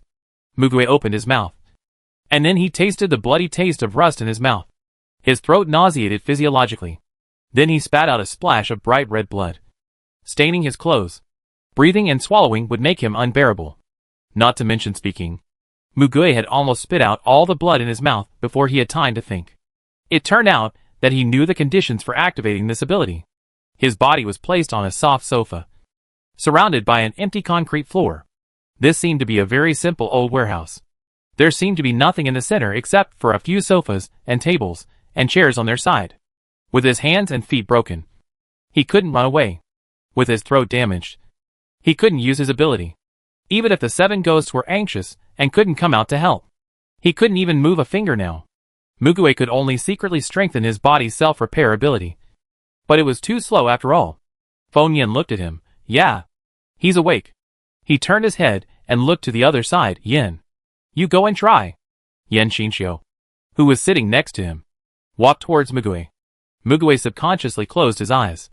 Yan Xinxiu squatted down and held his face, and after a while said, he won't open his eyes. Feng Yan, you're still asking me about this? Force his eyes open, or cut his eyelids. Mu Gue. He closed his eyes, purely as a subconscious defensive reaction. He almost forgot that with his mental power, Yan Xinxiu could not spy on his memory as long as he didn't want to. Maybe he still had some resistance in his heart. Mu Gue raised his eyelids again and looked directly at Yan Xinxiu. However, at this moment, Yan Xinxiu, as a ghost, whispered in his ear, "Don't resist. Let him see your memory. As long as he sees it, he will completely stand on your side and protect you." Mu Gui's heart skipped a beat. Yan Xinxiu smiled at him tenderly. "Mu Gue, let me see your memory." "Yi Hui, Mu Gue." Mu Gue never admitted it, but he could not deny that he gradually began to believe Yan Xinxiu after he stood up. Mu Gue knew rationally that he should not believe him at this time, but he still subconsciously chose to agree. Yi Hui seemed to be speaking for Yan Xinxiu all the time, but in fact he was always vigilant, so he would remind Mu Gue at the critical moment. Yan Xinxiu smiled at Yi Hui and said, "Don't worry, I will never hurt him." Yi Hui opened his mouth, but faced with that rock-like gaze, he could not say anything. In those few brief seconds, Yan Xinxiu and Mu Gui's eyes met without reservation. They both closed their eyes at the same time. Mu Gue did not resist. He finally let down his guard at the most critical moment. After a while, Yan Xinxiu's body trembled, as if he was enduring something. He took a few deep breaths and stood up suddenly. He had his back to Feng Yan. Feng Yan asked, "Did it fail?" This situation is usually the case when a psychic ability user fails to launch and suffers a backlash. Yan Xinxiu's body stopped shaking.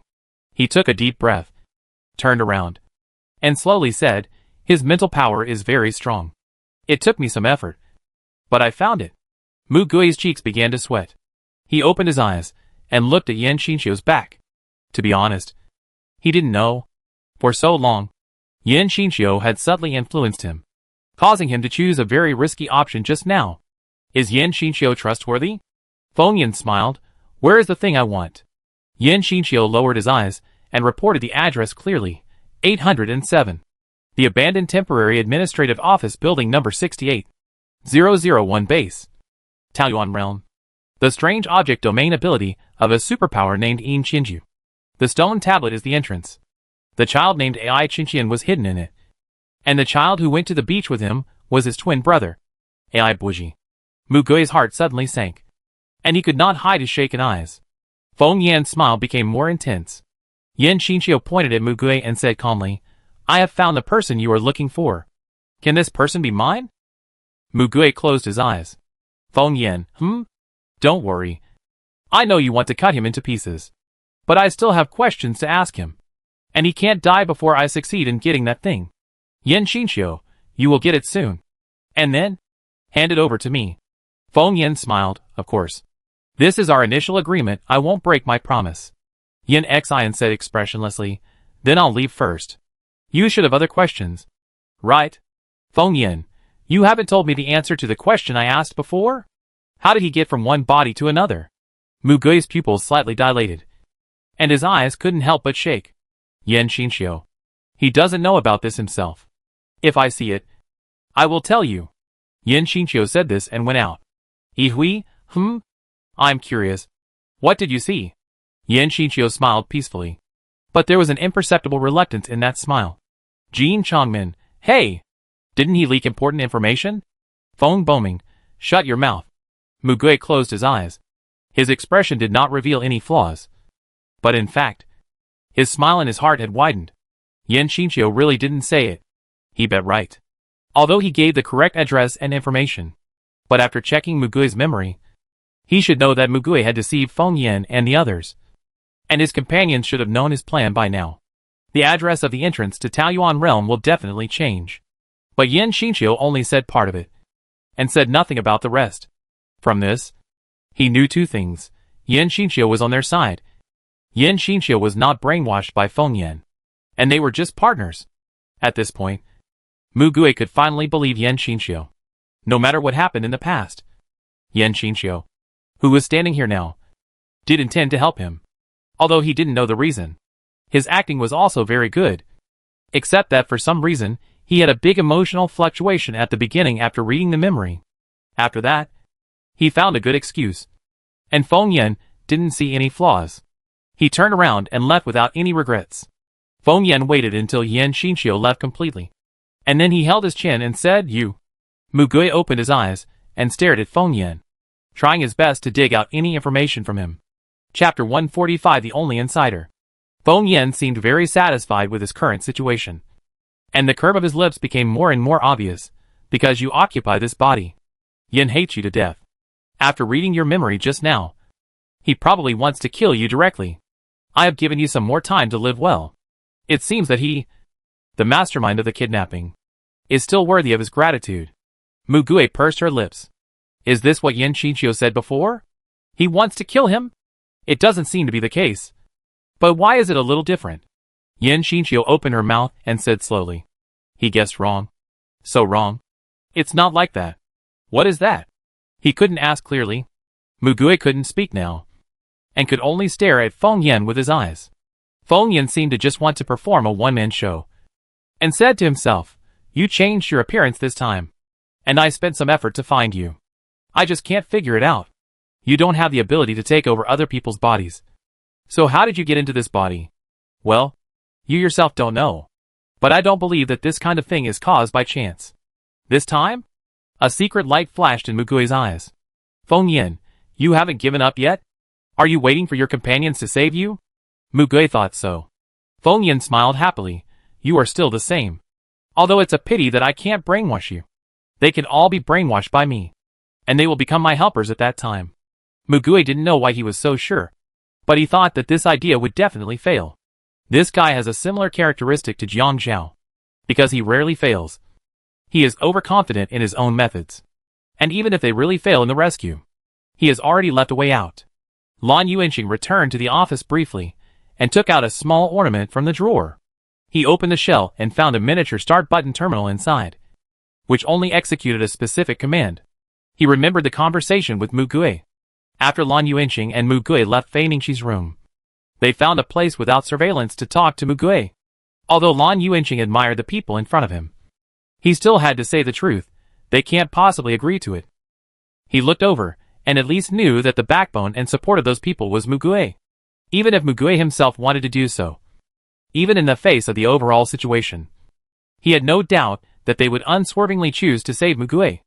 Even if they were unable to do so, they would never give up on him. The smile on Mugue's face gradually faded. And he looked at Lan Yuanqing calmly. Tell them, save me and kill Feng Yan. This is my expectation of them. And I believe they will do it. But he changed his tone. His eyes went to the other extreme with a murderous look. And if they can't do it, and are unwilling to give up on me completely, and try to sacrifice their own lives, you have to make a choice. Lan Yuanqing, what? Mugue, kill me. Lan Yuanqing thought he was old and misheard. What did you say? He was so shocked that he couldn't think about the true meaning of his words. Mugue said calmly, Feng Yan must have a reason for not killing me. Which means that he can't kill me. And I can't die accidentally. Which is a troublesome thing for him. That is, for his purpose. My life is the biggest threat. He poked his chest at the position of his heart with his hand. I will have surgery later to implant an implantable cardiac pacemaker here. But it will be modified so that it does not have the original medical pacing function. It will only release an overpowered electrical pulse when necessary to stop my heart and kill me. Lan Yuanqing was once again speechless by his words. He opened his mouth several times. Why do you want to do this? Mugue, I will give you the authority to control it. This is just a threat. If possible. I don't want to die. It's just the worst of the worst. But I think it's the most effective means of threatening him. What he least wants to see is Feng Yan using his life to threaten his friends and put them in danger. He must make the minimum insurance. This thing can be turned off. But its existence is a threat. As long as he is alive. This is necessary for Feng Yan. Lan Yuanqing finally fully understood what he meant. After a long silence, he finally agreed. Lan Yuanqing closed the button shell of the execution order, put it into the inner pocket of his duty uniform, and hurried out. However, even Mugue did not expect Feng Yan to destroy his voice tape directly. If he encounters an extreme situation in the future, he will not be able to tell him this fact. He could only hope that Lan Yuanqing will understand the situation and respond flexibly. To obtain intelligence and take the initiative, communication is necessary. And Feng Yan has cut off this path. The situation is not good. But for him, it was already a commonplace. Feng Yan looked at Mugue staring at him, and said with a smile, What do you want to tell me? Sorry. I can't let you speak. Well, I'm not curious either. Although he asked the questions he wanted to ask. He didn't intend to get the answers from Mugue who didn't know the facts. He would find them himself. Feng Yan looked at him without much interest. As if he was looking at a tool. A tool that can be reused. Mugue was not frustrated by this. He was thinking actively. This face should not be Feng Yan's disguise. He looked very young. And had the same past memories as him. Feng Yan was about to achieve his goal. Even though he was very cautious to make him powerless. He was very bold to lay this trap. Waiting for Mugue's companions to rescue him. And he was confident that he could catch everyone in one fell swoop and brainwash them all. And he was very sure that he could brainwash them successfully. There should be many powerful people on Feng Yan's side. But not many of them have been exposed to them at present. Yan Xinxiu. I guess he can't control too many people with special abilities at the same time for a long time. The number is limited. Otherwise, he should brainwash me as well. Which is safer. Refers to Yan Xinxiu in this reality. Feng Yan didn't do this because it is more difficult to brainwash with powerful mental abilities. And the burden of controlling him may be greater. Even if he has strong mental power. He can't bear so many VG level people with special abilities. This is a reasonable guess. And Mugue also has the same view. But he should not have the same restrictions as Jiang Zhao. If Jiang Zhao fails to seize the body, he will lose all the abilities he has plundered. Feng Yan will not. Even if the brainwashing is lifted. Even if there is a failure. The other people controlled by him will still obey the brainwashing perfectly. Feng Yan's body has not been neglected in exercise.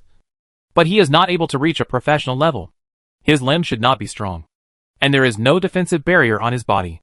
After learning the prophecy, Mugue once thought about how Feng Yan avoided their pursuit. Ambushed them quietly for several months.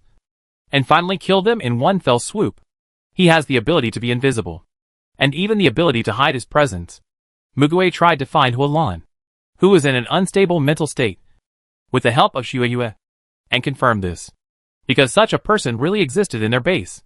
That is to say, Feng Yan found this psychic at the same time as destroying the base. And he knew the limitations of his ability.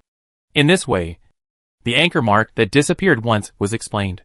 When he was locked in the unclear magic square cage, he felt the pressure of suffocation and squeezing every inch of his body. And Gushu couldn't get in. So he guessed that it was a person with the ability to seal the space. There is another person with the ability to move in space. Before he lost consciousness, he barely opened his eyes again and saw the way the ability was used. It was very similar to the person he remembered. The captain of Team 6. Yen Lu. The name of his ability is Space. He can manipulate space at will, twist, travel, fold. His ability is powerful. And he is very smart. So when he received the news that Team 5 and Team 6 were destroyed because of participating in the rescue operation of a large biological disaster in the south, he was very surprised. Now it seems that Feng Yan was involved. Yihui said, he is a person who cherishes his life very much and lacks a sense of security. Mugui focused his eyes on the distance between the sofa opposite and himself. Unlike Jiangzhao, Jiangzhao actually did not cherish his life that much. He pursued more mental stimulation. A ruthless, high-functioning, antisocial personality. But Feng Yan, even if he made Mugui powerless, even if he showed his confidence, he still never approached him. Even if Mugui could not move a fingernail, the distance between the two sofas was still subtle. From the past, we can see that he is used to hiding. And he hides well. If he can let others do it, he will not do it himself. He prefers to watch everything quietly in a hidden dark corner or high place. He isolates himself from the community and creates an illusion that he has a huge power by manipulating the superpowers. More thorough than Jiangzhao. In fact, he has no emotional communication with any of the manipulated or collaborators. Jiangzhao does. But he really has no emotions. He only asks for emotions from others unilaterally to achieve his own goals. And then breaks the emotions of others for fun. Feng Yan was disgusted by this kind of thing, which also came from fear and anxiety. If you interact with people, you may be betrayed. So you don't do it from the beginning. Yihui said, it may come from distrust of human nature. I once analyzed a criminal with a high IQ but a young age. They have similar eyes. What's the use of knowing this? Mugui opened his mouth. Of course, he couldn't speak or move his fingers, but his lips could still move. He said silently and slowly, are you afraid of me? Feng Yan was stunned for a moment when he looked at his lip reading. Then he laughed with a very strange expression. You know nothing. But you actually said such a thing. Although he didn't know what he meant by this sentence. Mugui could see that Feng Yan was angry. And he also knew that he could read lips. Mugui's expression calmed down. Staring at Feng Yan with clear and peaceful eyes. His lips opened and closed. You are afraid of dying at an inappropriate time. You are afraid that I will be rescued. You are afraid that you will not get what you want. And you can't go back to the past you want. Feng Yan's smile gradually disappeared. After a while, Feng Yan said sarcastically, it's a pity that you don't remember. Feng Yan said again, I called Yin Lai. I think he will be happy to play with you. Of course. I will let him stop. I won't let you die now. Don't worry. He knew he shouldn't continue the conversation at this moment. Yin Xinxiu, he hasn't seen my memory. Otherwise he wouldn't say such a thing. He is not interested in other people's past. He just moves towards his own goal. However, Feng Yan's plan was just what he wanted. Mugui's goal had been achieved. He took a deep breath and closed his eyes. Blood continued to seep out from the corners of his mouth. Feng Boming. Can your body hold on? Yen Siji. Does it hurt? Yihui, it's not to the point of excessive blood loss. The internal organs are probably fine. He shouldn't take such a risk. Lei Chen, the pacemaker in your body seems to have not been discovered? Jin Changmin, you can't call us out. Bai Jing, who never spoke, snorted and turned away, sacrificing for others. You are really stupid. Zhang Yingtao covered her mouth with her hand expressionlessly. Feng Yan left. But he estimated that the people with special abilities hiding around him would not leave. Yin Xinxiu came to his side again. And he stood in front of him, looking at him quietly. After a long time, Yin Xinxiu's expression softened when facing him. Mugui did not look away. He felt that his temperament now was exactly the same as Yin Xinxiu behind him. Yin Xinxiu made a gesture. That was sign language.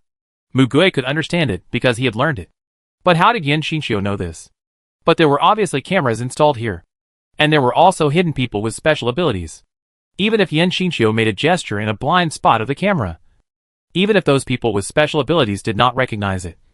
They could still repeat the action to Feng Yan. Even so, he still did it. Slowly and gently. I will be with you till the end. Just a simple word and gesture. Mugui was stunned. He knew the words. But he just didn't understand what they meant. Yan Xinqiu reached out to him. Looking deep into his eyes. And he put his palm on his forehead. Mugui lay down on the sofa and closed his eyes completely. With his eyes closed, a lock appeared in his mind. It flew into his hand. A pure white ancient mechanical lock with a key inserted in the keyhole. Do you want to lock your memory? Mugui heard Yan Xinqiu's voice in his mind. He turned the key without hesitation. The lock was locked. The key remained in his palm and merged into his body. The lock floated up and hung there forever. And behind the lock were all his past memories. Mugui frowned and couldn't help spitting out the blood in his mouth. Mugui opened his eyes and saw Yan Xinqiu had walked behind him without knowing when. He patted his shoulder and smiled at him. Yan Xinqiu stood behind him for a while. Then moved to the soft armrest on the edge of the sofa where he was lying. Sat sideways. Pinched Mugui's palm. Paused briefly. And finally held Mugui's wrist. Mugui's fingers really couldn't move. As if they were crushed. If he moved a little, his 10 fingers would pierce his heart. And his hands were covered with scars. Unlike Feng Yan, Yan Xinqiu didn't care about the distance. And even took the initiative to get close. But this action made Mugui feel a little subtle resistance in his heart.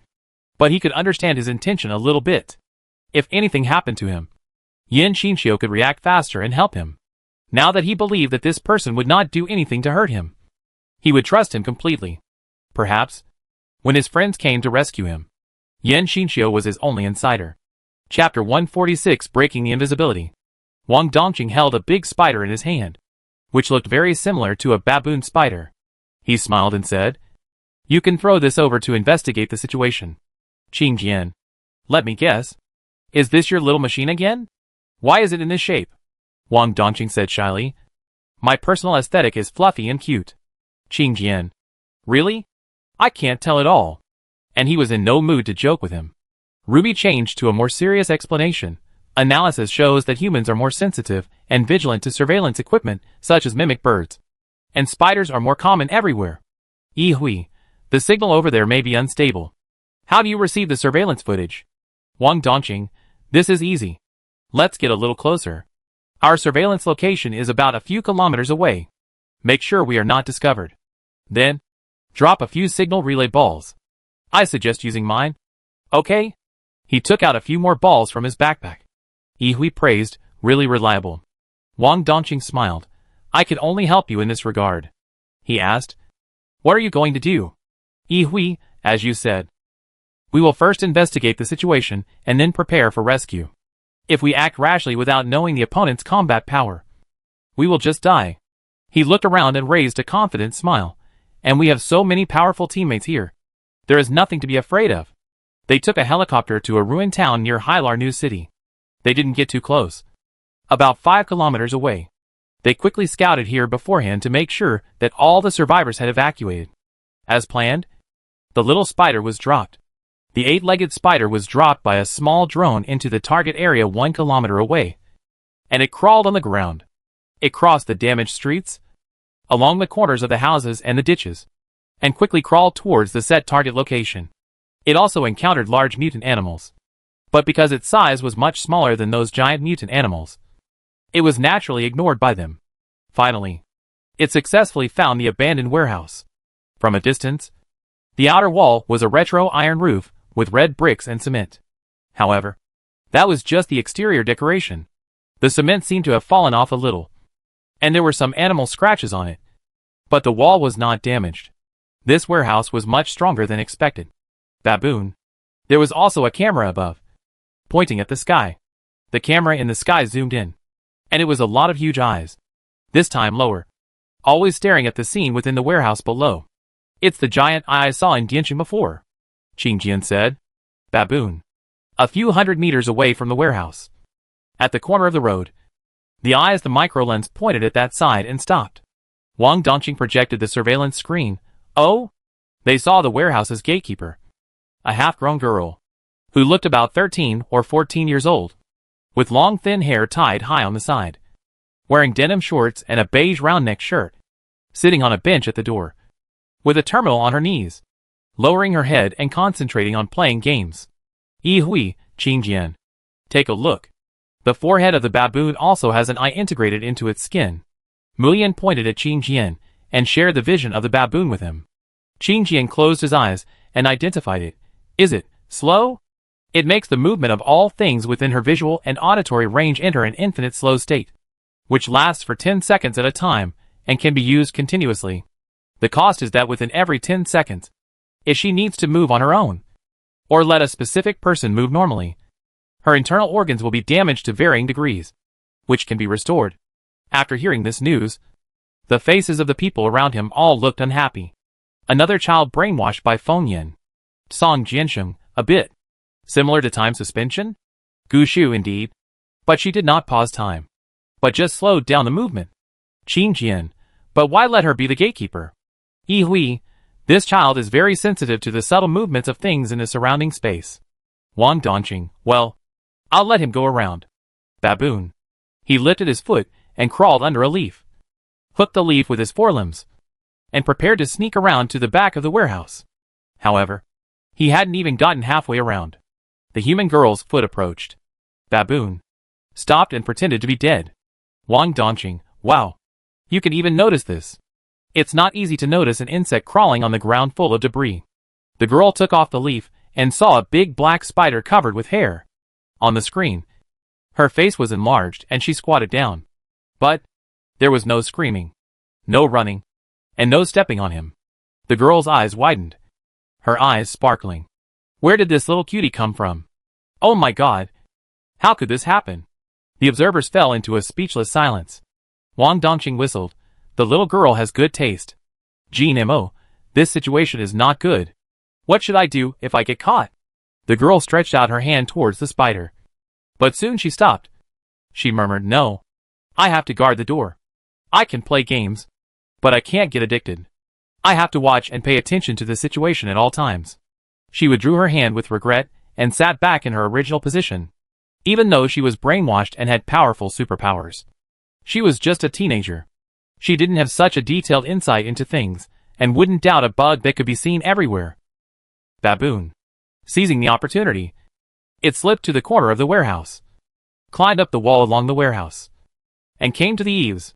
Because the windows were sealed, it could only get in through the gap in the roof. Wang Dongqing's hands flew.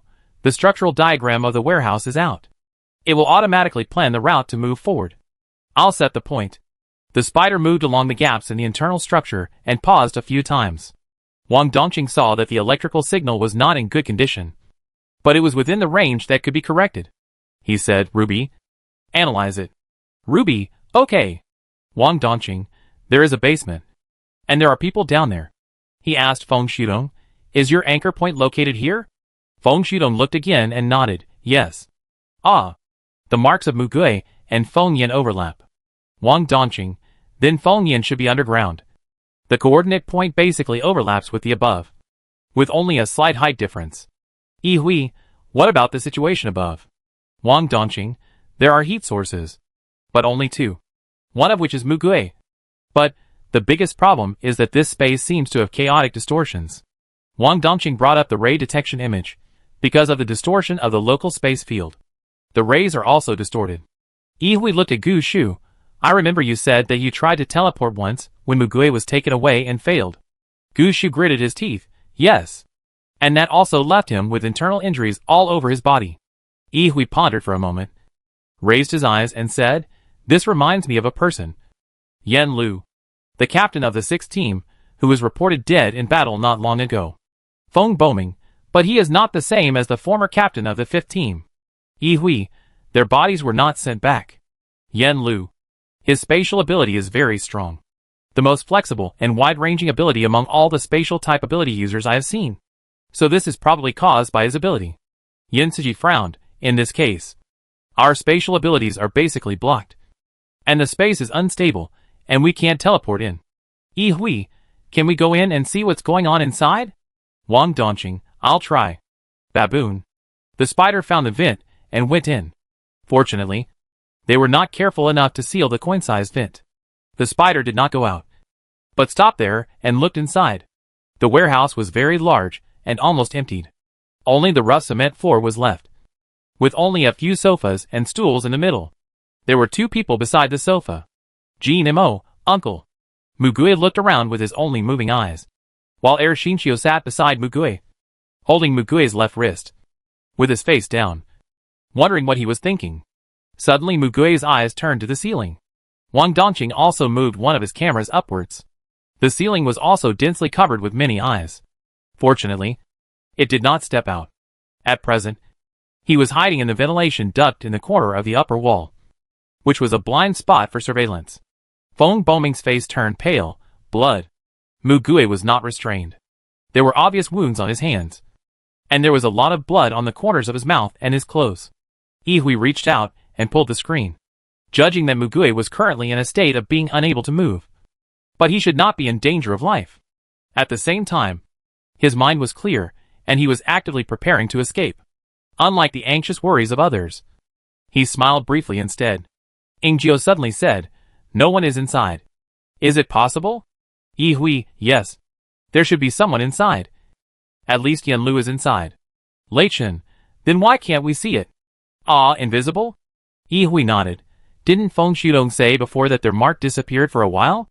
It is very likely because of this.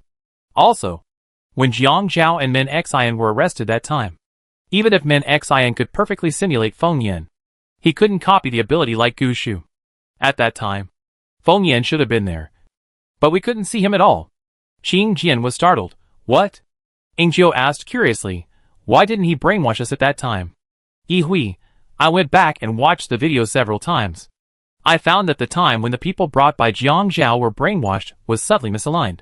It has now been confirmed that Feng Yan's brainwashing ability is not achieved by eye contact, but by being in a close space.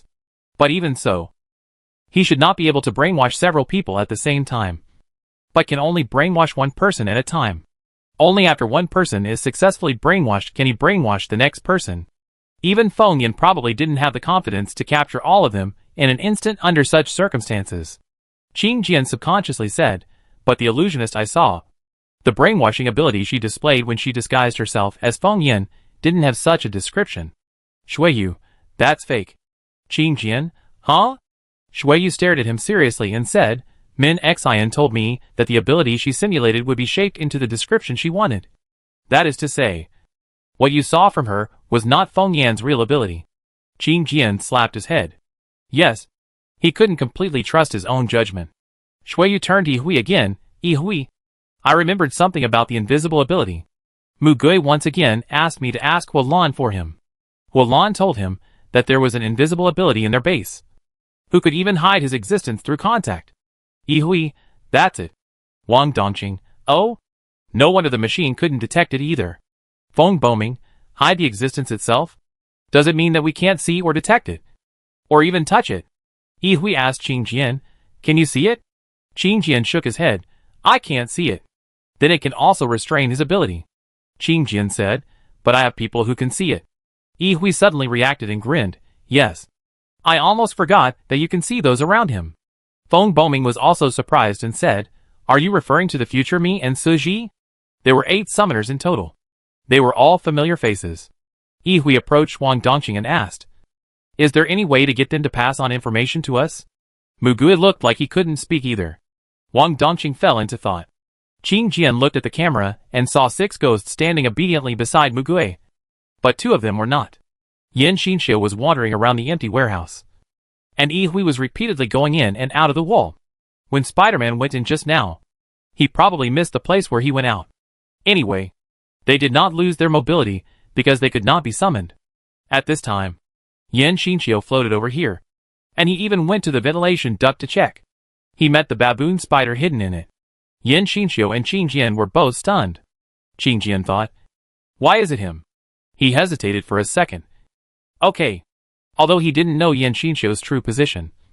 But the purpose of his action should be to rescue Mugue. Right?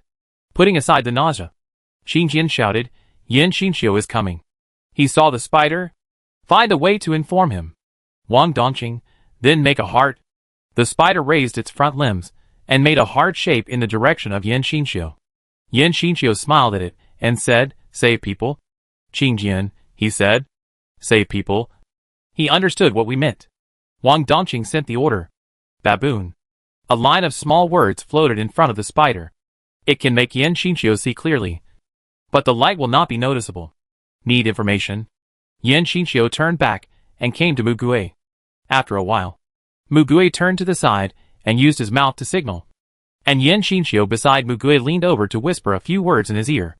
Mugui mouthed the words to Yan Xinxiu, who was only visible to him. Yan Xinxiu came back and said to Spider, "Brainwash. Space. Invisibility. Tracking sniper. Vacuum seal. Pantherization. God's eye. Replacement injury. Slow. And another one. Light." Qingjian repeated what he said. "This is the ability that Fengyan has." "What about the last lamp?" Yi Hui actually guessed most of the abilities. He just confirmed it after hearing what he said. Yan Xinxiu leaned sideways and pointed to the self over there. "I will help Mugui escape." Qingjian raised his eyebrows. "Huh?" He said he is our ally. Wang Dongqing. It can be seen that he also passed on these messages. Yi Hui, Qingjian. Take another look at Mugui's condition. Qingjian, well, if there is no brainwashing. As for memory, he originally had amnesia, so he should be fine. Right?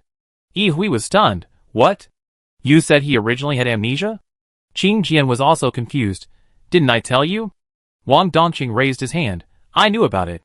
A long time ago. Yi Hui quickly calmed down. It's okay. I'm just a little surprised. He then asked, ask him if he knows the location of Fengyan. Or the location of other ability users. The words in front of the spider were typed out. And Yan Xinqiu shook his head. I only know that he went underground. I have never been underground. And I don't know the location of others. How to crack the invisibility. Yan Xinqiu looked at this line and uttered two words. Suffocation. Yi Hui couldn't help but raise the corner of his mouth. Chapter 147 Save People? Yan Xinqiu had seen Feng Yan's method of dealing with invisible people. Even if Yan Xinqiu didn't know, he could still repeat it. The woman who used the lamp seemed to be able to see where the soul of a person was. She called it soul fire. She saw the soul fire of the invisible person. And the vacuum seal person sealed him. After he lost consciousness, he was caught by Feng Yan and brainwashed. Qingjian took a breath and repeated it to them again. Ingjiu thought for a moment after hearing this, and asked, but we don't have such ability. And we can't see them now? Qingjian was worried. Yes. My ability can't see either. If he could see, he would have seen it just now. Yi Hui was also thinking deeply. Gushu looked at Mugui on the screen. And suddenly a light bulb went off in his head.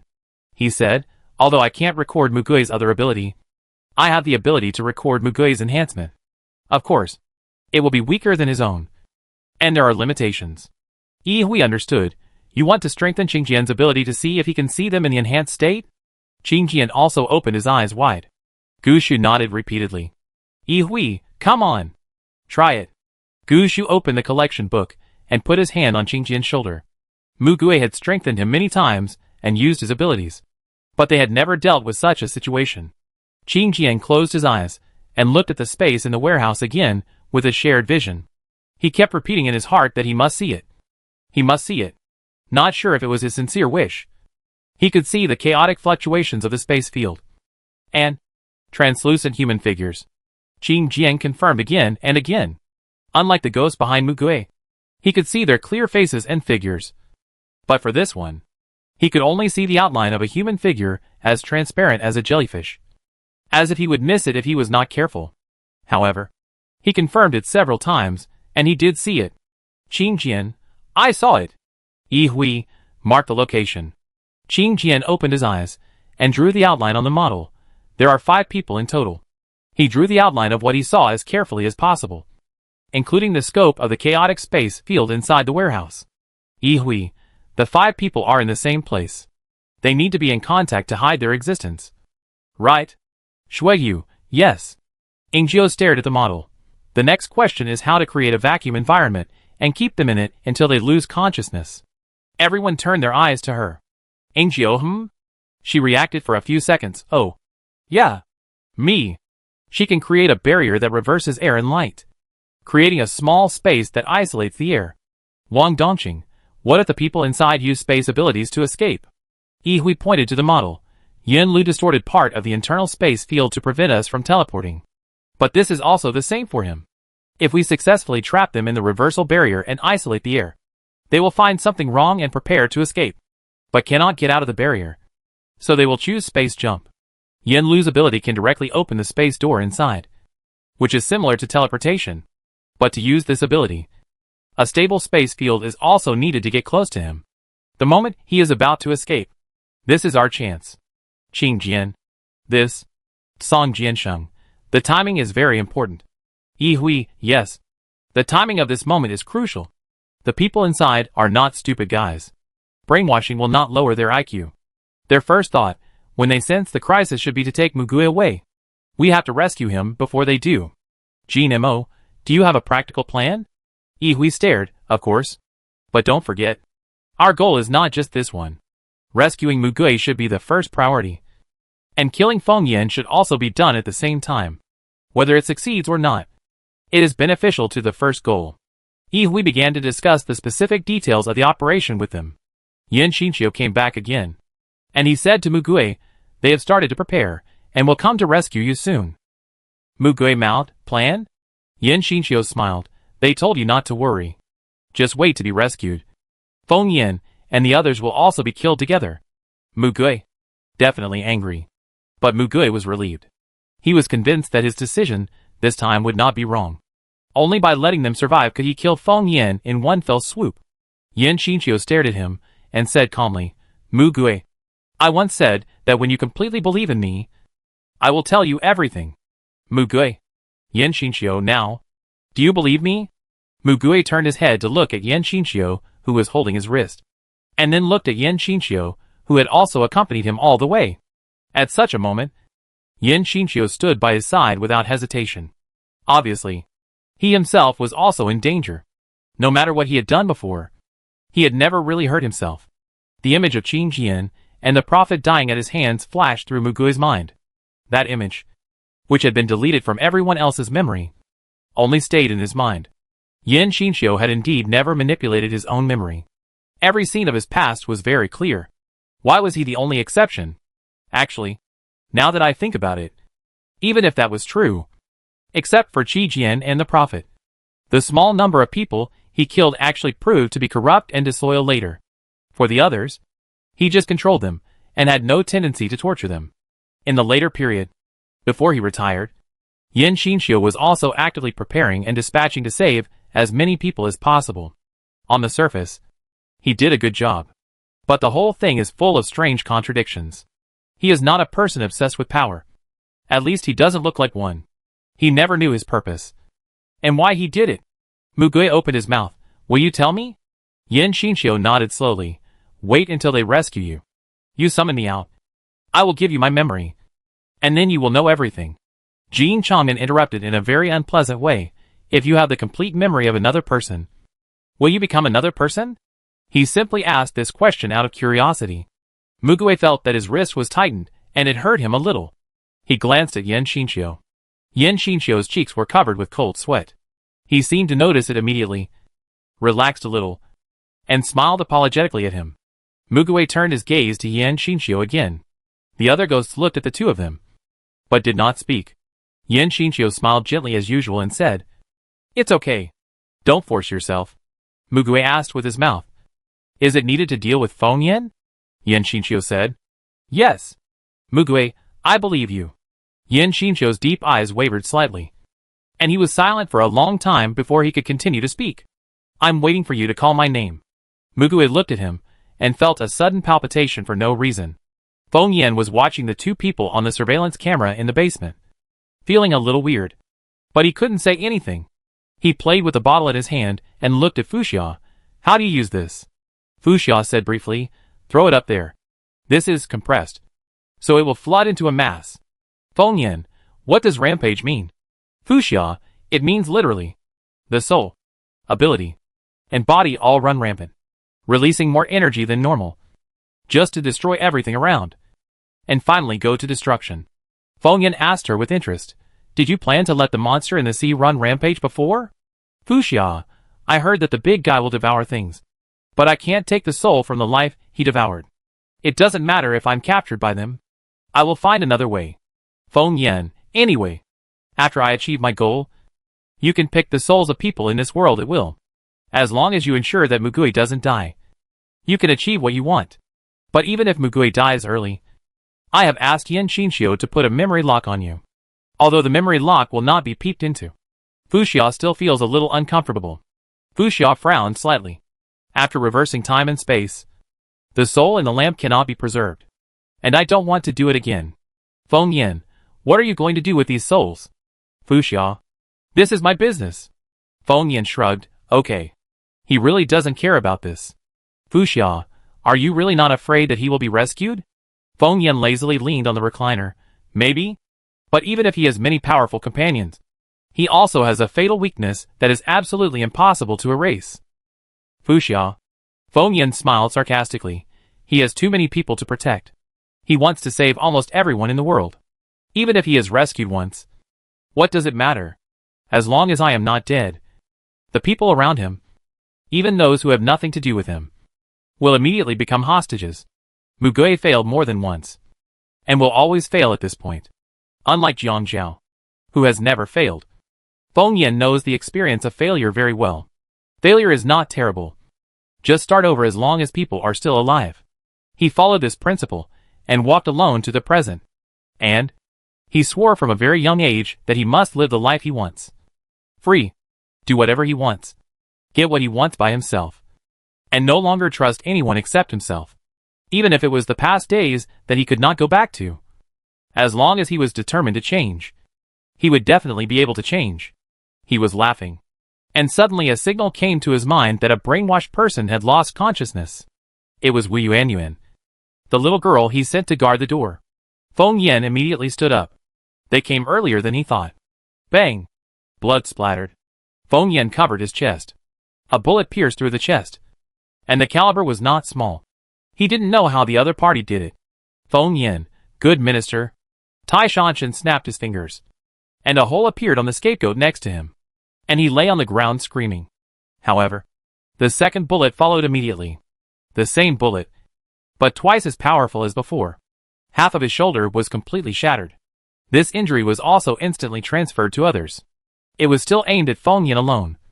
And before hitting him, it came from nowhere. Feng Yan finally realized that the other party had activated his unknown ability. Feng Yan passed the order in his mind. Yanlu brought Zhang Weizhen over. But they were soaked for some reason. Zhang Weizhen held his shoulders. He held Fuxia and Tai Shanshan's hands. And Yanlu teleported back again alone. The third bullet appeared out of thin air in front of him, penetrated his body, and fell to the ground. However, before it fell to the ground, a huge invisible impact force erupted with the bullet as the center. Boom, boom, boom, boom. The basement shook, the glass broke, and the tables and cabinets overturned. Feng Yan didn't expect this, so he had to ask Yanlu to come back to pick them up again. Tu Yin and the other people who were the victims of the damage were still underground, and should not die for the time being. Yanlu brought the three of them to the surface. Gao Jianing was pinched by the neck by Yin Qinju, and handed over to another person. He held a sniper rifle, and gritted his teeth and said, I have turned over a new leaf now. I obeyed the reform, and did a lot of work in there. Can you please not pinch me like a beast? The muscles in the hands of the man who pinched his neck were very strong and tight. And his fingers were like iron bones. Gao Jianing had no doubt that he could break his neck with a slight movement. Yin Qianyu said to Zuishang, no need to show mercy. If he wants to do something, just do it. He used to treat others like this. Team 1 Captain Zuishang responded expressionlessly. Understood. Gao Jianing, hey! Why should I? Ah! Zuishang pressed his neck down a little. You are only responsible for shooting. Stop talking nonsense. Lan Yuanqing set all the captains of teams 1 to 5 to them at once. The other team members were not suitable for this operation in terms of ability. So to avoid unnecessary sacrifices, only the captain himself came. Shuiyu, the captain of the 4th team, came here on her own request. And she had to come. Ji Liao, the captain of the 5th team, also came here on her own request. Just in case of a hardcore combat force. Jiang Qiang, the captain of the 3rd team. And Wei Su, the captain of the second team, also came to help at Ingjio's request. Zuishang, the captain of the first team, had no intersection with him, but was ordered to rescue an important person. So he came. Zuishang, the captain of the first team, has the ability, power stacking. The first hit attack has the original power. The second consecutive hit doubles the power. The third hit doubles again. And so on. In short, in theory, as long as the number of combo hits is enough, it can turn the power of ordinary bullets into a terrifying ability of nuclear bomb level power. And the same principle applies to ordinary attacks. Therefore, except for the captain, a special auxiliary type of psychic, most of the team are attack type psychics and long-range snipers. Zuishang looked at Gao Jianing and suddenly said, "This guy's ability is very compatible with our team. How about letting him transfer to my side?" Yin Qianju, okay. As long as we can control him well. Gao Jianing bit his lips in humiliation, not daring to be angry or speak. Zuishang smiled a little, then it settled. Yihui said, "Are you ready?" Everyone shut up in an instant. Zuishang pressed Gao Jianing's head and raised his hand. Song Jianxing held the sword in one hand and raised the other hand, with the syringe in the palm of his raised hand. Li Lin pressed Song Jianxing's shoulder with one hand and held Ingjio with the other hand. On Ingjio's shoulders were Jiang Qiang and Yan Siji, the captains of the third team. Wang Dongqing, Qing Jian, Mulian, and Feng Shudong sat facing the same direction and raised their hands at the same time. Feng Boming, Jin Imo, Lei Chen, Ji Liao, Wei Su, Jin Chongmin, Zhang Yingtao, and others were on standby. Yihui finally set his sights on the two people beside him, and Gu Shu and Xiao Qiutian nodded to him. Yihui ordered, "Begin." Li Lin disappeared with the four people. Zuishang, "Shoot," staring at the blood-covered Mugui on the screen. Jin Imo gnashed his teeth and muttered, "Kill him." Gao Jianing was startled and pulled the trigger. As soon as Song Jiansheng saw the bright scenery, he immediately activated his ability. The sword pierced the void, and time stopped. In the time and space where only he could move, he jumped down, put the syringe on the neck of the gatekeeper girl, and injected it. Then he moved Yan Siji to the wall, put the tip of his sword against the wall, and stabbed it in. 3 seconds ended. The girl fainted and fell to the ground, and was carried away by Li Lin. Yan Siji immediately activated his ability. The walls of the warehouse and the roof were instantly covered with black lines, and disappeared without a trace. Ingjio raised his hand in the direction of the empty space that he already remembered very well. He unfolded a reversal barrier of appropriate size. Jiang Qiang raised his hand at the same time as her. When the reversal barrier was opened, it was also filled with water. The precise control made sure that there was no air left inside, and no drop of water was spilled. Because of the reversal barrier, the water could not fall due to gravity and swirl inside. Zuishang felt that the first shot had hit, so he immediately said, "Second shot." Gao Jianing did not dare to hesitate and fired the second bullet. Qing Jian and the others had been staring at the screen since just now. In a moment, Qing Jian said, "Let's go!" The distorted space field just disappeared. Gu Shu brought Yihui and Xiao Qiutian to Mugui's side. However, Ingjio and Jiang Qiang saw that there were 3 more people in the reversal barrier, and Yin Lu did not take them all away. Ingjio shouted, "Be careful." Zhang Yi lost the blessing of hidden existence and could only hold her breath in the water. But she did not lose consciousness immediately. She opened her eyes and stretched out her hand to turn. The transparent cage in the shape of a magic cube directly trapped Yihui, Gu Shu, Xiao Qiutian, Mugui and Yin Xinxiu at the same time, and they floated in her seal. Xiao Qiutian was about to use his ability to heal Mugui, but this made him dare not do it. In a vacuum environment, he could also do it. But the problem was that Mugui couldn't breathe now, and the treatment he gave to others would recreate the pain of the wound. He could only stop and look over there with gritted teeth. Both parties were in the same dilemma. The claws of the leopard ability user couldn't pierce the reversal barrier, and the ability user of the sniper, who knew the reversal characteristics, couldn't do it. Gu Shu had already painted his hands black and slapped the sealed wall. The vacuum seal was broken instantly. No, it was swallowed. The 5 people fell to the ground. Yin Xinxiu was the closest and held Mugui horizontally.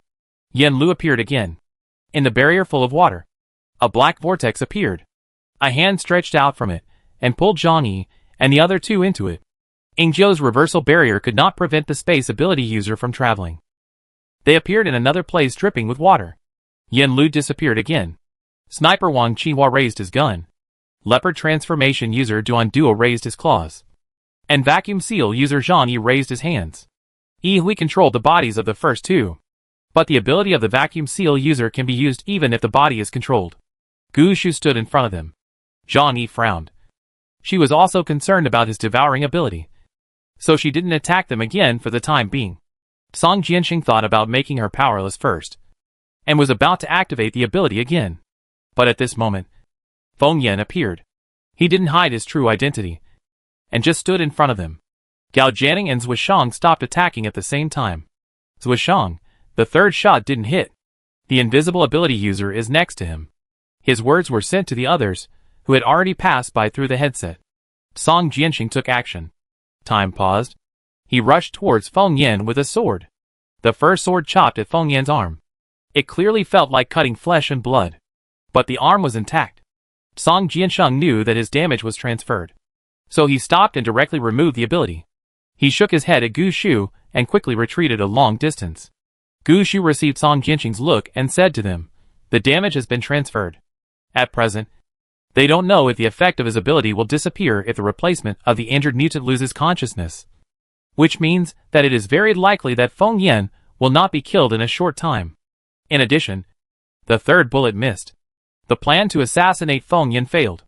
Yi Hui had told them before that if the killing failed, they would have to evacuate immediately and take Mugui away with all their strength. Yi Hui and the others were determined to kill Feng Yan. But if they failed to do so despite their full preparations, they would unanimously make rescuing Mugui their first goal. Yi Hui decisively said, "Retreat." Song Jiansheng ran over and put his arm around Li Lin, who was holding the slow ability user Wu Yuanyuan in his arms. Jiang Qiang, Ingzhou, and Yan Siji also touched Li Lin's back. But they did not retreat immediately. They had to watch Mugui leave first. Gu Shui turned around and grabbed Mugui and Xiao Qiutian when he heard Yi Hui's order. But he stopped. "Qing Jian, the space field has changed. Don't come back yet." Yan Lu used his ability again. Feng Yan turned to Yan Siji, who had inserted his sword into the ground and raised his finger. "There are many people alive below. If you don't want them to die, it's best not to do this." Yi Hui found that the puppet string that controlled the two people was broken, and his puppet string could not be maintained normally in the twisted space field. The two sides entered a stalemate. If Yanlu wanted to take Mugui away through the space gate, he had to restore the space field to its original state. Then Gu Shu could teleport away at this moment. And Yi Hui, Gu Shu, Mugui, Xiao Qiuqian, Yan Xinxiu and others who were trapped inside could not move. Feng Yan glanced at Yan Xinxiu. He still remembered what he said when he went to the Beijing base to take Yan Xinxiu away. The look and tone that seemed to want to cut Mugui 1,000 times did not seem to be acting. If it was, then this acting would be terrible. Or was there some deviation in his understanding? Feng Yan said to Mugui expressionlessly, "Do you really think I dare not kill you?" He really thought so. If he died, Feng Yan would have a lot of trouble. Mugui stared at him. Feng Yan said something they couldn't understand. "It's just a little troublesome. But it's nothing to me." Yan Xinxiu spoke. "Mugui, tell him, why do you think this won't be the last time? There are only 8 main directions on a compass." Mugui didn't know what this meant, but he still spoke calmly to Feng Yan. Feng Yan narrowed his eyes slightly, and he pulled the corner of his mouth. "It's possible.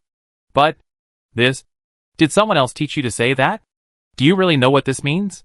And this is just a guess. I can afford the bet. But you can't." Mugui really didn't know. But this didn't stop Mugui from understanding that this was necessary to save him. In fact, Feng Yan did hesitate. And these few words were the time he bought.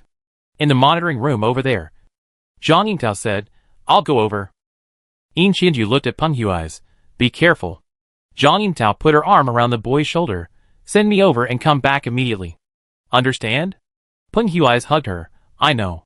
He rushed out of the door at high speed, leaving a trail of afterimages.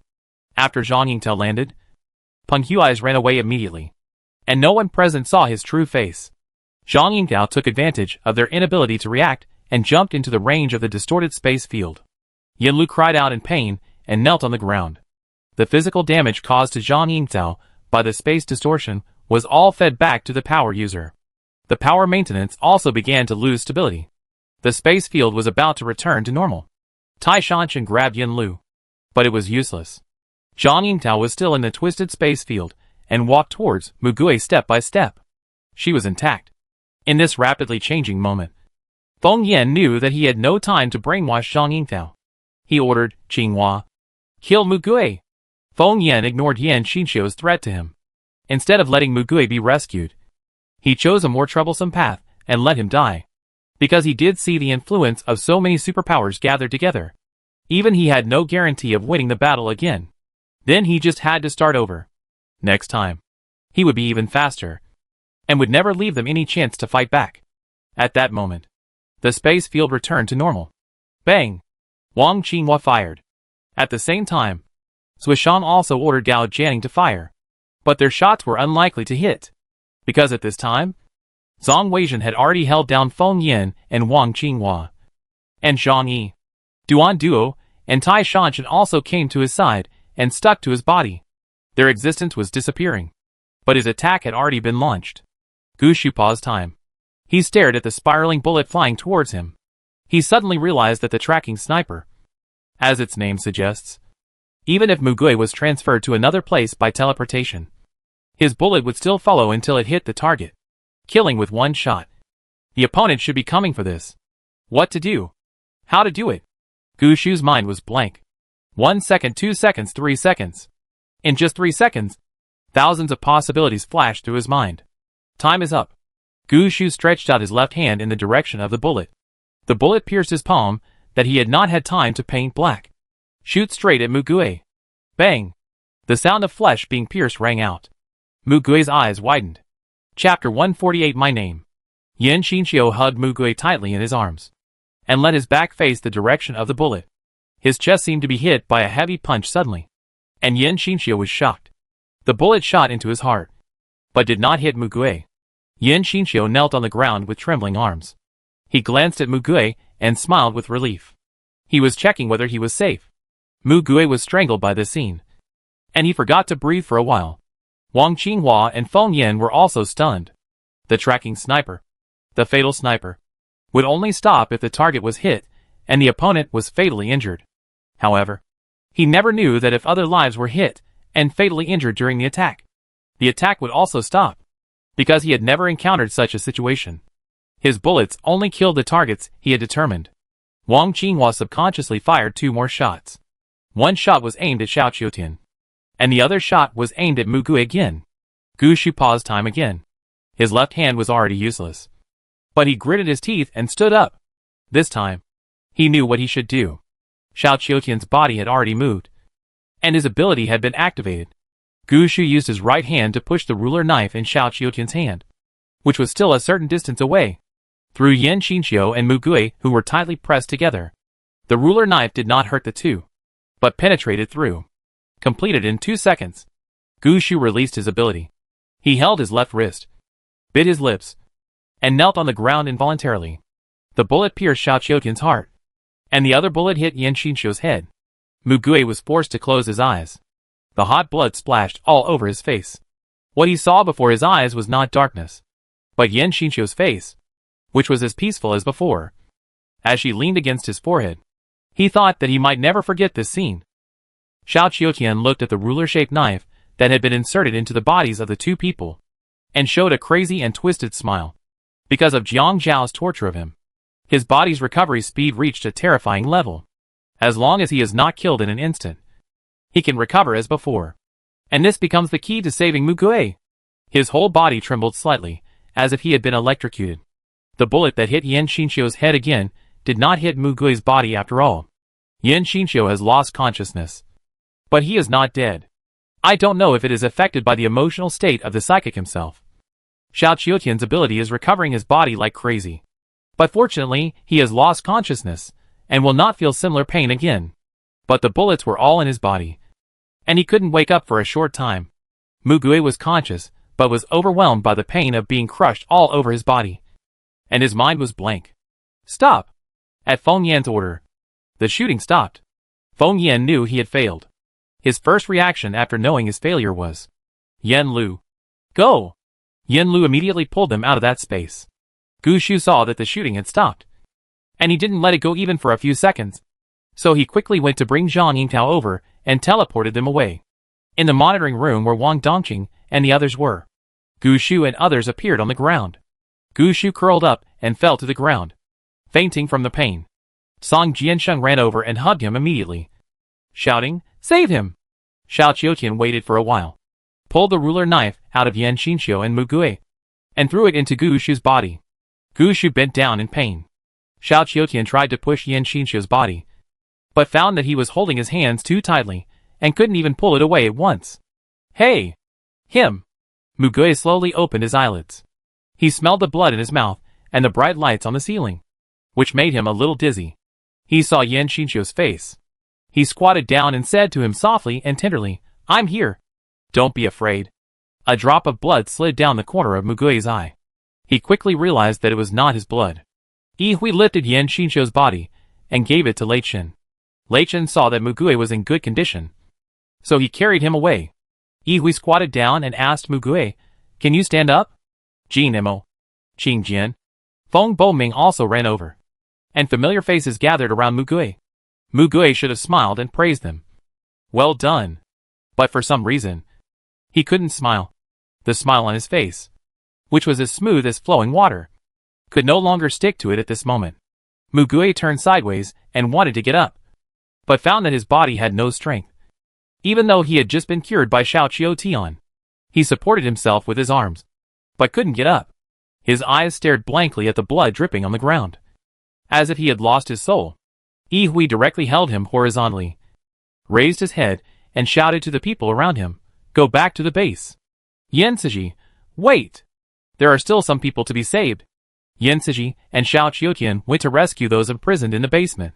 There were more than 30 hostages without abilities and a superpower who was completely brainwashed by Feng Yan. Take them with you and go back to the base together. After returning to the base, Mu Gui and Yan Xinxiu were sent to the operating room. At this time, they knew that Mu Gui's heart was connected to a modified pacemaker. At present, he already knows that Feng Yan wants to kill him regardless of the consequences and the cost. So this thing is no longer needed. Outside the operating room, Qing Jian, did you know about this in advance? Yi Hui grabbed his hair and laughed angrily. Do you think I would let him do such a thing if I knew? Wang Dongqing, it's Lan Yuanqing. Right? The start button should be with him. Yi Hui, you are right. It was the two of them who made this outrageous plan in the beginning. But Director Lan should only be regarded as assisting him. He actually didn't know what to do with Mu Gui. In terms of the result, they avoided the most tragic node in the prophecy and successfully saved Mu Gui himself. But it was the first time that he felt so depressed. Feng Boming sat there holding his head. I don't know if I should believe him in the future. What he says is always right, but he never puts his own safety as a prerequisite for what he wants to do. I don't want to trust such a decision. Ingio leaned against the wall and hugged his chest. That guy probably still thinks he did a good job. Right? Jin Mo, Uncle has always been so stubborn. It's not the first day I met him. Jin Mo in his mind also agreed with this point. Although the uncles they both identified were different people, they were similar in their stubbornness. The only difference is that this Mu Gui is still alive. Ingio looked at Wei Su next to him. How is Gu Shu? Wei Su, his friend went to rest with him. He just fell asleep due to exhaustion. Don't worry. Ingio nodded, yes. He smiled at Ingio apologetically. Sorry. I can't help much this time. Ingio looked at him with clear eyes. I am very grateful that you can come. Wei Su was more worried about her. There are many people guarding here. Why don't you go and rest first? Ingio, it doesn't matter whether there are people or not. I want to see his situation with my own eyes to feel at ease. She smiled at Wei Su a little. You are the one.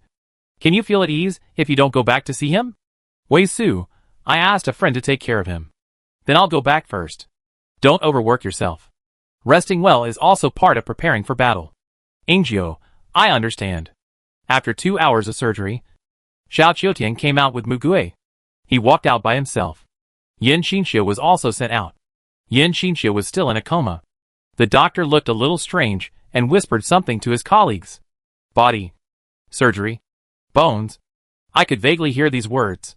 Mu Gui had been looking at Yan Xinxiu on the bed. But when he came out, He was stunned to see so many people. He smiled subconsciously, but his mouth froze before it could rise. He was facing a group of angry faces. Mugue sighed. He first personally sent Yen Shinshio to the special ward, where Ai Buji was waiting for him. Ai Buji's eyes were indeed red, and he came over and hugged Mugue without saying a word. Mugue patted his back. I'm fine. Because they were afraid that he might get into an accident. The others didn't take him with them when they took action. Ai Buji was huddled in his hospital gown. Promise me. Take me with you when you need me next time you fight. Mugue, haven't I always done this? Ai Buji, you can take risks. And so can I. I won't be a child forever. Mugue smiled. I know. He would tell him clearly. Mugue, if you didn't help this time, many people would have died. You've done a good job. Ai Buji. Yeah. Ai Buji still felt that it was not enough. But he did not say anything. He was stupid, and did not know how to express his feelings clearly. He just could not get rid of the unwillingness in his heart. If Ai Chinchin was here, he would see that his brother was much greedier than he thought. He was greedy for the powerful power to protect the people he cherished. Ai Buji let go of Mugue and raised his hand. By the way, Brother Mu, I have something to show you. Ai Buji raised his hand and pointed in front of him. The plant illustration turned a page, and the plant of bubble-head fruit appeared in front of him. Not only Mugue, but also the people behind him were shocked, because Ai Buji did not hold Mugue's hand at this moment. That is to say, his ability was not strengthened. Despite this, he created a magical plant that should not exist in reality. Ai Buji, bubble. The fruit of the bubble-head fruit squirmed, and in an instant, several bubbles as big as adults emerged. Look, Ai Buji said happily. Mugue, Qingjian. Take a look at him. Qingjian had already set his eyes on Ai Buji, and he slowly said, Plant Atlas. VG level. It just changed a level. He no longer needed Mugue's enhancement, and his ability directly changed from F level to VG level. This is a case that has never been seen before. A secondary mutation. Qingjian, why? No one answered his question. Ai Buji looked at their expressions becoming solemn one by one in a strange way. The staff said, It's ready here. Ai Buji immediately pushed Bubble over. The bubble enveloped Yen Shinshio. Unlike Ingio's reversal barrier, his ability can prevent people with space abilities from entering and taking him away. Mugue said to Ai Buji, Go find Qingjian. Tell him that I'm fine. And stay with him. Ai Buji, no. Mugue? Ai Buji, I will go to see him. But if I come out, you will be in more danger. I want to protect you. This time I won't be a burden. Mugue was silent for a while, and said to him, If you are caught by the enemy outside, he can use you to find Qingjian's location, and then use your life to threaten him. Or me. Which will put us in trouble. His brainwashing ability has nothing to do with will. No matter how much you want to protect us, you are likely to be used by the other party. Ai Buji opened his mouth and finally said, Okay. Then I will stay with Qingjian. Mugue heaved a sigh of relief. Ai Buji suddenly reached out and held Mugue's face. Smiling, Look. I actually understand. Brother Mugue. Believe us and tell us directly if you have anything to say. As long as it makes sense. We will not necessarily refuse. I am the same. And so are the other brothers and sisters. Don't make decisions and bear the responsibility alone. That's too willful. Everyone was very angry. We were all here. But you always didn't tell us. This is not the first time. There won't be a next time. Get it? Mugue's face was deformed by his pinch. He was dumbfounded. He was scolded by a child who was much younger than him. Ihui laughed out loud. Ha ha ha. Baiji is right. Mugue, you are not as sensible as a child. Qingjian nodded repeatedly. You are the one who should reflect on yourself. Yen Siji said faintly. This is the fourth time. Feng Boming showed a hurt and angry face. Sometimes I feel that you don't really believe in us. Jin Imo started to give advice. I think the best way now is to lock Mugue in as well. And the rest of us will try to kill that bastard outside. Ingio, oh? Good idea. Xiao Qiutian, I agree. Lei Chen added fuel to the fire with ill intentions. You can lock them in to protect others. But you should also be prepared to be locked in yourself. After all, the other party wants to kill you. Mugue was sweating profusely. Hey. Wang Dongqing watched the fun with a smile, and found it very interesting. After their disturbance, Mugue's expression was somewhat relieved. but their faces were still very ugly. And they probably spoke like this to make Mugui feel a little relieved. But Mugui still felt that her choice was right. They all survived and gathered here to talk, which was a good thing. They contacted Yin Qianju, who came to take AI Buji away. Now, he himself is also trying to reduce the number of times he comes out. After all, he doesn't know when and how Feng Yanyan will appear. He is a person who can do things like massacre the city at will. Lan Yuanqing heard that Mugui's operation was over and came over to look at him briefly. He returned the button device to him. However, it was directly handed over to Wang Dongqing and was completely destroyed in front of everyone. Lan Yuanqing was busy, and he felt that these people's eyes were a bit sharp. He was unusually restless. He informed Mugui of the current direction of the higher-ups. The higher-ups did not attach as much importance to Feng Yan's affairs as they did. The higher-ups paid the most attention to the matter of the number 0C monster. At present, the number 0C monster has been captured by them. They tried to get the bubble that held it back and put it in the highest security prison. After confirming that this guy couldn't get out, the top leaders focused on the matter of resisting the blood tide that was about to be faced, so they might not allocate too much force to the pursuit of Feng Yan. After all, most of them believed that no matter how powerful Feng Yan was, he was just a supernatural criminal, and his danger could not be compared with the threat of invading the entire country or even the world. However, they didn't know the inside story, and didn't know that this matter couldn't be taken so seriously. Mugui didn't think that he could gather the power of the entire base to pursue Feng Yan at the beginning. Lan Yuanqing was able to help them so much because he had high authority and was aware of the seriousness of the matter. If it weren't for his mediation, they might not have been able to make the preparations they are doing now. Mugui, we will solve this matter before the blood tide. Lan Yuanqing, this is already the limit. It's hard to say what will happen by then. Mugui, the prophet. Lan Yuanqing, she was recently ordered to readjust the time point to see the situation in a month. She asked me to tell you that she is glad that you are okay, and she is currently taking notes. The notes she wrote down could not change the past, but they could change the future. And she could believe it more firmly. Lan Yuanqing comforted them a few more times, and was hurried away again. He seemed to have never rested. Then it was time to talk. Yi Hui and others stood around Mugui's bed, feeling very oppressive. Although Mugui's wounds were perfectly healed, he was still asked to lie on the soft bed. They were now in a high tower, and even if a person with space ability wanted to come in, it would take some effort. Yi Hui was the first to ask him, although it was just a joke. I think there is some truth in it. You can't have no plan for the follow-up. If you don't tell us, we can only lock you up. You can't resist us. Right? Mugui put his hand on his brow and said tiredly, of course I know that I can't succeed by myself. I will tell you everything. Yin Yin, huh? Hide and seek? Mugui. Feng Bo Ming, you can't hide your own part. You must tell it all. Jin Mo, brother Qin Jian is watching here. Qin Jian, I won't forget to ask you this time. Don't try to hide anything. Mugui felt that his trust in their eyes had been ruined, but he wouldn't be unhappy. Yi Hui brought the topic back on track. There is one person who didn't show up. Mugui, Fu Xia. Well, she is also a problem, but she hasn't shown strong aggression yet. Among the people they saw in the battle not long ago, they didn't see Fu Xia in person, or she had been hiding beside Zhang Weizhen. Her abilities are only partially known at present, and she is an unknown threat. Mugui, to be honest, I don't have a clear plan yet. I originally hoped that you would capture him or kill him in one fell swoop this time, but it didn't work. It will be more difficult to capture him in the future.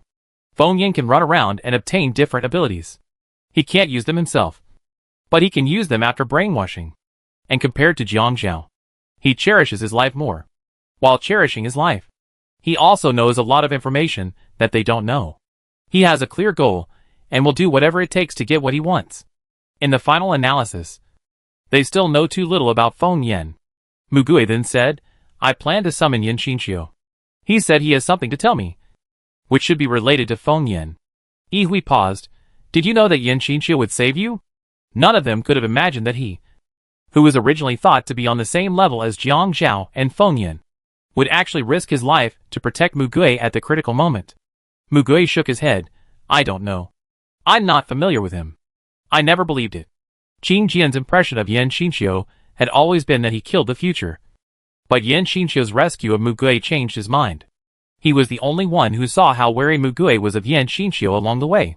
He guessed that they were at least enemies in the past. However, it seems that they all had some misunderstandings. Mugue raised his head. Now I want to try to trust him once. Gray. I mean this one on my side? He has tried it before. Without my order, they can't hurt me or use their abilities on me. So it's safe. He said this matter will help resolve Feng Yin. I want to hear his information before we make future plans. Qing Jian looked up behind him. Yan Xinxiu listened. His fists tightened slowly at his side. His expression looked a little nervous and shaken. Yi Hui pressed his hand on the quilt. Okay. But you have to promise us one thing. No matter what you heard. You have to tell us everything. There is no privacy in this matter. Mugue has always been unwilling to open his heart. And now, he doesn't care about being a gentleman or polite and respectful. And he has to pry it open for him. Because he found that soft persuasion and boiling frogs in warm water were not suitable for Mugue. And he had no way to deal with the tough attitude of the people around him. Mugue. Me. He looked around secretly. Everyone had the same rock-like eyes. Mugue sighed countless times, both in his mouth and in his heart. But as Yi Hui guessed, he had no way. Okay. He would not promise something he couldn't do. Jin Mo, we will be by your side and watch you. Yan Xinxiu said, I hope there are only 2 of us in this room. Mugue looked up at him. A little surprised. Qing Jian pointed at him and said, this Yan Xinxiu said he wants 2 people. Mugue. Yan Xinxiu's expression was tense and very persistent. Yi Hui. Then we will wait for you outside. Yan Xinxiu. Don't come in no matter what sound is made inside. Qing Jian. He repeated his words. Yi Hui frowned. We can't do this. Yan Xinxiu. No. The situation was frozen for a moment. For the first time, Mugue didn't know what to do. Yi Hui had a blank expression. We'll go out first. As for whether to come in or not, we'll make our own judgment. Don't worry about it. Yi Hui looked at his past expression with interest. The others had the same expression. Everyone went out. The room was empty and quiet. Mugue stood up from the bed and walked to the window. He said to Yan Xinxiu, before we start, can you tell me this first? You said before that he was going to kill me. Why did he save me? He refers to the current Yan Xinxiu. He never thought that Yan Xinxiu would risk his life to save him. Yan Xinxiu, because he knows who you are. It is through memory. That is to say, not this body, but himself. That is why Yan Xinxiu persuaded him to let down his guard and let him see his memory. Because he knew that once he saw the memory, Yan Xinxiu would save him. Mugue recalled that he had called out the names of other ghosts quite a few times. But there was a difference between the names he called out when summoning them, and the names he called out when talking to them. The names he called out would only be effective when he really needed to summon them. So far, he had never summoned them unless necessary. The other 7 ghosts had no memory of him. And every time he used them, they would remember a memory, which disgusted him. He didn't even know if they would disappear after they remembered all their memories. They were already dead. But he still used them like this. And he had to use them. He hated this fact. So most of the time, he tried to pretend that they didn't exist, and emphasized to himself countless times that they were all dead. But every time he talked to them, he could feel more and more deeply that those who died in his memory were still alive by his side in this way. Even in this way, he could see them again. This fact made him feel a little grateful helplessly. And at the same time he thought that his thoughts were very, very shameful. Going back to the past, the people he met were also his friends. But with the same soul, the same skin, and different experiences. They were already 2 different people. And he could see it clearly in his heart. They lived in this world and had their own lives. Mugue didn't want to pin his feelings for them in the past on these people. He just hoped that they could walk on a better and brighter path. However, only Yan Xinxiu was different. Mugue was afraid, dreaded, and suspicious of him. But she didn't have deep feelings for him. But only Yan Xinxiu knew the past that he didn't know. Yan Xinxiu let go of his hand. His expression softened, and looked directly into Mugue's eyes. Yes, I remember everything. He seemed to always know what he was thinking. Mugue stared at him for a long time. The eardrums were beating inexplicably. Regular, heavy, and thunderous. Mugue found that he was actually a little nervous. This was the first time he called Yan Xinxiu's name. Mugue opened his mouth. Yan Xinxiu. Mugue's pupils shrank slightly. Yen Xinqiu's smile was still on his face. But his feet did not touch the ground. No materialization. Why no materialization? Yen Xinqiu lowered his eyes. Mugui. Do you remember what I told you at the beginning? If you want to take action anyway, then call their names. The real names they admit from the bottom of their hearts. And then, they will help you. Mugui remembered. But he only remembered at this time that he had believed what Yen Xinqiu said so long ago. Mugui realized, this is not your real name. The sad tenderness in Yen Xinqiu's eyes almost turned into reality. This is not my original name. He said word by word, Hanishu. The moment he heard this name. Boom. Boom. Boom. The beating of the heart that was originally like thunder was abruptly cut off by a ruthless hand. Just like the straight line on the electrocardiogram. It returned to the sharp nothingness. The scene in front of Mugui turned into snowflake-like fragments and drifted away. This is my name. Chapter 149 Birthday Gift. Why do you know this name? Mugui's voice trembled uncontrollably. It's not surprising that Yen Xinqiu, who is now in a coma, knows this name. Perhaps he has read his own memory. But Yen Xinqiu, who has become a ghost, can't know this name. This is a name that no one remembers except himself. He hasn't mentioned this name to anyone for more than 20 years. He buried this name deep in his memory. He never told anyone, including Yihui, Feng Boming, Yen Siji, etc. He never told anyone. She was the person he would never forget, and the one he would be looking for all his life. His first reaction was not to believe what he said, but to ask him why he knew this name. Yen Xinqiu seemed to have expected it, and he continued to reveal the facts. Hanishu is indeed my name. To summon the souls of the past. You need a real name. For me. This is the real name. Read it out, and you will know if it is true. Mugui shook his head subconsciously, and took 2 steps back while holding on to the windowsill. Yen Xinqiu stepped forward, and said with expectation and gentle guidance, don't be afraid. I've been waiting for this moment for too long. Mugui, I don't. He hadn't finished speaking. He saw Yen Xinqiu's sad eyes. As if he was saying bitterly, don't reject me again. Yes. He said he would believe him. Mugui said so. He couldn't break his promise.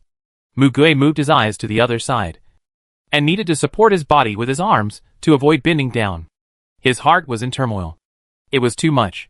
Why did he have to wait until now to be informed of such a thing? He didn't want to believe it, and the most terrible possibility associated with this fact. But what if it was true? Mugui had a little hope in his heart, but he extinguished it himself. He couldn't hold on to hope. Otherwise it would only bring disappointment. He had failed too many times. Only this matter. Yen Xinqiu, I know it's difficult, but only this time. Just treat it as the last time. Okay? Mugui opened his eyes wide, clenched his fists, and his breathing became rapid. Yen Xinqiu waited for a long time, and finally waited until Mugui raised his head. Han. Su. His eyes were filled with bloodshot, and he struggled to barely pronounce these 3 words. Familiar yet unfamiliar words came out of his mouth. It instantly brought back his long-lost memories that were engraved in his bones. However, not a single frame could overlap with the person in front of him.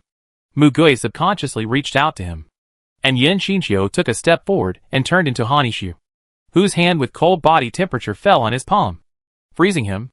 Looking at the completely unfamiliar person in front of him, he was motionless and unable to breathe. Reason told him, the face of a teenager should not be so different from that of an adult. Completely different, without any trace. Even though the facts were right in front of him, he still didn't believe it. What kind of inside story would wipe out all traces of a person's original existence? He couldn't think of it, and he didn't even dare to think of it. Just like countless times in the past, he was like a worm in his stomach, answering the doubts in his heart. I will give you your memory and my memory now, so you will know everything. Mugui blurted out, don't hold back. Give me all your memories. As you wish. Yen Xinqiu, or rather, Hanishu, held Mugui's hand, leaned over, looked into his eyes affectionately, and then covered his eyes with his other hand. His voice was also trembling, but he knew he had to say it and do it. Mugui, I don't want to make you sad, but I want you to survive this time. I will carry on your hope as you wish. This is what must be done. Just don't be too sad when you see my memory. That's all in the past. Mugui was shocked and fell into the memories of others and himself. April 6, 2048. Hanishu picked up a pen and circled and drew meaninglessly on the electronic homework page and quickly cancelled it. He had finished the homework assigned for the weekend. He even previewed the classes in the next few days and started to write the exercises for the next courses. But halfway through, he couldn't calm down. He didn't want to go back to play games or watch movies. He looked up and saw that the window was blurred by the rain. The noisy sound of rain formed white noise. He glanced at the time on his watch. 22 o'clock. Hanishu thought. He couldn't wait for another 2 hours. He would go to bed. At this time, the bell rang. Welcome home. The greeting of the smart housekeeper also reached Hanishu's ears. He quickly got up and ran to the door. It was his father who opened the door. They had not yet taken off their duty police uniforms and raincoats. Dad, Hanishu said in surprise, but soon froze. Just as he was about to ask if the operation was over, he saw his father Han Jing walking in with a bag in one hand and a child in the other. It was the first time he saw the child. The child was brought here by his father. The child was wrapped in a disposable plastic raincoat that seemed to be bought temporarily. His hair and clothes were almost all wet, and he was shaking constantly. Han Jing apologized to him. It's a little late today. He handed the bag to Hanishu and smiled gently. Happy birthday. Hanishu happily took it. But his attention was all on the child at this time. He took the cake bag and put it on the table. He reached out to pick up the child. But the child dodged for a moment, lowered his head, and buried it in Han Jing's arms.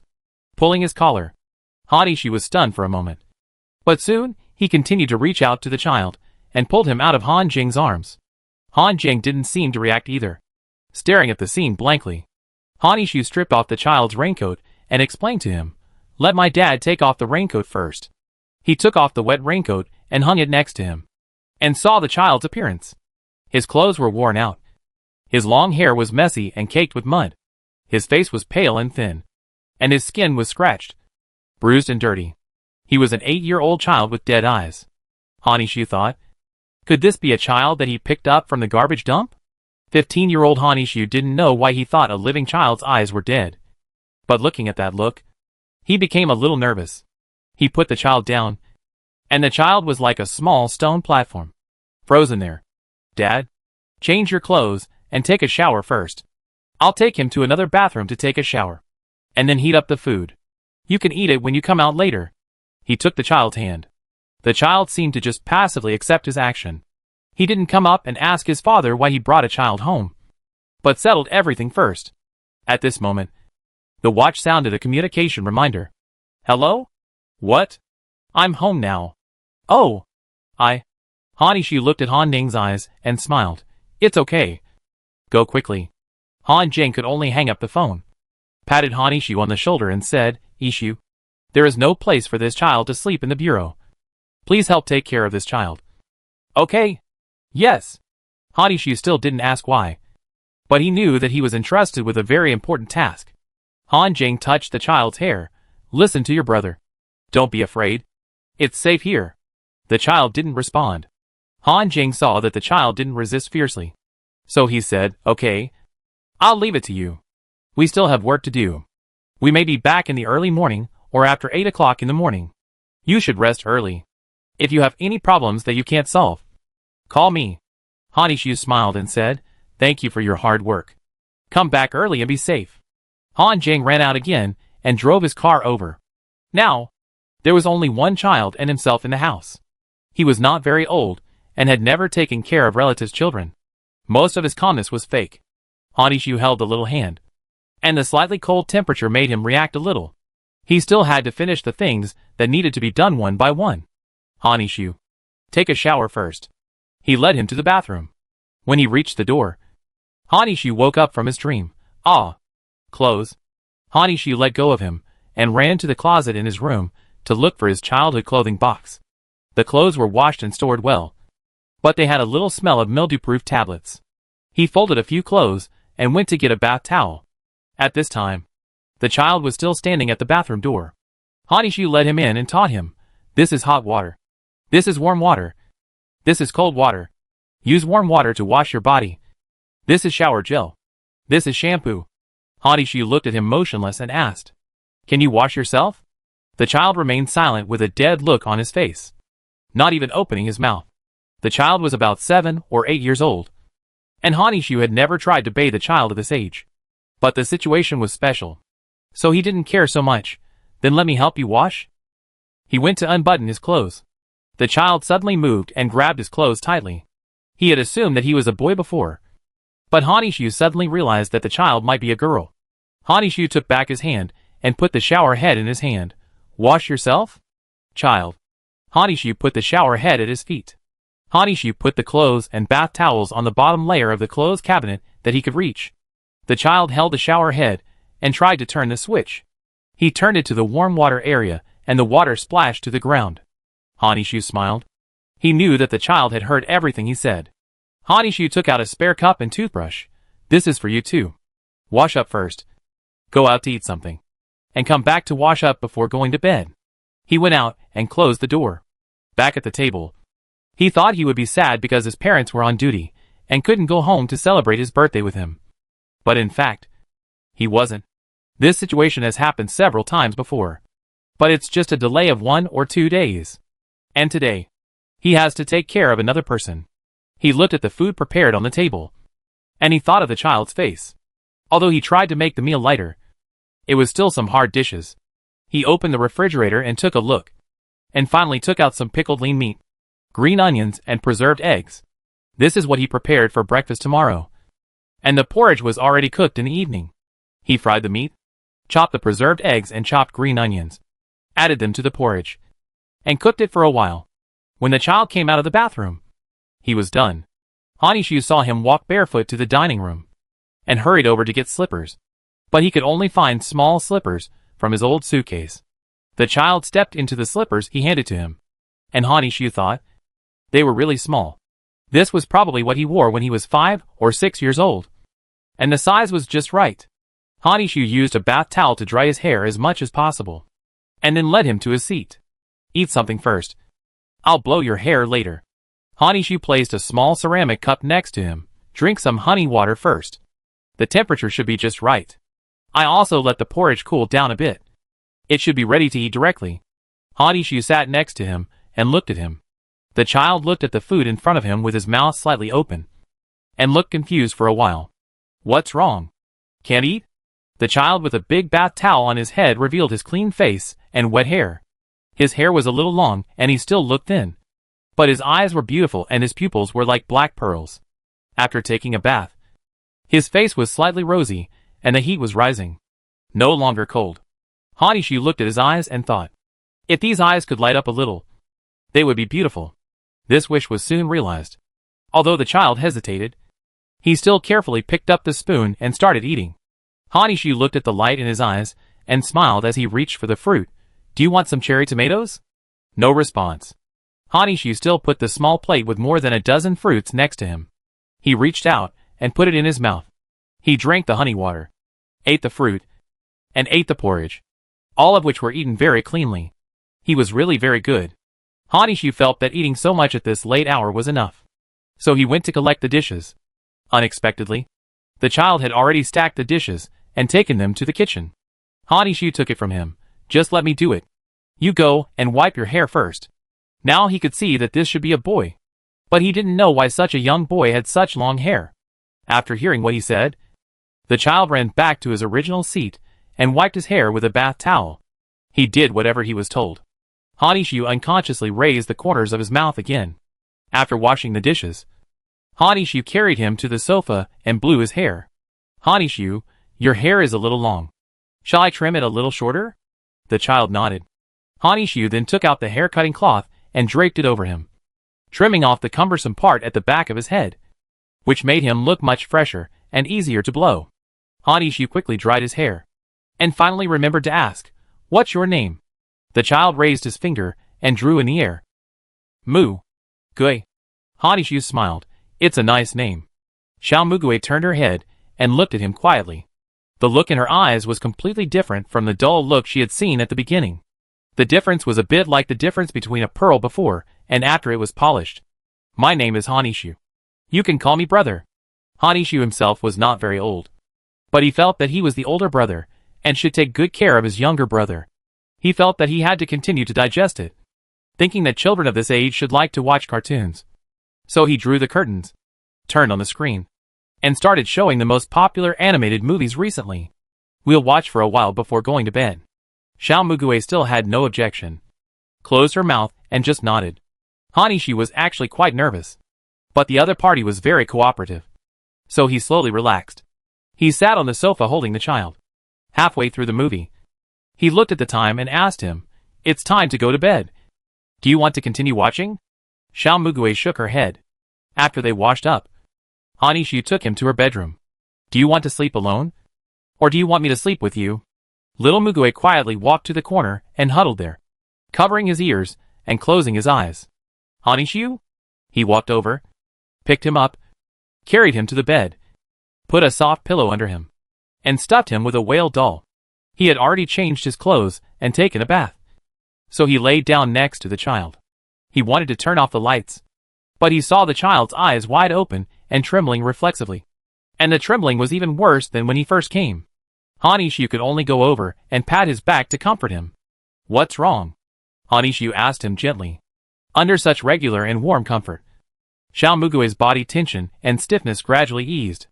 Hanishiu didn't turn off the light until he closed his eyelids tiredly.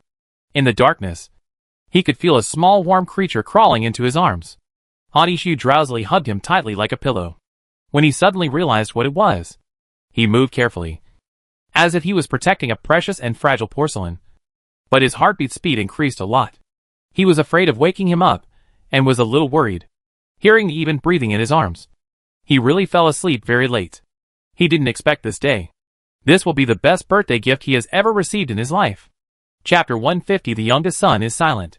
After Hanishiu got up, he saw the raincoat and rain boots at the door, and knew that they both came back last night. He smiled softly, and went to the kitchen to make breakfast for 3 people. The first one to get up among the 3 was Mugue. After washing up, Hanishiu took him to the table to eat. Before eating, he glanced at Hanishiu a few times. Hanishiu also sat down and smiled at the look he gave her. "Don't worry about them. Eat first. It will take them a long time to get up." He directly covered his parents' portion with plastic wrap and heated it up after they woke up. Only after getting affirmative permission did Xiao Mugue dare to take the toast. Hanishiu handed him strawberry jam, peanut butter, a knife and other things. "Choose what you like." The child's movements were a little slow and unfamiliar, but when he ate bread, sausage and eggs with milk, his eyes were bright, like glass beads in the sun. Hanishiu looked at his appearance and felt a little soft-hearted. He didn't know what this child had experienced, but really, as long as he had some ordinary food, a warm shower, a soft bed, and a good sleep, these things that most ordinary people took for granted, this child seemed to be full of happiness, which could be seen directly from his eyes and face. Hanishiu also ate breakfast slowly, turning his head to look at Mugue from time to time. Seeing him eating so happily, his appetite seemed to have improved a little. Such mornings were very common for him. He could only eat alone. After a long time, eating anything felt the same. Mugue didn't say anything, just ate. But there was another person around him, which made him feel a little strange. Hanishiu got up and poured some juice, and took a small cup and poured some for him. "Try it." Xiao Mugue nodded and took it and drank some. And he looked up. He finished the juice, shook the legs in front of the chair twice, and took another bite of bread. Hanishiu saw that there were crumbs on his mouth, so he wiped it with a tissue. "Chew slowly. It's okay to eat slowly. Today is Sunday." He felt that he ate a little hurriedly. Some children of this age need others to coax them after eating. But he accepted everything and ate very quickly, as if he was afraid that the food would fly away. Xiao Mugue nodded, and as expected, he did what he said, and deliberately slowed down. Hanishiu thought a lot. For example, why did he say today was Sunday? Because common sense says that children of this age should be in elementary school. He can write his own name, so he should be in school. But he couldn't ask the child himself about this matter. After they finished breakfast and washed the cups and bowls, Hanishiu didn't know what to do for a while. If he was alone, he would do some exercises or read a book to kill time. "Do you want to finish watching the movie yesterday?" Xiao Mugue just looked at him and nodded. So they continued to watch the movie they watched yesterday early in the morning. Hanishiu had already watched this movie once, but his eyes were still a little red at the end. On the other hand, Xiao Mugue stared at the screen seriously, but his expression did not change much. Seeing Hanishu crying, he took several tissues for him. After watching the movie, Han Jing and Chinikai also woke up. Han Jing rubbed his eyes in confusion and saw Hanishu greet him. Dad? Mom? Are you awake? Breakfast is on the table. Heat it up and eat. Han Jing was surprised that the two of them could get along so harmoniously. After breakfast, Han Jing called Xiao Mugui into the room. Hanishu was called into the study by his mother. Chinikai asked him, how did the child behave yesterday? Hanishu didn't know why he asked this. He told the truth. Very well behaved? Very obedient? After we ate and took a bath, we lay down on the bed and went to sleep. Maybe he was a little reserved, so he hasn't spoken until now. Chinikai pondered. This was different from what Han Jing said yesterday. He said that the child would scream and run away if anyone approached except Han Jing himself, and then showed great fear and aggression. So he could not be entrusted with anything. Leaving him in the brigade or the branch was not a solution. So he was brought home. Perhaps Han Jing saw that he could accept their son, so he temporarily placed the child at home. Or perhaps those reactions were just temporary symptoms of traumatic stress, and they have improved a little now. Hanishu asked her, Mom? Can you tell me about it? Chinikai, well, it's not a secret. So she told him the whole story. Yesterday, they were on patrol for support when someone called the police and said they saw a child being abused. So Han Jing and his men rushed over. He was from the Criminal Investigation Brigade supporting the police station that day. When they arrived, they saw a couple in a physical conflict. The fight was fierce, and they rolled down the stairs in front of them. The husband died on the spot. The wife wanted to throw the child down from the upstairs, but Han Jing barely caught him. They controlled the woman and took the frightened child back home. They found that he had many scars of abuse on his body, was severely malnourished, and had severe stress. He screamed when he saw people approaching and always wanted to escape to the corner, except for Han Jing, who caught him at the beginning. No one else could get close to him. They still had to continue investigating what happened in this family. Hanishu went to their bedroom, quietly opened a crack in the door, and looked inside. Sure enough, his father was applying medicine to Mugui's wounds. Mugui's eyes briefly returned to a state of absent-mindedness. Hanishu only took a quick glance and was shocked. He dared not look again and closed the door silently. Chinikai pulled him back and continued, in short, the child's situation is very complicated. You know your father can't just leave him alone. A psychologist should come to see his situation tomorrow. If the situation gets better, he can be transferred to the welfare home for care. Hanishu was silent for a while and asked, what if the situation is still not good? Chinikai. Then, there is no other way but to stay here and observe for a while. Hanishu smiled and said, Mom, I know you two are very busy. If you want to take care of him at home, I have to be the only one. It's okay. He is very well behaved. I just need to prepare food for another child. It's easy. Don't worry about burdening me. If he wants to stay, I will do it well. He really thought so.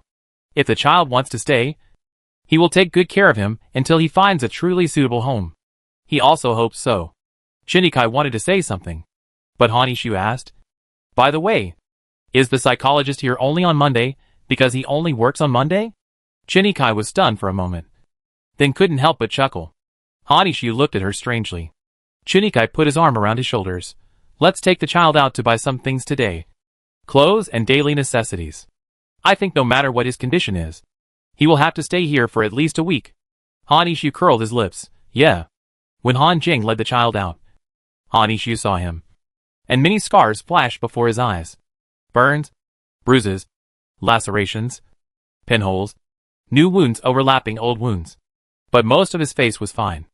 Hanishu thought about it, and the haze in his eyes began to rise. The bad emotional catharsis is never forced by the environment. People are not beasts because they can control their own behavior and emotions. If these things are done to a child, especially a biological child, it is just pure malice and inhuman cruelty. Avoiding the face shows that the other party has a certain social common sense. Planned and continuous abuse. They treat a living child as a doll that can be repeatedly vented. Such a person deserves to die. Hanishu went over to take him away, with a gentle smile on his face again. Fortunately, this child has already escaped from such an environment. No matter what the road ahead is, he will only move forward and move towards happiness. Let's go shopping today and buy you something. Xiao Mugui looked confused, but finally nodded. They mainly bought him some daily clothes. Chinikai looked at the child looking around normally around Han Ishu, and felt much more relieved. Moreover, he did not resist himself too much. I guess the intense stress stage has passed. She took out a set of children's clothes and gestured, saying nostalgically, "It was 7 or 8 years ago that I bought you children's clothes. You grew up so fast. You were so cute back then. I feel like I'm 10 years younger. My God. Children look good in anything they wear. Hanishu, your aesthetic is too advanced. It's better to have something a little more casual. What do you think of this one?" Xiao Mugui looked at the two people and the clothes in their hands, and just nodded continuously. Hanishu knew that he didn't have any ideas and didn't like to talk, so he didn't force him. He just picked a few pieces for him according to his own preferences and went shopping with his mother. The salespersons all thought that Xiao Mugui was his younger brother and his mother's second son. They didn't explain these misunderstandings. The three of them finally returned with a lot of stuff. The two of them bought a lot, and Mugui liked everything he was given, nodded, and never refused. Hanishu and Shinikai both felt that this was a problem, but they couldn't do anything about it for the time being, so they could only take it slowly. Hanishu went back and took the terminal, showed him the random pictures, and asked him to choose. Hanishu pointed to the screen. "Play a game. Choose the picture you like more. First impression. You can only choose one." Little Mugui stared blankly at the screen. The first question was about colors. With more than a dozen colors in front of him, he looked at Hanishu's encouraging eyes, and finally reached out and clicked on an option. Hanishu thought, "I like purple." Next question. This time there were many cartoon animal images. Mugui chose a koala. He didn't know if Mugui found it interesting, because he had never laughed. But Hanishu found the process very interesting. Hanishu just tested his preferences roughly. After doing all this, Hanishu put the snacks and candies bought from the snack shop in his palm. Mugui peeled it and ate it directly. Still no smile. But you can see happiness in your eyes. Hanishu couldn't help but go to the nearby supermarket to buy a koala doll at night. Brought it back and put it on his bed, so that he could hug this guy to sleep at night. Before going to bed, he also told him the story of koalas. He didn't know whether Mugui had already known its habits before choosing it, or if she chose it simply based on her appearance. But he hugged it very tightly, so Hanishu thought he liked it. But when he was sleeping, the child would still involuntarily crawl into his arms. Hanishu only found out after waking up in the morning. There was nothing he could do. He had to go to school on Monday, so he had to wake him up in advance. The two of them had breakfast together. His parents went to work later than he went to school, and came to the table when he finished eating. Han Jing yawned and said, "The psychologist will come today, because this case is their job. It is considered part of their work." Hanishu, "When?" "I'll go home for lunch break. It's close to school anyway." He usually doesn't have this habit. He spends his lunch break at school, but now he wants to come back. Han Jing thought for a moment. "I'm not sure. He'll come early in the morning. If he's fast, it'll be an hour or two. If he's slow, it could be a whole day." When he went out, he looked back and saw one more person to greet. "Then I'll leave? I'll be back soon at noon," he whispered, with a faint smile on his lips. Mugui looked at him and slowly raised his hand and shook it. His eyes looked a little lonely. Hanishu was inexplicably excited when he went out. He had never thought that going to school was such a happy thing. However, when it was almost noon, he looked at the time and never felt that the school courses were so long. All he learned were things he had learned by himself a long time ago. He had no questions to ask. It was very boring and the game program was banned, so he could only secretly look at the content and exercises of the next lesson. After finally making it to the end of the last class in the morning, he packed up his things and rushed home. What he saw was a not-so-good scene. When he entered the door, there were already several police officers from the Criminal Investigation Brigade, people from the Juvenile Rescue and Protection Agency, and a psychologist standing inside. Mugui was sitting on the sofa, and the psychologist was sitting opposite him. The others stood a little further away, standing in a circle, not saying much. The child's eyes lost their luster again. He clenched his fists on his knees, lowered his head, pursed his lips and said nothing. Hanishu was stunned for a moment. Then he was a little puzzled, and his anger rose in his heart. He did not show it, but walked to Han Jing. "What's wrong?" Han Jing also showed a distressed expression. He doesn't want to talk. So there has been no progress. Han Yixu was speechless for a while. With such a group of people standing by and watching the child. Of course, he didn't dare to speak. As if he was interrogating him. The psychologist did the same. Not finding a special room to talk. But talking in the living room. Han Yixu suggested, why not tell the doctor to write instead of talking? He had already tried it, and it worked. Han Jing, but he doesn't know that many words. Right? Han Yixu, use the method of circling pictures? The psychologist heard it and tried it. She had her own test questions. After Xiao Mugui got the terminal, he slowly started to tick some options. Han Yixu simply went over and sat next to him to watch him choose. Xiao Mugui looked up at him and seemed to relax a little. Others started talking to his parents about him. But he ignored them. After they were done, Han Yixu gave him 2 candies, as usual, and observed his expression. Mugui felt a little better after eating them. The psychologist took the terminal away and looked at the results. She said to Han Jing, the inability to speak is still a bit serious. And the resistance to people doesn't seem to be that serious. Maybe you can try to contact the teachers and children in the welfare home. If you are receptive, you can send him there. Staying here all the time is not a solution.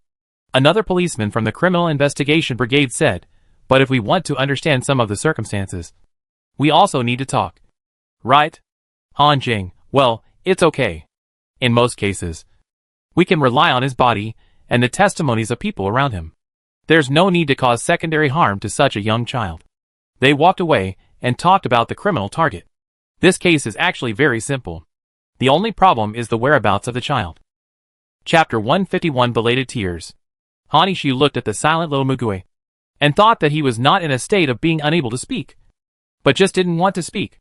He was about to ask something when he heard the psychologist say, at the age of 8, he should be in the 2nd or 3rd grade. He can't study in this condition. Han Yixu blurted out, it doesn't matter. I can teach him a little. The psychologist looked at him in surprise. Han Jing, well, mine. His grades are pretty good. Then the colleagues around him began to praise him for his modesty. Han Yixu just hoped that he could do something for this child. Even if it was only for a short period of time. Before they were about to leave, the psychologist pulled Han Yixu over and said, I think the child is close to you. When you teach him, try to get him to speak. Maybe he will recover slowly. Han Yixu agreed. After Han Yixu had lunch at home, he began to try to give Mugui a learning ability test. But unlike what he imagined, Mugui could read words very smoothly, and his literacy level was slightly higher than that of 2nd and 3rd grade students. Han Yixu asked him, why didn't you speak when the doctor was here just now? Little Mugui closed his mouth tightly again. It was obvious that he could speak well, but he just didn't want to say more. Han Yixu wanted to know the reason, but he couldn't be impatient, so he could only help him study to get used to speaking. Han Yixu had classes in the morning and afternoon, and helped Mugui with his studies during lunch break and after finishing his homework in the evening. The content of elementary school was a piece of cake for him. He taught not only Chinese, but also mathematics and English. Xiao Mugui showed a concentration that was totally different from his peers. He studied whatever he was asked to learn with all his heart and soul, without any distractions, and would not even look at anything that disturbed him. Of course, Han Yixu also needed to remind him to rest. He also took rest and play seriously. But he was different from ordinary children after all.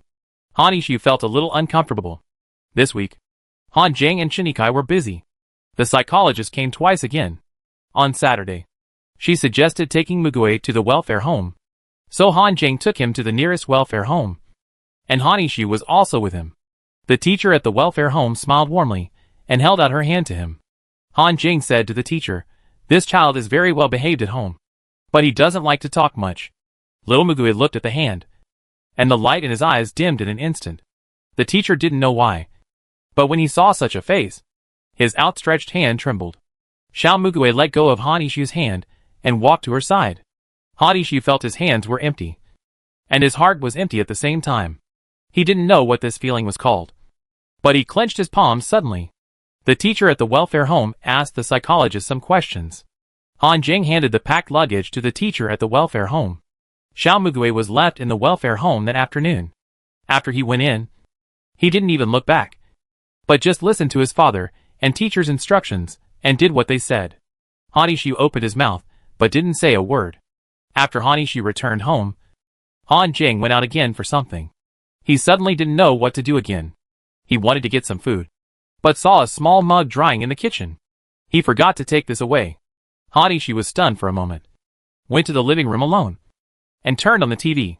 There was a popular movie playing in it, and he didn't listen to the pictures and sounds at all. Just simply killing time. Hanishi looked at the setting sun outside the window and wondered, what's the difference? He just returned to his previous life. His parents were busy with work, so he could live well by himself. He had his own things to do. He could study hard, play games to his heart's content, and he could also find time to go out with friends. It was just a week, and they had only been together for less than 7 days. Hanishi murmured, next lesson. Yes, he had assigned the next lesson to be prepared, and he hadn't checked how well he had done his homework, but he actually knew that he would definitely complete it well. And it had always been like this. Hanishi was still thinking until he went to bed. The distance was not far. He could go see him. He planned to go see him tomorrow to see if he slept well and whether he could adapt. But this was nonsense. It was absolutely impossible to adapt to a new environment in one night. But he adapted very well in his own home. Hanishi fell asleep thinking about this. Sunday was also spent normally. His parents were at home today, but they didn't mention the child. He had made up his mind to go see the child yesterday, but he just couldn't take the first step. So the decision was abandoned. The strange feeling became stronger. Hanishi woke up on Monday morning and went to school. When he looked up after saying hello, he found that there was no one behind him. His parents were still sleeping, so he had to shut up and go out. He came back as usual during lunch break. But when he saw that the little figure was not standing at the door, he realized that he had no reason to come back. He was confused for a while, and after eating, he lay on the sofa and squinted for a while. The silence was unbearable. He had not realized before that the house was so empty and quiet, sometimes even scary. When the child was around, he didn't like to make any noise, but there was a warm little thing squatting or sitting there, flipping through books or chewing things, and liked to look at him with a pair of clear eyes, unwilling to say much but always sticking to him with practical actions, following him wherever he went, doing whatever he said, glancing at him from time to time, and always waiting for him to come back at the door. Hanishi held his forehead. Damn. Why does it feel more and more like a pet puppy? But that is a child. So miserable that it makes people feel distressed, and so obedient that it makes people worry. Hanishi would feel annoyed when he heard the noise of children on the plane or train, but he would always feel love and pity for such a well-behaved, quiet and obedient child. This is his old problem. Is it because he sees the shadow of his childhood in him? Because he never thinks that well-behaved and obedient is a good word. This week he thought to himself more than once that he would rather the child get angry, make a scene, cry, and feel wronged, because that is the normal reaction. But he couldn't see it. No smile. No tears. You can see pure satisfaction and happiness from the light in his eyes. But he has lost the way to express his emotions. How can you make a child who has only painful memories since birth laugh? Can the orphanage really make him happy in the future? Probably not. He knows it very well. He also investigated the welfare home. Most of the children were abandoned from birth. Most of those admitted were children with genetic defects who were quietly abandoned. Some were abandoned by their parents because of genetic diseases. They grew up in the welfare home since infancy and had a relatively deep relationship with the teachers and other children. In short, their situation was quite different from Mugui's. But what could he do? One of his biological parents was dead, and the other was in prison awaiting sentencing. He had no other relatives to raise him. The Juvenile Rescue and Protection Agency would also regularly send people to arrange psychological treatment for him. After all, he himself was still a minor, and he was from a family with 2 police officers. Hanishi asked himself, what do I want to do? Annoying. Thoughts were like tangled cotton or old spider webs, tangled in his chest. He kept dragging it on, not daring to see how Mugui was doing. Every time he looked at the empty room again, he was subconsciously deceiving himself that after a long time, he would get used to it and return to the old days. A week later, at night, my parents sent me another message, saying that they would be on duty until late and asked me to go to bed first.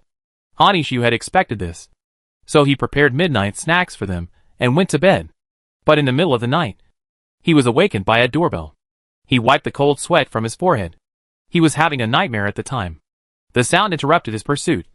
But he felt a little strange when he woke up. It was past 23 o'clock. It was so late. Who was it? Even if his parents forgot the password, they could still scan their fingerprints to get in. He walked to the door and looked at the surveillance camera outside. There was nothing in the place where the surveillance camera was pointed.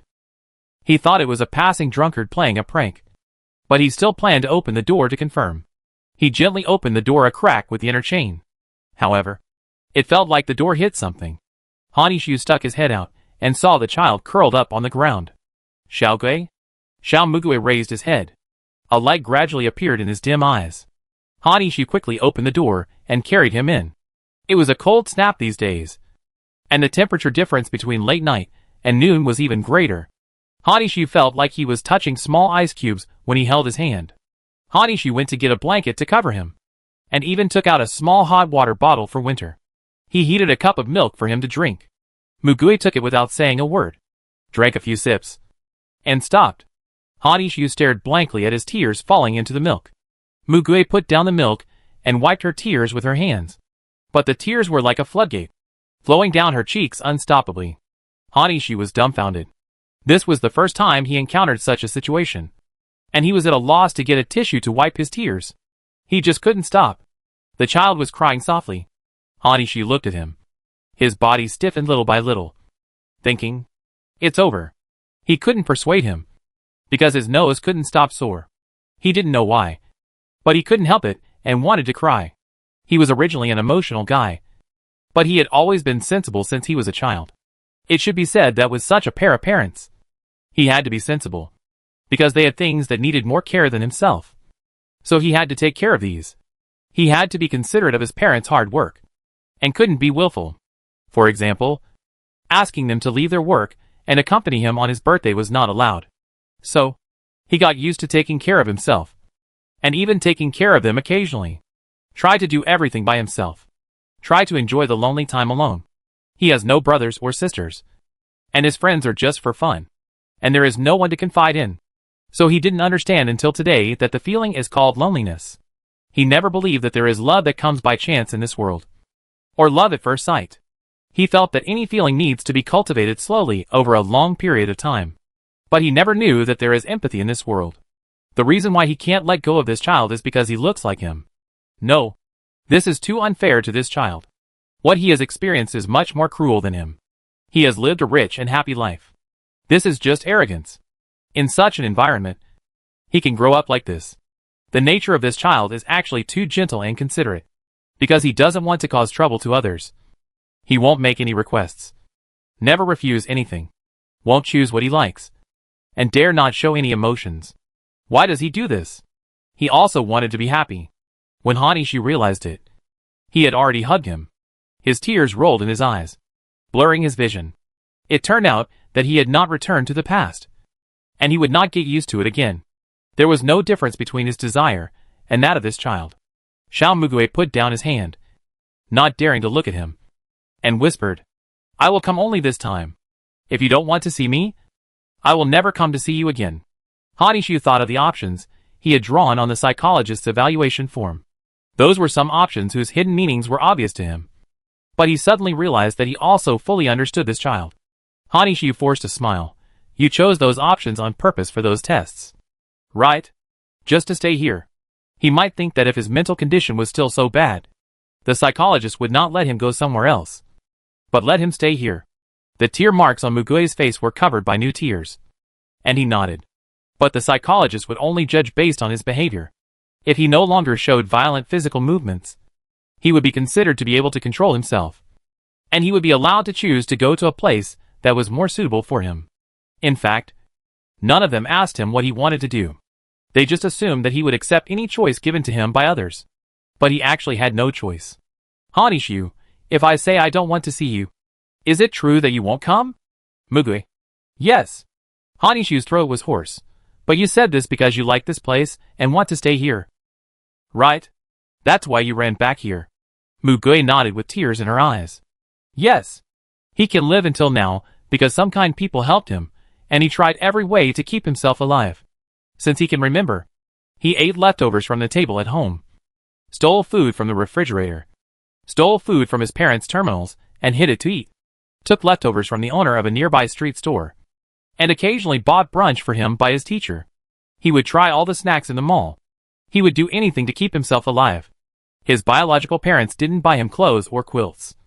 So he took out the old clothes that children didn't wear from the donated relief box and wore them himself, and used old quilts to cover himself. He was also looking for an environment that would allow him to survive. But children couldn't sleep anywhere other than home. If they were found, they would be taken home. Those who kindly sent him home didn't care about how he would be beaten when he got home. Later, he almost gave up. He just wanted to survive until he grew up. And he could leave when he grew up. Even if he became a beggar and slept in the open, no one would care. The teacher helped him go to school, and the time he spent in school was his most enjoyable time.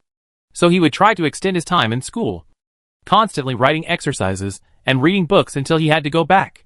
The more he read, the more he learned, and the more he communicated with his classmates, the more he realized that he was not living like a human being.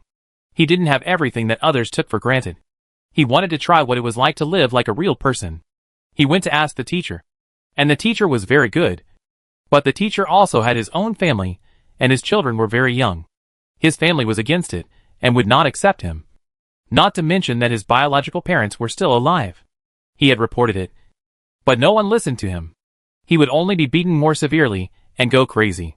He never had high demands, but vowed to live like a human being by any means necessary. His heart was full of resentment and hatred. He suspected everyone except himself, and he hated everyone, including himself. The greatest kindness he could do was not to express these resentments. For so long, here, he felt like a human being for the first time. A warm and clean smile, a warm and clear shower, hot meals, a meal made specifically for him, a warm and clean bed, a warm hug. All of them were first time. They were all things that made him cry so warmly. He couldn't let go of his greed for these things. So, he wanted to stay. He thought if he behaved better, they would pity him and let him stay for a while longer. So, he didn't dare to refuse or speak, for fear of making them angry. But he knew that he couldn't stay after all. A poor little creature without blood relationship would just be a parasite after a long time. The environment of the welfare home is much better than his previous environment. He can also try to survive his childhood here and wait to live independently. But once he has tasted the taste of being cared for and loved by others, how can he accept returning to loneliness again? He didn't know this. He just followed his memory and ran here regardless of everything. Maybe it was to dispel his last hope.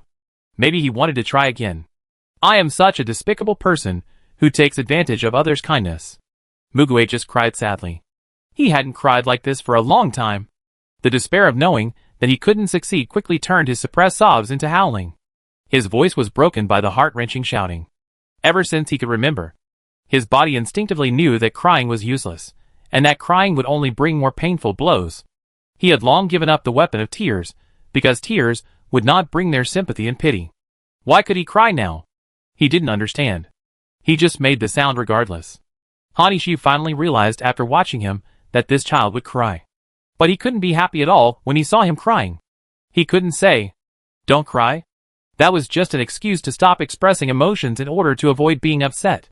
Other children cry to be spoiled, because they know that crying will make someone coax them and make them happy. But this child, this cry is to bury the hard days in the past. Pain can be empathized, but it cannot be replaced. Hanishu held the child, with only one thought in his mind. He wanted to keep him by his side. Chapter 152. Let's go home. After a while, Han Jing and Chunikai came back. They saw Hanishu sitting on the sofa, and Xiao Mugue fell asleep on his legs. Hanishu looked up and saw them, so he made a gesture to silence them, gently put a small pillow under Xiao Mugue's head, stood up, and walked towards his parents. "Dad, Mom, I want to talk to you." They sat opposite each other in the study. Han Jing asked first, "Why did the child come back?" Hanishu crossed his fingers and lowered his head. He sneaked out and walked back alone. Both of them were stunned. They thought it was Hanishu who brought him back. Shinikai said, "I thought he accepted it very well. We went to see him when we passed by a few days ago, because he didn't speak out his thoughts and didn't physically object. Everyone thought he was obedient to the arrangement. Hanishu thought so too. If he didn't come today, Perhaps over time, they would gradually forget about it, and Hanishu would only remember that such a child had appeared briefly in his life. But the emptiness in his heart during this period was real. It was also true that he was worried. It was meaningless to assume. Hanishu opened his mouth. Can we adopt this child? The two showed stunned expressions, and didn't know how to start for a while. Hanishu knew why he didn't bring up this matter before. Because he knew from the bottom of his heart that this matter was not something he could decide. Because in the end it was his parents who needed trouble and support. And he didn't want to cause trouble for his parents. Although Mugue was still young, he probably knew this very well. He was afraid to trouble the three of them. However, Hanishu finally told his parents about this. Since he could remember, he had learned not to trouble adults, not to cause trouble, not to be willful, and rarely asked for anything, let alone trouble. His parents would not lack him in life, and his studies and character did not need them to worry about him. He just tried his best to make his parents not worry about him too much. He just did this one thing well since he was young. After entering high school, he certainly didn't know what he would do in the future. Sometimes he thought that if he followed the same path as his parents, maybe everyone would be happy. Because he had neither goals nor dreams. So he had no requirements, except doing what he had to do. This was the first time in 10 years that he had made such an absurd request. Han Jing and Chinikai looked at him deeply, and were silent for a long time. Hanishu continued to give the reason. I need him to be with me. A person needs emotional needs. When he was a child, his parents could not give him stable companionship normally, and he had no brothers or sisters. He said it was okay, but it did not mean that he did not need it. The lack of companionship has continued until now. He is no longer at the age where he can act like a spoiled child. So he is even less able to express similar demands. It is impossible for him to have no blame or grievance in his heart. But he can fully understand. And he has received a lot of love from his parents. He is the type who is eager to give others what he lacks.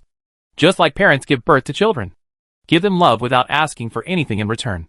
And satisfy themselves in this way. He has never had close contact with such a young child before. Nor has he taken care of others in this way. Watching the child do everything little by little. Becoming happier and healthier. This is also a satisfying thing for him. Being relied on and supported by someone. And no longer being alone in the empty house. This means a lot to him. He just figured this out. So, this is his reason. Hanishu, also. I think Xiaogue needs to learn and grow in a more stable environment. According to this, the same is true for other children in welfare homes. But he is not a saint. He and this child have a little bond by chance. He just cares about this child. This is also a very selfish reason. He just wants to influence a child's life because of personal compassion. Similar personalities and a more tragic upbringing made it impossible for him to let go of him. This is actually a very important matter. Han Jing opened his mouth. Is it the child's own wish? Hanishu, he came to me and told me that if we didn't want to see him again, he wouldn't come. This is my and his wish. The two looked at each other and sighed with laughter. Chunikai looked at Hanishu, who was a little nervous but had a firm look in his eyes, and said, in fact, we can see that you have been absent-minded these days. You are reluctant to let go of that child. Han Jing, you looked very dedicated and happy when you taught that child. We thought you just liked children. Chunikai reached out and held the back of Hanishu's hand. We also have to apologize to you for always leaving you alone at home. Han Jing, in future duty. If there is a notice document stating that one of the two police officers can rest, we will discuss it and let one person come back to rest and accompany you. Hanishu subconsciously replied, this is not good. Let's focus on work. Right? Chunikai smiled. This is within the scope of the regulations. You don't have to worry about it. It's okay. Han Jing leaned back. I see. Ishi wants a younger brother. We didn't plan to have a second child. Chunikai bumped his waist with his elbow. We don't plan to have a second child now. Han Jing, yes. Yes. That's what I'm talking about. Isn't this just right? Chunikai, yes. Even if we don't have a child, there will be a second child to accompany us. Two children can keep each other company. Hanishu was stunned. Ah! Han Jing patted his shoulder. I thought you were going to tell us something. Adopting a child is nothing. Our salary is not enough to support a second child. Right? Besides, this child is so well behaved and has a good relationship with you. Hanishu realized that they agreed so easily. Chunikai looked at him with curved eyes. It's just that you have to take on more responsibilities as a brother. It's also very hard for the two of us to raise you since you were a child. The child also has some psychological problems. You have to teach him well. Are you mentally prepared for this? Moreover, he is so well behaved now. But he may not be so in the future. We cannot give him up easily after adoption. Think about it for a few days. If he still does not change, we will prepare to take him home. Han Jing thought for a while. Well, this matter may need to be reported. And the household registration is also a problem. I happen to be dealing with this case with my colleagues recently. I will make a copy of the information and other materials. There may be a lot of use in the future. Chen Yikai said to Han Jing, you should call the dean and the teacher first and tell them that the child is here with us. Then we will take him back tomorrow. He still has to live in the welfare home during this period. She turned to Han Ishu again. Take a few days to think about this matter, and then tell us your decision. Once you make a decision, you can't change it easily. After all, you took the initiative to propose it to us. And you have to take the initiative to assume the responsibility in the future. Han Ishu nodded solemnly. I know. The two saw the full and firm determination in his eyes. But this period of time was also necessary. Han Jing went to make a phone call. Chen Yikai said, don't tell the child about this matter for the time being. Wait until it is officially decided. We will send him back tomorrow. If you want to adopt, you have to go through the formal procedures. I've worked in the police station before, so I'm familiar with it. Don't worry. Han Ishu, yeah. Thank you. Really? Chen Yikai lifted his face. Oh, are you crying? Han Ishu smiled and wiped his eyes. No. I saw it wrong. Chen Yikai pressed his shoulder and said, Ishu, it won't be troublesome. Don't be afraid of causing trouble to us. Taking care of a homeless child is a good thing. It's your kindness that made you make the decision. Now that you've made the decision, don't be afraid of reality. You have become a strong and brave child. Under your guidance, the child will be able to do the same. We will also help you and take care of you. In our eyes, you are also a half-grown child. But now we know that you have really grown up. Han Ishu's eyes began to sour again. He was really lucky to have such parents. The next day, they got up early. Han Ishu said nothing to Xiao Mugui, tidied his clothes for him, and watched him go out. This time, Xiao Mugui turned around and waved goodbye to him. Han Ishu's mood was very peaceful, and he felt more fulfilled than ever before. A week later, he asked his parents again. They didn't ask a second question, but agreed directly. Han Ishu went with his parents to pick up Mugui on Sunday. In fact, they had already been handling the adoption procedures within this week. A week is necessary, because their conditions fully meet the adoption requirements, and the adopters are two working police officers. The matter can be handled quickly, and the review is very convenient. When little Mugui saw Han Ishu in the welfare home, he was stunned. Han Ishu walked over, held his hand, and said with a smile, the adoption procedures are done. Let's go home. Xiao Mugui moved mechanically. So, they became a family. A month later, Han Jing brought back a banner with gold-plated words, and complained to them with a smile, look at this. Chen Yikai narrowed his eyes. Warm-hearted police officer. Thank you to Comrade Han Jing, the captain of the criminal investigation team of the branch, and Comrade Chen Yikai, the police officer of the anti-drug team, for giving the abandoned child a home. She was speechless and asked, did the Juvenile Protection Agency send it to you? Han Jing, the joint branch and the welfare home. And the media came to take pictures. Chen Yikai, huh? Han Jing, do you think the branch really has nothing to write about external publicity? They actually want to report this matter. It's better to report cases of minors being abused, kidnapped and trafficked. Chen Yikai, yes. It's just an ordinary thing. I haven't seen anyone have such a lively time when giving birth. Han Jing, believe it or not, they will definitely push the honors of this year to me. Chen Yikai raised a finger. Formalism. I understand. Yeah. Han Jing, I hope they can approve the second-class merit for cracking the child trafficking case for me quickly. I've been crazy about documents and reports recently. And this is real. Han Ishu came out of the kitchen with dishes. Do you want to take pictures? Xiao Mugui followed him in small steps with a plate of cut fruits. Chen Yikai, it's okay to take one photo. Just treat it as a family photo taken at public expense. And you can work half a day less. Han Jing, okay. I'll tell them to take one photo for them reluctantly. And make it look good. Hanishi went to choose a refreshing dress for Mugue. And they took photos together. 1, 2, 3. Eggplant. Hanishi was stunned when he looked at the photos in the camera. This was the first time he saw Mugue smile. Very slightly. But the curve of the corners of his mouth existed. His cheeks were slightly rounded than before. And his eyes also contained a bright and warm smile. Hanishi picked him up. Can you smile again? I want to see it. Mugue hugged his neck and shook her head inexplicably. This was their only family photo. Chapter 153 My Family. August 2048. Hanishi stayed at home during the summer vacation, tutoring Mugue on what he had missed and occasionally taking him out to play, no matter how far or near. Han Jing and Chinikai were promoted and transferred to the municipal bureau, so their family moved to the urban area of Hangzhou. Many of his colleagues said that their family had welcomed a little lucky star, but they were just happy to hear it and didn't take it seriously.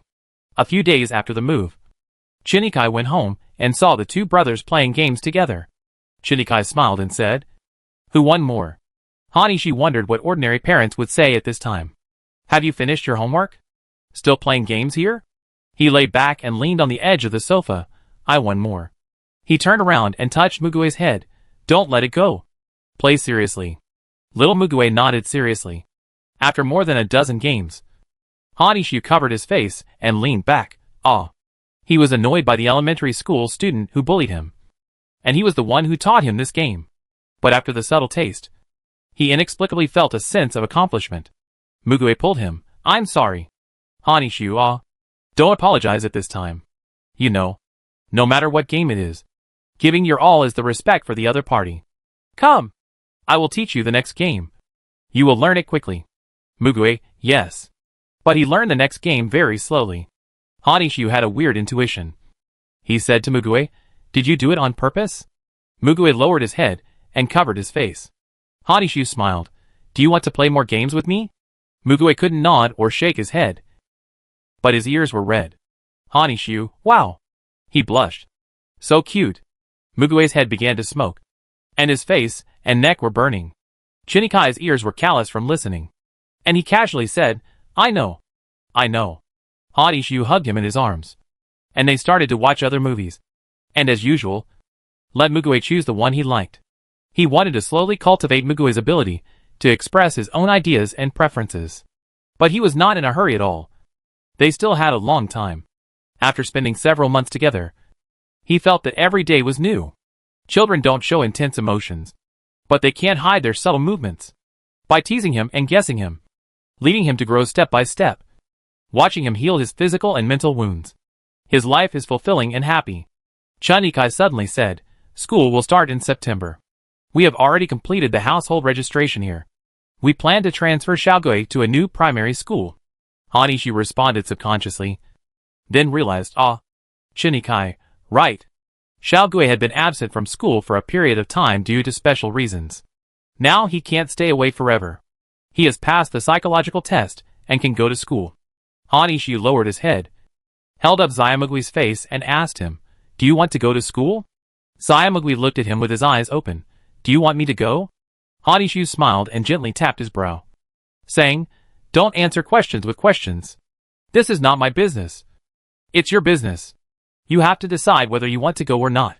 Xiaomugui thought quietly for a long time. Students all have to go to school, right? Hanishi, so? Do you want to go? He couldn't make the decision for him. He had to say what he wanted. Xiaomugui, go. He didn't really hate school life, although he was still alone in school. It was his refuge to get through the hardest times. Hanishi, I have to go to school every day and come back during lunch break. Our current school is not far from home, and our class time is about the same. I might get up earlier. Can I get up? We can go out together when we get up. He also moved and changed high schools. Little Mugue. Yeah. He became happy again. When Hanishi went to class, he just practiced at home and waited for him to come back. Now they are the same. September. School started. Hanishi held Mugue's hand and walked towards the school. When they reached the road near the door, the street was full of parents picking up their children. Mugue stopped and turned around and said, "I can go in by myself. Let's stop here." Hanishi, shall I take you in? Mugue, we walked away to the classroom with the teacher yesterday. I remember. Hanishu still insisted, I'll take you to the door. He held his hand tightly. So Mugue took him to the door. When the school security guard saw that he didn't come in, he stuck his head out and shouted, the sixth graders, who are blocking the way behind you. Hurry up and swipe your card to enter the gate. Hanishu smiled and answered loudly, Uncle, I'm a high school student. His brother. Security guard. The people around laughed when they heard it. Security guard. High school students should go to high school. Classes will start soon. Hanishu laughed. Are sixth graders so fast these days? Although he was only in the first year of high school and was already 1.8 meters tall, he had just passed by several people over 1.7 meters tall. So it was no wonder that the security guard made a mistake. Mugue had already gone in. But Hanishu was still standing there looking at him. Seeing Mugue hesitate for a moment, he turned around and looked at him and said softly, Brother, let's go. It's time for class. Hanishu was stunned for a moment. And then his heart was hit half a beat late. And thousands of fireworks burst out in his chest. He had been coaxing for a long time. And this was the first time Mugue called him brother. He shouted, scream louder. I didn't hear it clearly. Mugue turned around and ran away. In the classroom, the teacher introduced the transfer students. Transfer students have always been rare. But several people rushed over after class. They were girls. Is that your brother at the door? So handsome. Is he an idol? Model? Or an actor? Mugue was suddenly pulled back to the first time she met Hanishu by these words. The boy who forcefully took her over was a boy in a clean school uniform. With black hair, black pupils, and thin eyebrows. He suddenly caught her eyes. Like a smoky ink painting in the textbook illustrations. With thin lips and a gentle smile at the corners of his lips. The look in his pupils was as clear as melted ice water. And there was a beautiful teardrop mole under the corner of his left eye. The whole person was like a summer breeze blowing slowly through the bamboo forest, and seemed to carry a light and elegant ink fragrance and bookish air. A boy who was only a few years older than him.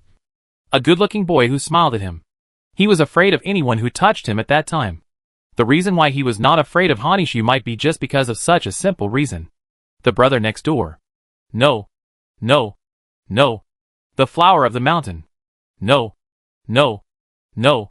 The first love senior type. Seeing the elementary school girls arguing about his classification, Mugue couldn't help laughing. My brother is indeed very good-looking and gentle. But sometimes he likes to play tricks on people. Okay. Senpai. The evil senior. Mugue. He always felt that he had attended a fake elementary school. When Hanishu went home to pick up Mugue, he saw him surrounded by a group of girls. They all dispersed when they saw him, laughing without hiding their laughter. Hanishu walked over and held his hand. Smiling, why are you so popular? Mugue. You are the popular one. He sighed. Hanishu, shall we go home and cook together today? Although he was worried at first that Mugue was still young and might get hurt while cooking. This was the first time Mugue asked to do something on his own initiative. This was his hobby. So he would let him watch and learn when he cooked. So that he could do what he could. Today, Chunikai and Han Jing got off work on time. And saw a table of exquisite meals when they got home. Chunikai sat down and turned to ask Han Jing, whose son has such a good cooking skill. Han Jing smiled and held the chopsticks. Ours. Eat. Eat. Chunikai, wait. I'll take a picture and show it off to others when I get back. Han Jing smacked his lips. Your partner will be in for a treat in the future. Hanishu smiled. Xiaogui and I are still early. You guys can enjoy it first. They chatted a little while eating. Hanishu smiled. When I went to pick up Xiaogui today, I saw a group of girls surrounding him. Chunikai, ha ha ha. Really? Mugue blushed again. Hanishu, did anything interesting happen at school today? Mugue then told him about his story. Hanishu. Chunikai and Han Jing laughed so hard that they couldn't eat. Mugue saw Hanishu tilting his head. I am very happy that you praise me for being handsome. Elementary school students, well. Anyway, it's not bad that you can build a good relationship with them. Mugue knew that he would also be embarrassed and awkward. Hanishu, Xiaogui. You can tell us more about school things in the future. Whether happy or sad. Of course, the more happy things the better. Mugue thought. This has never happened before. In the past, school was just a breathing space. When he returned home, it was dark, suffocating, and painful. Now, Is he living like a normal person? He buried this question in his heart. Maybe he will never need to ask this question again in the future. Time flies, and a year has passed. A year later, Hanishi was promoted to the second year of high school, and Mugue was a fourth-year student. During this year, Hanishi took care of Mugue's homework and attended the parent-teacher meeting. He was also in the parent group. Although Hanjing and Shinikai wanted to help, he took care of them all. Of course, when the guardian needed to sign, he also did it directly. They could perfectly imitate their parents' handwriting. Mugue naturally wouldn't object. Mugue made some friends in school who he could talk to. Although they were far from being close friends, he could get along with other children normally. He knew that he couldn't repay the three of them now. So he just studied hard and lived a healthy, happy and joyful life every day. This was the best way to repay them. And this was also the most important thing Hanishi taught him. Now Mugue has his own little room. But occasionally, he would go to Hanishi's place to sleep with him. Hanishi was planning to go to bed. But when he saw the light in his room was still on, he knocked on the door to remind him to go to bed early. The door was not locked and opened directly. Mugue's head was tilted on his arm, and he fell asleep on the desk. Hanishi smiled and shook his head. He was about to wake Mugue up and let him go to bed. But his eyes inevitably fell on the pages of the book he opened in his hands. He stopped there. He had heard him say before that the teacher asked them to write a diary as an assignment to train their writing skills. And they wrote on paper to practice calligraphy. Logically, this is Mugue's personal privacy. But Hanishi accidentally saw it and couldn't take his eyes off it. I used to have a family, but I never experienced their love for me. Instead, I received love from many strangers, which allowed me to live until now. Now I have a real family. I have a brother. I have a father and a mother. They let me live like a real person. I am very happy. I don't know how to love others, because I have nothing but myself. But I hope that one day, I can love them like they love me. Tears welled up in his eyes. Hanishi was defeated by the short text and ran back to his room. Chapter 154 Pain Threshold. The more Hanishi understood Mugue, the more he found that he had a complicated personality. He had an adult's mindset in dealing with many things. But in some unexpected places, he behaved like a child. Such contradictory characteristics were probably caused by the environment he grew up in. When other children were making unreasonable demands for anything, he would never make any requests, would not refuse anything given to him, and of course would not express his desire to like anything. Hanishi was trying to change Mugue's tendency. Little Mugue is very good at observing people's expressions. He opens his eyes wide to see other people's subtle expressions, understand and care about other people's feelings, and respond appropriately in turn. This is a skill that a child should not learn so early.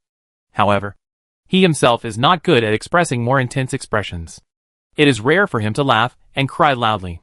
The time he cried in his arms before was the only time he had seen him actively express his emotions intensely in a long time. In addition, the subtle shyness in his body is the most obvious. His expression is always indifferent, so that people who don't know him will think that this child has a cold personality and is a little indifferent. Hanishi has known him for more than a year, and half of his expression is really indifferent, and the other half is forcibly suppressing his desire. Because if you don't have too high expectations, you won't be disappointed later. Right? Sometimes he said something casually, which made Hanishi hard to believe that this was something a child could say. Hanishi certainly didn't just brush this off. He asked Mugue seriously, "What kind of life do you want to live?" Even those who don't expect anything have some minimum expectations. Mugue hesitated and finally said, "I have achieved my hope. I hope such ordinary days will continue." Hanishi found a sense of disharmony in his words. Mugue kept saying to lower his requirements. But in fact, the requirements he put forward were the most difficult. Living is difficult. Ordinary days are a vague and ambiguous concept. And stability is something that most people cannot achieve. Separation from life and death. A person must experience at least these in his life. Many people will even suffer from unexpected disasters. And some people are born to grow up in the swamp of suffering. No life can always be smooth and happy. Pain and frustration are inevitable. The only difference is the degree and quantity. Hanishi couldn't bear to tell him this so early. In fact, it is reasonable to desire stability and ordinariness. If you don't have excessive expectations, you won't be overly hurt. You will be happier when unexpected surprises come. It is a protection mechanism for people's own psychology. But Mugue took the initiative to return to their home, because he still had desires in his heart. He still had a bottom line in his heart. And still had the desire to pursue happiness and beauty. Rather than being completely depraved and numb. He carefully protected this hard-won peaceful life. But also feared that such a life would be broken one day. At the same time, he was also easily satisfied as long as someone was willing to give him love. Hanishu understood what he wanted to teach him. He wanted Mugue to learn the ability to face any difficulties without fear and not to surrender. And the perseverance to stand up firmly, no matter how many times he was knocked down, as long as he was still alive. Of course, he didn't want Mugue's future life to be full of hardships. He just wanted him to learn such courage. He had suffered enough in the past. And he hoped that he could become the source of Mugue's sense of security. So that every time Mugue fell, he could see himself. And then get up without fear. Continue to move forward. And never give up hope. Is this a kind of greed? He didn't know. But he thought that it would not be difficult to teach Mugue this. Because Mugue already had a tenacious vitality. They still have a long time. And he will teach him slowly. Mugue tends to tolerate and ignore many people's malice and plain anger towards him. For example, when there was a fight among the children in the school, he was reading quietly, and his forehead was broken. He did not cry or make a fuss. When he came back, he just talked about the matter casually, and did not care at all. Even if a student was unhappy with him and made trouble for him, he just ignored the other party and said nothing, which made the other party even angrier and made a move on him. He did not resist, but just endured it all silently. Whenever this happened, Hanishu would take responsibility, run to school, fight for him, and even bring his parents over. Every time Mugue encountered this kind of thing, he would feel guilty and whisper to them if he had gotten into trouble. And Hanishu would always solemnly emphasize to him repeatedly, "This is definitely not your fault. It was the people who bullied you who did it. Mugue, but I don't want to cause trouble for you. Hanishu, people have to cause trouble to many people in life. So don't be afraid to cause trouble to others. And this is not trouble. It is necessary. You are hurt. And the person who hurt you must pay the price and apologize to you for their mistakes." Many parents and even teachers think that it is a harmless fight between children. But he knows it is not. At least for Mugue. It is definitely not. The harm inflicted on Mugue when he was still very young was far more than this. So he himself felt that this was no big deal, and he just had to endure it silently. In his past experience, the more he cried, the harder he was beaten. And the longer he was beaten, the sooner he would end it. Anyway, resistance would not end it. But patience would. So this was the only way. Because his resistance was powerless. The other party would not stop because of his resistance. And the power gap between adults and children was despairing. So he gave up resistance. This was a kind of learned helplessness. Hanishu gently held his face and told him, "Do you know why people quarrel and fight?" Mugue shook his head. In his memory, such things would only bring pain to each other. Hanishu, to avoid fighting. Mugue was stunned. Hanishu, fighting is to tell the other party that I am strong and not easy to mess with. Don't mess with me next time. So as to prevent others from looking for me and hurting me. Of course, some people do it to suppress others and show their own strength and superiority. But you will find that the stronger the person, the less often they fight. Mugue asked blankly, "Do I have to learn how to fight?" All he had ever learned was not to fight. Hanishu, maybe? But learning to fight on your own and becoming strong is to protect yourself. To protect the people and things you want to protect. Not to bully the weak. Bullying the weak will only prove how weak and inferior you are. And there are more ways to fight than just fists. Hanishu continued, if that day, you can rely on your own strength to make the other party surrender to you without getting hurt. Then he will never dare to hit you again. In this matter, other people's anger and opinions of you are neither your fault nor something you can control. But you have to protect yourself and not treat it as something you can tolerate. Don't bear other people's private anger at the cost of sacrificing yourself. The more you tolerate, the more the other party will become worse. Because that kind of person will only prove himself by bullying the weak. Mugue was silent for a long time. He realized that his previous ideas were all wrong. He chose to believe Hanishu's words and kept them in mind. He finally said, "Well, I know." But he said, "But I am very weak." Hanishu smiled. Being weak now does not mean that you will always be weak. Even if you have not cultivated absolute strength. It does not mean that you have to fight alone. You can find me, your parents, those who care about you and are willing to help you, those you trust. This is also a kind of strength. You are not alone. We are all on your side and will become your strength. Mugue, can a group of ants defeat an elephant? Hanishu, yes.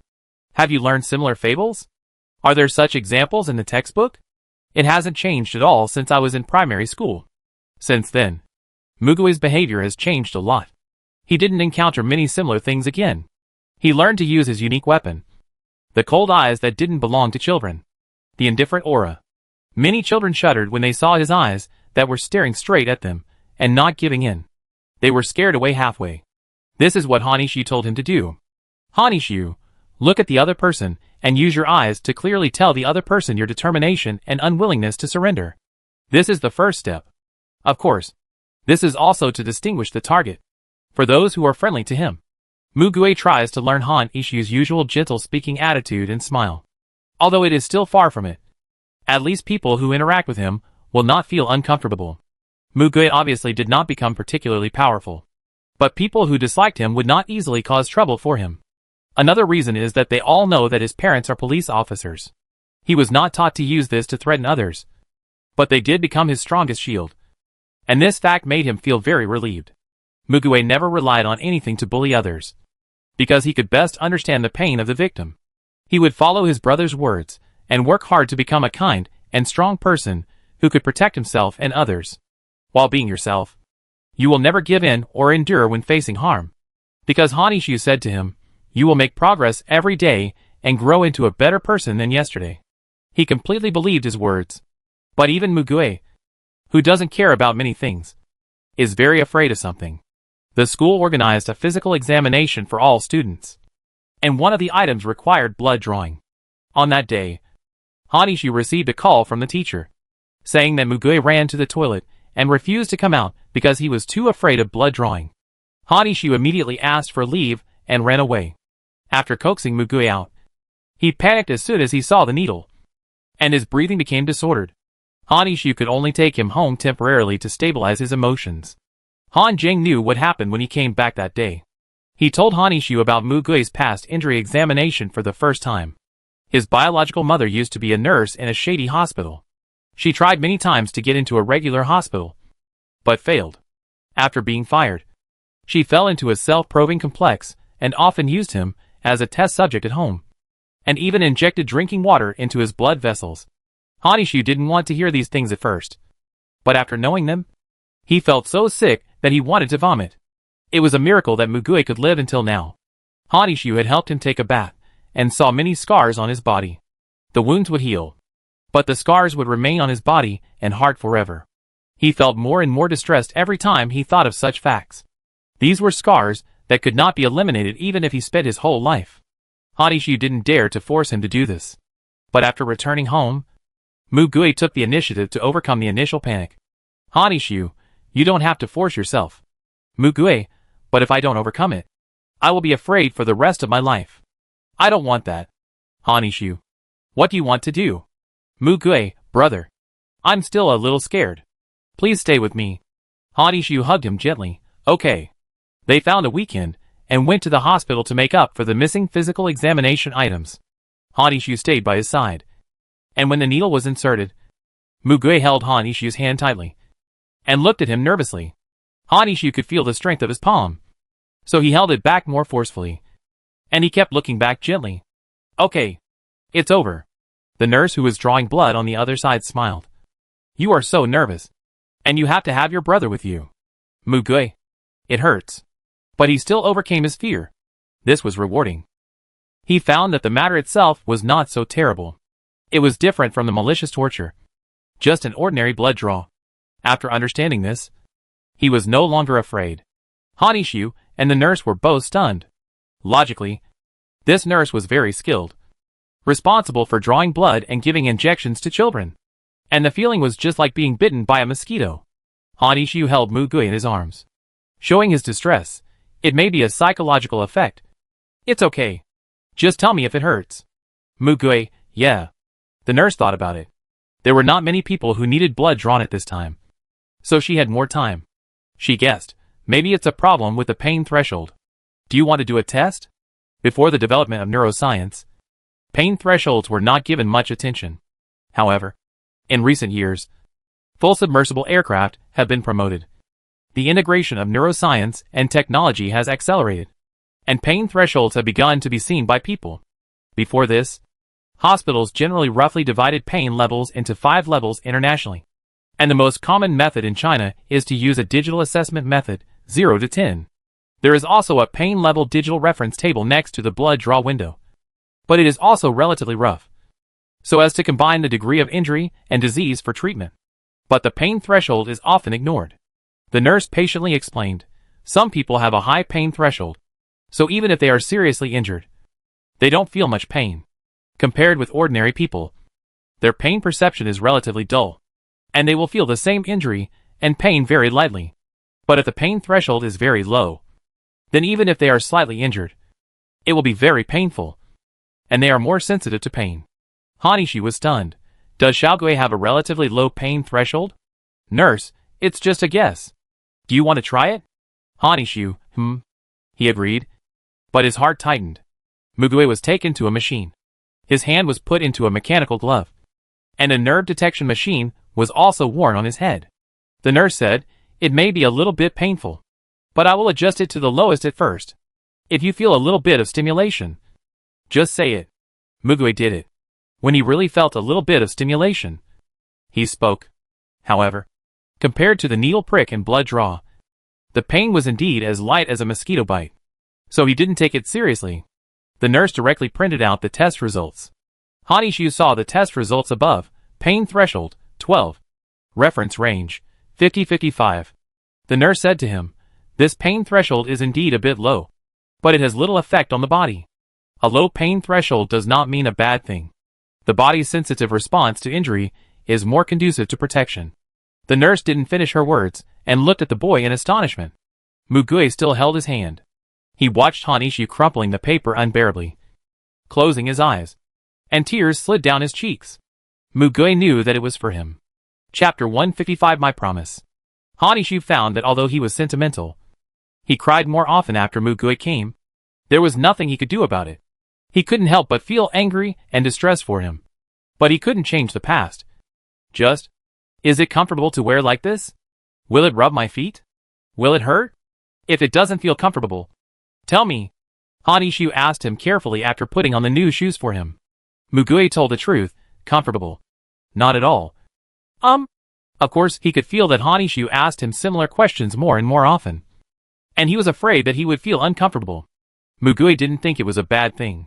Only warm. So he answered well every time. By the way, brother, I read a story in the reading book today, and I wrote a review. The teacher gave me a low score and said that I wrote it very well. But I can't write like this in the exam. Why is that? Hanishi also asked in a magical way, what's the story? Mugui, hard-working bees. Hanishi, what's wrong with this story? Mugui, this story says that bees are very hard-working. They work hard for a year and produce honey. So we can taste sweet honey. We should praise their hard work and be grateful for their labor. Labor is glorious. I know this is the theme of this article and this unit, and I should write in this direction. But I checked the information, and they said that bees work hard for a whole year, build nests and store honey to feed themselves during the winter. The seasons of flowers blooming in a year are not certain, so they have to collect more in the seasons of flowers blooming, so as not to starve to death in the winter when they can't collect honey. But 90% of the honey they collect is taken away by humans. Some beekeepers will leave a layer to prevent them from starving to death, and sometimes melt white sugar to supplement them. But I think this kind of praising hard work, but taking away the fruits of their labor, leaving a layer to prevent them from starving to death, and continue to work and produce honey the next year. If I were a bee, I couldn't go on strike. I would feel very uncomfortable. After listening to this, Hanishi suddenly laughed, and laughed happily. Yes, Mugui not only brought him a lot of tears, but also more smiles. After laughing, Hanishi asked, what are you going to do?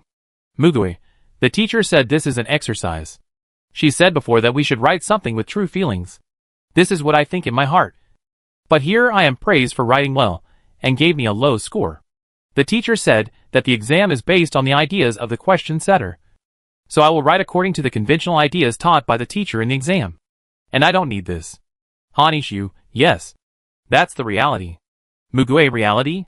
Hanishu, I've been doing test questions for a longer time than you. And I understand more. You must have heard that there are 1,000 Hamlets for 1,000 readers. Originally, there are no standard answers for reading comprehension and reading notes. But in order to quantify the assessment, there are certain standard reference answers. In fact, AI can give more standard answers than us. But we still have to write answers close to the standard answers. This is to unify the thinking of the majority. After all, this society is still a minority obeying the majority. Although modern society emphasizes the development of individuality and commonality, individuality cannot overcome commonality. If your views are completely contrary to the mainstream, you will not be able to get high scores in the exam. Mugue blinked. I don't understand a little bit. Hanishu smiled and pinched his cheek. It means that you can keep your lovely ideas in your heart. Or tell me. And say them in all places where you don't need to deal with. After all, the exam requires standard answers. Your heart and your mind do not need them. And your life does not need them either. Mugue suddenly smiled. I think I understand a little bit. Hanishu, you are very smart. So you can understand it naturally. He added a few more words. Originally, we should learn to develop our ability to think and analyze independently. But I don't know when it became the need to keep up with other people's ideas. Mainstream ideas, which is also the correctness required for the stable operation of society. Many people actually lose the ability to think independently in learning. But people are not machines. They can think in a complex way. No matter how you define the correct answer, you can't define the human heart. So there are collisions of various concepts. Mugue, you mean? Many people, like me, will write the correct answer. But they don't think so in their hearts? Hanishu smiled. Aren't there many people who write the wrong answer? Do you think their ideas are absolutely wrong? Just like your evaluation this time. If it is based on the standard answer, it is probably wrong. Originally, this kind of thing should be evaluated based on whether it is deeply thought about and has a unique personal opinion. But this evaluation standard is too ambiguous and completely impossible to practice. So we can only give a standard answer. The one that is close to it is right. And the one that is not close to it is wrong. Who cares whether the readers really understand it this way? Sometimes the author of the article may not be able to write a standard answer. Mugue thought, indeed. Hanishu, expression is often made up of two parties. What you write may not fully express what you think in your heart. And the other party's understanding may be completely different from what you think. Dialogue, text, images, and videos are mostly like this. And they are all full of subjectivity. Sometimes, I have different understandings of the same thing when I see it at different ages, different perspectives, time, circumstances, etc. will change your perspective and feelings on the same thing. Mugue, will my thoughts change when I read this story again in the future? Hanishu, maybe. Mugue, what about your thoughts? Hanishu, this story? I think your thoughts are more interesting. But do you think honey tastes good? Mugue. Hanishu took his hand and went out. Ha ha ha. Don't dwell on this. Separating reality and literature to some extent. Anything further is too profound for you now. Mugue, will you tell me when I grow up? Hanishu, you are so smart. You will understand it when you grow up. Then let's go when you are ready. Summer vacation is here. And they picked a time to go to a big theme park. His parents didn't have time. So the two of them went together. There were young people and parents with their children there. Hanishu could feel that even Mugue was more excited than usual. He seemed to like the exciting experience more than he thought. Such as the roller coaster pendulum. Twice in a row. Which he asked for. Hanishu made a thorough plan before going out. And tried to play all the most fun projects throughout the day. When they walked out of the park, Hanishu asked him, Did you have fun today? Mugue nodded frequently. Hanishu, next time I'll take you somewhere else to play. And we'll try to go to new places. When his parents brought him here to play, he was very young. And he didn't even remember how he felt at that time. But he really enjoyed it today. Maybe because he played with children. He became a child himself. If he was alone, he would definitely not take the train to come here to play. And he was not a person who liked to travel so much. He had many more plans in his mind. If his parents were free, they would go together as a family. And if they were not free, they would go together as a couple. In the future he envisioned, he would always be there, Hanishu smiled and said. We will also go to many different places in the future. Will you feel tired? But Mugui's response did not reach him for a while. And Hanishu followed his gaze, and looked over there. It was a cardboard box placed in a dark alley between buildings. On the cardboard box was written, If you pity me, please give me a home. This is a very common box for people to adopt pets. Mugui couldn't take her eyes off it. Hanishu, let's go and take a look. Mugui ran over in small steps. Letting someone else adopt it means that the original owner of the pet has abandoned it and cannot adopt it. Mugui hurriedly opened the box and saw a puppy inside. The puppy, more than a month old, was very cute and lay there. Hanishu was also stunned when he saw it, because it was dead. In this place where people come and go, no one noticed it. Or if they noticed it, they didn't take it away. I don't know whether it died of starvation or other reasons. The height of the cardboard box is not low. The cover is tight, and there are no holes. Anyway, it is dead. Abandoned in this corner where no one cares. It died alone. Mugui looked at it. His expression was shaking, and he didn't know what he was thinking. Hanishu touched his head. What are you going to do? Mugui was silent for a while, and shook his head. I don't know. Hanishu, there is a pet hospital nearby. But they will probably recommend cremation. It is not easy to bury pets in the city. But I will check. Maybe there is a pet cemetery nearby. He said after a while. It's not far from here. Just a dozen minutes drive. You can take it there. After burying it, we'll plant a tree on it. Mugui silently agreed while holding the box. Because if they didn't do this, the box would be treated as garbage and disposed of it will one day in the future. They arrived at the destination according to the navigation. The pet cemetery is different from the graveyard. The graveyard is similar to the human one with tombstones, which requires a lot of fees and procedures, and also needs maintenance. But the cemetery is just an abandoned wild forest in the suburbs with overgrown grass and trees. Only saplings and shovels are provided here, so that pet owners can simply bury their pets. This is also a more realistic problem. However, some people will sincerely think that this method makes them feel more at ease than the cemetery, which will make them feel that their pets have survived in another way and become the trees above to continue growing. When they went there were already some people here. They all dug the pit silently, dug as deep as possible under the guidance, and then buried.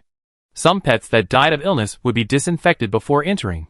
Finally, the saplings were planted in the pit, and plastic labels were fixed on them to record the location, so that when they come back later, they can remember which tree they were buried under. Hanishu and Mugui finished all these things together. Mugui squatted there and looked at the tree. He suddenly said to Hanishu, I have seen dead stray cats. Hanishu, yeah. Mugui, it was raining heavily that day. I was hiding in front of someone's store. I saw a dead cat on the road in front of me. I don't know when it died. Hanishu, what happened next? Mugui, I don't know. I went to the same place the next day, and the cat was gone. I also saw dead rats and dead birds on that road. Hanishu may know what he wants to express. Some animals can be buried by someone, but some cannot. They are wandering and die anywhere, and no one will care, let alone bury them. Whether it is a cemetery or a graveyard, whether it is a person or a pet, this is a place for the living to remember, and only the living need it. The rain will wash away all the filth, and life will be as if it has never existed. The situation of a guard dog raised in the mountains and forests in the countryside is completely different from that of a pet dog raised in a city home. Mugui has certainly seen a very beautiful dog being led by its owner passing by him, and he is sure that the dog must eat better than he did at that time. The quality of life is different after all when someone loves you. Some animals are born to grow up in dark alleys, wandering all their lives, free but hungry, suffering from illness and dying early. Some pet owners treat their pets as family members, take good care of them, and do not ask for anything in return, but only hope that they can live a healthy and happy life. Some people don't want to take this responsibility, so they abandon their pets and turn a blind eye to them, so they don't feel guilty. They don't care where the other person dies. Mugui closed his eyes, and suddenly felt cold all over. Hanishu didn't know that the course of life and death came so early. He hugged Mugui. Let's go home. Yeah. That night, Mugui asked him to sleep with her. Hanishu naturally agreed. Hanishu was awakened by the movement around him in the middle of the night. Mugui frowned, curled up, and sweated profusely. as if he was caught by a nightmare. Hanishu patted his back and watched him suddenly open his eyes. Mugue, who? He gasped for air. Hanishu, Xiaogui. It's just a nightmare. Don't be afraid. Mugue's face turned pale and grabbed him. Hanishu was silent for a moment and asked, What are you afraid of? Mugue shook his head unbearably, nodded, hunched up, looked at Hanishu, and whispered in a begging voice, Don't abandon me. Hanishu was shocked. Mugue changed his words again, frowning awkwardly, crying, No, if you want to leave me, tell me. Don't just leave without saying anything, so I can be prepared. Hanishu. He felt very sad. It's been more than a year, and he still didn't give him enough sense of security. He still felt that they would leave him sooner or later. He didn't even expect them to stay with him forever. Just asked him not to leave without saying goodbye. Is it because he feels that he has no right to ask them? Why did he prepare for them to leave from the beginning? Is this also a way of lowering expectations? But he obviously looked so overwhelmed. Hanishu hugged Mugue and could only squeeze out a voice from his throat. No. We will not abandon you. And we will not leave without saying a word. We will always be together. I will watch you grow up. You have to believe me. Mugue opened his eyes wide. Mugue dreamed that he was like that puppy, surrounded by a short-lived warm family, and finally abandoned in a dark corner, having tasted the light. How can one endure the darkness? It would be fine if he wandered all his life. At least, he would not be as eager and afraid as he is now. He thought that he might die. And dying after having a short beautiful dream might be a good choice. Hanishu told him again and again, No. Absolutely not. Mugue couldn't leave them. So couldn't he? Hanishu looked into his eyes with a sad expression. Don't you want to believe me? Even though we've spent so much time together? He taught him a lot of things. But that didn't include breaking the contract. Mugue. I believe it. But, wouldn't this be threat? Moral kidnapping? They actually had no obligation to take care of him. It was just out of goodwill and unilateral dedication to him. So he had no right to ask them to stay with him forever. Even if we take back their love, it will only return to the past. Hanishu held his face, and he asked him in a slightly angry and hurt tone, We made the decision to bring you back, and we became a family. Then we will be responsible for you to the end. Why can't you believe it? Besides, do you think we have no feelings for you? Then what have you seen in the past year? Mugue said in a panic, I'm sorry. Don't apologize. Hanishu gently relaxed her brows and hugged him again. It's okay. Time will prove it. You are already our family. We will spend a very long time together. Don't rush. It doesn't matter whether you believe it or not. We will always be together. Don't worry about things in the future that will not happen. Everything will not be as bad as you think. Mugue felt his body temperature and heartbeat, and slowly calmed down. He was right. No matter what happens in the future, he is here now. No matter whether he will be abandoned or not. This wonderful time is not false. He has already gained too much and can't ask for more. He hopes that such days can continue forever. He is also afraid that such days will come to an abrupt end one day. But even if he is afraid, he is powerless to resist. It is better to live every day now, and let every established fact leave a more precious memory. Living is unfair to everyone and every creature. But everyone is equal in the face of death. Hanishu extended his pinky finger. Let's make a pinky promise. I promise you.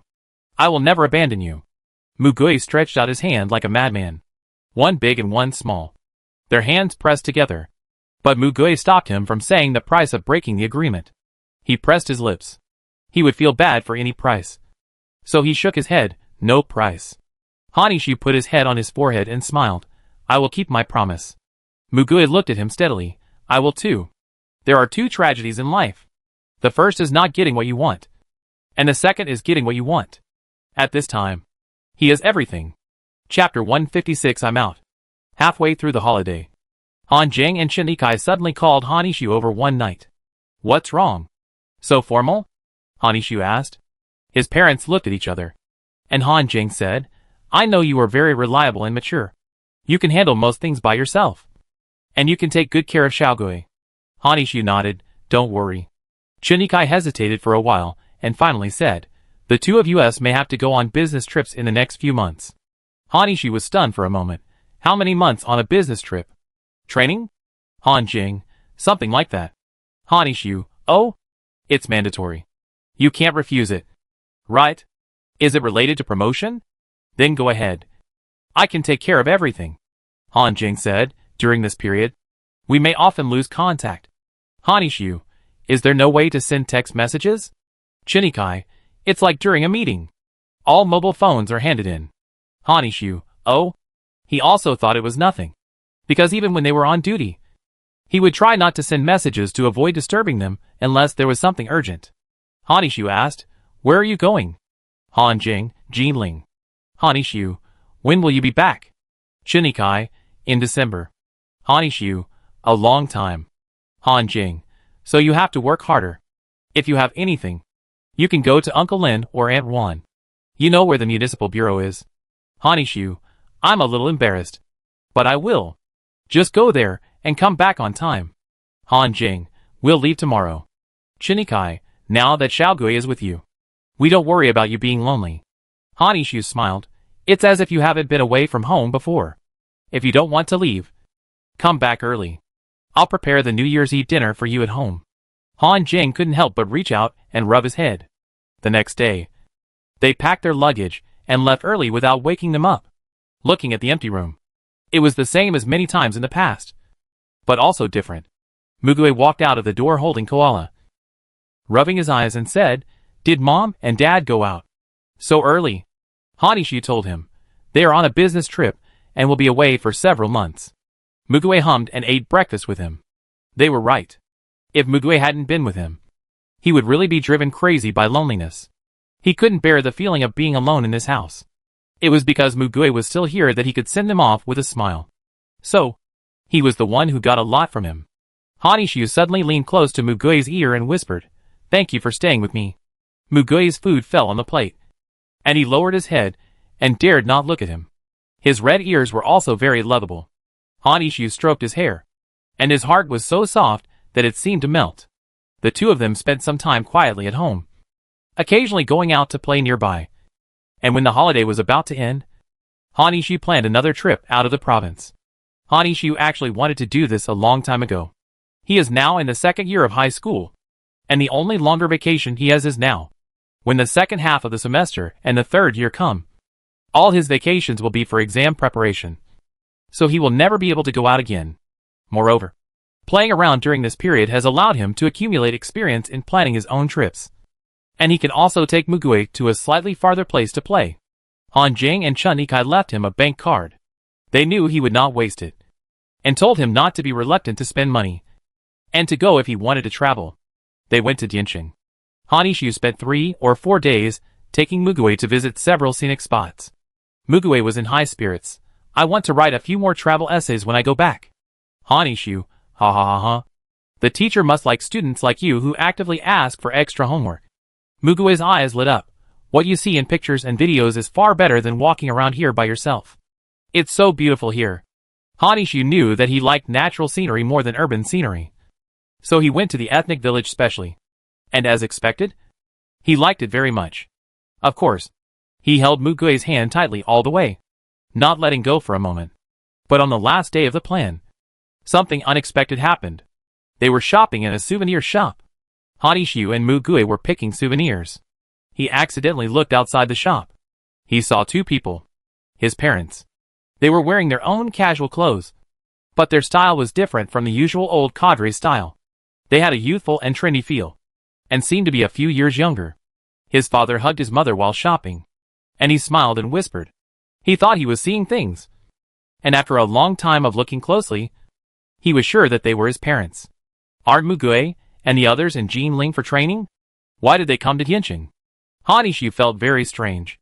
Brother, how about this? Mugue asked, pulling on the corner of his clothes. Hanishu pulled him to the counter and handed him over to the receptionist of this store. Just help me take care of my brother for 5 minutes. The receptionist smiled and said, okay. She asked Mugue to go in and stay on the small stool next to her. Hanishu said to Mugue, I'll go out for a while and come back to talk to you. Mugue nodded, okay. Hanishu ran out and ran straight to his parents. As he got closer, he was more certain. Dad? Mom? How did you get here? I didn't believe it when I first saw it.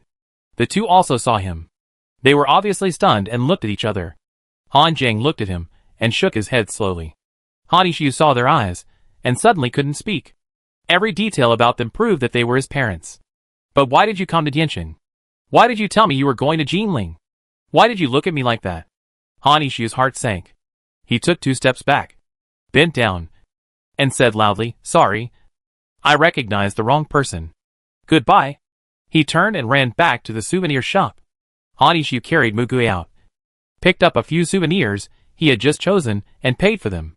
He turned around and said, "Xiaogui, let's go back now." "Mugui, didn't you say we still have an hour or 2? Han Yishu, let's go to the station and wait, and have something delicious nearby." Mugui, "Yeah. I'm hungry too." Han Yishu smiled. "Okay. Let's go." When he went out, he saw several trucks unloading goods on the roadside disappear. And at the same time, his parents' figures also disappeared. While waiting at the station, he couldn't suppress his inner panic. He always felt that something was going to happen. But the fact proved that he was just daydreaming. And nothing happened until he got home. Han Yishu slumped on the sofa, glancing at his watch from time to time. He was hesitating whether to send a message to his parents. He finally sent it. Even if they couldn't receive it in real time, at least they would see it later. "Right? Dad? Mom? I saw you in Dianxin. Is it you?" But the magical thing is that after 2 hours, the message showed that it had been read.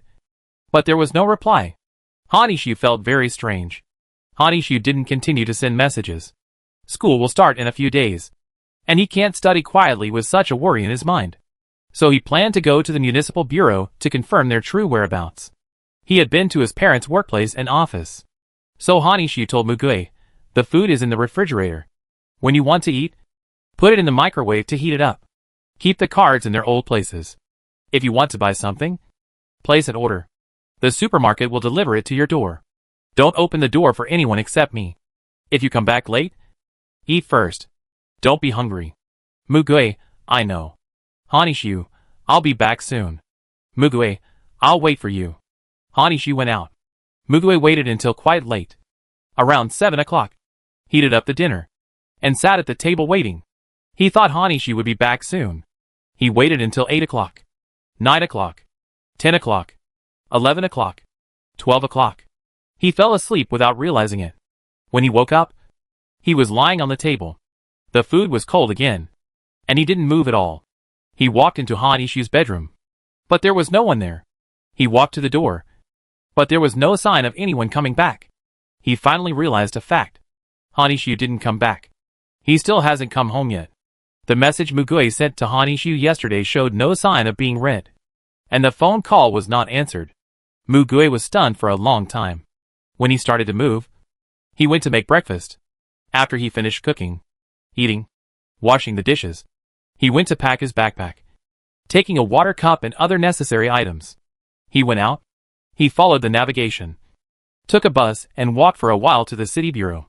The team member on duty at the door asked him, "What are you doing here, kid?" Mugui, "I'm here to see my parents and brother." The team member said, "Can you write? Write their names and phone numbers here." Mugui wrote on the paper he handed over. The other party called several times, but couldn't get through. "Kid, is this the wrong number? Why can't you get through?" Mugui, "The phone number is correct, but I can't get through either." The team members could only call other leaders with doubts, and ask them if the 2 policemen existed. Mugui saw a tall uncle coming at the end. He had a square face and thick eyebrows, and looked like a door god. So he commented in his heart. The other party squatted down and said to him, "They have something to do, and can't go home in a short time. Can you be a good child at home, and go back to wait for them first?" Mugui saw the dark blue in his eyes. Mugui subconsciously answered, "Okay. Do you know how to get back?" Mugui nodded. And when the other party turned around, he asked, "Uncle, what's your name?" The other party seemed not to hear, and seemed to ignore it directly. Anyway, he walked in a hurry. Mugui asked the team member at the door again, "What's the name of the uncle just now?" Team member, "This? I don't know." The one who answered the phone with me was a female police officer, an office worker. Mugui wandered around the door for a long time at a loss. No one let him in, and no one told him where they were going. In the end, He could only return the same way. When he got home, he realized that he was the only one left in the house for the first time. He recalled the time when he was alone in that house. At that time, the most relaxing thing was to be alone at home. But now, he felt suffocated. Mugue put down his bag, sat on the soft sofa, and turned on the screen. The sound of the movie playing casually on the screen filled his ears. For the first time, he realized that Hanishu had been with him when he sat here and watched the movie for nearly 2 years. They also ate every meal together. He thought about those things idly. Hanishu once told him that he didn't like staying alone at home, because there was no one at home. So he took Mugue with him to do everything. Rather than saying that Mugue was attached to him, it was better to say that he couldn't leave Mugue. Mugue didn't quite understand what he was talking about before. At this moment, he finally understood. He sat on the ground, curled up his hands and feet, like a puppet, dull and motionless. His pupils reflected the constantly changing pictures. His mind was blank. He couldn't see anything. Chapter 157 Unrecognizable. Pain. Pain. Pain. Pa pa pa pa. Sweat. Tears. Blood. Ice water. It was hard to tell what kind of liquid was dripping from his head. Hanishu opened his eyes vaguely. The cold water was like a needle piercing his head, forcing him to wake up and feel the pain in his body again. Hanishu gasped. But he couldn't make a sound. Every breath was as painful as swallowing hot coals. He could barely see his shattered hands and legs. Click. The man on the other side took a photo. Have you seen the photo of your own son? If you don't want him to get into trouble, shut up and come pick him up, or we'll send his body to your home in pieces. Hanishu's eyelids drooped and trembled. The phone on the other side was silent. Another man scolded him softly. Idiot. I'm locating him. The man said angrily, if you don't answer within 10 seconds, it will be considered that you don't want this son. As soon as the voice fell, ding, the other party hung up the phone. Hanishu felt that he also fell into permanent tinnitus with the hang-up prompt tone. He didn't have the energy to think about why. Fuck. You really don't care about your own son's life or death. Right? Okay. Chop this kid up. Use your brain. They will definitely check it out. They won't negotiate with us. This kid can still be a hostage. When we escape outside, it will be our world. After a fierce quarrel among a group of people, it was a long torture. When Hanishu woke up again, he was in the hospital. He saw the color of the ceiling clearly. He couldn't move his body. Even turning his head was extremely difficult. He couldn't make a sound. When Lin Yichuan came in, he saw the person on the bed open his eyes and immediately called the doctor. Hello? Doctor. He's awake. Soon. A group of doctors surrounded Hanishu. They put a machine on his head because he couldn't express his will in a normal way, so he could only do this. The machine translated his meaning into words and typed them on the screen. Lin Yichuan's throat tightened. Ishu. I'm your Uncle Lin. Do you still recognize me? Uncle Lin. I went to the municipal bureau just to find you. Lin Yichuan. I'm sorry. Uncle Lin. I came to you to ask where my parents went. The first thing Hanishu asked when he woke up was this. Lin Yichuan was almost speechless. He looked at the child who was tortured to the point of being exhausted and could only lie on the hospital bed. He opened his mouth, but his throat seemed to be blocked. Ruan Qingyan also rushed in. She stood slowly beside Lin Yichuan, looked at Hanishu, and closed her eyes tiredly and sadly. Tell me. I can't do anything now. He couldn't even hurt himself. What else he couldn't know? Doctor, the condition is still stable, and the anesthesia effect has not completely disappeared. He has to decide whether to have surgery after he wakes up. Otherwise his life will be ruined. He needs to decide whether to have surgery. Are my parents dead? Lin Yichuan sat by the bed, covering his face with his hands. His tall and resolute body, like a door god, was hunched over like a withered sorghum at this moment. Hanishu slowly raised his eyelids. I want to know everything. When Lin Yichuan received the transfer order and went to find Han Jing and Chen Yikai, he also felt incredible. Why did they choose the two of them? He was one of the few people who knew about it. The secret mission they received was to go undercover in the drug den in Gincheng. Perhaps it was because of their outstanding abilities, their looks and conditions, or simply because they needed a new face from another province. Anyway, they were chosen. The two thought about it for a while, and finally agreed. The Gincheng side had been preparing for the operation for many years, and finally completed the last wedge. Because they noticed that the other side had a tendency to escape. They planned to catch them all in a few months. So they had to close the net in advance. The original nails were pulled out, and they could only place another pair. This trip was a life-or-death experience, and they would remain nameless for many years. But they still agreed, just because it was their duty. They had done a good job in the past month, and the pace of closing the net was faster than expected. But at the last step, an accident occurred. The child who greeted them in Tianjin was found to be their biological child. Although Lin Yichuan knew about this matter and helped to plan it in the bureau, he could never participate in the progress of the main operation. It was all secretly arranged by Tianjin, so he could not react in the first time. So, when Han Yishi returned home and went out to the city bureau, he was kidnapped before Han Jing and Chen Yikai contacted him to protect him. Although their undercover identities were shattered, the two still managed to escape successfully. The arrest operation started ahead of time. The private terminal they used to communicate when they were undercover in the drug den received the news that Han Yishi was kidnapped. At that time, his survival rate was higher if he was arrested directly than if he negotiated to extend the time.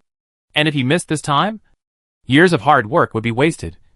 And this huge drug den and gang would escape the net in one day, and all the sacrifices made before would be in vain. So they made a decision. Yunnan City united many forces and relied on solid evidence and clues to catch the drug den and all the gang members. But a fierce conflict finally occurred. Han Yishi was dying when he was rescued. His bones were broken and his skin was covered with countless marks of torture. He was truly utterly bruised. Han Jing and Chen Yikai both died in this battle. Han Yishi was sent to the hospital for emergency treatment and miraculously saved his life. He was eventually transferred to his hometown of Hangzhou. The superiors took his case extremely seriously. They looked for famous doctors all over the country, and even looked for doctors abroad, with the goal of performing full-body surgery. Han Yishi's situation required maximum repair from head to toe, from bones to muscles to skin. Otherwise, he would become a completely useless person with only his brain alive. But despite the gathering of famous doctors from home and abroad, the probability of successful surgery was still only about 10%. If he didn't have surgery, he would be a useless person for life. If he had surgery, there was a 90% chance that he would die. And even if the surgery was successful, there was an 80% chance that he would be paralyzed for life. Han Yishi was faced with such a choice. A long blank was waiting for him. It could only prove that he really hadn't thought about anything. The doctor had already left. The doctor was only told to save the patient. Only those who knew the secrets could know. After learning the truth, Lin Yichuan and Ruan Qingyun couldn't even raise their heads in front of Han Yishu. They had failed to protect the child. Their comrade in arms, the only blood left behind, had to endure such pain and even face death, as well as the death of their parents, which was even more cruel than this. Han Yishi was in a daze for a long time. So long that this small space fell into a suffocating silence. I have been unconscious for a few days. Xiaogui. Mugui. How is he now? Lin Yichuan then remembered the child who went to the municipal bureau to find him some time ago. His face turned pale. He came to see you. I let him go home. They were exhausted by the things here, and they only focused on Han Yishu, but completely forgot that they had another child in their family. Although he was not their biological child, they also cherished him very much. They completely forgot about the child who was less than 10 years old. How could he live alone? Ruan Qingyun ran out immediately. I will go to him to confirm his condition. If you see that he is fine, don't tell him about my condition. When he was experiencing pain and torture, he only thought of 3 people: his parents and Mugui. And during the time after hanging up the phone, he wanted to die countless times. But when he thought that Mugui was still waiting for him to come home, he couldn't leave. He made a promise. He couldn't break it. So he's still alive now, because of Mugui. Lin Yichuan didn't dare to leave. An hour later, news came from Ruan Qingyun.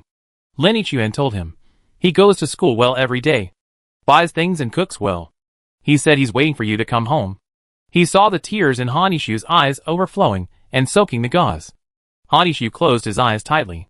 He finally broke his promise. He has survived until now. I can't hold on any longer. A huge sadness swallowed him up instantly. The pains all over his body came at once. He vomited blood, suffocated and fainted. Lin Yichuan called a doctor for rescue in horror. The results showed that it was internal injuries caused by emotional excitement. A person whose body was broken into pieces would only break if he tried to use force. Hanishu survived. But not long after waking up, he was lingering in front of the gates of hell again. Several attending doctors were locked up here to treat him, and they were so worried that their hair was almost pulled out bald. Wan Qingyan said to him, beside his bed, "The child is fine. He is just waiting for you to return to that home. For him, you have to hold on and live." Hanishu thought silently for a long time. Finally, after 3 days of repeated rescue, his condition stabilized, and he told them his decision. "Please don't tell him anything about me. Please find him a trustworthy welfare home. He needs to continue studying. Please transfer my parents' inheritance to his bank card. The card number is. I hope to help him finish college. Please help me sort out our personal belongings at home. Give Xiaogui the ones related to him, and return the rest to me. Sell the house after a while. I want to have surgery." These are his requirements and conditions. In fact, if he doesn't have surgery, the probability of death is also very high. His physical condition is not optimistic. However, with the most advanced modern medicine and technology, he can gamble his life. If I die, my parents' property and all my things are authorized to be left to Mugui. Please help him a little more. But don't let him know. Lin Yichuan and Wan Qingyun held back their tears and agreed to all his requests. For Hanishu, this was the first and biggest mistake he made in his life. He personally ruined his parents and himself, and pushed his most cherished child into an endless abyss. Hanishu's operation was successful. He survived a narrow escape. As soon as he came out of the operation, he heard news about Mugui. He didn't want to leave that room. He said he wanted to wait for you. He waited for a month. But he didn't wait for you. So he went to the welfare home we arranged for him. It took 2 months to remove the bandages all over his body. He was a completely different person. I heard that they restored his body and face based on a vegetative patient who was admitted to the hospital almost at the same time as him. Because his parents' death could not be announced to the public, all electronic files of his parents and him were deleted and paper files were sealed. In order to protect him, his parents' sacrifice would be hidden, and he had to abandon his previous identity. He shed his skin and bones and was reborn. Hanishu died, and Yan Xinxia woke up. At the same time, the original vegetative patient was declared brain dead one night after his operation, because he had no relatives or friends. His identity information was properly used. Only a few people knew about this. The medical staff all signed a high confidentiality commitment. He would go to the house every day and wait for a while, until everything was emptied. "We will sell the house as soon as possible." Hanishu was still completely paralyzed after the operation, and he couldn't do anything. The house was sold, and he saw other residents move in. So he stopped waiting. He made friends at the welfare home and seemed to adapt well. Hanishu wanted to stand up, no matter how long it took. He thought, "I want to stand up and go to see him." However, it took him 2 years to recover his voice and sit up. Another person wanted to adopt him, but he refused. But his best friend was adopted, and they said goodbye with a smile and changed to another school. He still studied very hard, had good grades, and the teacher liked him very much. The teacher at the welfare home held a parent-teacher meeting for him. It was completely different from his previous voice, and he himself sounded very strange, looking at the emaciated self in the mirror. Hanishu thought, "I have to look like a human being, otherwise he would be scared." He ate well every day and took good care of his body, so that one day he could walk in front of him in person. It took him 5 years from the end of the operation to leaving the hospital. From the age of 17 to 22, the most youthful and dazzling time of his life, he spent it in the hospital bed. He fell down thousands of times in the rehabilitation room before he finally stood up. And from a cripple to a normal upright person, it also required countless blood and tears as the price. Only then did he understand how lucky a person is to be born with a healthy body. He went to high school, a key high school in the city, but he didn't touch the money in the card like before, but started looking for a rental house. Lin Yichuan basically knew all this from chatting with the teacher of the welfare home. He felt that Hanishu should go back to see him. After all, he had been relying on Mugui's bit by bit of information to persevere for the past 5 years. It was his only lifeline. But when he took Hanishu over that day, Hanishu stopped not far from the door. Mugui rented a house to study, so that she could study more at ease. but she would occasionally return to the welfare home to visit everyone. Hanishu looked at the grown-up Mugue from afar. Stopped there. And couldn't move a step. Lenichiuen asked, "Don't you want to go over?" Hanishu was nailed to the spot, and shook his head slowly. How should I explain to him? His identity could no longer be revealed to anyone, let alone the inside story of the past. They changed his identity because his life was in danger. Even though the drug den was destroyed, the threat from other aspects would not end. The more people knew, the more danger there would be. If Hanishu went to see him and told him the reason, he would just push Mugue into the fire pit with his own hands. Moreover, at this point, what difference would it make if one more person suffered the pain of the truth? Hanishu touched his face and showed a trembling smile that seemed to be crying. Do you think he can recognize me? Lenichiuen felt bad for him and couldn't say a word. He came here to stop him from doing this. But Hanishu knew better than him. He thought that it would be good to just see it from a distance. For the first time in 5 years, he felt that his past suffering was compensated. Hanishu watched Mugue go in, and could no longer see her figure. He suddenly said, I want to study. In fact, they could arrange a welfare position for him, and enjoy it for a lifetime. But Hanishu didn't want it. He wanted to study, and take exams by himself. I want to go to college. Chapter 158 The End of the Dream. On the first day of school, Mugue walked to school alone. He never knew that the road to school was so long. When he reached the door, the security guard asked him why his brother didn't come to see him off today. He could only answer that he was sick and couldn't come. Mugue went to class, studied, did homework, and went home as usual. He went home alone, and there was only one person left at home. He used the remaining ingredients in the freezer at home to cook meals. Now he has basically learned how to cook. If he doesn't know something, he can check it out. The AI in the watch will tell him. After eating and washing the dishes, he went to his room to finish his homework. He looked at the time and walked out of the room. He looked at the living room, which was unbearably silent like death. He went over and turned on all the lights. Only when something filled these empty rooms could he feel a little comfort. Mugue lay on the sofa in a daze. 2 years had finally changed him. He used to feel safe staying alone in a cramped and dark place. Having tasted companionship, he could no longer stand loneliness. Mugue still did not understand the true face of this loneliness, and did not even know its name. He was just squeezed by the panic from all directions, leaving him no room to breathe. He survived the night. There was another night. All of Hanishu's ID information was still at home, and he had never packed his luggage. No messages, no audio. Just like that, he completely abandoned everything and disappeared. However, the most terrifying thing is not the long waiting day after day, but the waiting with no end in sight. He didn't know how many days he would have to wait for Hanishu to come home. He said he would come back soon. But how long would that take? Mugue returned to the room, opened the diary, and continued to write about the day. I don't know where my brother went. I don't know how to find him. I can only wait for him at home. He promised me that I would come back. He said he would not abandon me. Nor would he leave without saying a word. We would always be together. We would spend a very long time together. He promised that he would never abandon me. He said he would keep his promise. I remember every word Hanishu said more clearly than I thought. After writing these words, Mugue stroked the traces of the words, and was lost in thought for a while. He murmured softly, liar. He thought he would cry. But maybe that was just a means to gain sympathy. He had long forgotten the real tears. He closed the diary. But after a while, he opened the first page for some reason. The paragraph he wrote in the past. But I hope that one day, I can love them as they love me. Mugue looked down and thought, maybe there will be no such opportunity.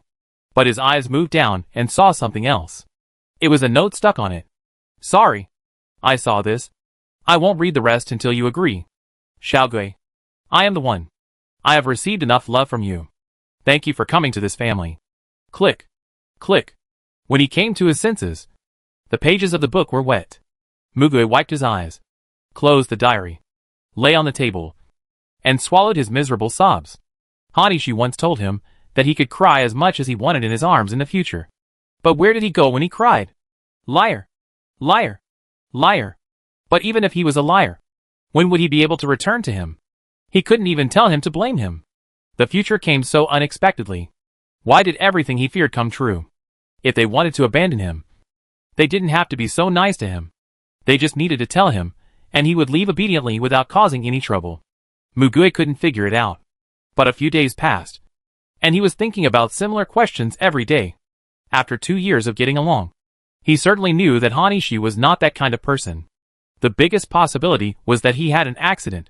Mugui would rather he abandoned her, as long as he could still live well in this world. He firmly believed that no matter what happened, as long as he was still alive, he would definitely come back to him, no matter how long it took.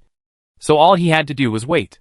After Mugui decided on this matter, he calmed down physically and mentally, focused on studying well, eating well, and sleeping well every day.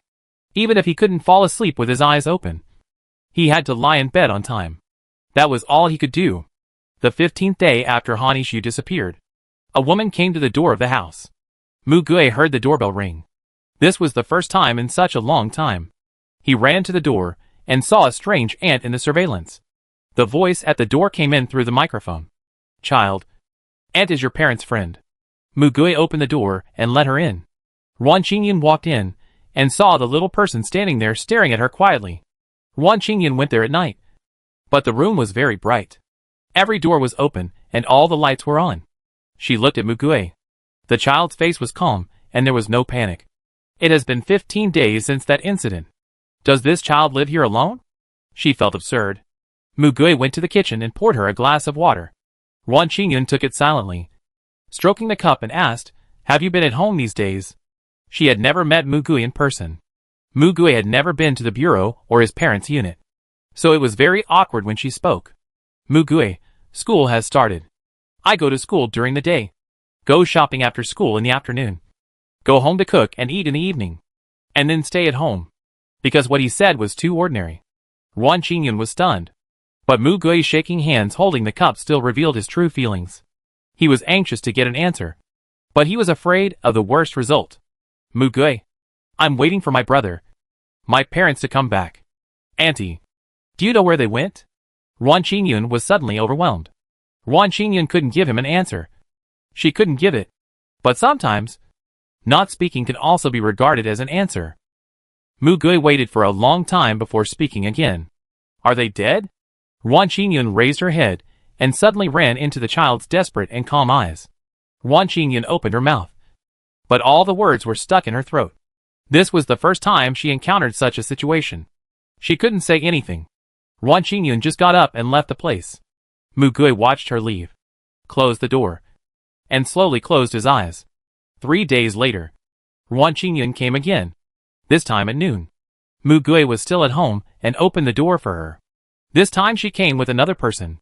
Mugui recognized that it was the uncle she met at the municipal bureau that day. Lin Yichuan came in and hugged Mugui gently. Then the two began to pack their things. They went to Hanishu's room. Mugui ran over and grabbed them. "Why do you want to take these away?" Lin Yichuan shook his head at him and took his hand away. Mugui stood weakly by the door and watched them carefully pack some of Hanishu's personal belongings into the box. But he discovered something. How did they know where his physical passport, ID card, student ID, etc. were? Did Hanishu tell them before? So he asked. The two looked at each other in surprise, and they said yes, and then continued to tidy up. But Mugui could see that it was just an answer down the stairs. Mugui suddenly ran over and held their hands. "My brother and my parents. Where are they?" "They are not dead." "Right." The two adults remained silent in front of the child. Mugui pushed their shoulders. "If you don't say anything, get out. This is my house. We don't welcome others to come in and take their things." Ruan Qingyun could only whisper, "I'm sorry." Mugui shouted, "Get out." His words were useless. They also helped him sort out those valuable things and pack them for him. Mugui stood there powerless to resist. The storage box was handed to him, but he didn't take it. He ran to his room and locked himself in. Lin Yichuan knocked on the door and whispered, "They died in an accident, and this house has to be emptied and resold to someone else. Mugui, this is their property. Even if they die, I will inherit the estate. This is my home." "You are lying," Lin Yichuan finally said. "They asked me to help resell it." Mugui fell silent. After a while, he opened the door and looked up at him. With a glimmer of hope in his clear eyes, "They are still alive, right?" Lin Yichuan and Ruan Qingyun had no way to answer. "Mugui, They are still alive. But they don't want me anymore. Right? No. That's not the case. They really wanted to say such words and tell him the truth. But they couldn't. They could only shake their heads in response. Mugue seemed to be relieved, and seemed to have naturally accepted the fact of being abandoned. He lowered his head, and couldn't see his expression. Did they leave any words for me? Lin Yichuan. Eat well. Go to school well. Live well. And use the money in the card to finish college. Mugue smiled briefly. Wan Qingyun told him that the location of the welfare home he was going to was different from the previous one. Mugue hugged Koala and curled up on the sofa, looking at the ceiling, and whispered, "They are still alive. But they don't want this place anymore. But they left the money to me. I can't understand why. Why didn't they tell me themselves?" Lin Yichuan felt that this child was so mature that it made people feel distressed. These days, they have been moving things. Mugue was still studying and resting normally in the room, watching the people moving furniture come in and out. Once, Lin Yichuan actually found that the child quietly followed him. It was impossible for him not to find out. After Mugue was found out, the look in his eyes made him feel flustered. Lin Yichuan went over and picked him up and took him back first. He told him with gentle actions that it was impossible to find where they were. "We will ask the teachers at the welfare home to take good care of you. Don't be too sad. Forget about it all and live a good life. Okay?" Mugue thought. "You are an adult. But you don't even believe what you said." Mugue said to him with her eyes. "It is impossible to forget. It is impossible to forget in this life." Lin Yichuan had no choice but to sigh hopelessly. This was the most difficult case he had ever handled in his career. Mugue stayed for a long time, and finally said, "1 month. Let me stay here for another month. If he doesn't come, and my brother doesn't come to see me, I will go somewhere else. I won't stay here anymore." Lin Yichuan had no choice but to agree to his request. This month, Han Yishu had been through a life-and-death situation, so it was impossible for him to go see him. No one knew what had happened to Mugue's state of mind during the month she was waiting for him. People need to spend some time to let go of something. Although it was difficult, he had to go. He was very calm when he left, not as anxious as when he came. These 2 years were like a stolen dream that disappeared as soon as he opened his eyes. Chapter 159. Your Friend. A month later, the house successfully found a new owner, and Mugue also went to her new residence. "I heard that this is a welfare home with very good welfare. Some rich people like to hold activities here, so they will donate a lot of things here. The construction and management of the museum are also very good. There are even teachers who teach children. In this welfare home, he can see the illegitimate children of a rich man who were sent to the hospital because of failed gene editing. Some children with slight physical deformities, or children who are normal but do not reach their ideal traits. At least they all look healthy, without missing limbs or being blind or deaf-mute. After all, they are used as a welfare facade, although it has a bit of an image project flavor, and is a tool to satisfy the good desires of the rich. The welfare assistance they receive is also real. Most of them are children who have been abandoned since birth. They have lived here since they were a few months old. This is the home where they grew up, and they have no regrets living here. It is rare for a 10-year-old like him to be abandoned and enter an orphanage. There is already another similar child in this orphanage. Today a new kid is joining our big family. His name is Mugue. Everyone should get along well with him." The teacher kindly introduced him to the children in the orphanage. Mugue looked at them quietly, with an expressionless face that was not in line with a child, and in the eyes of the children, with intense psychological and emotional activities. This was a bit gloomy and cold. However, he really didn't care about anything. There was a sparse sound of clapping in front.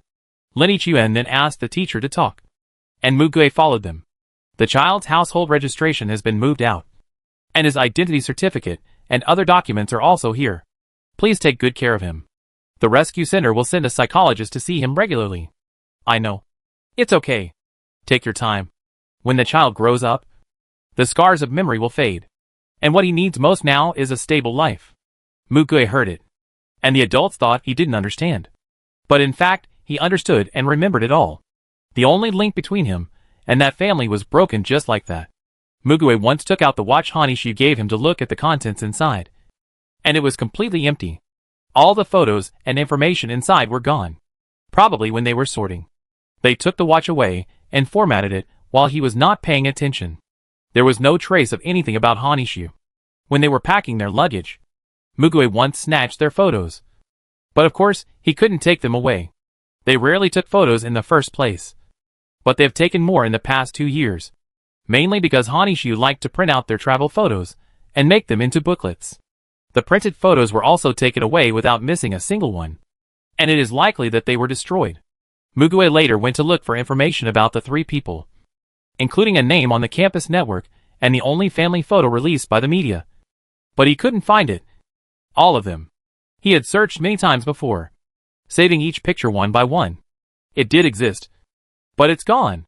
Mugue sat in a corner and wondered why it had come to this. His knowledge reserve was limited, so he could only search and ask. If he asked AI, it would tell him that this was a privacy protection or information security measure to reduce exposure in order to protect the safety of the police and their families, or an internal transfer, or a technical problem. This did not solve his doubts. Mugue had been thinking about why they disappeared and left him without saying a word. He also asked people, all the adults he could contact who were related to him. But no one told him the exact answer, so he could only find the answer himself. He was still young, but he would grow up slowly, learn, and collect a lot of information. If people were still alive and still on this earth, he would definitely find them. Even if people died, he wanted to know how they died. It was impossible to let him go without knowing why. Mugue figured it out and stopped clinging to that home. Because if they just stayed there, they would not be able to come back. Expecting someone to come back one day, waiting, is futile. If that day, he didn't say, I will wait for you, but I will go with you, would the result be different? He waited for a long time. Really a long time. So many nights. And what he waited for was the news of his disappearance. So he left. He just wanted to find Hanishu and ask why. No matter what the other party's reason was, he must hear the answer. He only had this thought. Hanishu once said that he was actually a very persistent person. Once he tried to solve a difficult math problem for 3 or 4 hours, but couldn't solve it. Hanishu wanted to teach him, but he refused and solved it himself. But this problem was beyond the syllabus. He had never learned the knowledge points in it. He tried for several days, but couldn't solve it. He realized that it was impossible to solve it with his ability. Although he knew this from the beginning, he still didn't believe it. He had to spend this time. And he didn't believe that he couldn't do it without searching and explaining it to others. Hanishu said that he liked to study alone and was not used to relying on others. He would not ask others for help if he could do it himself. But humans are social creatures. Many times, problems that cannot be solved by one person can be solved by relying on others. Mugue remembered his words and began to stop solving problems in a one-track mind. But he did not abandon the thinking he had developed since childhood, because he had experienced that kind of life. He knew that asking for help was not always useful. Many times, no one took the hand he extended. Overdependence on the help of others will only make oneself powerless. Being protected and helped is only temporary. He did not think that he could be a person who protects others. But at least, he had to be able to protect himself with his own strength. And when there was no one to help, he could only keep looking for a way by himself. And now was such a time. Mugue found his direction, and could do it firmly. The psychologist's test was clear to him. After coming a few times, he was confirmed to be fine and stopped coming. He started his new life in the welfare home. The past has become a fait accompli. But he still needs to continue living. He will live a good life, as his brother said.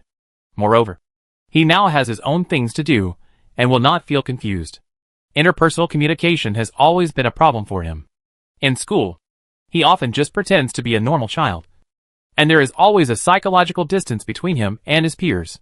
But he knew that it was not the children's problem, but his own problem. He often stayed within the comfort zone. In the past 2 years, as long as he got along well with his family, he had nothing else to ask for. But Hanishu told him more than once. Go make friends. Make friends with people you feel comfortable with. It doesn't matter if you can't find them now. It's just that you haven't met the right person. Don't be afraid to try to communicate with people. Everything starts with communication. If he hadn't run back and told him what he wanted that day, would he not have taken that step? Hanishu, because you mustered up the courage. I was able to make up my mind, because I knew your wish. If you hadn't told me, I wouldn't have known. After I told my parents, they knew what I really wanted to do. And they agreed. You see, speaking up is actually a very simple thing. But we are afraid of being rejected. So we don't dare to speak up. Rejection is actually not that scary. Because he was rejected too many times. He dared not reach out for help. But once, he stopped reaching out and opening his mouth. No one would see his desire. Those who really wanted to help him would no longer dare to help him. Mugue learned a lot from Hanishu. He was the embodiment of his ideal. So all he could do was imitate his behavior. He started talking to other children. It was awkward at first because he couldn't smile either. And his expression was stiff and cold. Some children were very afraid of him. But when he looked into their eyes seriously, expressed his thoughts, and was generous in helping and contacting them, they would not refuse over time. They were all just children, without so many twists and turns in their hearts. And it was the purest period. Mugue did not feel that he had found a confidant among them. But it was not bad. Most of the children in the welfare home were about the same age as him. The oldest one was only about 15 years old. And his name was Yensuji. The children didn't like to get close to him. They thought he was creepy. Some even pointed at his face and called him a psychopath.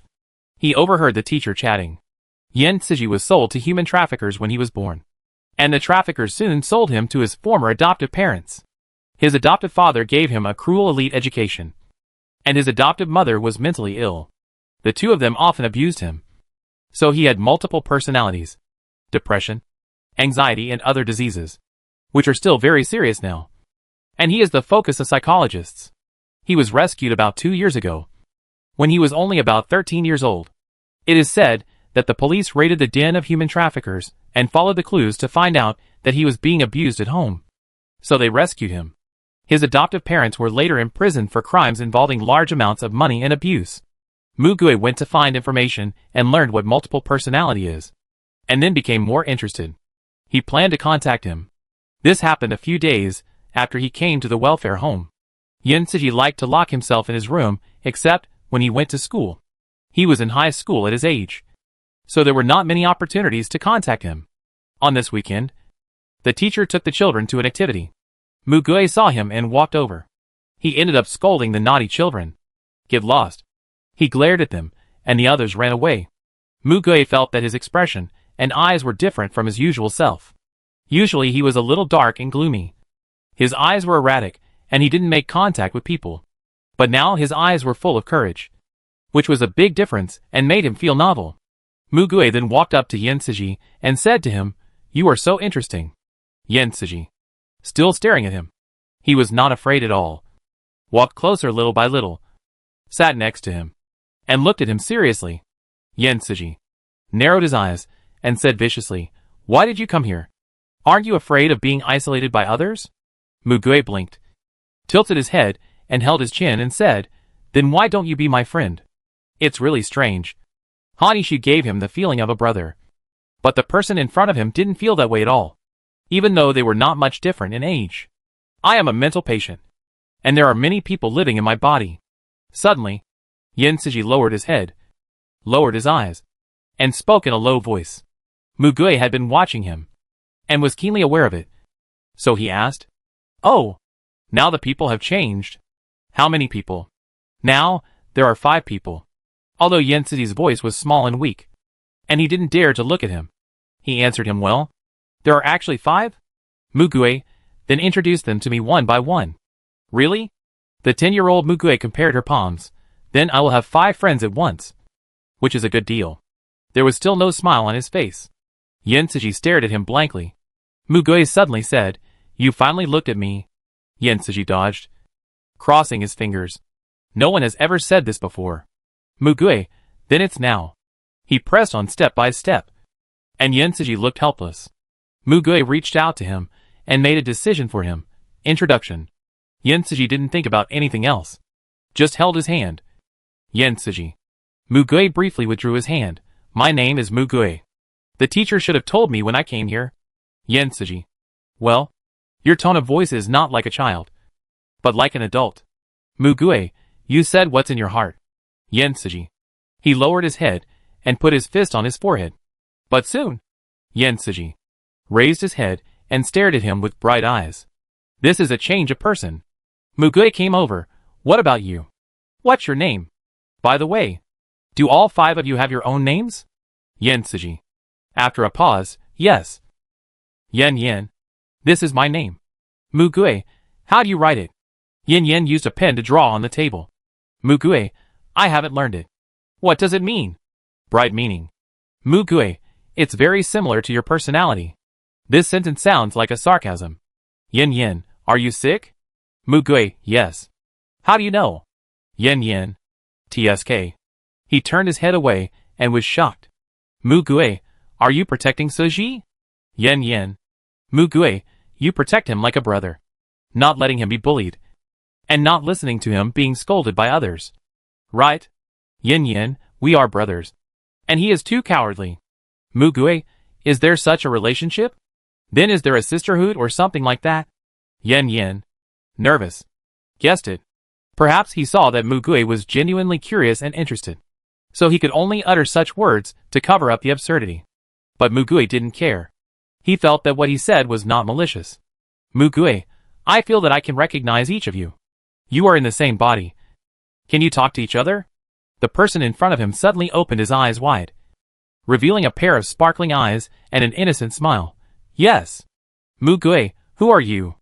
Renainen. 7 years old this year. Mugue opened his eyes slightly. Girl? Such a lively expression change surprised him. Renainen nodded and smiled. Yes. How did you see it? Others will be scared away by me. Chapter 160 Your Wish. Mugue, I can tell that you are different from others. Renainen hugged him and smiled happily. Brother. You are the first one to say this to me. Mugue still felt very novel. The face was still the same. But now this person was really just a lively 7-year-old girl. Mugue, are you different ages too? Renainen seemed to like chatting with him. Yes. I am 7 years old. Brother Yen and Brother Tsuji are the same age. Both 15. Uncle Meng Huai is 30 years old. And Hong An. No. Sister. 35 years old. Mugue, then will your age also increase? Renainen suddenly fell into confusion. His expression changed again. His eyes changed from that of a naive and innocent little girl to that of a calm and profound adult. Mugue. Meng Huai. Uncle? Meng Huai smiled calmly. So it really can be seen. He gently put his hand on Mugue's shoulder. Let me answer your question. Ainen's age cannot increase. She is too young to understand. If you ask her about this, she doesn't know. My age and Hongwan's age will not increase either. But Yen Yen is different. His age will increase with Suji's age. They are like twins. Mugue, there are indeed such cases in the cases I have seen. Mugue, I want to know the reason why so many personalities were born. He was really just curious. Meng Huai looked at him deeply. You are still too young. He finally said so. Mugue didn't care. It's not because I am too young. But because our relationship is not good enough to talk about these reasons. It doesn't matter. I am very patient. Finally, Xiang Honglan appeared. She stretched out her hand and rubbed Mugue's face. Well, it is indeed too young. But when you grow up, you will definitely become a good man. The little brat has great potential. My vision is not wrong. Then she hugged Mugue lovingly. But he was also very cute when he was little. Mugue looked at him and thought. The information said that 90% of patients with dissociative identity disorder have a history of childhood abuse. And these separated personalities were born to protect him. Just like when the human body is invaded by bacteria, the body's immune system will fight. The human body will protect itself. These personalities are distinct and independent. And they all reflect his deep desires. Mugue thought and murmured, if I also have multiple personalities, what would it be like? Xiang Honglan patted his back suddenly. What are you talking about? It's better if you don't have it. Children should get in touch with real people and make friends with real people. Mugue rubbed his back and turned his face. I want to make friends with you too. Is that not okay? His eyes were clear and pure. Xiang Honglan couldn't refuse and rubbed his head. Oh, you are really good at talking. Xiang Honglan was also very curious. How come others can't tell it apart? But you can? Are you gifted? Mugue was surprised. Huh? Even a blind person can tell it apart. The differences between these personalities are too great. They are completely different. Xiang Honglan laughed. Then according to you, everyone else is blind. Mugue pouted. You said that. I didn't say that. Xiang Honglan said frankly. Thank you for being friends with Suji. Get along well with each other. Mugue thought. They are still adults after all. Finally, Yen Suji came back, covering his face, looking embarrassed. Mugue asked him, "Can they come out whenever they want?" Yen Siji nodded, "As long as they really want to come out. They will come out." Mugue, "You can't control it." Yen Siji hesitated. "I can't lock them up forcibly. It's just because he treats them as independent individuals." Mugue, "Can I ask you if I don't understand something in my homework?" Yen Siji gave a very honest suggestion. "Can you ask AI?" Mugue, "Sometimes it makes mistakes. And sometimes I don't understand. If you explain it to me, I might understand it." Yen Siji, "Yeah." You can see from his face that he is happy. Mugue is also happy. But you can't see it on his face. He is still not used to smiling. After that, you can see that Mugue likes to take out the terminal and get close to Yen Siji to read and study. The probability of Yen Siji participating in group activities has also greatly increased. They often sit together to eat. After Yen Siji became interested in Mugue, he always paid attention to him. Although Mugue always looked indifferent, he actually took good care of other children. He would try his best to help them if they needed help. Whenever the teacher had something to do, he would be the first to go up quietly without asking for anything. It didn't take long for other children to go from keeping a distance from him to relying on him and sticking to him. He was younger than himself, but he was already like an older brother among the children. It was just very contradictory. He kept a little distance from the children who were close to him. He would not forcefully push them away, but just blended into the crowd like drifting with the flow. When looking directly at him, his eyes were clear. But when he lowered his head, his eyes were shrouded in mist and could not be seen through. He also heard from other children that Mugue was abandoned. First abused by her biological parents, and then entered the family of her adoptive parents, but was abandoned again. So she came here. Adoption is a very strict system now, and abandonment is not easy. So it is rare to have an experience like his.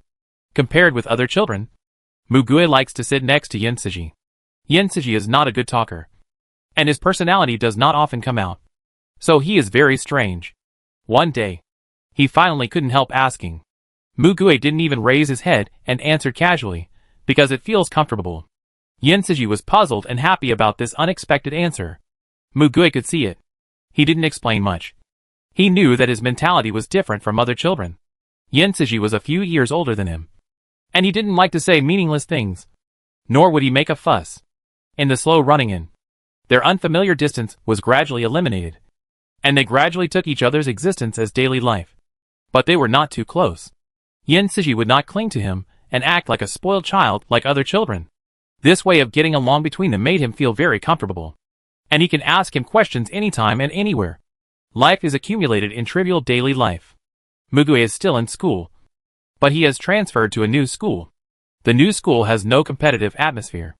It is a special school. The teachers are very gentle to them and have no requirements for grades. But Mugue is different.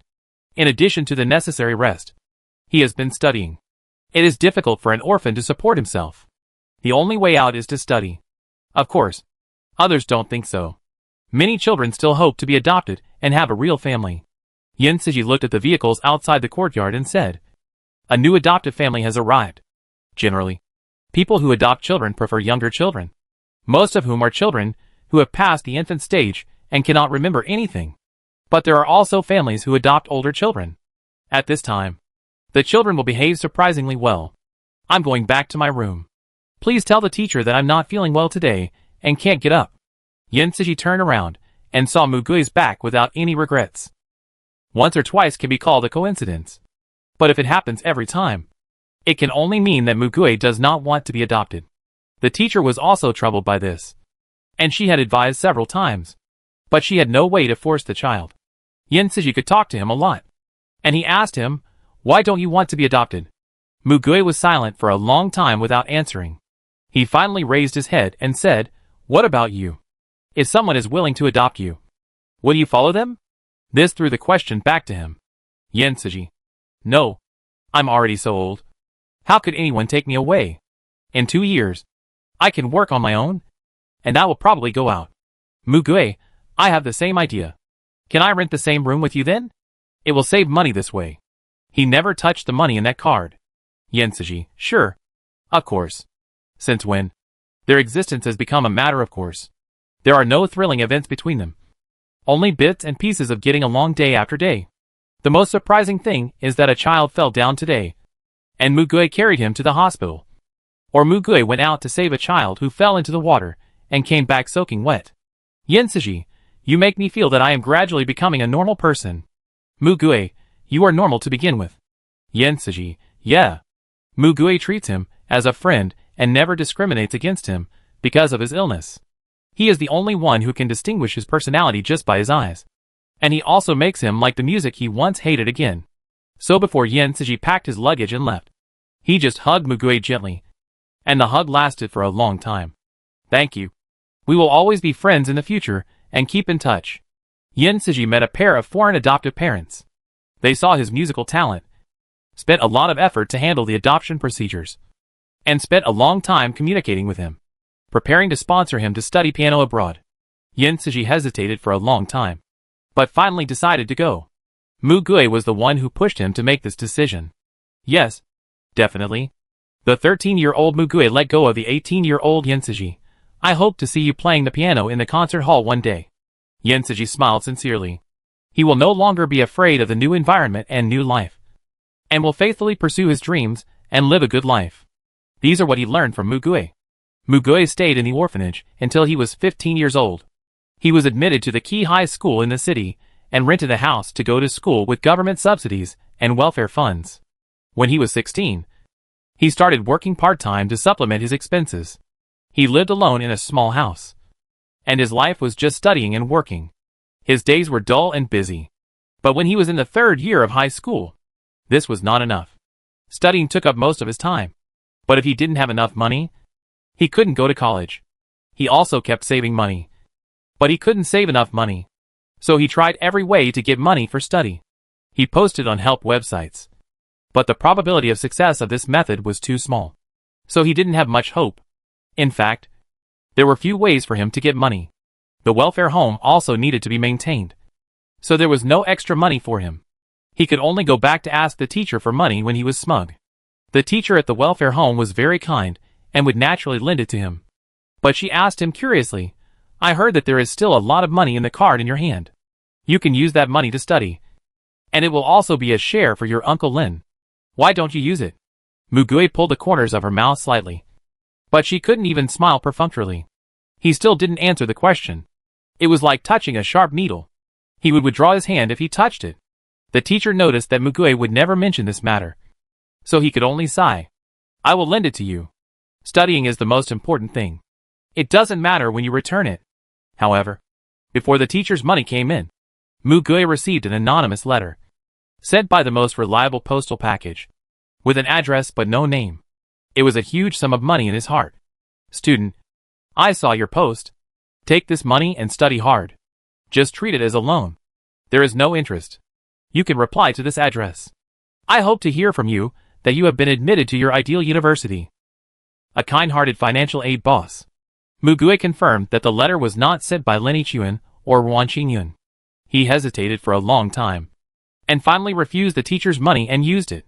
He was not so rigid, but he wrote down the address and kept the shell of the letter. He would definitely pay back the money in the future. At this time, in school, he learned about another financial aid position, which was told to him by the teacher after learning about his situation. It was a financial aid position in a neighboring school. There is no complicated or busy work, just registering and organizing documents.